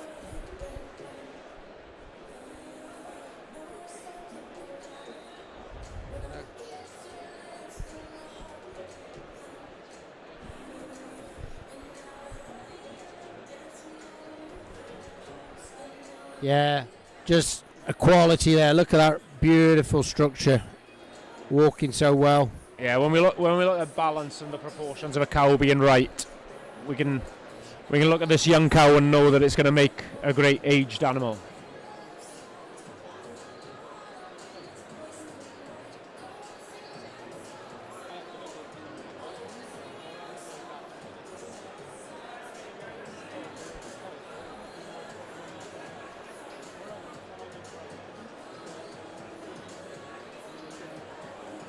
Just in short there, that we've been joking about her living at altitude, but that's Jack Watts with his Crush Time Diva heifer. And then the 3rd place one, the Riverdane Awesome Ambrosia. Yeah, so tumbling on here, ready to go kind of thing. Iwan's walking across here pretty comfortable about life, going, yeah.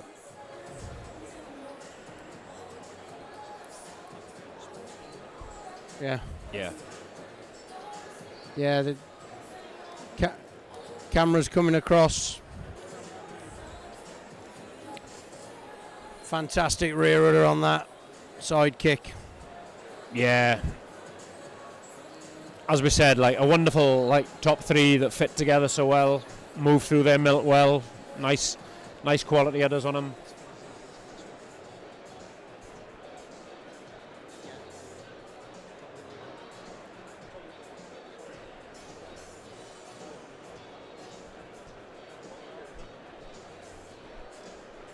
Yeah, finishing up there, real nice class.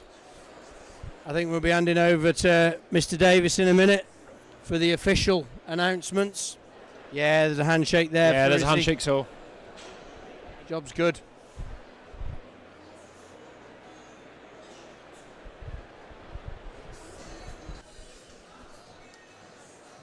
Yeah, just panning up and down there. We're just waiting for some rosettes to be handed out. Not nice for Jack there to win the exhibitor bred. Yeah, certainly is. You know, he's a great lad. Grafts hard there at home, and he really does enjoy bringing a nice cow out. Yeah. And when he comes out, he brings a nice one. He also buys good red and white bulls. Paul Herefords from me, so he's definitely a good bloke. Okay, ladies and gentlemen, we've got the results in class number 25, the senior 3-year-old in milk. Class sponsored by Neogen. Top of the line goes to number 143, Mag Ponda, exhibited by Blythe Farms. She also takes best udder in this class. Second place, number 145, Hillbarn Crush Time Diva 24, exhibited by Jack Watts. She wins the exhibitor bred in this class. Third place, number 138, Riverdane Awesome Ambrosia, exhibited by Sean and Kevin Rickard, Owen Wilson and Solwyn Richards. Fourth place, number 140, Davley Crush Time Little, exhibited by Ian and Max Davis. Fifth place, number 147, Carl Danton Victor Springsteen, exhibited by Anthony Grimshaw. And sixth place, number 141, Davley Classic Lulu, exhibited by Ian and Max Davis.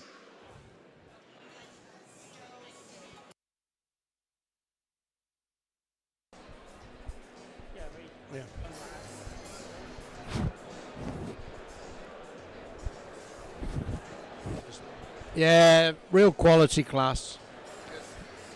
Yeah. Cameraman, we've got him on the shots now, he knows.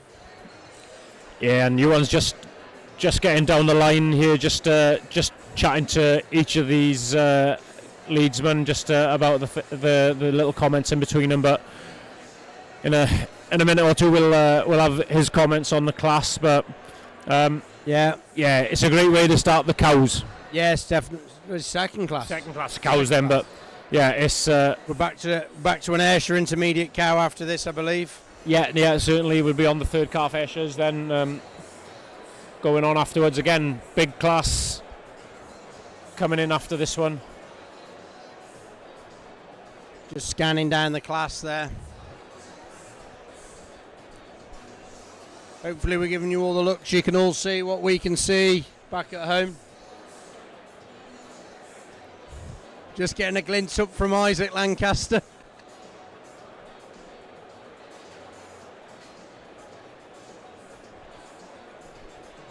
Isaac's just worked out where we are now, so we better give him a good mention. Hopefully our cameraman will have him. Isaac Lancaster's got the face for radio, not TV. He's enjoying a bit of banter with me here. Absolutely, he's the man for the radio. Hey Ben, he still thinks he should have been champion at Royal Lancs. But Isaac's never wrong. Be interesting to be a fly on the wall for that conversation between him and Max. Yeah. They've twigged where we are. If you had a choice of the two, Luke's much nicer. He'd be 150, 200% better than Isaac.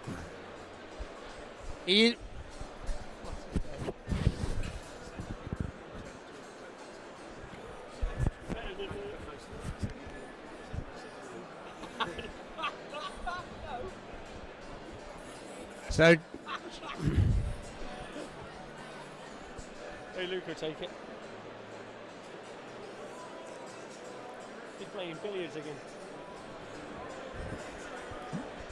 So yeah, we'll get these. Tell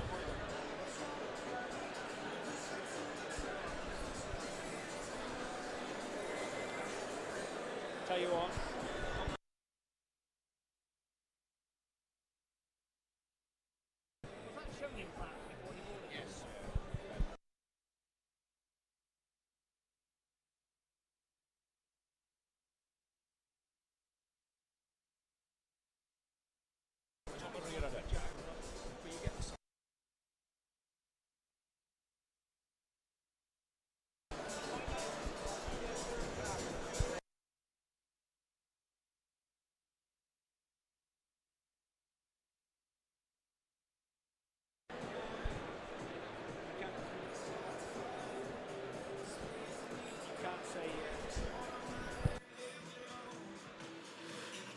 So, ladies and gentlemen, let's hear from our judge on this class. I hope you're all enjoying as much as I am, because it's really a joy to be in this ring with these cows today. Same as some of the other classes, you see the first cow coming in and you think you found the winner, and then the next one comes in and the next one comes in. They just really are mind-blowing, the quality of these cows. But these two cows in first and second are the kind of cows I think is the modern type of cow. They're a nice size, they're wide-chested, deep forerib, plenty of openness in the rib, just great capacity of body. They're exceptionally strong over the top line, both of them, lovely rump angle to them, beautiful bone quality through the leg, welded on forerudders, especially that first cow. You can't fix a forerudder on better than that cow. Just the venation and the height and width of the rear udder. To me, these are the two modern type of cows that we're looking for. So to give the first cow the advantage over that second cow, it's just probably that extra bit of quality in the udder. Just in that forward, that extra bit of venation, but taking nothing away from this cow in second place. A cow I really do admire. It's so balanced through the body, and she has the advantage over this great cow in third. This cow, if you were bringing this cow to the show, I'm pretty sure you'd think you were going to win, and I can understand that. It's just a superb cow, but just the balance of the cow in second through the body, just that extra bit of depth of forerib and depth of rear rib. Also, just as a slight advantage in her rump angle, and she walks just a bit smoother on parade, a bit stronger in the pasterns than this white cow in third. This cow, just an exceptional cow, long in the body, capacity throughout, and an exceptional high and wide rear udder. and it's that height and width of rear udder that gives her advantage over a very balanced, steady cow in 4th place. 4th over 5th, this was quite a close placing. I really do admire the udder on this cow in 5th, but I just gave the cow in 4th the advantage, just a bit more feminine through that front end, just a bit cleaner over the shoulder, just a bit more, just a more desirable bone quality and foot structure over this powerful, great uddered cow we have in 5th place. But a great class of cows. Please give them a massive round of applause.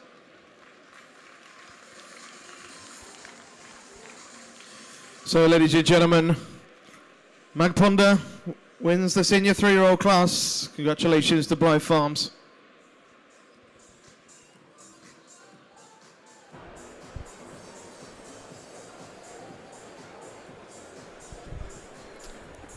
So yeah, as the Holstein senior 3-year-olds leave the ring, we'll move on to the Ayrshire Intermediate Cows and Milk. So we got the 3rd calvers coming in here, and here's a first cow into the ring. Is a cow that's had a bit of success before. She was class winner here last year, wasn't she, Alan? Yeah, along with Vicky and Barbara. That's from that really good Barbara family that they purchased off of Duncan Hunter, yeah, at Haresfoot, in the Haresfoot dispersal. So she's bred really well for him, you know, and Tom Crawford made a really sort of like shrewd buy that day with that Barbara, and they've bred him a lot of really good animals. And she's also done a bit of winning this year as well. Yep. Champion of Kent, if I'm right. Definitely Edenbridge and Oxted. Apologies, I've got the wrong show in Kent. Edenbridge and Oxted, and she was supreme down there, and she looked well. Second cow in your for you now is White Cross Bella 55. She's a Manelli from White Cross up in Ashbourne. They farm 1,500 feet above sea level, and it's not an easy farm at all. It's a real hard farm. 3rd cow coming into is Wigborough Wick Margot from John Smith all the way from family. Essex. Yeah. He's had not an easy drive over from Essex. John's been to the show quite a few times, and a really nice family. Got Holsteins as well that he shows alongside his Ayrshire's, and it's a hard-working farm, that is. Next one is Andy Rimmer. Yeah, so Andy, this is EL Clover. Again, cow that knows what getting to the near the top of the line is anyway. She was on the mention here last year. Yeah, right? Tracy's back to the Clover family from Sandeford. Andy paid a good bit of money for a Burdette daughter of the old Sandeford Clover cow, and sure enough, he came up with a really good breeding family. He's shown this animal. She did really well in the Ayrshire photographic competition as a heifer, and she's a real synonymous. And then we come on to another Clover. She's a Huntington Famous from the Willowfields herd. Again, a sister to the Progress that was in the class before. She's a Huntington Famous.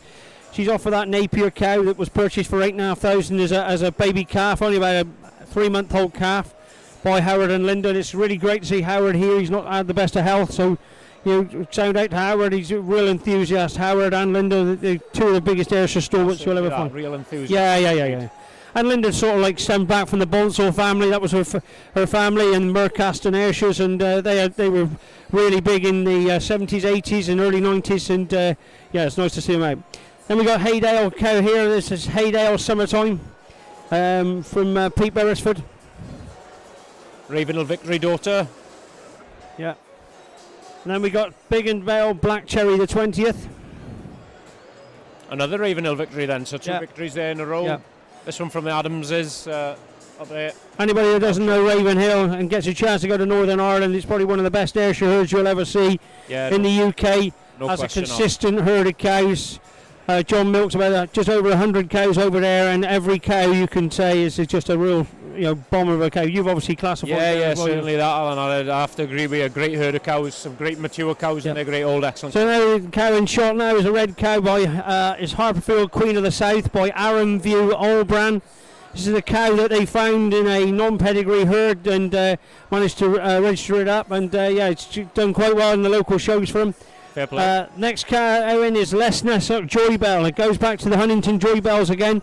This is from Adam Montgomery up at Lesnessock and shown by young Adams Jr. Adam Jr. loves his showing, and he's turned this cow out really well by the looks of this. Beautiful clip job on this cow, and No slouch at all. And this one even got a connection to the old Clover cow as well, through Sandyford Clover. Yeah. She's leaving a That's number great stamp. 26. She's very Clover. Intermediate. She was in the belly of a heifer that was sold to us. Sponsored by Platts Agriculture Limited. Sales. Okay.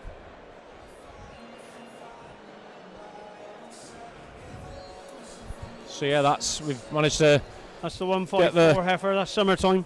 Managed to get a view of all the cows that are forward in the class anyway. So it's over to Colin now to sort out his placings on them and put him in his preferred order. But again, we've talked about it throughout classes, cow families and stuff, and we've been doing it again here now, Alan. You know, and that's what a breed is built on, isn't it? Yeah, it's just generations of breeding. When you're using a bull, you want to make sure you use a bull out of a strong cow family. I know a lot of people said back, Clover came from nowhere. No, Clover was out of a really good, solid cow family that Blaze knew. His father bought the family of cows from very near where Blaze lives now, because the Tomlinson family and Eric himself farmed up in Blackburn, just above Blackburn, a place called Haywood, and took this cow from the monks at just outside Leicester. She was on a farm there, and took it back up and grew it and matured it, and and that's what the Clover family came from. And it's whenever now you see a Clover, you see a good one. Yeah, certainly. You know where we've obviously got two Clovers in the ring here, another one by a Clover bull. There's you can see cow families put stamps across things, and we're talking about Clovers here. There's other, the Barbara we mentioned, for the Longwood cow is a Barbara. There's Joy Bells. We've talked about Joy Bells throughout the day here in the Ayrshire Ring. I think when I worked for the Breed Society, the Ayrshire Breed Society, what was really great was finding cows in herds that had stopped registering. There were great cows out there, and the guys had just lost the love in registrations and trying to bring some of those back into the breed. And Harperfield have found a really good one, as we said, the Queen of the South cow. I don't think whether she'll win today or not, but she's a good cow, a good solid cow that's going to go on and breed something else for the Ayrshire breed, like so. And this is El Clover in front of you now from Andy Rimmer. This is a cow I liked last year as a young cow, just youthful, very balanced, sweet little cow. And she's by a Sandiford bull, Sandiford Elvis, who was actually an embryo that went back to the Haresfoot Ella cow of Duncan Hunter's. So there's a lot of good blood in this cow. The Ellas were really strong at Haresfoot, and combination of two great cow families. And then you've got the famous Clover. You've got two 97-point cows in this pedigree. Side, Yep. You've got Hellington Favours, his mother. That great freaky cow. That these all cow. Yeah. She's just so well. Yeah. And when I was breed manager of the Ayrshire Society, going there on the day to make her 97 points with a classifier with Morrig James, it was a no-brainer. She was just a phenomenal cow. A cow that really could cover the ground and walk so well and dairy with it. And and to my knowledge, still alive today. Really, that's fantastic. Yeah, no, it's smashing, and obviously a cow that's lasted and left a legacy. Yeah. Back here onto the victory. So that's the Haydale Summertime cow again. Haydale Summertime. So Colin going through his paces and giving a really good look at these cows. I did speak to Colin just now when the last Holstein class was on, and he's loving it, and you can't help but enjoy yourself when you're judging quality cows. Oh yeah, there's no question about it. You get carried away with time as well. It just passes, doesn't it? Yeah. There's a lot of people will say, "Oh, you must be tired standing in the ring all day when you're judging a show like this." But I never gets tiring, get tired, do you? No. You never get tired of it. So 155 just coming in front. Oh, sorry, they've just gone back to the famous Clover now. That's Howard and Linda Batty's cow, Willowfield's famous Clover. And again, I think she was here last year, relatively high placed. I think she was in the top 3 of the class here last year as well. Maturing on well into her third. I think this cow lodges at Cottonwood. This is the cow, the Harperfield. She certainly does. So this is the cow, the Harperfield Queen of the South. This is the one that the Lindsay family found in a non-registered herd, and they tracked her mother back and got the pedigree filled in, and I think she's a cracking cow side on. She stood in the stall. She was just a really sort of well put together cow. Bags of power, bags of strength to her, isn't there? And we talk about cow families like that. This one's from Beresfords as well, and they're renowned for having great cow families. Oh no, at Haydale as well, aren't they? Pete's not. It's not an easy farm. Pete farms on and makes a cows up there. It's a hard farm, but they're good cows, good solid cows. Whenever cows go away from there, if anybody's looking to buy Ayrshire's, Pete can sell you some really good ones in it, and he always does sell good cattle. My thoughts exactly there, Alan, is that, you know, you get the Ayrshire cow. She does manage to work so well in the harshest of conditions, doesn't she? She's not a TMR, necessary fed cow or whatever like that. She's a cow that can live off the fruits of the land, really. Yeah, certainly a cow for all weathers, isn't she? You know, there's that. That is 100%. We didn't stay very long there on the Les Nessett cow, but we're just back to the other Ravenhill Victory daughter that's in here, the Biggin Black Cherry. Great quality head about this as well. Very, to be honest with you, Alan, you've talked about Ravenhill there a little, and this is a Ravenhill Victory daughter. Very Ravenhill head about this, isn't it? Yeah. Real quality Ayrshire head about her. Victory's mother was a Celandine First Lord, and she actually had a white head. Yeah, she's got that. Yeah. Real dairy, milky head to her, isn't she? That real quality to it. And those Ethels that family came from, real. I think the first time I went there was in late 90s, mid to late 90s. I first went to John's, and just blown away with the quality. And you know, we've been friends since we grew up in young breeders together. And he's don't get to see him enough, really. Yeah, great guy. Back in focus now. The class winner from last year, the Vic and Barbara. One of very few here by sort of North American bull, that Viking. Most of these I think some of the best balanced animals in the UK though are blended sort of North American and using UK cow families, and you get the strength of perhaps the UK cow family and the dairiness of some of the North American, and it's always stood us in good stead. No, certainly that. You know, we've but it is testament to where the breeding programme of all these breeders in the UK is, that we've got these UK bulls sort of represented across the whole spectrum in sort of this sort of intermediate cow class here. Yeah, she's back in shot now. The Les Nessett cow that we, you know, Joy, as you said, she goes back to those Joy bells. Yeah. Again, family that delivers, and there's a real quality to that cow as well, isn't there? Yeah. And we saw Andy earlier with doing relatively well with his jersey. Yeah, no. But yeah, back with. Not sure who he's pulled first. He's pulled somebody first.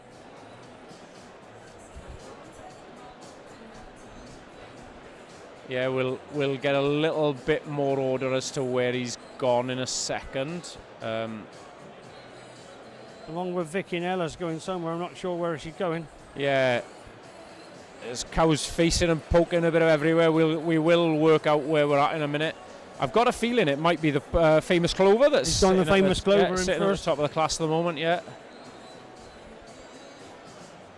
And that Ravenhill Victory daughter, the one from Biggin Vale, the Black Cherry cow, is sitting in second.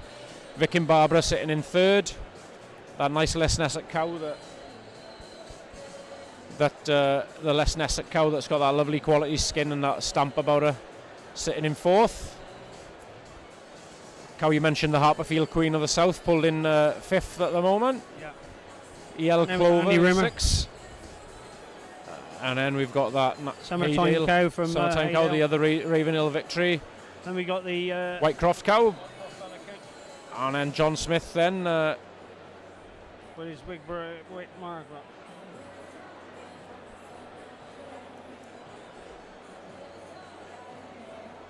And that Margot would have a depth of the family as well, wouldn't it? Yeah. Through Longwood all the way. Yeah.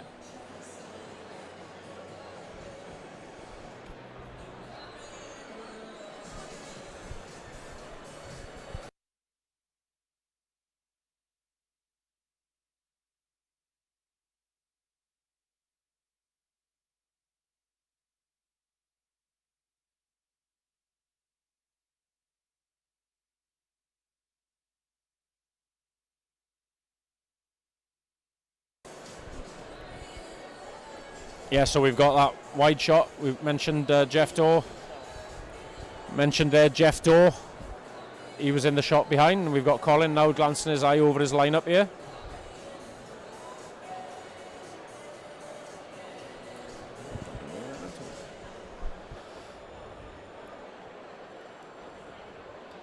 So Colin having really another good look at these cows.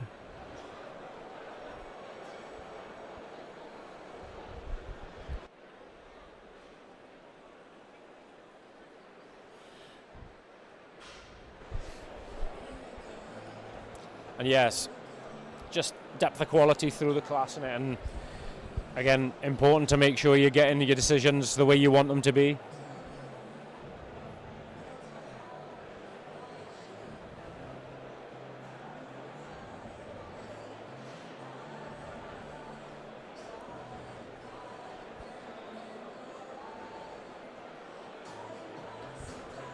And it's looking like he's pulling them on. Yeah, he's tapped out the famous clover, apologies, it was Progress Clover in the earlier class, into first.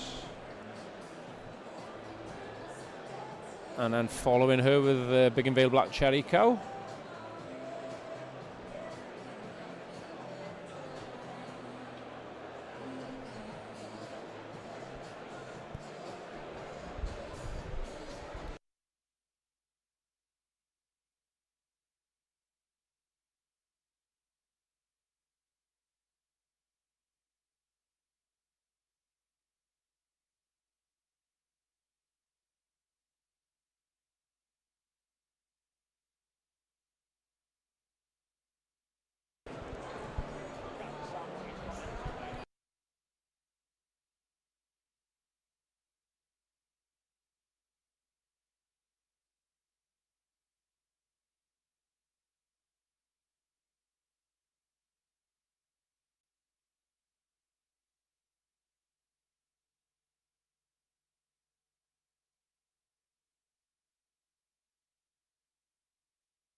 So yeah, we're getting to the business end here. We're hopefully getting our winners lined up here at the bottom end of the ring.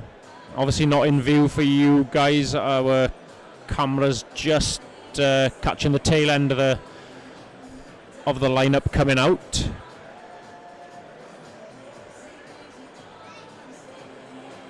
But now we're seeing the winning lineup coming in, and as with the preliminary, we've still got the Willowfield's famous Clover cow standing at the fore of the class.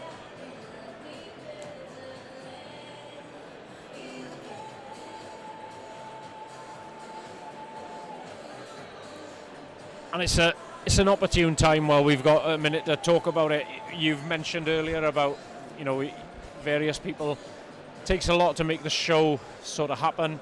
We've got the stewards in the ring keeping order here, all the way through the organisation. Like I think Ben mentioned this morning about, you come here, if you were to come here Saturday morning, there's nothing here. No. And you got to take, Hannah Williams and Lizzie Yates, Ben's wife, sterling work they put in here, and all the rest of the team. It's a whole team effort, and it's just, I'm really proud to have been asked to be part of this team on the live stream, to be part of the show. Like, I've been here for 2 days now, and really got to say that detail and everything else, like, to make this show go ahead is obviously second to none. Like.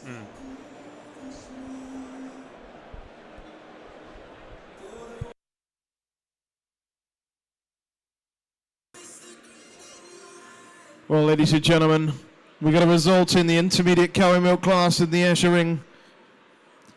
Class sponsored by Platts Agriculture Limited. Top of the line, number 153, Willowfield's Famous Clover, exhibited by Linda Batty. She takes the Exhibitor Bred Award and also the best udder in the class. Second place, number 155, Bigham Vale Black Cherry 20, exhibited by RT and J.I. Adams. Third place, number 149, Longwood Viking Barbara, exhibited by Robert Crawford. Fourth place, number 158, Lesson Essex Joy Bell, exhibited by A.W. Montgomery. Fifth place, number 157, Harperfield Queen of the South 60, exhibited by the firm of D.M. Lindsay. And in sixth place, number 152, Holmeswood E.I. Clover, exhibited by A&L Rimmer.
All the balls I've had.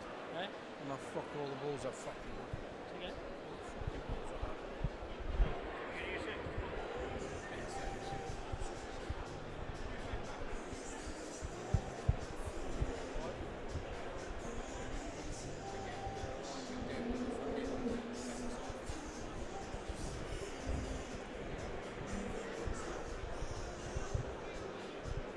Cow's just getting ready to go in for some reasons from our judge. Harperfield Queen of the South is not enjoying herself. She's giving Bill a bit of a hard time.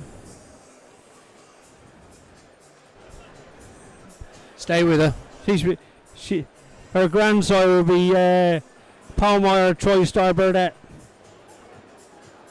And that's why Burdette's laughing. So, ladies and gentlemen, she's got them eyes. Here from Colin Christopher's on this class. She's just got a little bit upset of people laying on the floor. In front of her, she said, I'll put you on the floor as well. Ladies and gentlemen, intermediate class, and a class 9 in the class, and big variation of types in the class. But ladies and gentlemen, there was one cow that really wanted to win this class. A cow, when you got a cow like that, she comes in and she really wants to take it. You can't take your eyes off her, and that was the cow that I got leading this class today. Once you got that cow in front, you then follow her and follow her with the same type of cows. The first 4 cows all fitted in nicely after that. But the first cow wins for her style, for her pants, for that superb top line. That real grip of her forudder and her mobility around the ring. Giving all those advantages over the second place cow. Second place cow I wanted to follow her with, again a long dairy cow with tremendous scope. But it was the front teat positioning, just a little bit more cover over the front teat that gave her the advantage over the third place cow. Again a similar cow, a cow that followed on easily and just giving her the advantage over the cow in fourth for the extra strength through the top line, a little bit of more width through the front end than my cow in fourth. My cow in fourth over my cow in fifth. Again, it was the first 4 cows in a run, and then we come to the fourth over fifth. That little bit of extra length of rib, stretch of rib, giving her the advantage, and also giving her a little bit more definition in her mammary in her crease today. Thank you.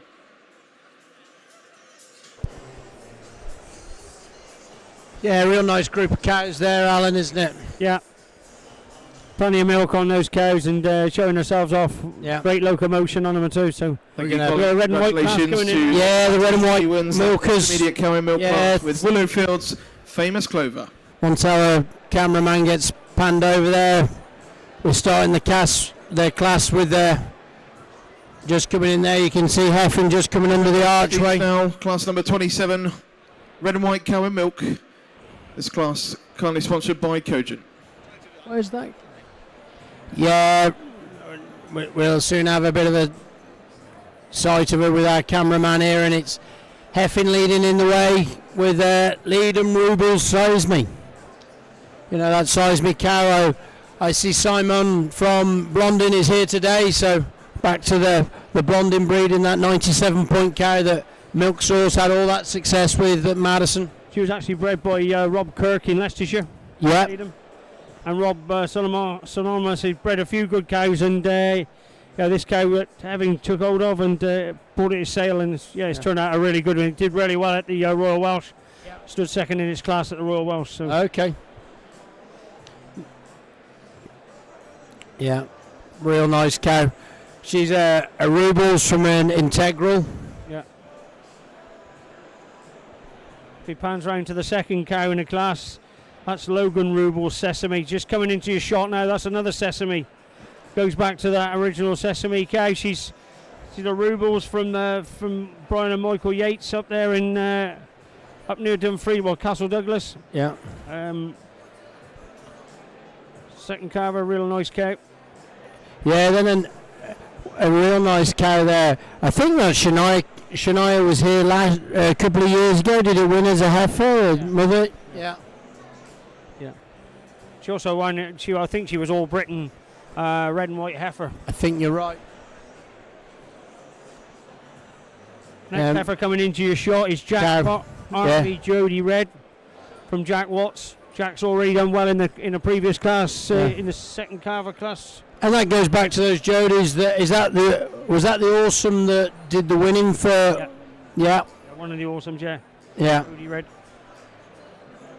So yes. And then real nice cow there. Come down from altitude to come to the show today. Yeah. Jack tied in with his good friend James Doherty. A first look, all tied in together and working together. Great to see those guys. Cow's looking fantastic. Then we come on to. We've missed a cow. We've missed a cow. We're gonna drop forward to this cow. This is the Millen Heath from Shropshire, a VTEC Dye Smith special. Yeah. Cow from not far up the road at Market, just outside Market Drayton there. Then we come to the next cow up is the Red Sky Altitude Jazz Red. It's nice to see a name from a blast from the past. John Swenson Taylor in partnership with Seaton Farms there on that cow. Yeah. She's a lucky awesome Jacuzzi Red. And then goes back to the Jacuzzi cow at Lucky. Then we've got Dave Jones coming into shot on this. So that cow is her mother and her grandmother have both been red and white champions here. So this is a second carver, Wiltor Rosie Red. So a Maguchi Geordie Red daughter from the awesome Rosie Red. She was champion here, and also her mother, the skipper, was a champion here. Yeah, nice cow. And then we drop into Arwen with that Corringham awesome Roxy Red. Yeah. Cow, she was reserve champion down at the Batham West this year, and she stood pretty well down in Wales, if I'm not mistaken. Yep. The Royal Welsh this year for the Sean and Kev Rickard. And Archie, we better give Archie a mention, best supporter. Yeah. And then we got 169 just entering the ring. She'll come in the shot in 2 seconds. Yeah. This is from Solwyn and David Richards, the first look Geordie Alpha Gem. I think that originates from a French cow family, if I'm not mistaken. She's another, obviously Maguchi Geordie Red. Led here by Christy Baker from BB Holsteins down there in Monmouthshire. Looked like they had a good sale. Some really good cows went through the ring down there just a few weeks ago. I know, they were cracking cows. They were good Yeah. cows. And then the last one coming into the picture is Nether Valley Awesome Roseanne Red. Yeah. She's an absolute awesome red. That's from down Heffin Heffin. Wilson from Trigibby. Team Trigibby. Ifan on the strap. Calm as you like, Ifan. Just takes it all steady. Had that good Ayrshire heifer earlier on today, led for his girlfriend Evie. No, they both own it. They both own it. Yeah. What's his is hers. And what hers is hers. Don't you mean, Alan, what's his is hers and what's hers is hers? No. She'll never get him to drop to one knee if that happens. No pressure. We just need to...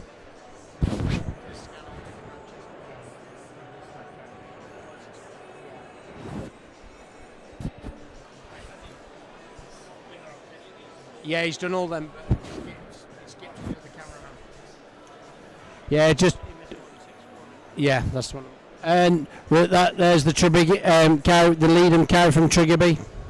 The Rubles size me.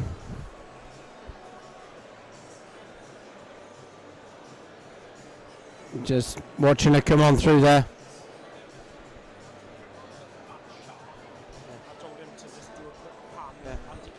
Yeah. Get him to tell him to back one so we're getting the whole cow in. He always gets too close, that's his trouble. Yeah, as long as he don't move. Right, 164 in your picture. We missed was Eastford Dice Kiwi Red. She's a low dice red from the Atonium Kiwi Red, which was an All Britain cow. Missed it again. No, I'll just talk to him. So the VTech Dice cow we're looking at now is VTech Dice Miss Special Red. Mark Davis. She's another low dice red.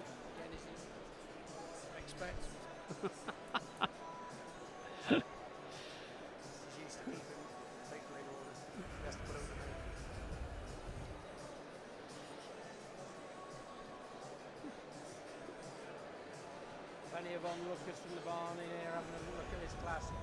Real good class. Stronger red and white classes I think we've had at Dairy Day. Yeah. This is not going to be easy. I quite like the wheel talk cow myself. The Geordie Rosie Red, a phenomenal rear udder on that 167 when we're looking down. I know you're not looking at it on camera at the moment, but one from our vantage point. She's phenomenal udder on that.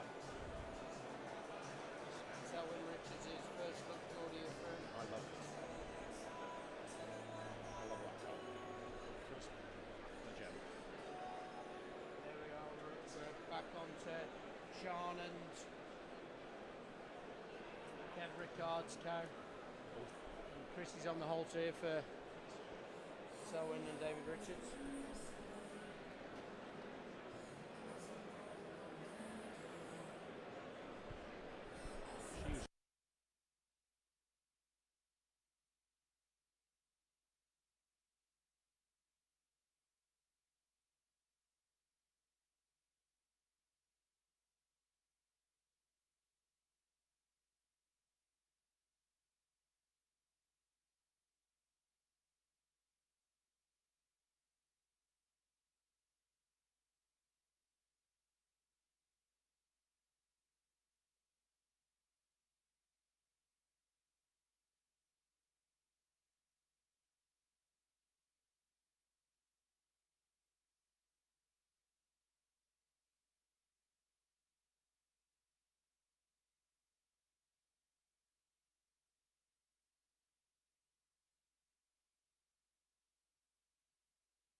Real nice class of red cows here.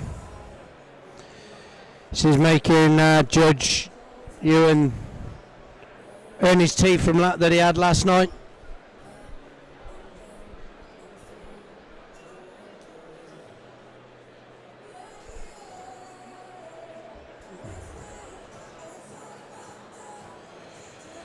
Good lot of deliberating going on here. You can see our judge, and he's gone with the Yates' cow over the World Tour cow, and then the Yates' cow.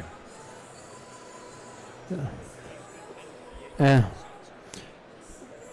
Is it Yates World Tour, is it? Yeah, so just up in first place on the first pool there is World Tour in the middle of them two. Eastford Dice Kiwi. A Kiwi cow that will go back to that cow that was Super Heifer, was she at Agriscott? I think you'll find Dave goes second. Pretty sure, Ben, that's the daughter. I think it was the Atomium that was Super Heifer, was it? Yeah. Yeah. Nice to see the Seaton and Swenson Taylor cow coming in fourth there in the provisional. Absolutely, yeah. Great rear udder on that cow. You know, we've got that type again. He's sorting them out pretty quickly into where we want. Don't think it... First cow being strapped by Katie Davidson. Yeah, good to see Katie. Yeah, Katie's a real hard worker, always helping the Yates family out most shows. And Royal Welsh, she stayed home this year because one of their Polish guys had to go home because there was a problem within the family, and he needed to go home. And Michael didn't think he was going to get to the Royal Welsh, and Katie said, "You go, I'll stay at home and do the milking for you." And not many young people would have stepped into that, and so she stayed home and did the work. And Michael went to the show, and the rest is history. The ED cow went on to become champion of the Royal Welsh and won another great show. Like, yeah.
Our judge having a last little look through this class before he starts tapping them out, just to make sure he's certain. Just coming from the bottom of the class up to the top.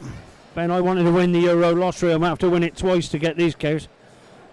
It's fantastic cows. I take home the first four. It's just truly fantastic cows. Yeah. Taking nothing away from down the lower down, but these first four cows, what width, what power, what strength. Great rear udders. To own even one of these cows, you feel really honoured. Yeah, you're right, Alan. I think it's just proof of where the red classes in the shows have come, isn't it? He's change of place there. The Rosie cow.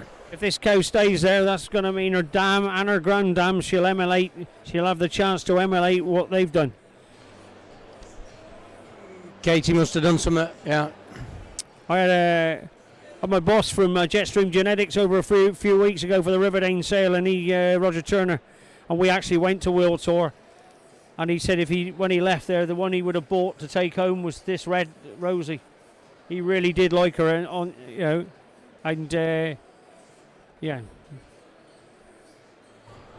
And Roger knows a good one as good as anybody. Yeah, he just. It was great travelling around the UK with him. when you get behind her, she's got such width behind her and the dariness. One of the real good guys of the industry. Yeah.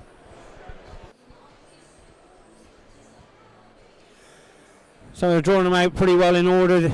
Just changed the first 3 round. Wiltor in first. Yates' Ruble Cow in second. And then we got the Yates Dice Kiwi Red in third. Fourth is the Seaton Farms Swenson Taylor team. With Red Sky Altitude Jazz Red.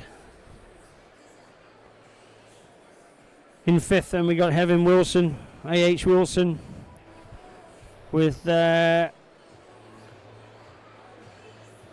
Leadham Rubles Sesame Red. And then we've got, following is the Jackpot Army Jody Red from Jack Watts down in Ragland.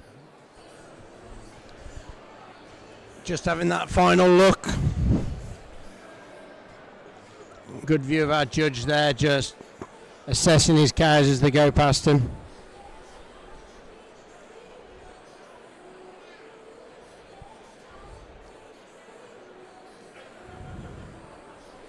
I think what you've got to say today about Iwan all the way through his class, he's been consistent in the type he's gone for. Absolutely.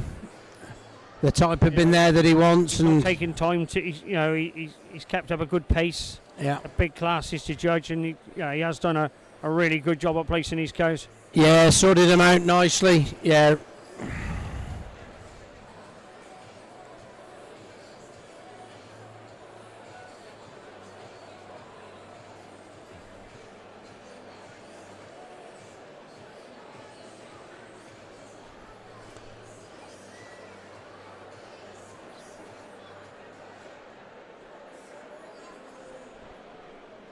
Yes, Jackpot pulling into line there.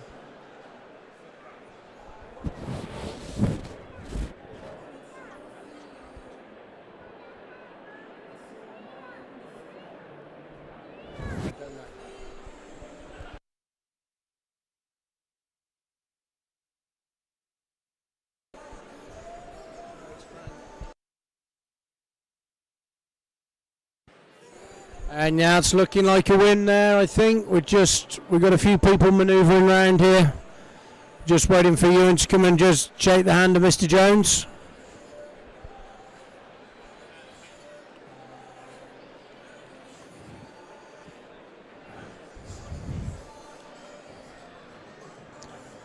I wouldn't be showing it. Iwan's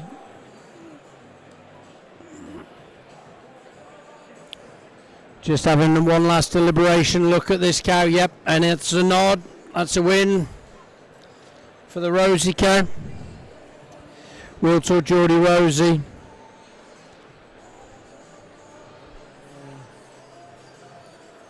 And she takes all the ribbons by the looks of it. She's going to be exhibitor bred and best udder. Okay, ladies and gentlemen, we got a result in this class number 27. Red and white cow in milk. Top of the line, 167, Wiltor Geordie Rosie Red, exhibited by David and Claire Jones. She takes the best exhibitor bred and best udder in this class. Second place, number 162, Logan Ruble Sees Me, exhibited by Brian and Michael Yates. Third place, number 164, also from the Yateses, with Eastford Dice Kiwi Red.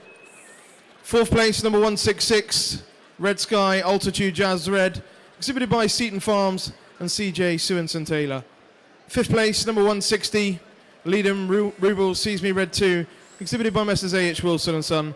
And in sixth place, number 163, Jackpot Army Jody Red, exhibited by Jack Watts.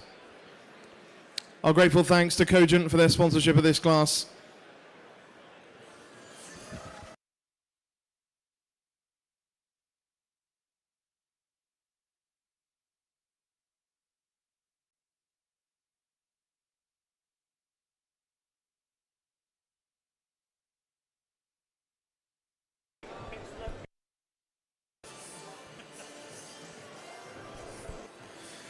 My apologies. In fourth place was number 160, Leadham's Ruble Sees Me Red 2 from the Wilson family.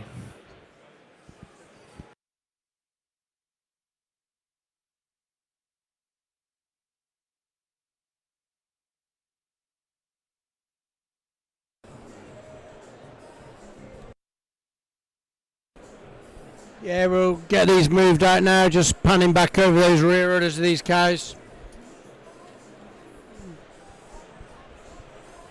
So that first cow, her mother and her grandmother was champion red and whites here in the past, so this cow has got a real chance now.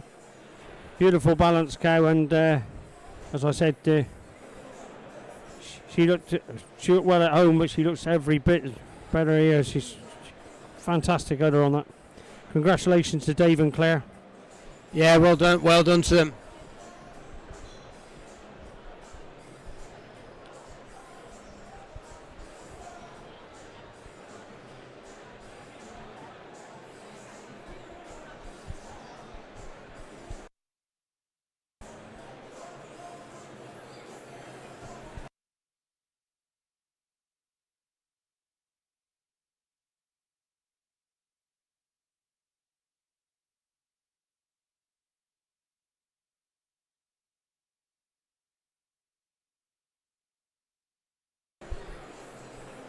There's the rosy cow just out walking around past in front of you there.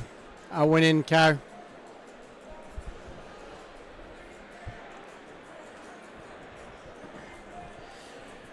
We're probably going to lose a little bit of commentary in a minute after we do this. The Premier Herd's going to be announced, so we will probably leave off the mics and you can listen away to Mark Davis giving out the results for that. Absolute honour for those guys. The 6 regional winners, 7 regional winners, getting down to a champion, judged by Brian Moorhouse, last year's champion. Had a really good open day, heard nothing but positivity. Well, ladies and gentlemen, let's hear from Ewan Morgan on this class. Ladies and gentlemen, I think we've just seen the strongest class of the day today.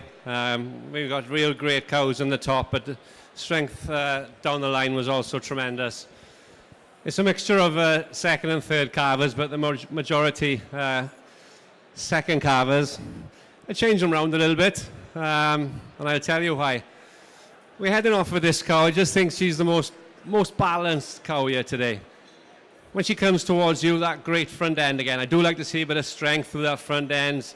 She's lovely in the shoulder. She's long and level over the top.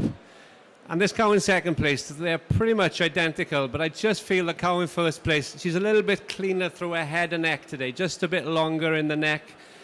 Just slightly nicer in the fore udder. This is a tiny little difference. Slightly nicer in the rump angle. Tail setting's a little bit neater. And she has a slight advantage as well, just in the bone quality in the rear leg. This cow in second's a little bit fresher. I think if you give her a month or two, we could be changing them around. 2 over 3. For one simple reason, I just felt she was more comfortable on her feet and legs, just a bit more mobile. She moved freer around the ring than this beautiful cow in third place. Really like this cow in third place. She's long, she's dairy, she's hard-topped, so much quality in the udder. And she just has that extra bit of balance between the body and the udder over this extreme dairy cow we have in fourth place. Really do admire this cow. When you have her in the lineup and you see the height and width of the rear udder, especially the width of the rear udder and the quality of the rear udder and the quality through her leg. And it's just that, just the advantage in udder texture and width of rear udder over this tremendous cow we have in fifth. The cow, again, we have to admire, hard-topped, clean legs.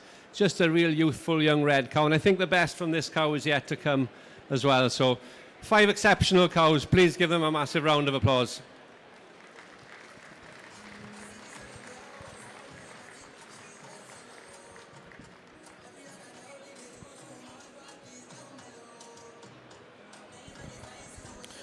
Thank you, Ewan. Congratulations to David and Claire Jones. They win that red and white cow and milk class with number 167, Will Tour, Geordie, Rosie Red.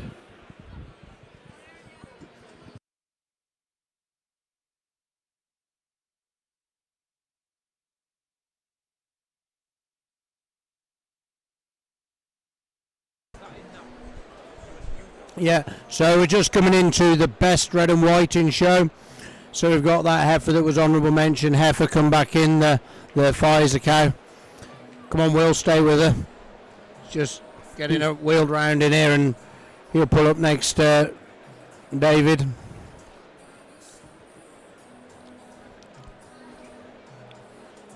Well, that's it, Eddie. Go and help him get that cow moved across there. So so this is for that, and it's great to see. If you just look down there, just to the pillar, you can see the man that presents this award, and his name is Richard Beard. Yeah. Now there's knowledge. Just a super guy. Oh, one of the best guys there is. One of the nicest guys you'll ever wish to meet. Always got a good word to say. Ladies and gentlemen, so we've now got the red and white heifer in to join the red and white cow. And you will now judge them for the best red and white animal, the Richard Beard Award, for the best red and white here in the show today. Squire, this isn't just straightforward, because that's a fair heifer. Okay, ladies and gentlemen, we do have two exceptional red animals here, and they've stood in that order, and I think they look right in that order today. Just got to give the cow an advantage. Obviously, she's got one extra calf, that extra bit of maturity. She does have that extra depth of rear rib over this heifer, but this is a heifer, and I think is one of the best red heifers we have ever seen. She's calved since last December, and the udder quality on this heifer is phenomenal. Exceptional rump, that length of top, and the correctness of her top line as she's on the move. Exceptional feet and legs as well. So we're going to go with the cow for champion and the heifer in reserve. So give them a massive round of applause.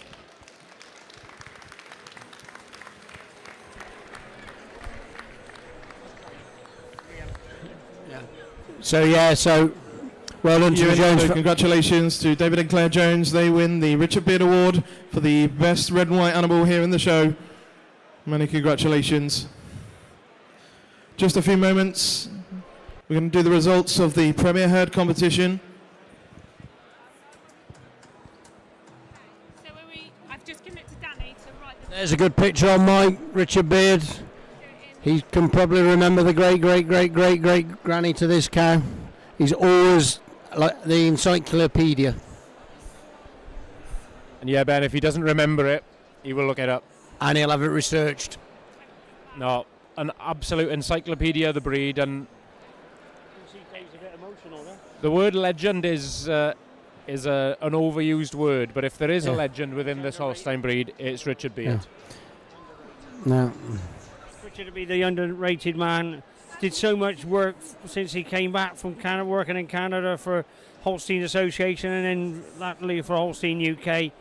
Getting registrations up together, always a quiet, kind face, going on to a herd that wants to grade up or whatever like that, and also really good with youngsters as well. One of those few people that can talk to older people and be respected, also being respected by youngsters. So just while the Premier Herds results are going to be announced, there's going to be the Ayrshire Hybrid class. We're probably not going to be able to give you too much commentary into there, as the mics will go over to the Premier Herds competition. I can see a bit of gathering in the corner. Our President Andrew Jones, Brian Moorhouse, the judge.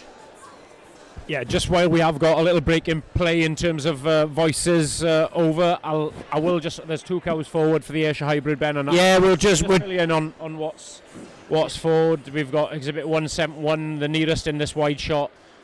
Stevenson's Bunty 178 from the Howie and Stevenson partnership, and then Exhibit 174, the broken coloured cow, B-line Arbor Canvas from the Bailey partners in Cheshire there.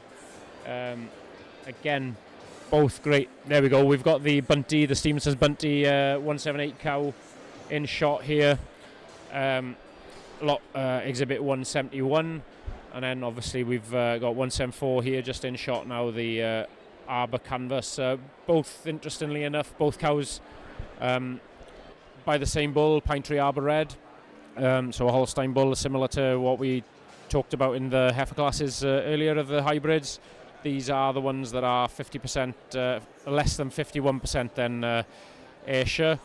But we did chat about how, often enough, some of these guys are going to put a purebred Ayrshire back on some of these to just put them back into the main Ayrshire herd book. These obviously sit in the red and white Herd Book of the Ayrshire Society. So yeah, we've got 2 cows here batting it out for the red and white cows in milk. And if you just look up into your top left-hand corner of your screen, you'll see the Premier Breeder guys, and we're going to pan down now and give you some shots. And Ewan will introduce everybody. I think Ben will leave that to Mark in a minute. I can only see their backs. Yeah. Okay, ladies and gentlemen, we've got the results of the Premier Herds competition, judged this year by Brian Morehouse and the Ayrburn Herd.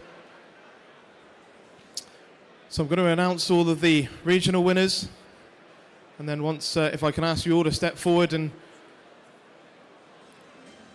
pick up your certificate, and then we will do the all-important results at the end.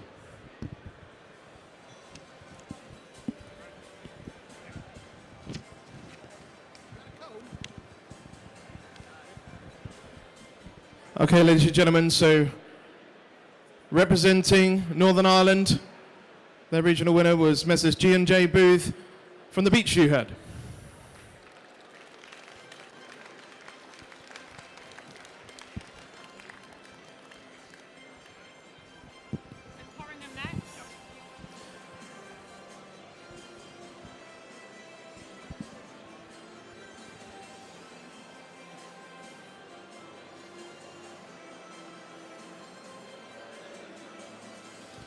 Representing the Eastern region goes to Messrs. Winter, Corringham.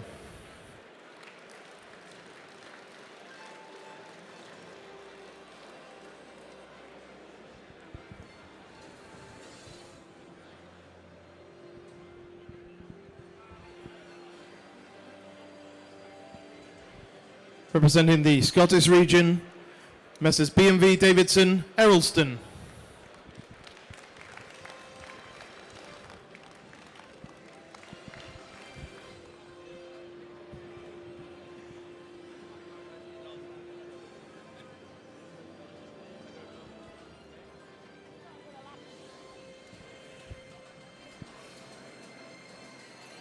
Representing the Western region, Messrs. Pierce, Miller.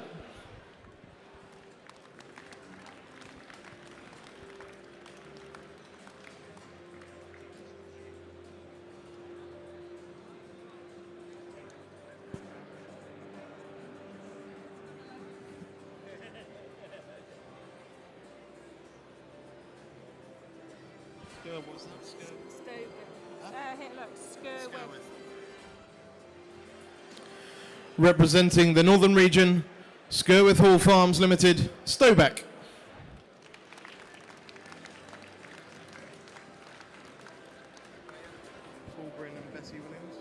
Paul, Bessie and Bryn, yeah.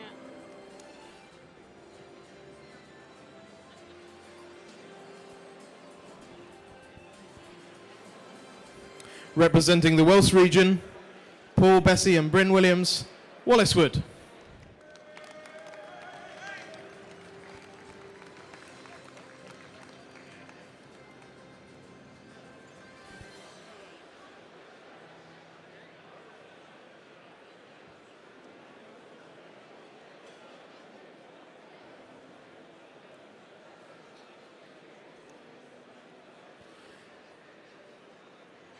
And finally, but by no means least, representing the Southern region, Messrs. Wills Brothers Limited, Willsborough.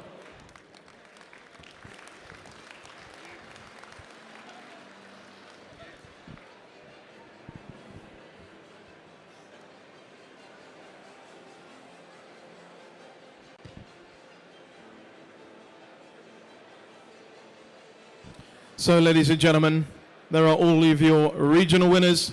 I'm now going to pass the microphone across to our judge, who's going to say a few words before I announce those all-important results. Right, thank you, Mike. Before I start, I'll just like to thank Allstein UK and particularly Danny for organising the travel arrangements for the whole of the week, and she really did a great job. Now, obviously it was a great honour and a privilege to judge the final. to judge the 7 herds, and the standard of the cows throughout and the management was really excellent. The common thread throughout all the herds was that they were family operations, and it showed all that is the best about our fantastic breed. I'd like to thank them for the effort they put in to present the cows in the way they did. It really made my job a lot easier, and I can't thank them enough for that. To present the cows so well, it really takes a lot of effort, and I know a lot of these herds are large herds, and it does take some work getting them ready. But I've stood there where you are a few times and know that you really want to know what the results are, so I'll hand the mic back to Mike and he'll announce it.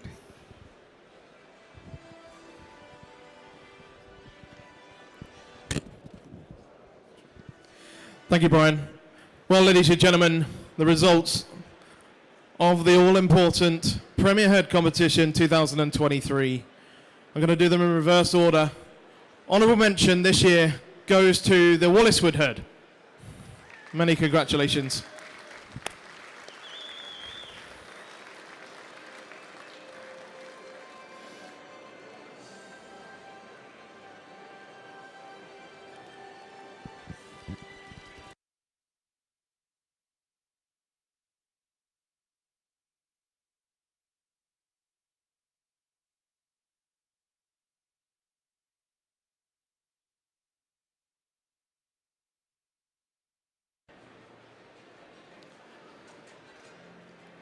In reserve champion, the reserve Premier Herd of 2023 goes to Corringham. Well done to the Winter family.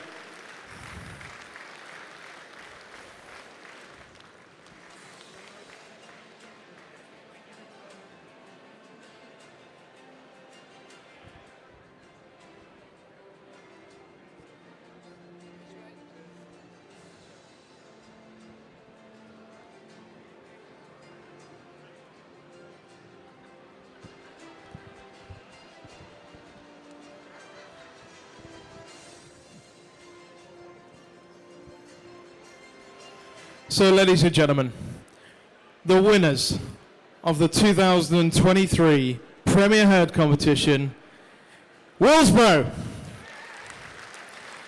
Many congratulations to the Willsborough. I think a fitting tribute to our great friend Anthony Wills, and it's a year ago we lost him, and I think he'd be immensely proud of this achievement. So congratulations to the Wills family.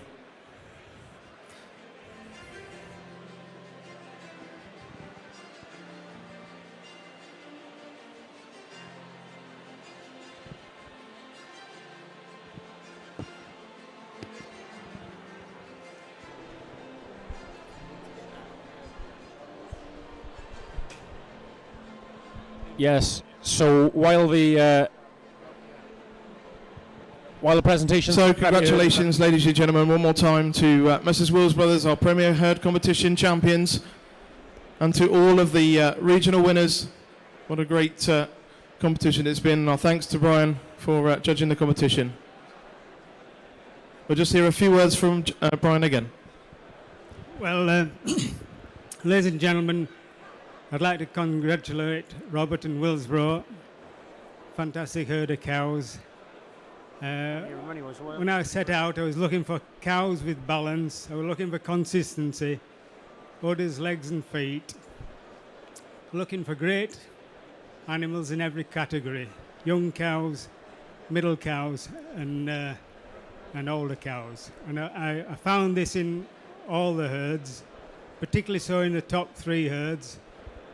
But if I'm talking about Willsborough winning, obviously they've come out on top of 7 great herds, and that's as good an accolade as you could wish for. But you sometimes hear they're about world class, but I think Willsborough are world class in everything that they do, and it's a great tribute to them to win this year. Thank you very much. Thank you, Brian, and of course, huge congratulations to the Wills family once again.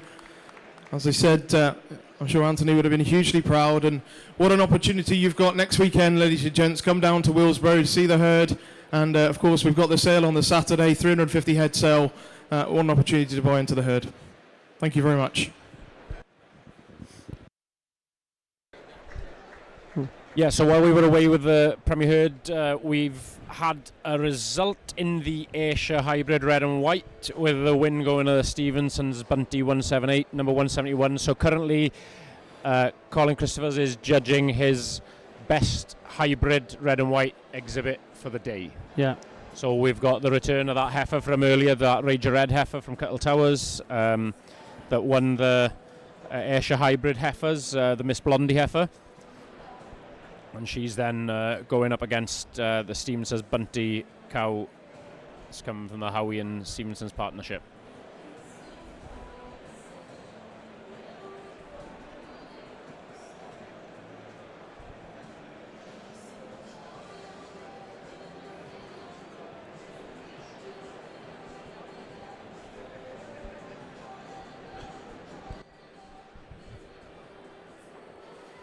And just in shot is the class winner that we obviously didn't get the opportunity to feature there on. So And she got a great rear rudder on this cow.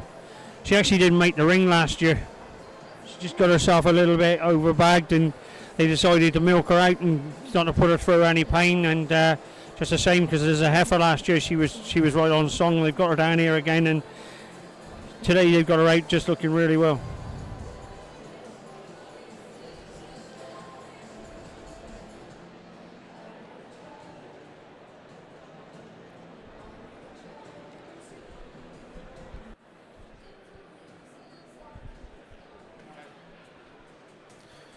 Okay, ladies and gentlemen, so in the ring we've got our hybrid champion,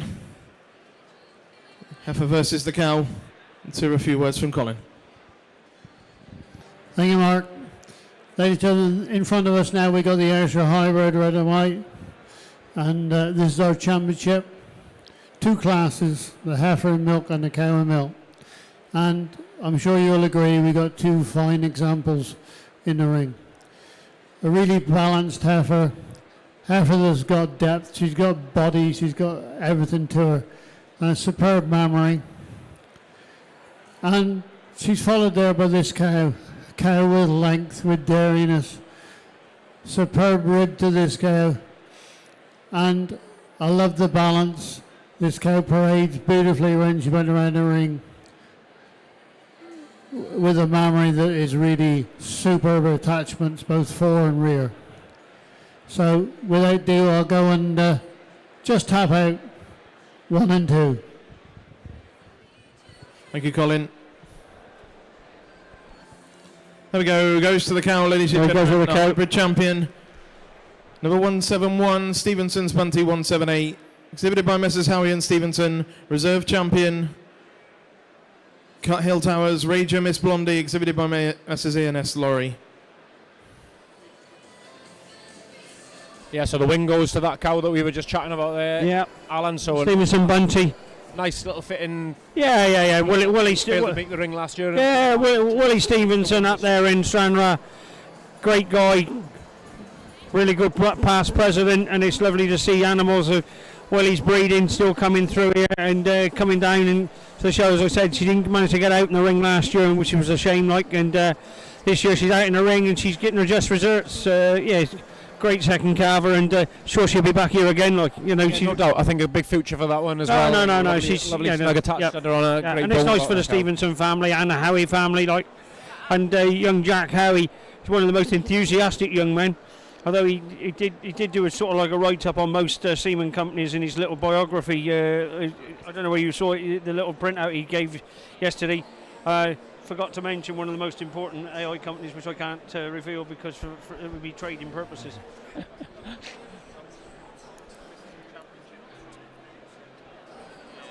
So what's the next class we got then? So yeah, we're going to move on from here then onto the Holstein, back to the Holsteins on the 4-year-olds. And yeah, you said about the water getting a bit deeper there earlier, Ben. I think it's getting a bit hotter now. Yeah, it gets proper warm now. gets deep. We've got some, we talk about some of these cows that have won round shows this summer and know how to stand first, and we've got one or two going to rock into this class now. Yeah, we got first and second from from one of the 3-year-old classes last year. Yeah, you can just see entering into the ring, Alan Candy Crusher Crushable from a cow hybrid, a Durham Ambrosia. Yeah, and then again, Pippa Tudor, we chatted about, again, young breeders, and we chatted about Pippa earlier, just being so keen and taking the herd onto the next level here, trying to get them out of the show. Yeah, that was a Durham from a Wimbrook.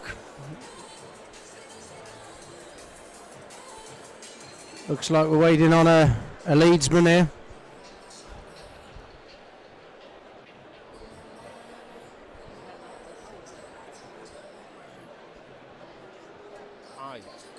What's going on, boys?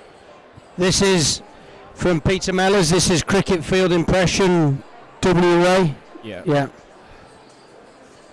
It's Dennis. It's Dennis.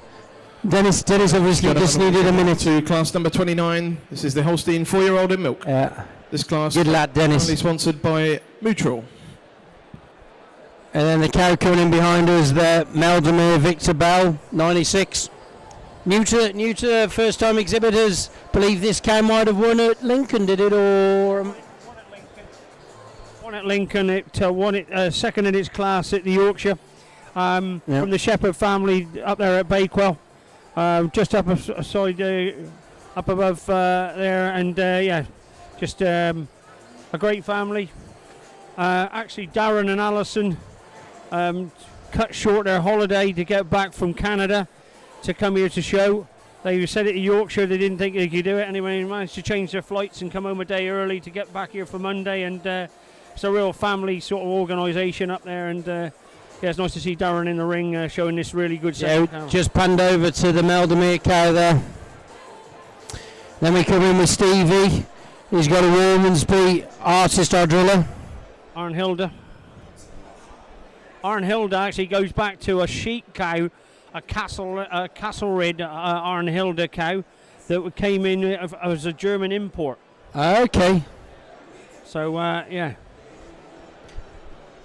I think the first time I ever saw it shown was actually shown by Claire Swale.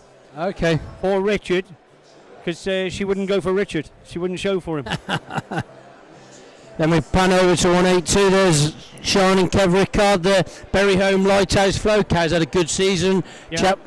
Bath and West champion. And did she win a class? Royal Welsh. Yeah, first class Royal Welsh. Yeah, real nice cow. And then we come to young Jack O'Neill. A cow that he bought off Ed Seaton, Sides Delta Lambda Sheena. I think this cow was maybe reserve it was shown at Cheshire Show. Yeah, I think she was reserve at Cheshire Show. Exceedingly young cow. This has probably calved its third before its 4th birthday. Yes, yeah. Seriously. Then we go on to 184. We've got the big dogs coming in now. We've got Dan Bown. Yeah, leading Byway K. Byway K. Second place here last year, if I remember rightly, behind the sidekick Jennifer, who's following her in. Yeah, that's it. And so sidekick Jennifer just coming in the shot here. Yeah, just see the cow that's a household name round. Expo winner. Certainly becoming a household family name as well. Yeah, I saw a picture there the other day. Her Stanley Cup mother. 7 calves, yeah. Yeah, look tremendous. An aged cow. Yeah.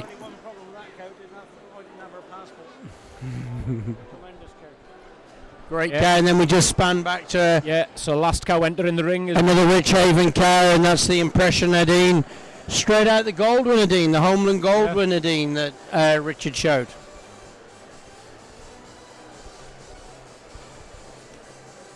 Yeah, we're pan back. We're on the Impression cow there.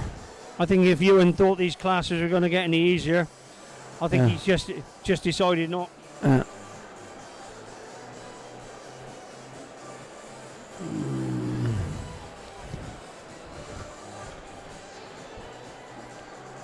Yeah, just panning into.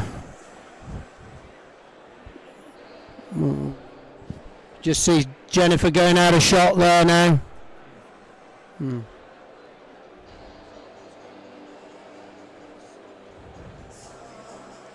Just a cow.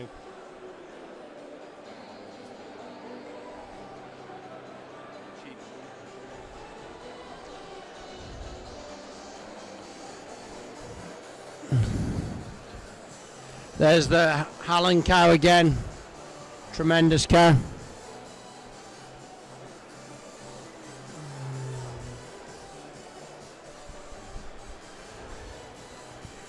Yeah, nice to see Pip on the whole through this one. Works hard back at home. I was out judging a couple of years ago the top 10 herds in Shropshire, and when they put their top 10 animals out, and gosh, what a group of 10 they put out for me that day at Hallen. We saw the pictures of those animals that day, and you could just blown away with the quality. Here's Dennis O'Neill on Cricket Field Impression WA. Quite an interesting prizes of the show, isn't it? This is a little interesting story to this one. So this cow, Kate, sort of just rocked in under the radar a little bit, and then one or two wanted to clip it, one or two wanted to lead it, and yeah, great to see these cows can be found in the. I think it's a cow that's housed at Corringham Zoo, just had a bit of success in the herds competition as well, in the Premier Herd competition. But yeah, real cow looking really well and on form. Peter's such a nice guy. I don't know whether you guys know him, but he's just such a nice guy. He came here and showed a red and white 2 or 3 years ago, and nobody really knew him. And he tied up with amongst the Ayrshires and got to know him then, got to meet him, and just what a super guy Peter is, like Peter Mellor. And you know, wish him all the luck today. But he probably might have a bit of luck today, because actually Pete Cotton's cow actually crapped completely all over the top of the cow at 9 o'clock this morning, or at 8:30 this morning. Yeah. She was covered from head to foot in the shittiest shit you could ever see. And Pete Cotton went out the shed and he took her to wash, and like it was like a miracle that cow is as clean as she is, because she was covered from head to foot. Miracles can happen. You just never know. It's too late for your hair there, Alan. Yeah. It's been too late for 25 years or more, mate. So there's the Shepherd cow. Yeah. The Meldemar cow. Real nice cow, that. Yeah, just a really good cow. Just a really good cow. Really well put together. 2 calves. Judge Ewan having a good look round this ring. He's back over to have a look at the Meldemere cow, and that's the artist cow from Warmanby. Yeah, nice cow. A really balanced cow, that. Oof. You know, just so nice. Look at the femininity we can. The cow coming into the shot. That's the Berry Home cow. Yeah. From Kev Rickard. She's got some real strength and power right the way through her. Yeah. You know, she's just, to me, she's like a truck when she's walking. She's so graceful with it. Yeah, I'd agree with you, Alan. The money shot of this cow's, if we could get a front view of this cow, the muzzle on it and the chest on it, it's a proper money shot. She sort of dominated with that strength at the Welsh in the third calvers class, to be fair. I think Ewan's earned his tea. He earned his tea on that last class, but now he's earning his pudding, and he's gone first. Jennifer, he's gone the Cricket Field cow to follow her too. No, he hasn't. It's not the Cricket Field cow. It's the Impression of Dean from Rich Haven. Sorry. And then I think it's the Warmanby cow in third. Yeah. You know, take your hat off to this Jennifer cow. 3 calves now. She keeps carving in year on year on year. Yeah. You know, won as a calf, was a JC as a calf at Expo, won as a 2-year-old, won as a 3-year-old. Looks like we're just witnesses her winning as a 4-year-old. You know, have we ever had a cow that's nailed it year on year on year on year? Well done to Evening Hill on breeding such a good cow. It's actually a Rich Haven 2-3 here. We've got the Impression AD in second at the minute. And then we've got the Byway K third. No, Stevie's gone into third. Stevie's taken the Warmansby cow into third. And Daniel Bound with the Byway in fourth.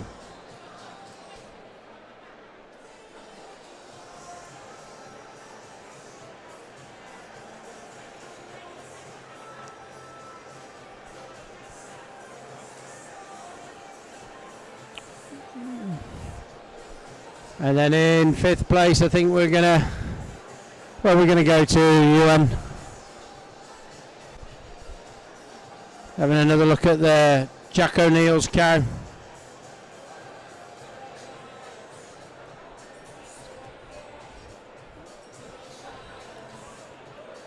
It's gone with the Bury Home cow from Sean and Kev, with the Stitch cow. Then Dennis with the Cricket Fields cow. Then the Meldemere. Some classic cows that. Just take a look, you know. Some great cows. Again, you've got the view that we've got right on screen now of these rear udders, the quality of this class of cows. It's just lovely that we can show you what we've got here. Yeah, a real tremendous class.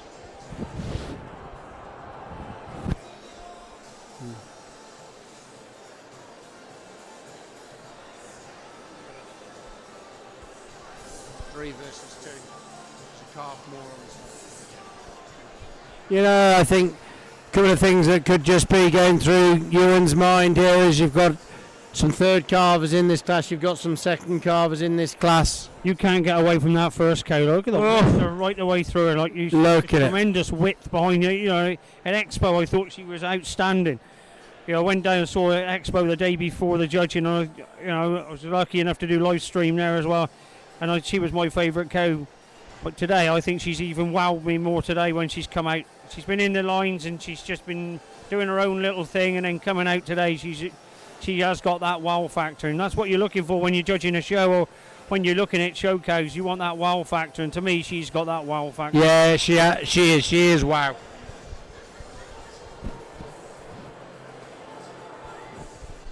She walks with such grace when she walks with her milk. She carries her milk.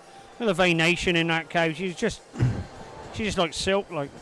Absolutely. Just femininity. Look at that head and neck.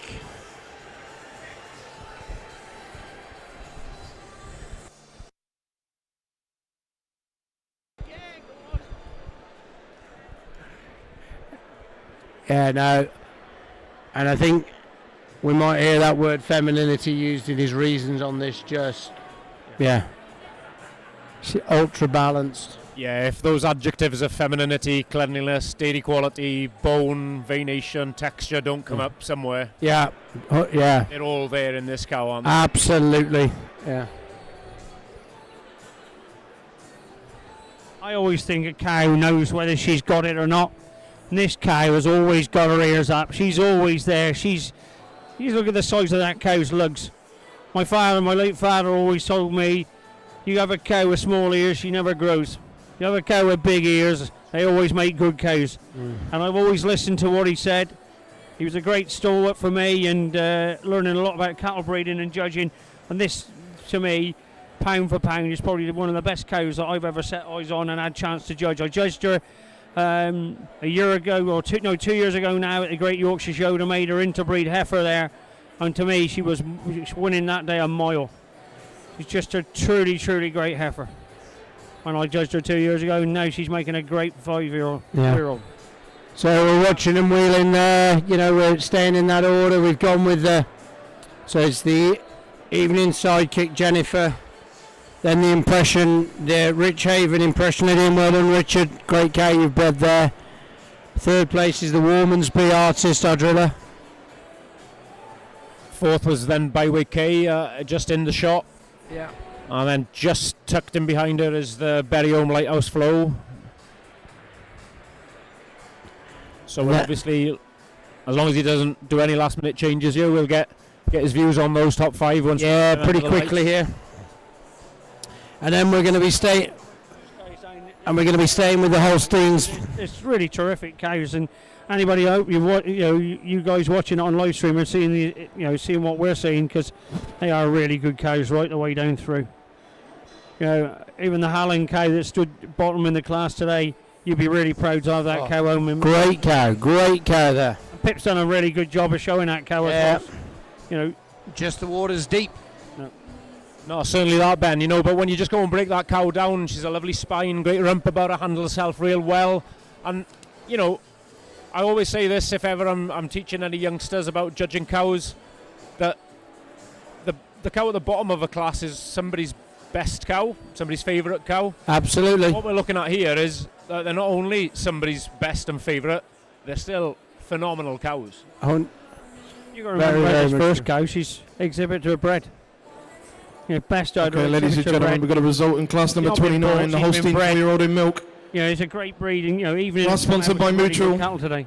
And yeah, Top of the line, number 185, Evening Sidekick Jennifer. Exhibited by the Wilson family. She takes exhibitor bred and best udder in this class. Second place, number 187, Rich Haven Impression Adine. Exhibited by Richard Bown.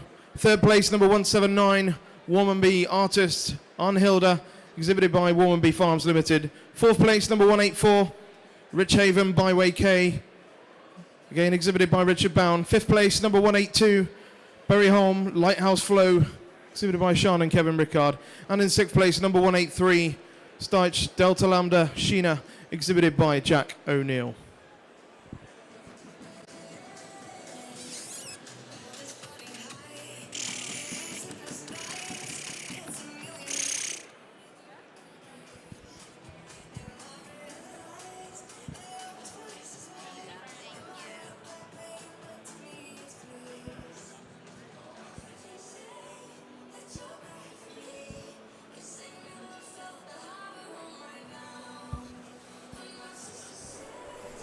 Nice handshake there between first and second.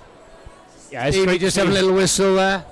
It's absolutely great to see that that lovely bit of sportsmanship in between them, because Yeah, absolutely. at the end of the day, the judge has got to put them in an order. Somebody's got to be first, somebody's got to be second. Exactly that, Ben. On the day, it's the judge's decision, and there's probably 200 judges around the outside of this ring, and there probably some of them would have had You can put a few more numbers on that, I think. There's more than 200 people. I just look around here. Talking judges. Yeah. No. When you get a glimpse of this cow right the way through, from the tip of her nose to the end of her tail, she's real dairy, she's real quality. She won't be far away at the end of the day, I don't think, if she comes back in the ring for the championships looking like that. Have we got an intermediate championship? Ewan just Or is this just giving his reasons just to the leadsman there, just to let them all know before he comes to the mic and gives it over. And yeah. Oh, we've got an interesting guy just coming in to have a little natter with us here. It's slimmer than he was. Yeah, Holstein UK's commercial director, Mikey Halliwell. How you doing, Mikey? Ben? How you enjoy? Yeah, you're on. You enjoying the show? Yeah. How can you not? You got a bird's eye view up here. We've got the best view in the house. You have. Yeah. No, I mean the competitiveness, the quality of the class is exceptional. Yeah, we've just been talking about that some of these cows that I know they've been winning shows around the country all year, and they're coming into the deep water. It's deep.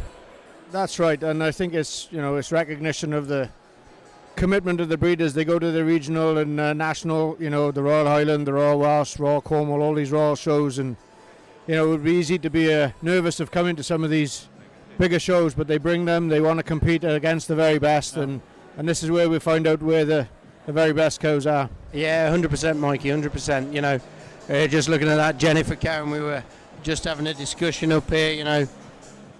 Back year on year, this cow, just knows how to win, knows how to get out there. What width, what femininity and dairy quality. Absolutely. You look, as you say, the quality in the cow is unquestionable. She's got that balance. She's got a great big spring and look at that frame. picture that we've got online now. Yeah. Whoa. Absolutely. Look at the variation, the attachments. She's a lovely big angular cow. And doing it easily. She's under no duress. She's carrying all that milk so easily. Just a wonderful cow. Good. So, Mikey, how's Holstein UK? You come on board now. You've been there. Well, ladies and gentlemen, your top 5. Let's hear from our judge on his thoughts.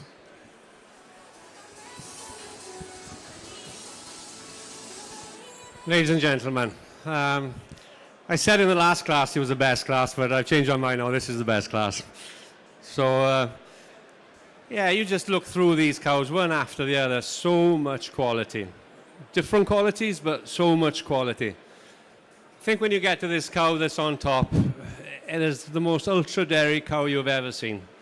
And she has the most sensational udder you've ever seen. She's phenomenal bone quality, beautiful rump on her, just a real extreme dairy cow with so many traits to admire.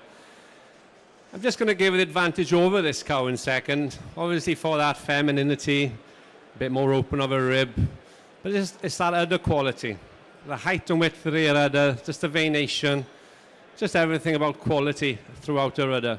But taking nothing away from this cow in second, this is a cow I really, really admire. Nothing much wrong with this cow. When she comes towards you, power, width, you just see sharp in the shoulder, deep in the rib, plenty of capacity throughout. And just the height and width of the rear udder this cow possesses is just exceptional. And she moves really well on parade. I'm just going to give her the advantage over the cow in third. This was a close placing. I just felt she's just a bit more immature in her udder. Both have had 3 calves. She just carries her rear udder slightly higher and wider. And she has a more defined crease than this cow in third place. But this a cow, again, we've got to admire for that overall balance and strength and body capacity. Just the length of a fore udder, the spread of teeth, the length of the height and width of her rear udder. Don't want to kill the cameraman. And yeah, just a great, great balanced, strong cow with a phenomenal udder throughout. She had the advantage over cow in fourth. Fourth cow we have to admire for her dairiness, but we're just going to edge it with this third cow, just for that extra bit of capacity. She's had her over the top line, especially when she's on parade, just a bit fuller in the crops, a bit deeper in the heart, just a bit wider and higher in the top of the rear udder. 4 then over 5, it's just that extra bit of dairiness today, extra bit of femininity, and a bit more venation, and just that advantage in udder texture over a very balanced cow we have in 5th place. A cow we have to admire for that width of chest and capacity throughout. Real snug udder on her, a great rear udder and definition of ligament, and a great set of legs on this cow once again. So please give them a massive round of applause. Yeah, so great class there, just listening to them reasons from Ewan, you know, but I want to just come back to you, Mikey, about Holstein. Thank you, Ewan. Congratulations again to the Wilson family. Evening sidekick Jennifer wins the 4-year-old class.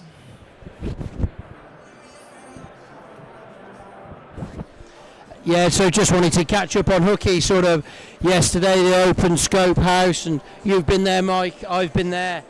What a facility that's been created there, really, isn't it? Just absolutely. I mean, obviously, I think the business had outgrown Spear House, and particularly the lab infrastructure was under pressure there, so it was time to do something slightly differently. And yeah, the investments that the society have made, or the business have made in that facility, are fantastic. And what really topped it off yesterday was having the Cope family there to cut the ribbon, and yeah, really great recognition of what Sue has done in her tenure at a legacy. I think. Absolutely, yeah. I mean, some things are meant to be, and you look at Sue S. Cope and Scope House, and just yeah, it was there could never be anything else really.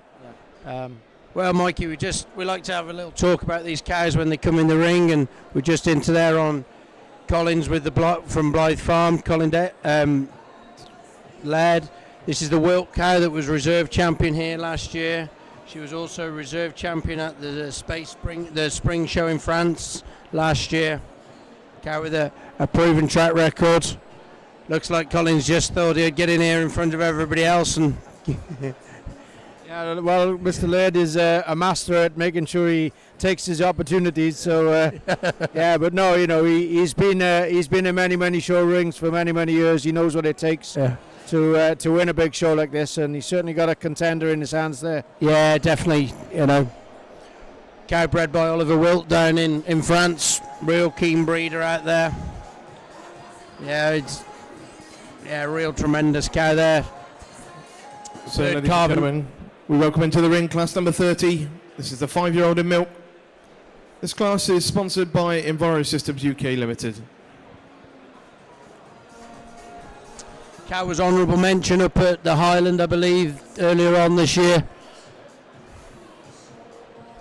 Yeah, no, as you said, beautiful cow.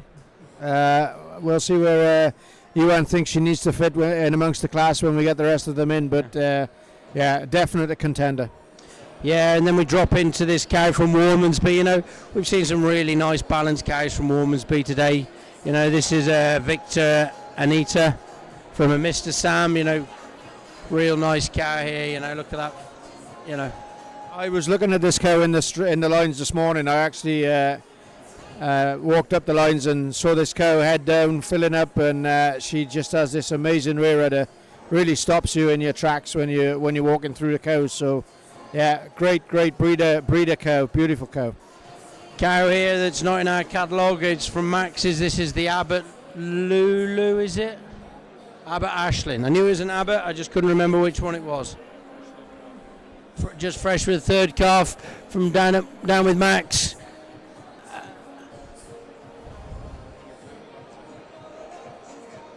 Timbrell, yeah, that Dan was here and showed and did pretty handy. Yeah, Max, you know, again, great supporter of the shows. I think he had a pretty tough time travelling his cows up to the show. They were travelling from down in the southwest in all that heat and got caught up in some traffic. So I think the cows were stood around on the truck for a little while. So, you know, great stockmanship skills to make sure those cows recover from that in time to be ready for the show today. Absolutely. And then coming in behind Max is Dan Bowen with the Impression Ashlyn. Out of an Explode Ashlyn. Good to see Richard here with such a good team of cows, big team of cows.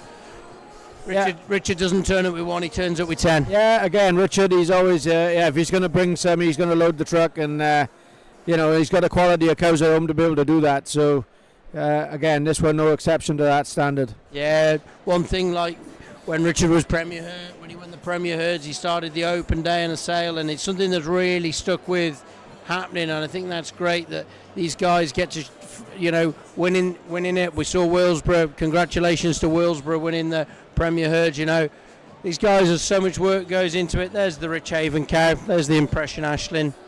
Really nice balanced cow. Yeah, she's a typical Rich Haven cow. Big frame, big rib. You know, he wants that's Richard's type of cow. He wants big, framey cows. You know, they manage the cows on open yards, so these cows don't have to live in free stalls like a lot of cows do. So, yeah, that's as I say, that's Richard's type of cow all over. Oh. Then I got cramp. Then we come in once the Hallen cow here. This is the Hallen Montre Melinda cow. Fourth calf cow. You know, there's quite a few third calf cows in here, but this cow's had 4. High, wide, rear-hooded cow again. Fantastic to see Hallen actually exhibiting. They're pretty new exhibitors at this level of showing. Yeah. Obviously, they've got a fantastic herd of cows, and I know Phil has worked with them a little bit at home with their breeding, mating advice, etc. And yeah, to see them come in and exhibiting at a show of this level is really great to see. Great to see. Real nice cow here, come down from Scotland. This is a Fitz Becky from Logan from the Brian and Michael Yates partnership. She was a second milking yearling at Expo a few moons ago. Yeah, 4 years ago. 4 calves as well. Look how youthful that cow is with that youthful udder on a 4th calf cow. Yeah, they mustn't think a lot of this cow at home because they got a very average. Yeah, and that's looking like a second win for Colin for today. The cows. And then he's pulled in the Fitz cow in second. Oh no, or is he pulled in the Warmansby? Spud will get himself pushed in there anyway. Yeah. No, I think Colin's cow, as we said when she came in the ring, a real contender. Beautiful balance, lovely udder, very youthful cow. Yeah. A cow that can come to these shows for many more years, I think. There might only be 6 cows in this class, but by Christ, there's 6 good ones. Yeah, no, absolutely. The quality of the classes throughout has been fantastic, and again, you know, when you come out of this ring with a red or a blue ribbon, you know, you've done exceptionally well in the company that you're in. Yeah, It's deep old water as well.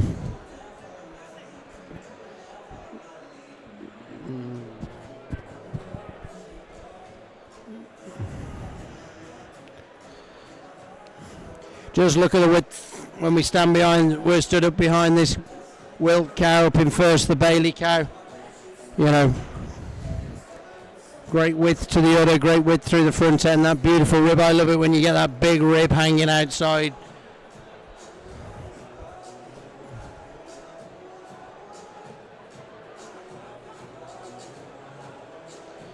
Yeah, that's one tough old class, good old class.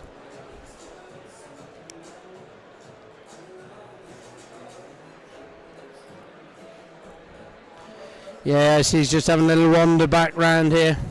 There you go, there's the Fitz cow there in the screen. Then the Rich Haven, the Impression cow.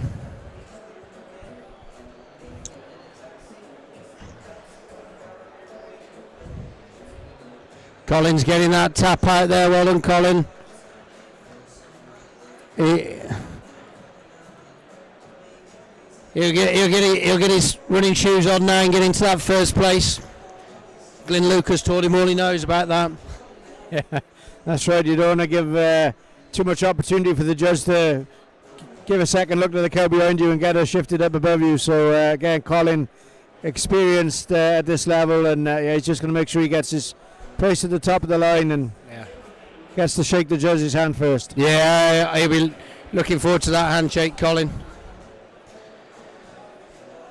It'll be quite interesting when we come to the championship. Husband and wife dueling it out there.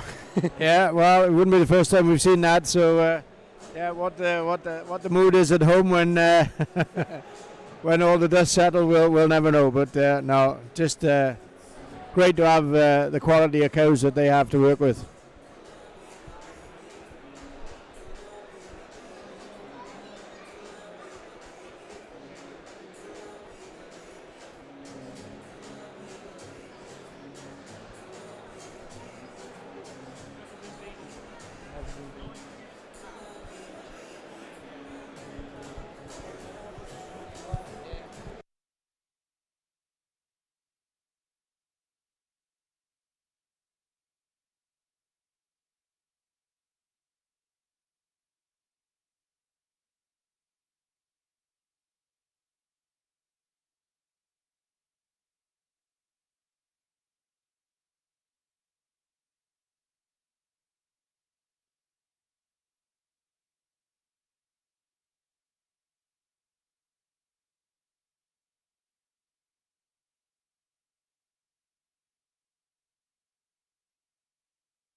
Well, I think we're just getting ready for Ewan's having one last look. Colin gets them feet sorted. He might even change the back feet and get them right soon.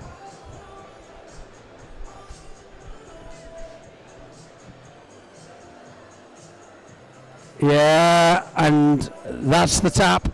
That's the Wilt cow winning. Well done, all at Blythe. Okay, Expect Alistair will be stood at the edge of the ring there somewhere. He'll have his coveralls on, making sure they're all doing it right. Virus Systems UK Limited, top of the line goes to number 188, Wilt Bailey, exhibited by Blythe Farms.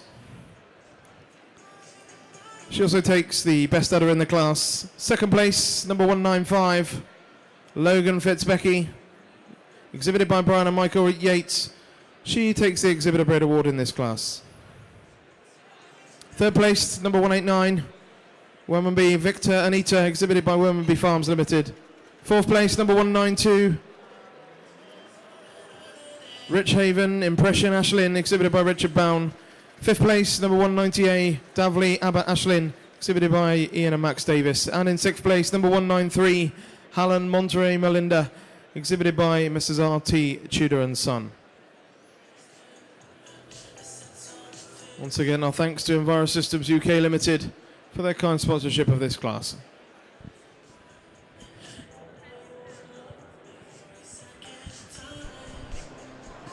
Yeah, well, tremendous here.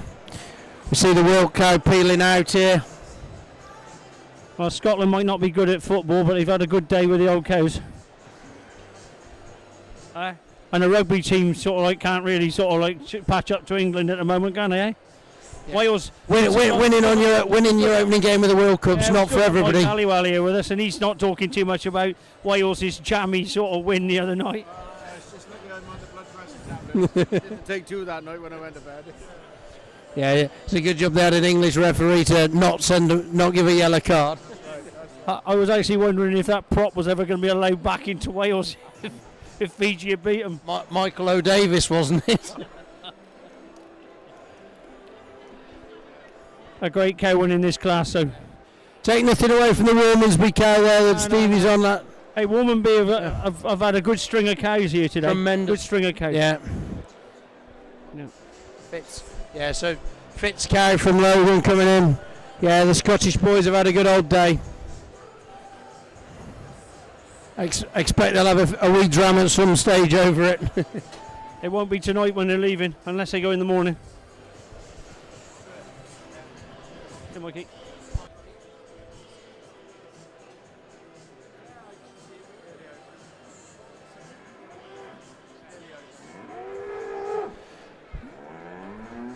Well, we're just getting ready for a few reasons from Ewan. I expect, just looking where everybody is, Mark's making that walk across towards Ewan to hand in the mic. He'll come into shot in a minute. Just a great lineup of cows through there. Well, ladies and gentlemen, 5-year-old class, let's hear our thoughts from our judge.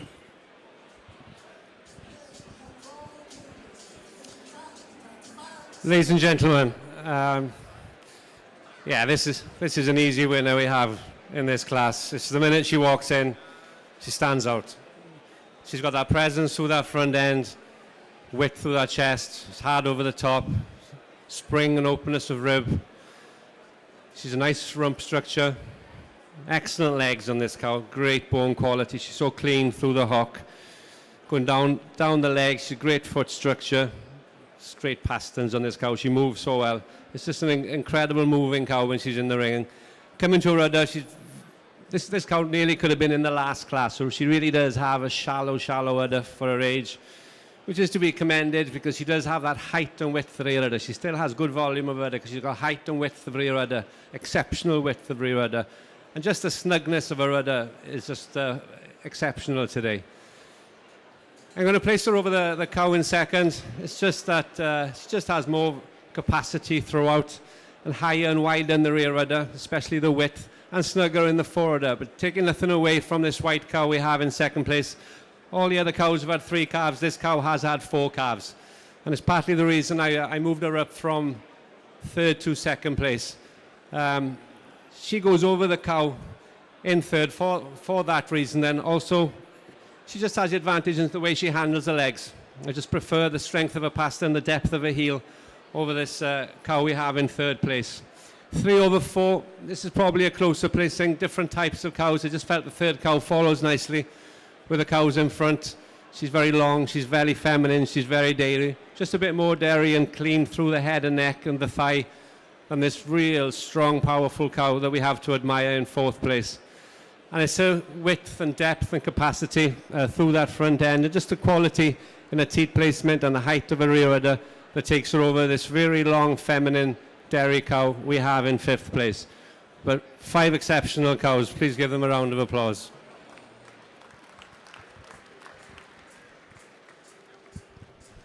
Thank you, Ewan. Congratulations to Blythe Farms. They win the 5-year-old class with Wilt Bailey.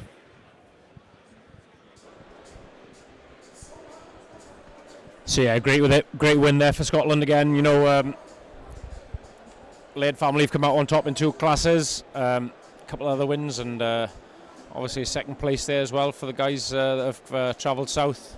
Must have been a bit cooler for them to travel coming from the north. It's been fairly hot in Scotland as well, hasn't it? It's been fairly hot in Scotland. But no, so yeah, no, we're moving on then to the last of our Ayrshire classes, the Ayrshire senior cows in milk. We'll be waiting for 6 hopefully. Just waiting for the cameraman to get to the first count. Just see him moseying along to get in a place to get us a shot of these cows as they enter.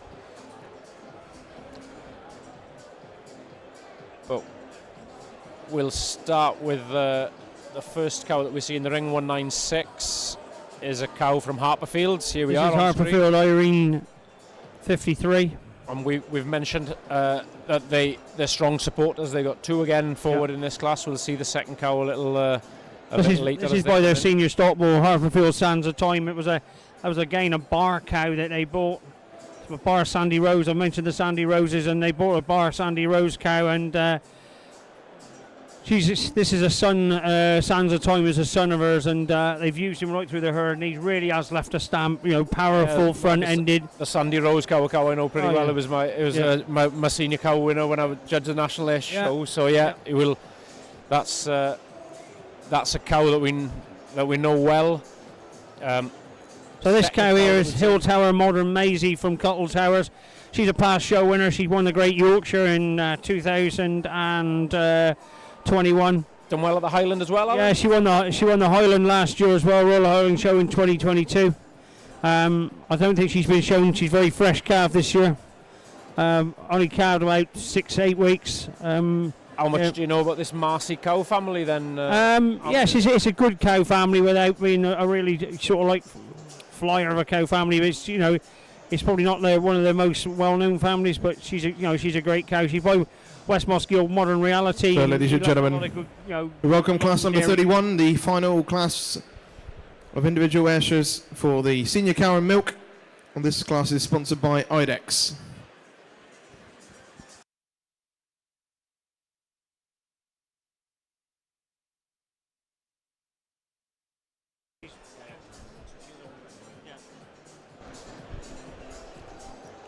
Yeah, so in your picture now is Harperfield Queen Elizabeth II. She's another Sands of Time daughter. And that Sands of Time bull really did leave, he's very much same colour, same cut, same mould of them. Really good hardy dairy cows. Definitely, just as you say, they've got the stamp of the cow that I remember seeing, that wide rump, that width right the way through. Really, as you say, good working cows. So we move on to Big and Vale Peg 4 by Smart Move Calvin. That was a bull that the Smart Move Syndicate, which is headed by Duncan Hunter, bred. It was embryos that he bought in from Canada. Myself and Duncan went to Canada in 2003, and he bought embryos. And Calvin was a Margot Calamero son, and left some decent animals at Big and Vale. You can just see that slightly more North American cut to her head. The wedge of her. And he really did suit Big and Vale. He's very much an outcross for Big and Vale, and nice cow. We'll hopefully get back on these cows in a second that we've seen. So this cow in front of you now is Huntington Wren 7. This goes back to the bank end wrens. This is from Lisa and Chris Window. Chris is on the strap here today. Lisa's at home doing all the work. Hope she's watching this on live stream. Chris is a great young man. Really proud of him. His grandfather, Chris Window, was an absolute pillar of the Ayrshire breed. Taken long before his time. Just a really good friend and a great Ayrshire breeder. Yeah, and this is just a real Huntington sort of stamp of cow in it. Got that width and strength. And we're just looking at the strength now. The 196 cow, Harperfield Irene 53. Just look at the strength through the front legs on that cow. And being followed by the Modern Macy cow. This is the cow we missed. This is Big and Vale Mary 87. She's from the Adams family at in Ashbourne. Up there, isn't it? Yeah, she's a 7th calver and just real sturdy cow. Yeah, definitely. Good herd cow. And that's the one feature here. We've got 3 very senior cows, a couple of 8-year-old cows in the ring in front of us here, and real testament to the wearability and durability of the Ayrshire breed. You're just looking down where these have come from, mostly grazing systems as well. So these are cows that are born to work and work the hard way, aren't they? We've got this Harperfield cow back in shot here now. The Irene.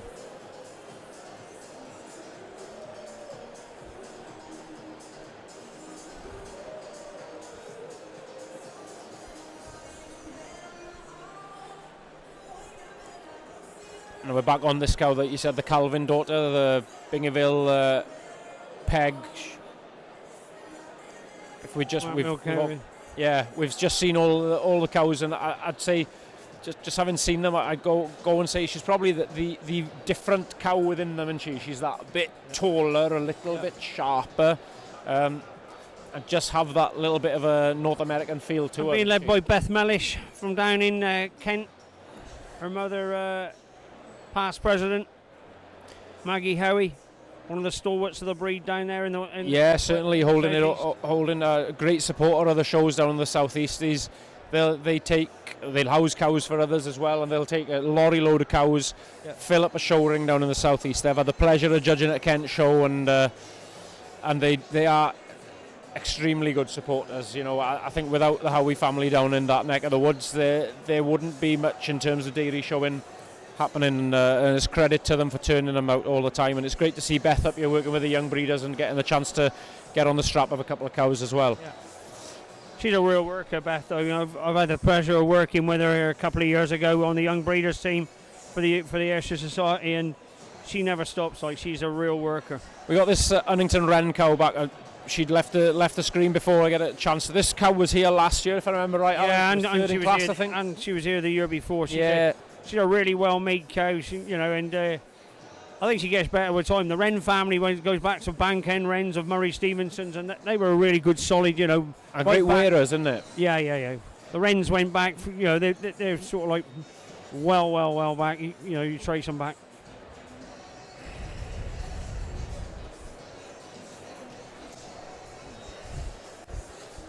And we've got, again, we were talking about cows with grunt. We talked about this mature Biggin cow as well. She's an impressive This is by a Swedish Red Bull, Purlon Orco, Swedish Ayrshire Bull, and he did put some grunt into cows, and he did put a lot of milk into cows. And this is she's a milky kind of cow on an organic system up there in Ashbourne in Derbyshire. Not the easiest farm to farm, but yeah. But again, they've made a cow that suits the system for them. Yeah. That's one thing the breed does offer, isn't it? And that variety of genetics and bloodlines that you can just target and use across them. There's obviously the two herd books running alongside each other. We've obviously seen some of the hybrids here today getting judged. So if you do want to mix and mingle some of the bloodlines, you've still got that benefit of pedigree and being able to leave them in a herd book, and they skip in between the herd books as well. So here's Hill Tower Modern Maisie, and some people are on, is this a homebred? Yes. Cuttle Towers run two. Her prefixes. There's Cuttle Towers, which is the pure Ayrshire's, and there's Hill Tower, which is the slightly hybrid. She has actually had a pure Ayrshire bull put on a pretty well red Holstein cow, and this is where the Hill Tower Modern Maisie has come from. So, no. A really good class of senior cows in the Ayrshires.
So Collins drawn his preliminary here, and we've got this wide shot here that that's just showing us them as they come in. At the moment, leading with Huntington Run 7 from the Window family, with Hill Tower Modern Marcy stood in second.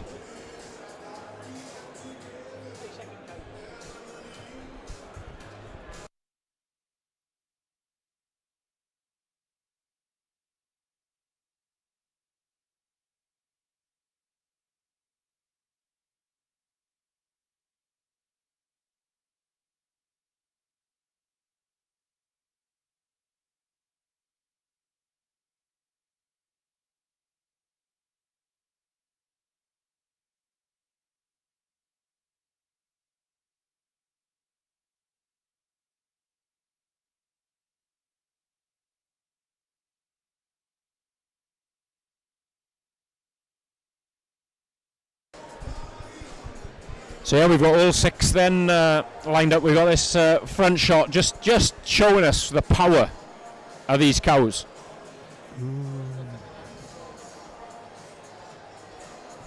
So I'm sure Lisa Windows at home watching this. She could get it. Oh, he's swapped. Has he? No. He's put the wren out first. If anybody heard any screams in Huntington, just south of Birmingham, it could be Lisa probably doing a dance round the garden. And how many calves did you say she was? What, Lisa? She'll not be doing a dance with you. I bet she's having she's gone out for a fat ciggy now. Cow looks well. Cow looks well. So and 7 calves, if I'm right, Alan. I actually think your phone's going to start beeping in a second. And Lisa's been going to tell you what she thinks of you again. I think I know Lisa well enough now. She's probably having a cigarette though for calm her nerves. Yeah. Now Chris is a grand lad, and him and his girlfriend Beth have been here looking after the cows, and credit to him. Whenever you went by, those cows were cudding, were eating, and really doing. And he doesn't rest.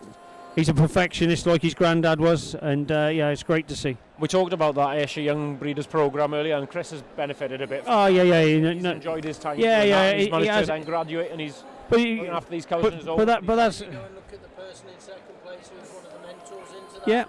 Yeah. Certainly, yeah. Ben, you know. It's great just to see that programme is working and driving these youngsters. And it really was driven in the first place, and it was the baby of Duncan Hunter, and like Duncan's foresight to really bring those youngsters in. And if you look in this big shot now to the top right, you'll see all those young breeders, the likes of Jake Sayer and Joe Billings and all them, and and young Ben Broadley, Mia Waterhouse. All those youngsters all intertwine, they all get involved, they all help each other out, and it's a real camaraderie within the Ayrshire breed that these youngsters all bring through. And that's what this whole job is about. I know only one is going to win. Okay, ladies and gentlemen, we've got a result in class number 31, the Ayrshire Senior Cow in Milk, class sponsored by IDEX. Top of the line, number 201, Huntington Wren 7, exhibited by Messrs L and C Window.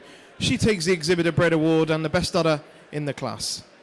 Second place, number 198, Hill Tower Modern Marcy, exhibited by Messrs A&S Lorry. Third place, number 196, Harperfield Irene 53, exhibited by the firm of DM Lindsay. Fourth place, number 199, Harperfield Queen Elizabeth II, also from the Lindsays. Fifth place, number 200, Bigham Vale Peg 84, exhibited by RT and J.I. Adams. And in sixth place, also from the Adamses, number 202, Bigham Vale Mary 87. So yeah, Mark just run us through the placings there, and Huntington Wren coming to the 4. 7th Carver winning mature cow class, looking this way. Just a great cow. She's been here back year after year. I think she's the last 3 years she's been here now, knocking on the door, and she's knocking on the door big time today, I think. Yeah, I'd say look, she's led the class. This is going to be the best shout she's got to go in all the way. Yeah. And there's Chris's girlfriend Beth. Lovely to see her getting involved. I don't think that was supposed to be on camera. Kissing in the ring. Kissing in the ring. What's going on next? Eh?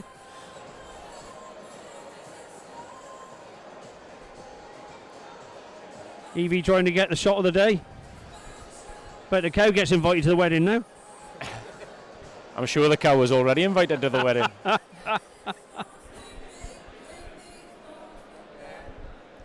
Cow looks like it's a very firm favourite at best, just seeing it down here. Yeah, no.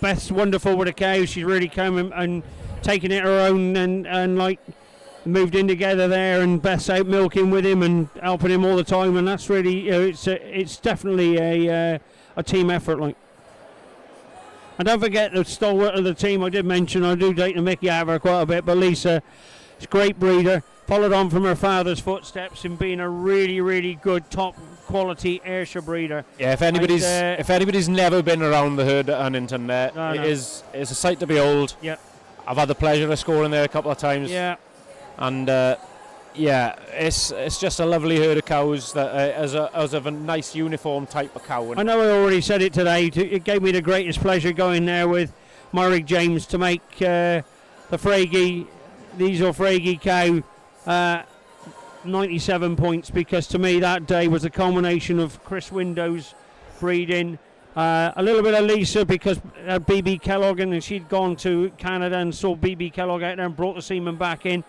allowed some other breeders to have BB Kellogg, and that produced some really good quality animals over here. And it is a real big family. The Ayrshire breed's a big family, very inclusive. Very inclusive. There's nobody ever sort of like pushed out of the Ayrshire breed, and that's what I like to see. So, ladies and gentlemen, let's hear from Colin on this class. Thank you. Senior cow and milk class, and these are aged cows. The cow lead in this class 6 lactations, and this cow really used quality when she came into the ring. It's her movement on parade, the way she carries that top line. It's absolutely foot perfect, and it was this mobility in this top line, combined with that, the ability to walk around her milk, that goes to the advantage over this real dairy cow in second place. A cow again with a great top line, a great body capacity, mammary capacity, and it's this dairiness and sweetness through the front end that gives her the advantage over my cow in third. My cow in third over my cow in fourth. Two similar cows, two real similar cows, good dairy cows, good stock cows all around. And it's a little bit of youth over maturity for my third over my fourth. Fourth over fifth, two similar cows, but just giving the cow in fifth the advantage through the feet over my cow in fifth. Thank you. Thank you, Colin. Congratulations to the Window family. They win that senior cow class with Huntington Wren 7.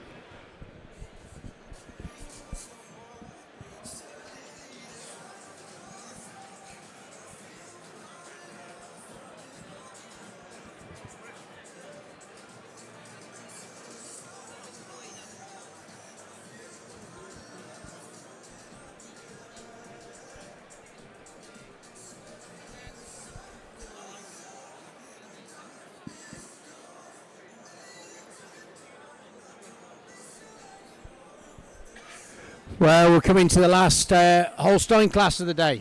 Coming into our mature cow class. Strolling into the ring, father and son here.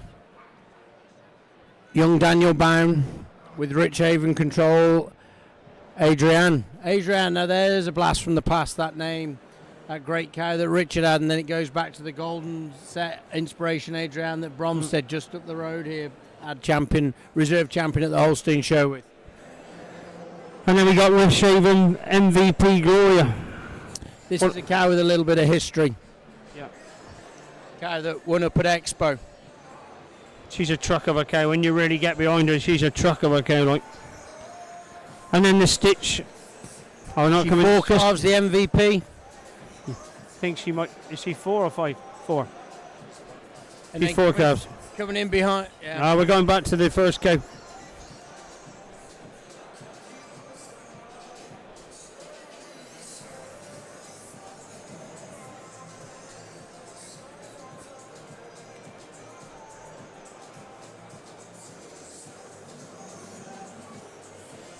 Just coming into your shot is the MVP, cow again, the Gloria from Rich Haven.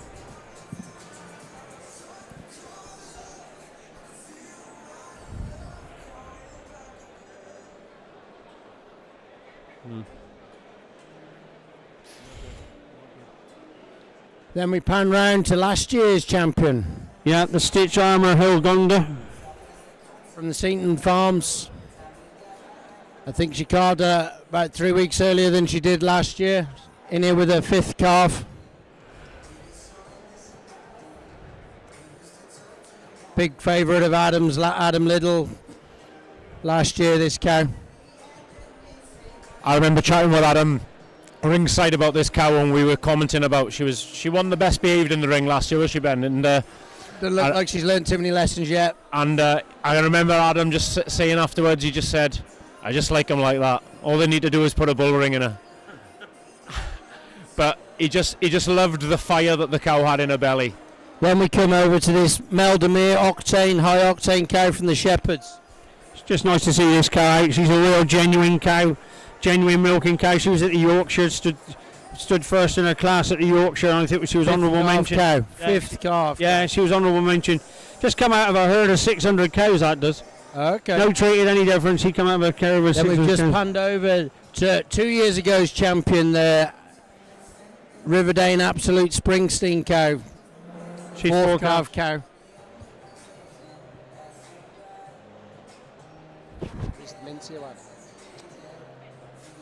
She's 6. She's 6. Mincio's 6. Yeah, she's got to be 6, yeah. Then we come down to the only 6th calf cow in the class, the Alian Mincio kitty cow. So in the past, she's been first mature cow. She was first mature cow at Royal Welsh 23 this year, an honourable mention in the championship lineup, and she was first senior cow Welsh Dairy Show and champion reserve at Agriscott.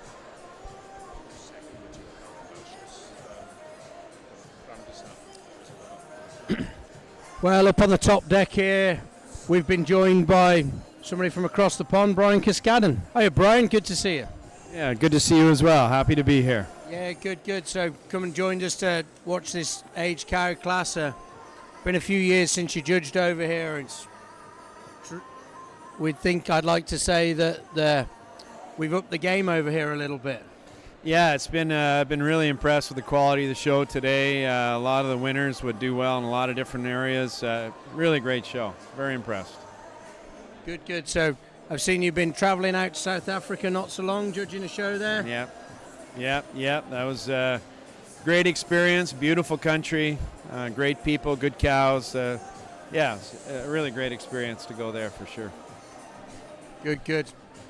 So, what's been your pick of the cows out there today? Oh, I'll leave that to the judge in the middle of the ring. He's got the bird's eye view of it, but there's a lot of nice cows. There's a couple of really good sidekick cows, and the class in front of us, I see a couple pretty good cows out here too. So yeah, this is a nice class. Yeah. Good to see such a strong cast. Yeah. You know, a high octane, the cow that just on the Springsteen. We've got 2 past champions in this ring now. Right. Kind of nice when they all come back and tussle it out, isn't it? Yeah, it sure is. We're gonna see that at World Dairy Expo this year. We got a bunch of the best cows in North America that are in prime condition, and it'll be fun to watch. Yeah, only less than a month away now, a few weeks. Right. Yeah, that's right. Yeah. Boys will be getting ready to get things packed up and truck on in. Yeah, it's a lot of effort, a lot of energy, a lot of expense for a lot of people. So it's a great show.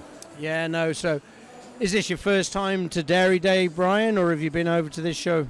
I was here one time, I think maybe. I don't know how long the show's been here in Telford. Yeah. I think there was another location of this show at one point. Yeah, we sort of moved. It came out from Stoneleigh. Yeah. When you judged, because you judged the Holstein show in our centenary year, didn't you? Yep, that's right. You had the Dillis cow winning. Yep, that's right. Yeah. So it's a few years ago now. That is just a few years, but we've got a really nice facility that this is now the premier dairy show in the UK. It's great accessibility. We're on the train from the airport at Birmingham. You can soon be here. Sort of great to see yourself, and I see Simon was over with you. Yep. Simone is here with me. I tried to get him to come up here with me, but he likes to stay in behind the scenes and not be not have to speak very much.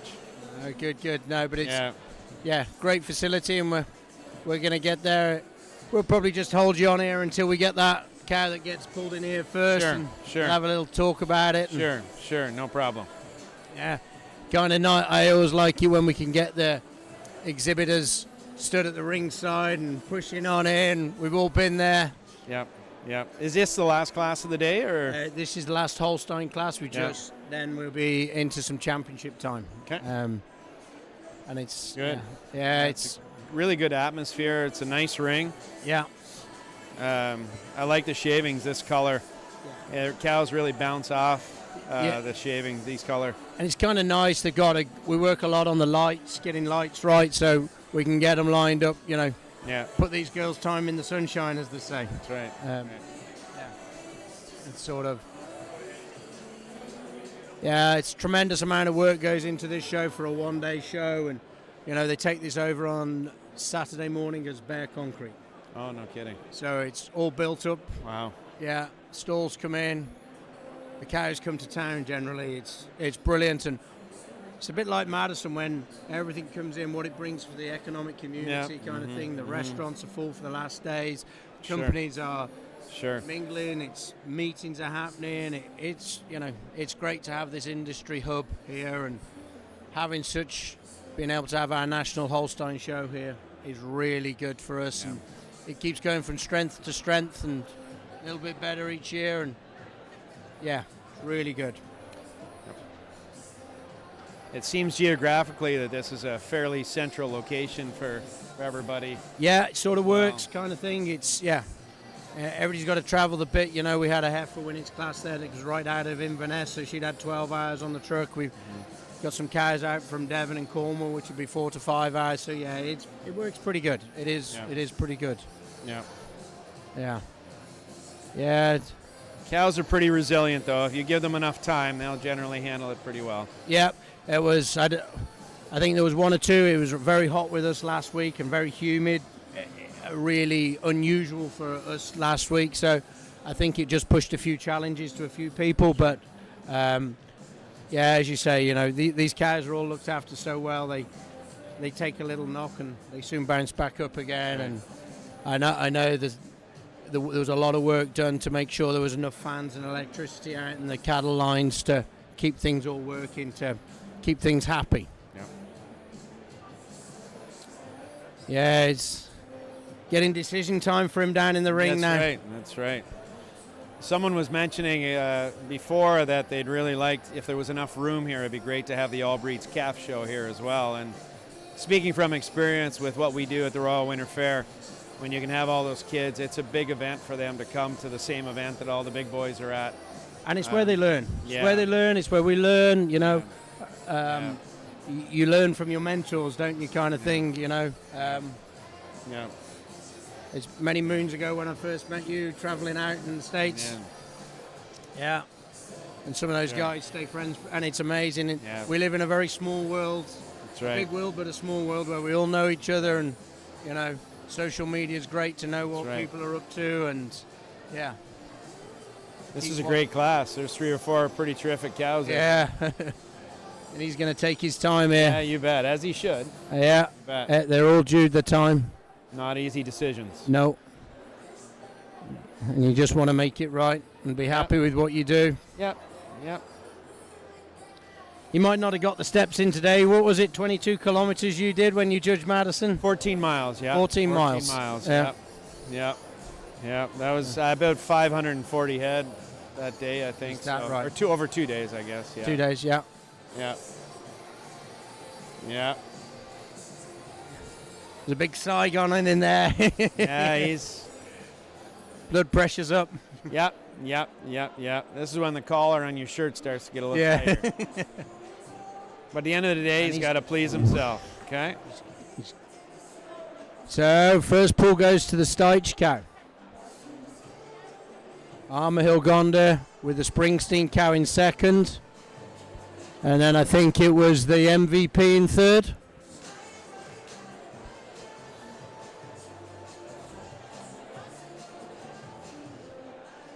And then the Mincio cow, the 6th calf Mincio cow. Oh, she's had 6 calves. 6 that calves, cow? yeah. Yeah, you've got a 5th calver at the top, and she just settles in. Yeah, she's not super happy out there. He's got his hands full. Yeah. Beautiful quality in that rear order, isn't it? Yeah.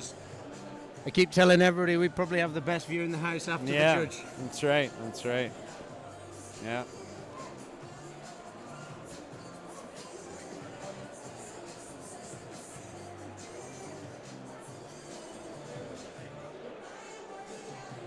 Yeah, that's just a great class of cows, and kind of nice on the live feed. I got a cameraman just going and just giving us some chest width footage. We're trying to move it round. Hopefully we've made the cameramen earn the money today. We've had them running around the ring and pointing them here and there. Yeah, it really is great now with all the cameras and videos at some of these shows. People can sit at home and feel like they're right there. Absolutely, and it's kind of nice when people, I heard you on the live feeds, and just giving a little bit of commentary and just a bit of detail of what's going on does just make it a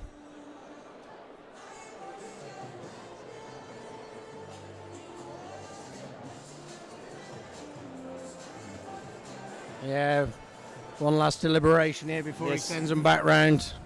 As a judge, this is the time right now, even in a small class, where you wish you had an associate judge. Just to talk. Not to tell you what to do, just to bounce ideas off of, and that's what an associate judge is meant for. Yeah, and just I'm seeing it like this. Yeah. Yes. Yeah. And he's tapped out the stage cow to go out first. Looks like he's keeping it in that order. She's got a mind of her own, that cow. Yeah. Yeah, I think Adam Little judged it last year, and he said, and had a champion, he said, that's a hell of a cow, just needs a bit of metal work in her nose.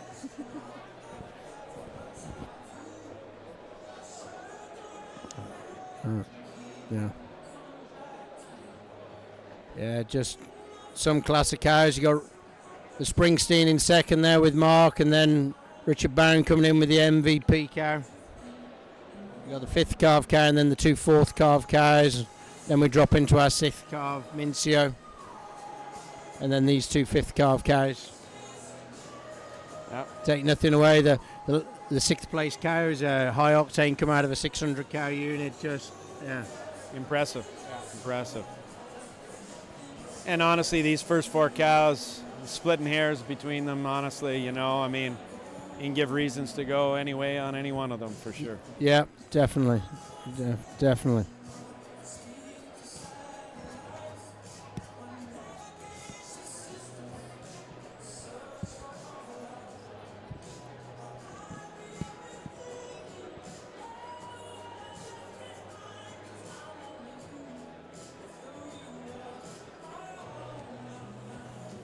Yeah. When the white cow gets herself positioned in there, she's got a nut egg. Yeah. She's a pretty square cow. Leg on every corner, lots of power and strength. Yeah. Wide udder. Yep. Yeah. Super mammary system. Yep.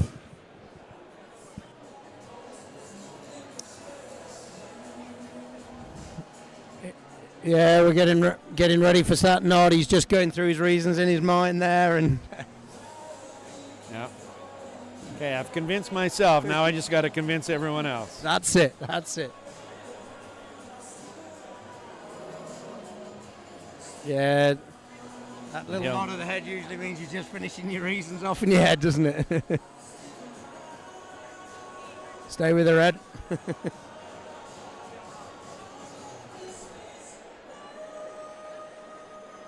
And I think, ladies and gentlemen, that is it done.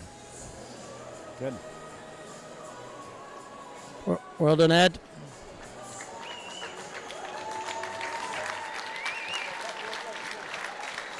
Ladies and gentlemen, result in class number 32, the mature cow and milk, sponsored by Holstein International. Top of the line, 209, Stitch Armour Hilgonda, exhibited by Seaton Farm. She takes exhibitor bred and best udder in this class. Second place goes to number 211, Riverdane Absolute Springsteen. Riverdane Holsteins. Third place, number 208, Rich Haven, MVP Gloria, exhibited by Richard Bound. 4th place, number 213, Alian Mincio Kitty, exhibited by Mrs. Jones and Circum.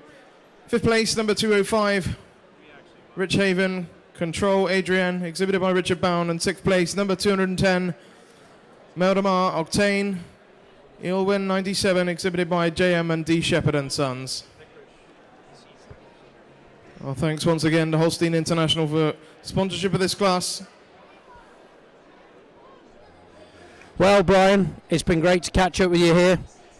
And thank you, and good to see you again. See you again. Okay, thanks, thanks Brian. Ben. It's been a pleasure. Thanks for having me. Cheers.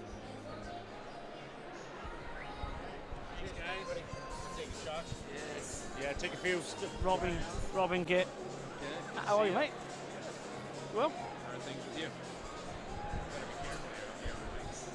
That was nice chat there, but what a class! What a class! What a class! Yeah, it's like the business end, isn't it? You know, when you can see these mature cows getting here, and fair play to her. She went and replicated last year. Yeah, no better behaved, but yeah, but it's just that quality, I think, in that rear of the department. it is. Yeah, just edges her over, doesn't it? Yeah, that. You know, and how snug a bag is for 5 calves as well. Yeah. You know, what we have to remember is we've got a 5th calf leading the class, and we're following with 2 fourths. Yeah. And she's no more udder than them. No. And as you say, that Yeah. it comes a lot from the fact she carries that rear udder so high up into her. Absolutely. And the strength of this cow, Take the nothing spine away and from the rump. take those, you know, as Brian just said there, you really are splitting hairs in them top 4 cows. Well, let's be frank. You get these 4 cows could go and win. Yeah. Anywhere. Yeah. You know, and it's just testament to the quality that we've got here this year at Dairy Day is just absolutely the 4 cows at the top of this class. I'm sure he'll highlight it when he says his reasons after. I think Ewan's having a nice deep breath there as he walks just round the ring here. Gets himself ready, and he's like gathering his thoughts here. Just yeah.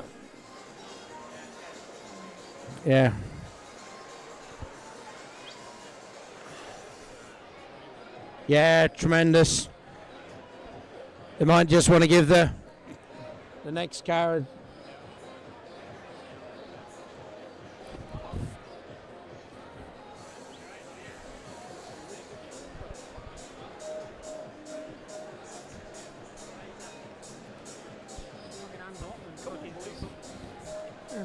Ed's keen to get up the middle. It's all right. I think we're just everybody's just making sure we got our pajamas packed for a late night tonight.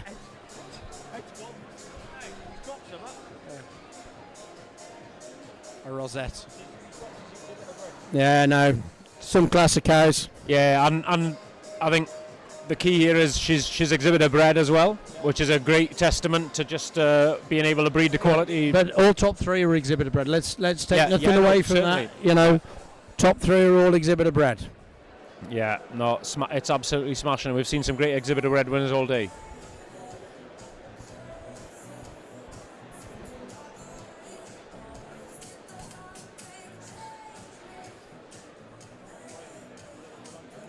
Well, ladies and gentlemen, the top 5 cows in the mature class. Let's hear a few words from our judge, Iwan Morgan. No, but I will. Okay, ladies and gentlemen, I'll tell you what I saw. I'm sure you've all got different opinions on this class because we've just got 5 cows and 1 that's left, just outstanding cows. But I think we've got this cow get to the top of the class for one reason. She's the best cow from all 4 angles. When you look at the front, either side and the back, to me this is the best cow. All these cows will give you a quick look, and you think, that's your winner, that's your winner, that's your winner. They've all got one angle which can win this class. But to me, this cow is the best cow on all 4 sides. When she comes towards you, exceptional chest width, the first thing you notice. You get to the side of her, you just see that long, hard top. It's the best top line of any cow we've seen in the show today. She's so full in the crops. She is exceptional in the loin. Her loin will be 2 inches higher than her hook bones. Desirable rump angle, nice length from hook to pin, beautiful tail setting. She's just got the perfect rump structure, I believe. When you get round behind her, it's just wow. This rear udder is as high and wide of a rear udder as you'd want on a 5th calf cow. It's right to the top, same width, with great definition of ligament. So when you get to from behind, again, she is the best cow. She moves really, really well in parade. I know she flies around the ring. We've all seen that. When you give her a moment to parade, she parades really well and holds herself together exceptionally well. To give her the advantage over the second cow, this is a cow I absolutely adore. When she comes towards you, you see that beautiful head on her, so much breed character through that head and neck. That side profile, exceptional, all the venation through the body, the openness of rib, beautiful bone quality. Just when I get round the back, this cow in first place has the advantage in the height and width of the rear udder and the strength of loin today. 2 over 3. Just prefer this second cow, just for extra bit of balance through the front end. She's just a bit wider. I just prefer the way she carries her head, the head carriage, the way her neck extends out of her shoulders. But taking nothing away from this beautiful, beautiful cow we have in third place. A cow that's long, dairy, feminine, and just a super mammary system. And it's that advantage she has, just being a little bit cleaner in the bone today. Just a bit more bloom in the rear udder today over a cow that has 6 calves. This probably was, to me, the closest placing in this class was 3 and 4. But this cow in 6 calves and looking this well is just tremendous. You've got to admire the chest width on this cow, the depth of body, the height of rear udder she carries for a 6 calf cow is phenomenal. And the fourth cow, over the 5th cow, just the balance of her body, just the levelness through the udder, and just a bit more definition of ligament over, yet again, another cow, exceptional cow in 5th place. That's how I saw them, and that's how they're going to be. So thank you very much. Thank you, Ewan. Congratulations. Seaton Farms, congratulations to Ed and the family. Stide Charmer Hillgonda wins the mature cow in milk class. Well, I'm going to just say a quick congratulations there to you, and none of us have been left in any doubt of why he's just judged that class, and every reason was perfect. It was how he saw it and how he judged it, and we've just stood here as a 3 looking down and gone, those are the absolute... Just a great set of reasons, one of the best sets of reasons I've heard on a class for a long time. Yeah, I'd agree with Alan. Absolutely phenomenal in the pinpoint accuracy of his differentiation. Because I don't care, you could put another judge in that ring and they'd do it differently, but I challenge anybody to back up their placing as well as he did there. Absolutely. I would thoroughly agree with you there, Ewan. I think what Ewan said about the Hillgonda cow really drove it home, because you don't get a bad view of that cow. She's great from front, she's great from the side, she's great from the rear. She's a really well made, put together cow. And any commercial man, yeah, she's a big cow, but any commercial man was still falling out of love with that cow for the balance she's got, and that's what we talked about earlier, was balance. Yeah, and just to use the reason, this cow gives you a look from 4. Yeah. What a great way to describe. Just a great description of Yeah. it. Yeah. So Alan's going to have to nip and leave us now for the moment, because he's got an award to present in a minute. Okay. So that'll leave you with me on the Ayrshire classes here, Ben. And we've got somebody else just joined us up here, Richard Bostock, who was one of the co-commentators last year. Just as it's quietened down the rest of the show, he's come up to see Championship again, and we've got the Ayrshire group of 3 here. How are you doing, RB, today? Yeah, not too bad, Ben. How are you guys? Yeah, doing great, to be honest. Yeah, Doing good. absolutely buzzing to have seen a fantastic show of cows, really. Looks like you've had a really good class there, just leaving the ring just before. And I think it's just the climax of a lot of quality, to be We've fair. had a lot of great classes. I mean, we're going to get treated to a fair spectacle in another 10 minutes, I would think. Maybe 15. Yeah, I'd certainly say that, Ben. The spectacle that we're going to have for this championship is both testament to the quality here, but it's also testament to how Ewan's gone about his work in that ring today. Absolutely. We're going to have a real ilk and stamp of cow that's going to portray the country, like me and Brian were talking about earlier, just how it portrays out. Yeah, I'd say Ewan was bang on in his reasons, really. When you do study them cows, you could have had them in a lot of different ways, but I thought the job he did of explaining why he had them in that order was second to none, really. As I said before, I'd agree with you, but as I mentioned, you know, you can put another judge in there, and they'll put them different ways. But the way he put himself across in how he saw it, and that's So, what ladies and judging's gentlemen, about. the final class for the Ayrshire breed before the championship is the Ayrshire Breeders Group of 3, class number 33, sponsored by the Ayrshire Cattle Society. Yeah, we're Ayrshire Group of 3 here, and yeah, it's a breeders group of 3, and each of these is going to be exhibitor bred. There's 6 groups catalogued to enter. Yeah. I think by the looks, we've got a view from the gantry here. I think all 6 are going to be coming forward. We're going to have a ring full of cows and a ring full of quality. I think we've just got the 5 groups. There's one back there. I'm just wondering. Your eyes are better than mine. We'll just wait and see if we can see just an individual cow from the gantry here sitting waiting for 2 mates, I think. But if they don't turn up, we may just have the 5. But it's still going to be an absolute it's never ring good full of going in cows. a group of 3 with 1. Well, you'll be hard pressed to get away with it. It'd only be Dennis O'Neill try and do that. So yeah, we'll just wait for the stewards to get them all arranged. I think what they're going to try and do is put them around the ring so that everybody can get a good view of them, which it's probably going to be a nice way for everybody around the ring to have a nice view of them, rather than lining all of them up separately. Yeah, absolutely. Hopefully our cameraman can make his way around them all. Yeah, We've just got in view on the screen here the group from Cuttle Towers, from the Laurie family in Scotland there, with their mature cow. On the one side there, we've got the group here from Harperfield, from Lindsay's. Again, travelled down from Scotland. Great supporters of the show here, and a lovely trio of cows represented from them here as well. The group here from Haydale, from Beresford family, travelling down from Derbyshire. Sort of mentioned earlier, back here just in view of the Cuttle Towers team that I did mention there earlier.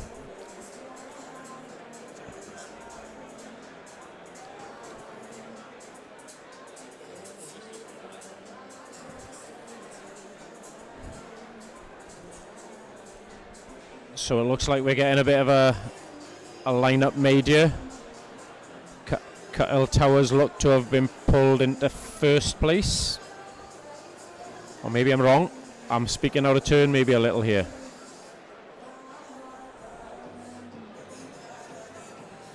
No, we're getting them lined up through the middle. I think the Longwood group from Norfolk there are in first, if I'm correct.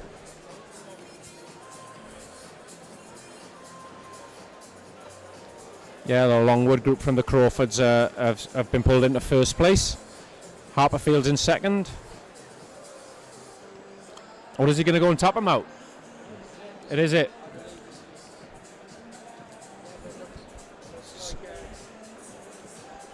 One our co-commentator Alan, we can see him just in there handing out the presentation for this award. The Ayrshire Breeders Group of 3, the Gordon Timbrell Memorial Award, has been won by Longwood Ayrshires. Congratulations to the Crawford family.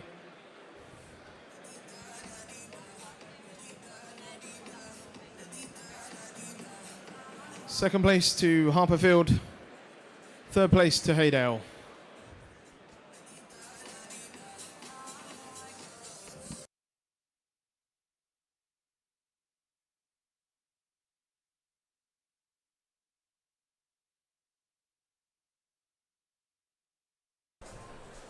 Come on, Alan, smile. Yeah, Alan presenting an award in memory of his dad, Gordon Timbrell Award, for the best Breeders Group of 3 in the Ayrshires. Yeah. And the Crawford family from... they've travelled a fair distance. I know we talk about the guys coming from Scotland having travelled a fair way, but Norfolk's a long old way as well. No straight roads that way. No, not at all. not at all. So fair play to them for supporting the show. Soon as we get to the climax of this class, I can see the Ayrshire Championship's going to be coming on in, so we'll be Alan, our Ayrshire specialist, will be back up here to help us talk. Yeah, hopefully you'll have a bit of time just to run it while they do a few presentations here. There's the Howard Sneesby Award for contribution to the show to be presented. So, ladies and first. gentlemen, before we go on to the championships, we are going to make the presentation of the 2023 Howard Sneesby Award.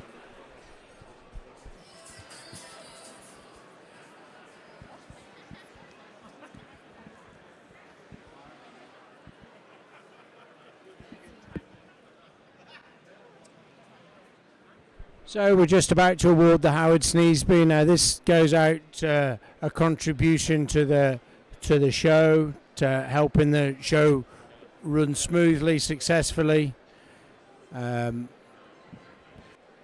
Mark will be in a minute to put the award out.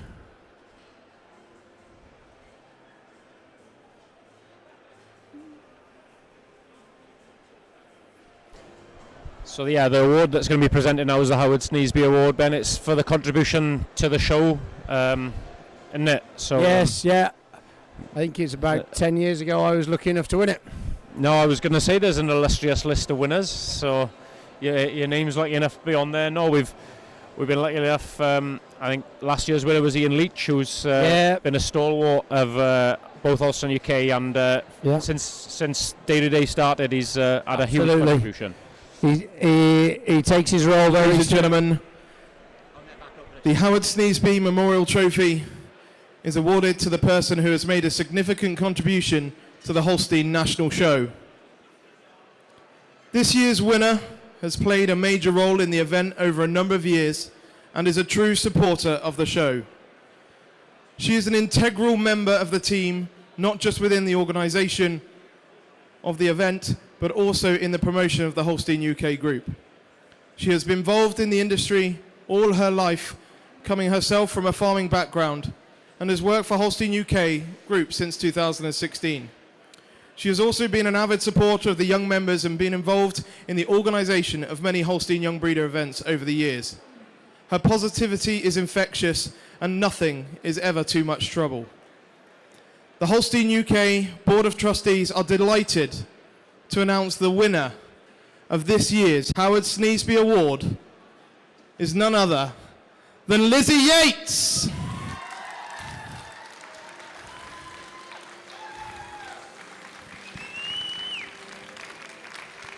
Congratulations, Lizzie.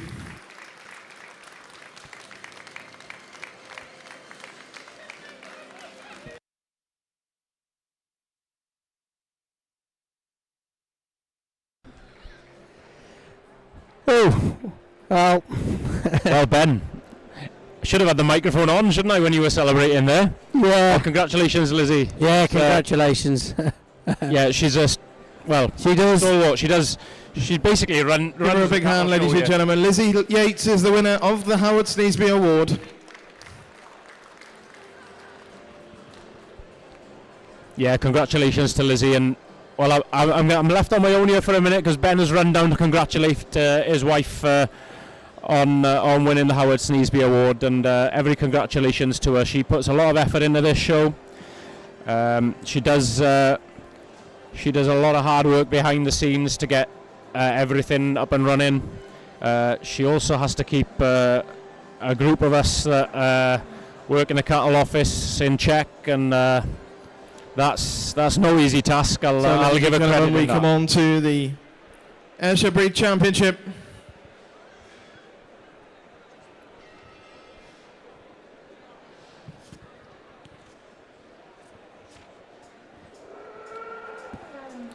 So yeah, again, I'm gonna pass on my sincerest congratulations to Lizzie on winning the Howard Sneesby Award.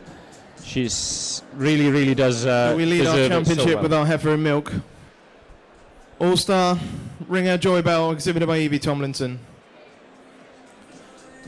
Our junior cows led by Briary Side Magic Patsy, exhibited by Jake and Amy Sayre.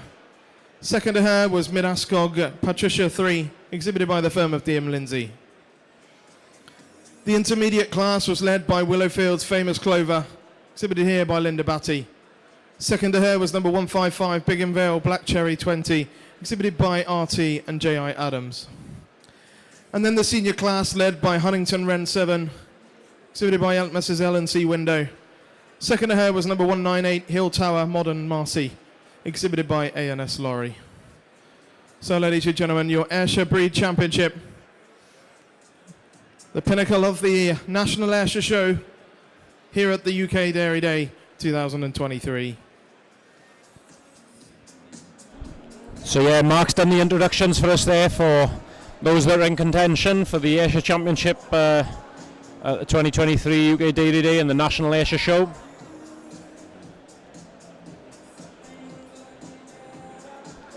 And I can only offer you the smallest of insights into what's going through Colin's mind here, having had the pleasure of judging the National Ayrshire Show back in 2015. And the quality and standard of cows that he's got in front of him are absolutely second to none. And he's just drawing out his final lineup of cows. His preferred 5 of those that were in front of him that are still remaining in contention for the 2023 Ayrshire Championship, and to be crowned the winner of the National Ayrshire Show 2023.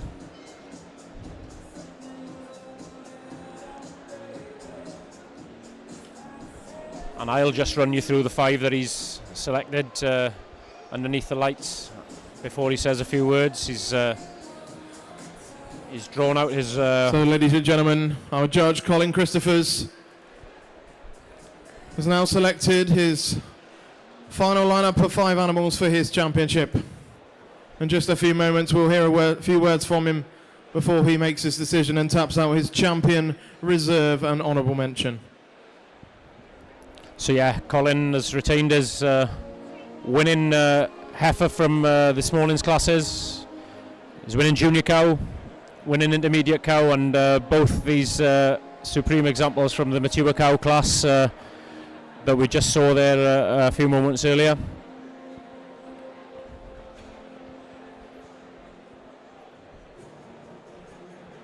And we just see him here. The last few thoughts of where to go just buzzing through his mind.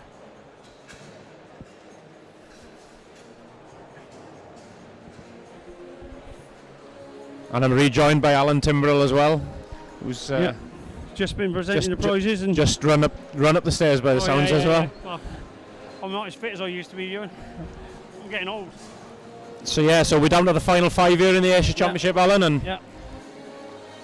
fair spectacle in front of us, and Colin will be chewing the cud over where to go. Yeah.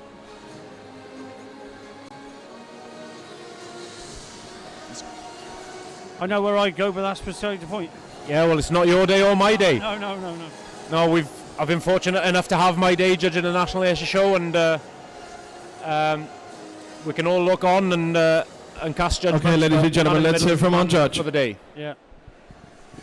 Thank you, ladies and gentlemen. First of all, it's been an absolute honour to be in this ring today. To be in and around the ring, to see all the breeds come through and the quality of animals we've had throughout the day has been fantastic. My Ayrshire Championship, 7 came in the ring, and these are the final 5 that I've picked out to leave. I'm quite pleased with the lineup that we've got in front of us. You're always nervous when you're judging the classes. You want to see what they're going to be at the final and who's going to be. And I hadn't made up my mind in any way of which way I was going before I started. So, without ado, you've heard my reasons right through the day, so without ado, I'll go and pick what I like. So, ladies and gentlemen, the 2023 National Ayrshire Show here at UK Dairy Day is going to be crowned the champion Ayrshire.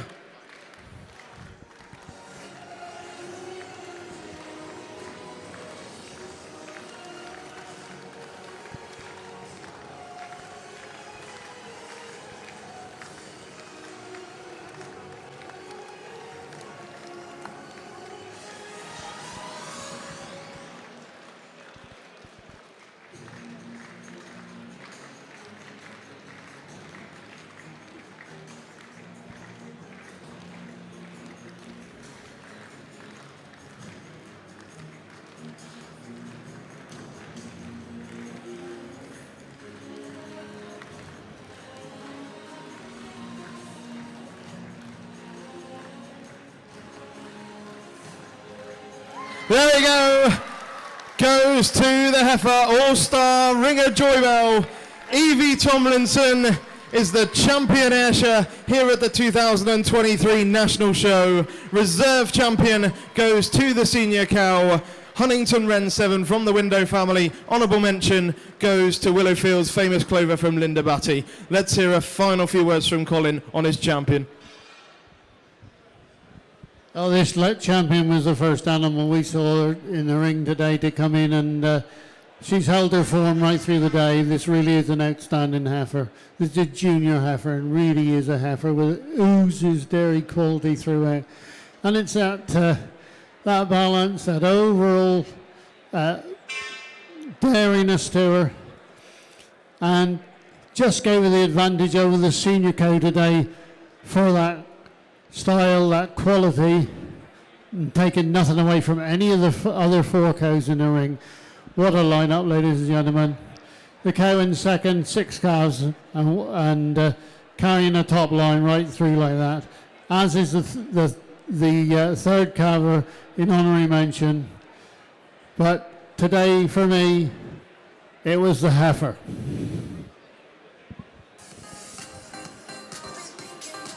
Well, congratulations to Evie. Yeah. To wait all day. Yeah, but don't take pictures in the ring before she gets crowned champion. Don't forget Ivan. No, certainly the man on the strap. I definitely think he's going to drop to one knee now because he wants half share in that effort. He'll only drop to one knee if he's tired, Alan. Oh, yeah, that's great. Hey, it's great. They've come here with a really new calved heifer. She's only 3 weeks fresh. To come out looking like that. Blaze sent me a video last Wednesday and he said, what do you think of her? So how long have you been leading her? He said, about 2 hours. And honestly, she broke to the halter really easy. And when you get heifers like that, it's just phenomenal, and she's come out like that. First show ever to come out looking like that. It's a heifer that, to me, looks like she's just going to enjoy the job for life. You just wish that ringer bull was still alive. Yeah, ST have killed the bull. I think there's only a small amount of semen in the UK left. So anybody looking ladies for it, and gentlemen, one more time, your Ayrshire there will be ringer champion, sons, but what a tremendous, all-star ringer Joy Bell, heifer. exhibited by Evie Tomlinson. Congratulations to all of our exhibitors.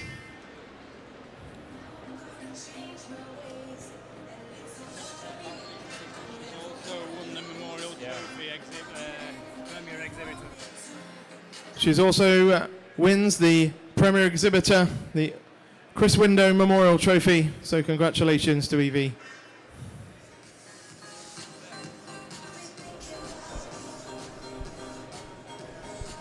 Yeah, sincerest congratulations to Evie there on the win in the Ayrshire section, but also congratulations take this opportunity to thank Window. our sponsors of the Grand Championship, Crystalix, Lely and NWF Agriculture.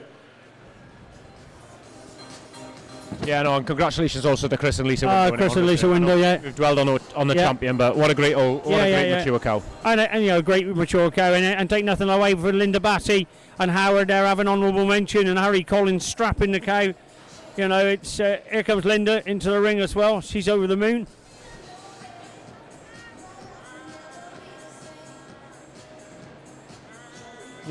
Yeah, good picture. Yeah, great picture. And lovely to see. Lovely to see.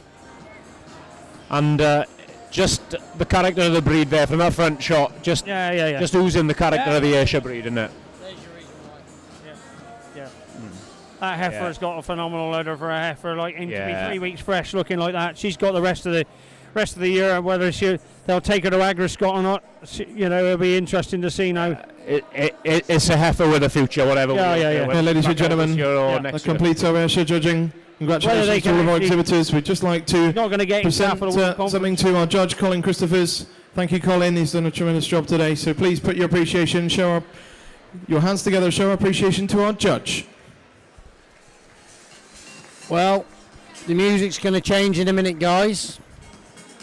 Here come the girls. They're going to be coming on in. No, definitely. Let's play a bit of prediction. I'm going to chuck my 3 in the ring first, and then we'll go pass the mic around, and we'll see what we'll do. For me, I'm going to go with the Jennifer cow. Then I'm going to follow her with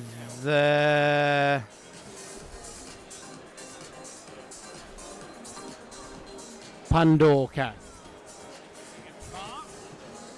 And then I'm going to go the Bailey cow. I love the Jennifer cow. If he goes with the Jennifer cow, I totally agree. He's going to go with the other two. If he goes with the Hilgonda cow to win, Where's James gone? I still think he's got a real good reason to bring Jennifer into reserve and then follow her with a Pandora cow. Yeah, well, I'm probably on a similar wavelength to you here, Alan. I'm probably tempted to say, my heart would say I'd like to see the Hilgonda go 2 in a row and then follow with the Jennifer, then the Pando. But if he doesn't go with the Hilgonda, I think it'll be Jennifer, Ladies and gentlemen, Pando, just the and probably the All-Stars Bailey as coming you in the said. ring. The Ayrshire's next year welcome the World Federation across to the UK. And the lorries at Cuttle Towers have kindly donated a calf for donations. And Sam Wake from Cattle Services there is now going to press a button and generate the winner of the calf for next year's World Federation.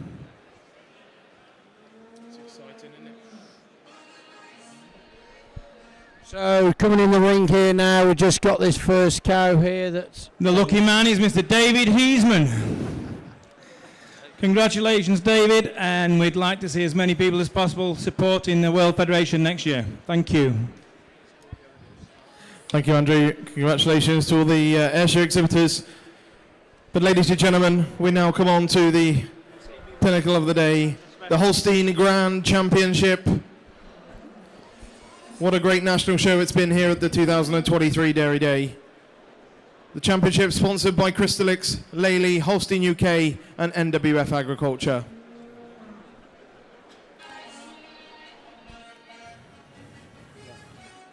So we welcome into the ring, leading our championship, is our heifer champion, number 117, Riverdane Tattoo Ambrosia, exhibited by Riverdane Holsteins. Then we lead our junior 3-year-old class with number 137, ED Crushable Acclaim, exhibited by Brian and Michael Yates. Second to her was number 132, Crossfell Disc Jockey Earl, exhibited by Crossfell Holsteins.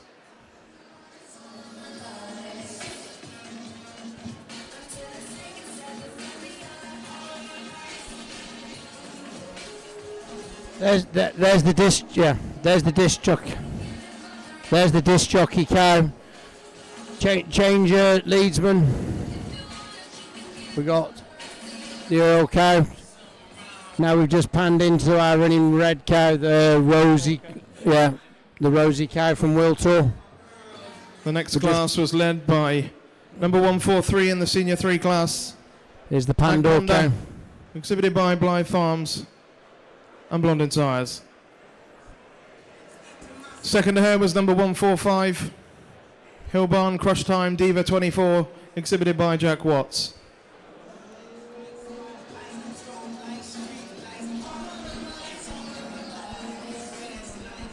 Following her was the winning red and white cow, number 167, Wiltor Geordie Rosie Red, exhibited by David and Claire Jones.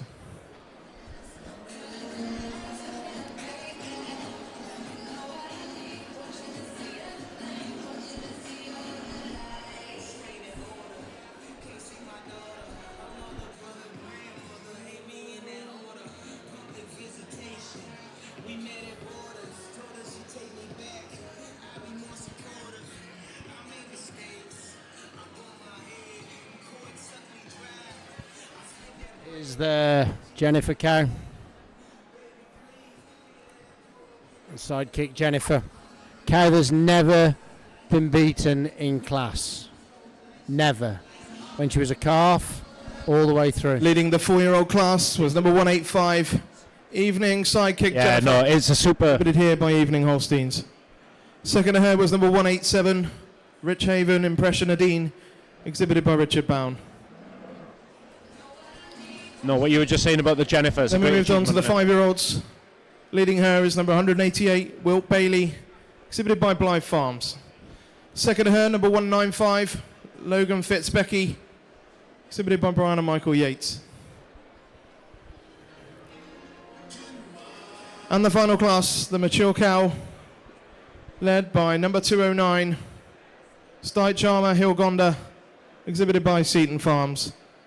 Second to her, number 211, Riverdane Absolute Springsteen, exhibited by Riverdane Holsteins. Ladies and gentlemen, your Holstein Grand Championship here at the 2023 Dairy Day. Your judge, Iwan Morgan. Well, here we go. Camera's just panning round. They're coming into line. There's the Springsteen car, the second place age car. Mark Knutsford. Yeah, and hopefully once the cameras finish sort of getting in on each of the individual animals, and when we get them lined up, we'll hopefully get... In front of us, the Hillgonda cow from Stoich. Never has a cow gone back to back. Yeah. At Dairy Day. Good. Are we about to witness a little bit of history? Yeah. Only one man knows. He's going to share that information with us shortly. He knows that yet. There's so many good cows out there, I don't think he knows what he's going to do yet. Yeah, and sometimes when you get these cows into line is when you make those decisions, isn't it? That's right, yeah, and I think it'll be an interesting one. He'll want to take 5 out with him now that... Boom. Boom. Yeah. This is what your judge shows. This is, to judge a show like this is, it's just... this is what dreams are made of. When you go into start judging shows and you get to see the quality, Ewan's done a fantastic job today. Whatever he makes as his champion, reserve or honourable mention will be well worthy. 100%. Whatever cow wins. We've got our own little special ones, but take nothing away from what he's done. Quality class job today. And the reasons, and everybody around this ring has been, and on the airwaves, are left with no why. Without doubt. Without doubts. Without doubt, Ben. That is what's made it a magic day for him, is the fact that he has been so followable in what he's said and the reasons he's given for what the places he's done. And I did just see before, I can't just see him now, Edward, his father's here.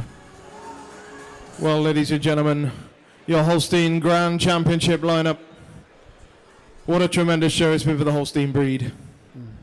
In just a few moments, we'll hear a few words from our judge before he'll go out and select his final line. Yeah, no, you mentioned Edward, Ewan's dad's here, and Mena, his wife, and the kids are all here as well to witness him enjoying his day. And there's no more. It's an honour to judge a show. There's a lot of people from the outside would think it's a chore, but it's never a chore, is it? No, it's just never. an honour. You enjoy the day more than you do work for the day. Yeah, I tell you, he'll have goosebumps down his arms just right now like he's never felt. When you're asked to judge a show, no matter whether you're judging 1, 2 or 3 in a class or 20 in a class, you should still get excited to actually want to do it. If you don't put yourself out there, if you're not going to put your all into judging the show and really helping those guys exhibit their animals and sell their wares, because that's what all about. I'll tell you the other thing that I've really enjoyed about Ewan's judging. It's something that I try and do myself, is be mindful that the guys right the way down the line have put the effort in, and he has worked his way up from the bottom of the line and told them something all the way up. Yeah. And I think that's really important, because we don't have a show unless we have the guys that are sitting down the line. Look at the deliberation still going on. I said to you just now, I don't think he knows which way he's going to go. There's great cows out there. It's not one great cow, there's a number of great cows. There's a little well, ladies and gentlemen, let's hear from Iwan Morgan on this class. Okay, ladies and gentlemen, before I say anything about the cows, I want to say a few thank yous. First of all, I want to thank my ring stewards. It's been a joy to have you in the ring, boys. Mickey Gould and Eddie Griffiths, and also Lyndon and all his team of stewards. So thank you very much. I appreciate your help. I want to thank the Holstein Society, obviously for the invitation here today, but more for everything you've given me. I've had lots of opportunities through the Holstein Society. You join the young breeders, you get to make friends, you get to compete, you move on, judging schools. There's just so many opportunities. If you just get stuck in, have a go, don't be afraid to get involved. There's so many opportunities and a lot of people along the way who'll help you along the way. So I urge everyone, all of you, get involved in horse-dealing breeders and you'll learn a lot. I have forgotten the boys at the top here. We're all here to promote the Holstein breed. The guys at the top, they do great work on the commentary, spread the message across the world. So thank you to you boys as well. Thank my family and friends. It's nice to have a few familiar faces here. You go over, your kids tell you you're right every time. Like, so that's quite nice. So, but the main thank you, you boys down here. I know maybe there's some of you here, exhibitors, breeders, feeders, clippers, washers. Everyone has carried a bucket. You've done a bloody great job, boys, okay? Congratulations to you. You should be proud of yourselves.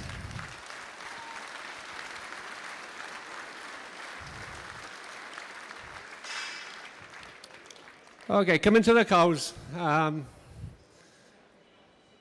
just think this is the best lineup I've ever seen of cows, like. We start off with the heifer. We saw her in this morning. She looks even better now. Just smooth as you like. Exceptional front end, hard top, impeccable legs on this heifer. And just that lovely width of rear udder from the top to the bottom. With this heifer, you've got to have one eye into the future, and I just think she's got a bright, bright future, this heifer. The next class, just look at that rear udder. Unbelievable width of the rear udder. Followed by the cow, the white cow in second place. Same again, width of rear udder, wide rumps. Moving on then, we had these two lovely balanced cows. I thought that these cows, they just help themselves to get to the top together. The same type of cows, balanced again, open ribbed, wide rumps. Great on the move, snug udders, superb. Then we had our red cow, the overall winning red cow. Another cow just moves very freely on parade, great breed character through the head. That strength of top again, width of udder, just that long forward again. Beautiful balanced red cow. Then our next cow, just an incredible udder. Like, you get behind this cow, you can't take your eyes off it. I know when you're judging, you're supposed to keep a bit of a poker face and all this and that, but I've had a few times today, I've just kept smiling because the cows are good. You can't keep a straight face when the cows are this good. Like. And then the next cow, a cow I had to admire, just a free-moving, strong, powerful cow, great chest width, exceptional top again. And she just carries her udder so high and wide, just another exceptional cow. Then another class winner here. This is long, stylish cow. She comes towards you, that wide chest. Yet again, deep, open ribbed, snug udder, high, the width of udder. I'd love to see these cows that can have that great width of udder and just walk around their udders so freely. So this was another great cow, really, really impressed me. Followed by a cow, 4 calves. Young cow, having had 4 calves, had twins. Just same cut again, hard top, great legs, superb udder. Then we moved on then to the senior cow class. Two incredible cows. And as we said earlier, this white cow, rear udder and rump structure is just, you can't get any better. You couldn't wish for better. And then the cow at the end here, just beautiful lines, most feminine, dairy, open cow in the show today, just clean legs, just superb. So please give all these guys a massive round of applause. You couldn't wish for better.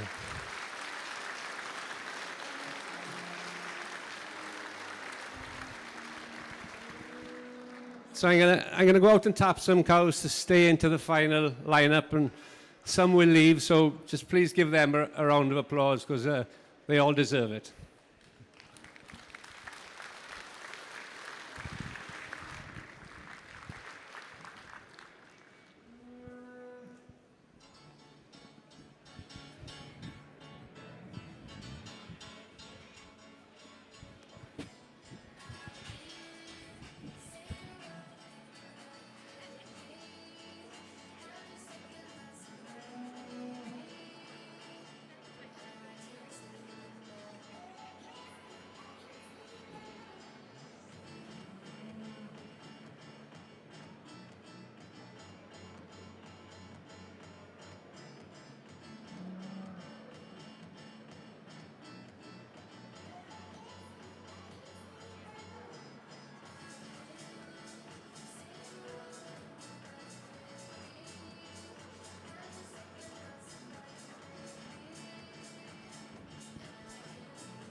So we're just looking in here, our winning heifer, the Riverdane.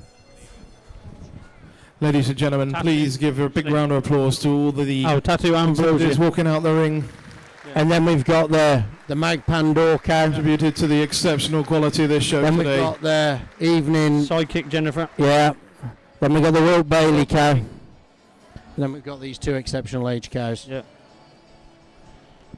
Well, we're down to 5. So our tip for the tops are still there.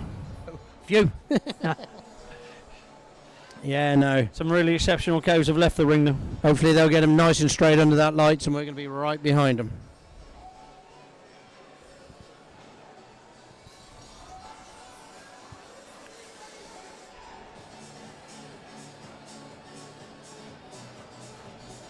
That is awesome. That is awesome. Look at that cow.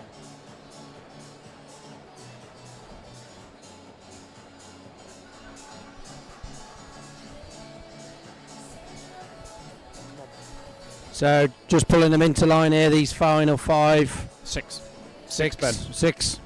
Yeah, it's been a long day, you know. It is.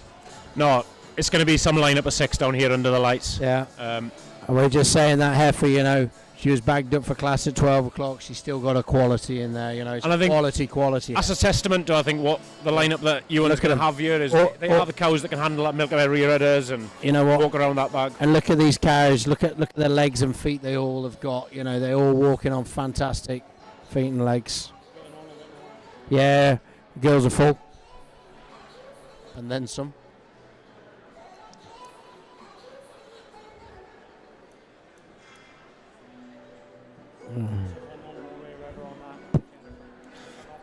And I just think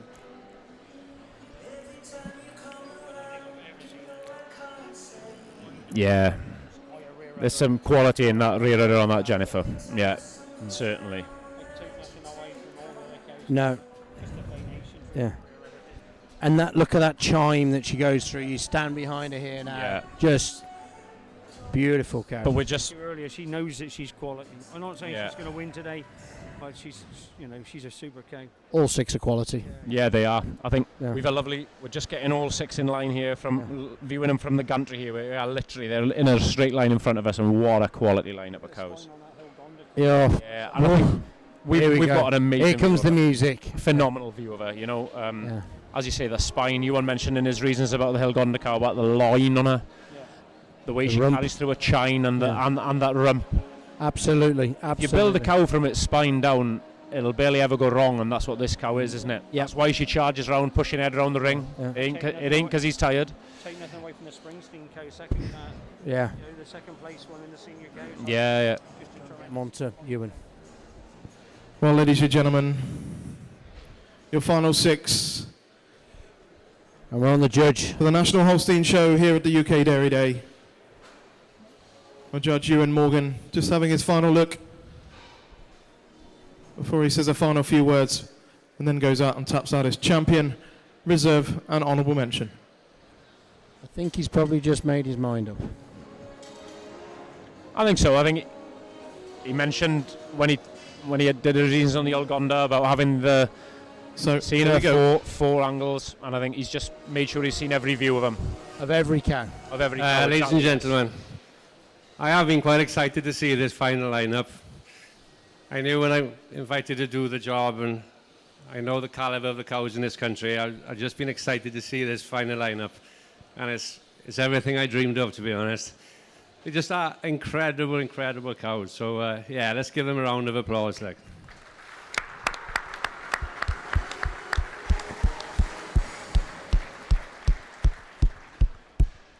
We have got some different types of cows here. The one thing they have in common, they all have quality. They all have exceptional quality. I'm sure you all have your personal favourites, but and I wouldn't disagree with any one of you. But I will go out and tap out who I believe today is the champion reserve, an honourable mention. Well, ladies and gentlemen, here we go. Who's going to be crowned that National Holstein Show champion? The applause is happening. The atmosphere is building here. We're nearly at the climax. Final Not too much to go now. Cool as a cucumber, Ewan. Just cool as a cucumber. Yeah, going about his business like he has all day. Yeah. There we And it's the go. Jennifer count. Evening sidekick Jennifer. Oh, Evening Holsteins. And then Has the got Will champion Bailey count. Holstein. Will Bailey count. Reserve champion. And he's going to go number Will 188, Wilt Bailey from Blythe Farms. And honourable mention, the mature cow, number 209, Styche Armour Hilgonda. Pandora from cow Seaton in the Farms. class was looking... Oh, congratulations to Evening Hill. They've waited a long time for this one. Let's hear a final few words from our judge on his champion.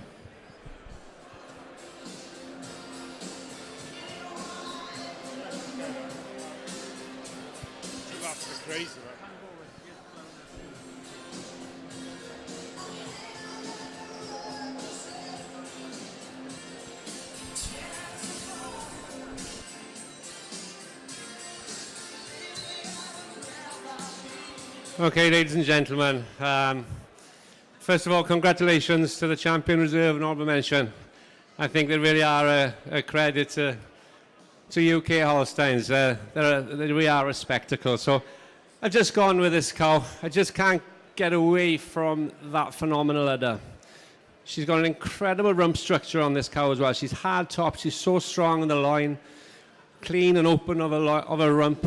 Beautiful bone quality, just a phenomenal udder. You just give the advantage over the cow in reserve champion. I just felt she's just a bit more open of a rib, just more balanced in the body in relation to her udder, and just that slight advantage of it, just a bit more width to her udder today. But taking nothing away from this cow, this is a cow I really do like, and I'm sure she will have a day. Maybe next year this will be our champion cow, so look out for this cow, a cow with so much presence. And then I just placed her over our senior cow, a cow I really do admire. You know, you can't take nothing away from this cow. I just felt today these two young cows matched, and that just took her over this beautiful cow we have in honourable mention. But thank you very much for everything. I really enjoyed, and I hope you've all enjoyed as well. Thank you.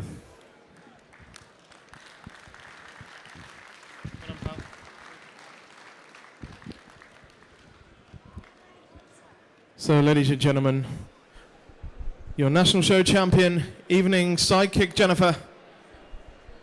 Congratulations to Evening Holsteins. Reserve champion Wilt Bailey from Blythe Farms. And honourable mention, Styche Armour Hilgonda from Seaton Farms. Our thanks once again to our sponsors for this Grand Championship, Crystalix, Lely, Holstein UK and NWF Agriculture. Well, ladies and gentlemen, we've had the Iwan's mentioned he's had the pleasure of judging these cows. I think we can only say that we've had the pleasure of watching a master at work.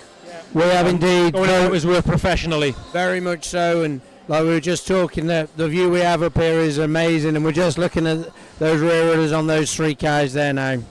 That's why they're there. Tremendous show. I'd like to thank Alan and Ewan for today. It's been great up here. It's a good old shift up here, but it's great to watch it and the research you guys have done, and Rich Saxby earlier on.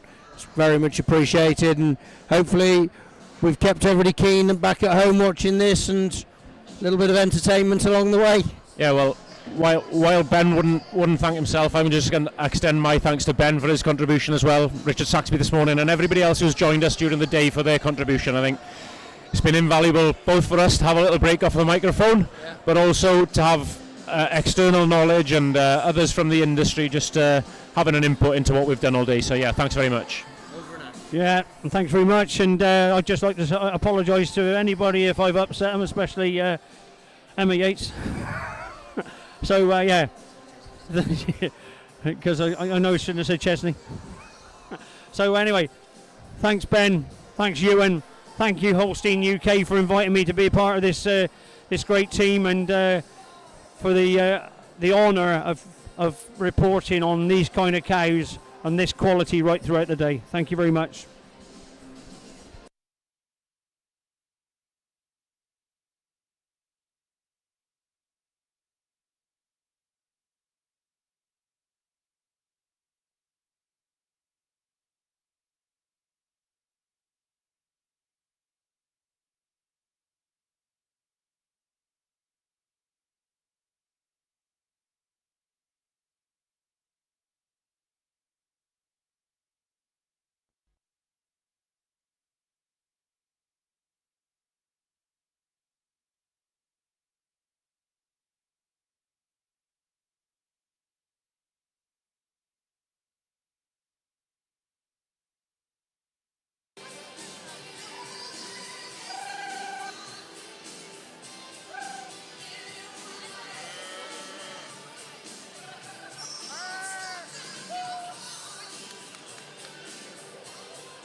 Ladies and gentlemen, I'd just like to take this opportunity. We're going to present an award to our judge, Iwan Morgan, today. I think we've been very honoured to have Iwan as our judge today and seen some of the best set of reasons that we've seen for a long time, and I think it's been a real honour to have him. So please, can we show our appreciation to our judge?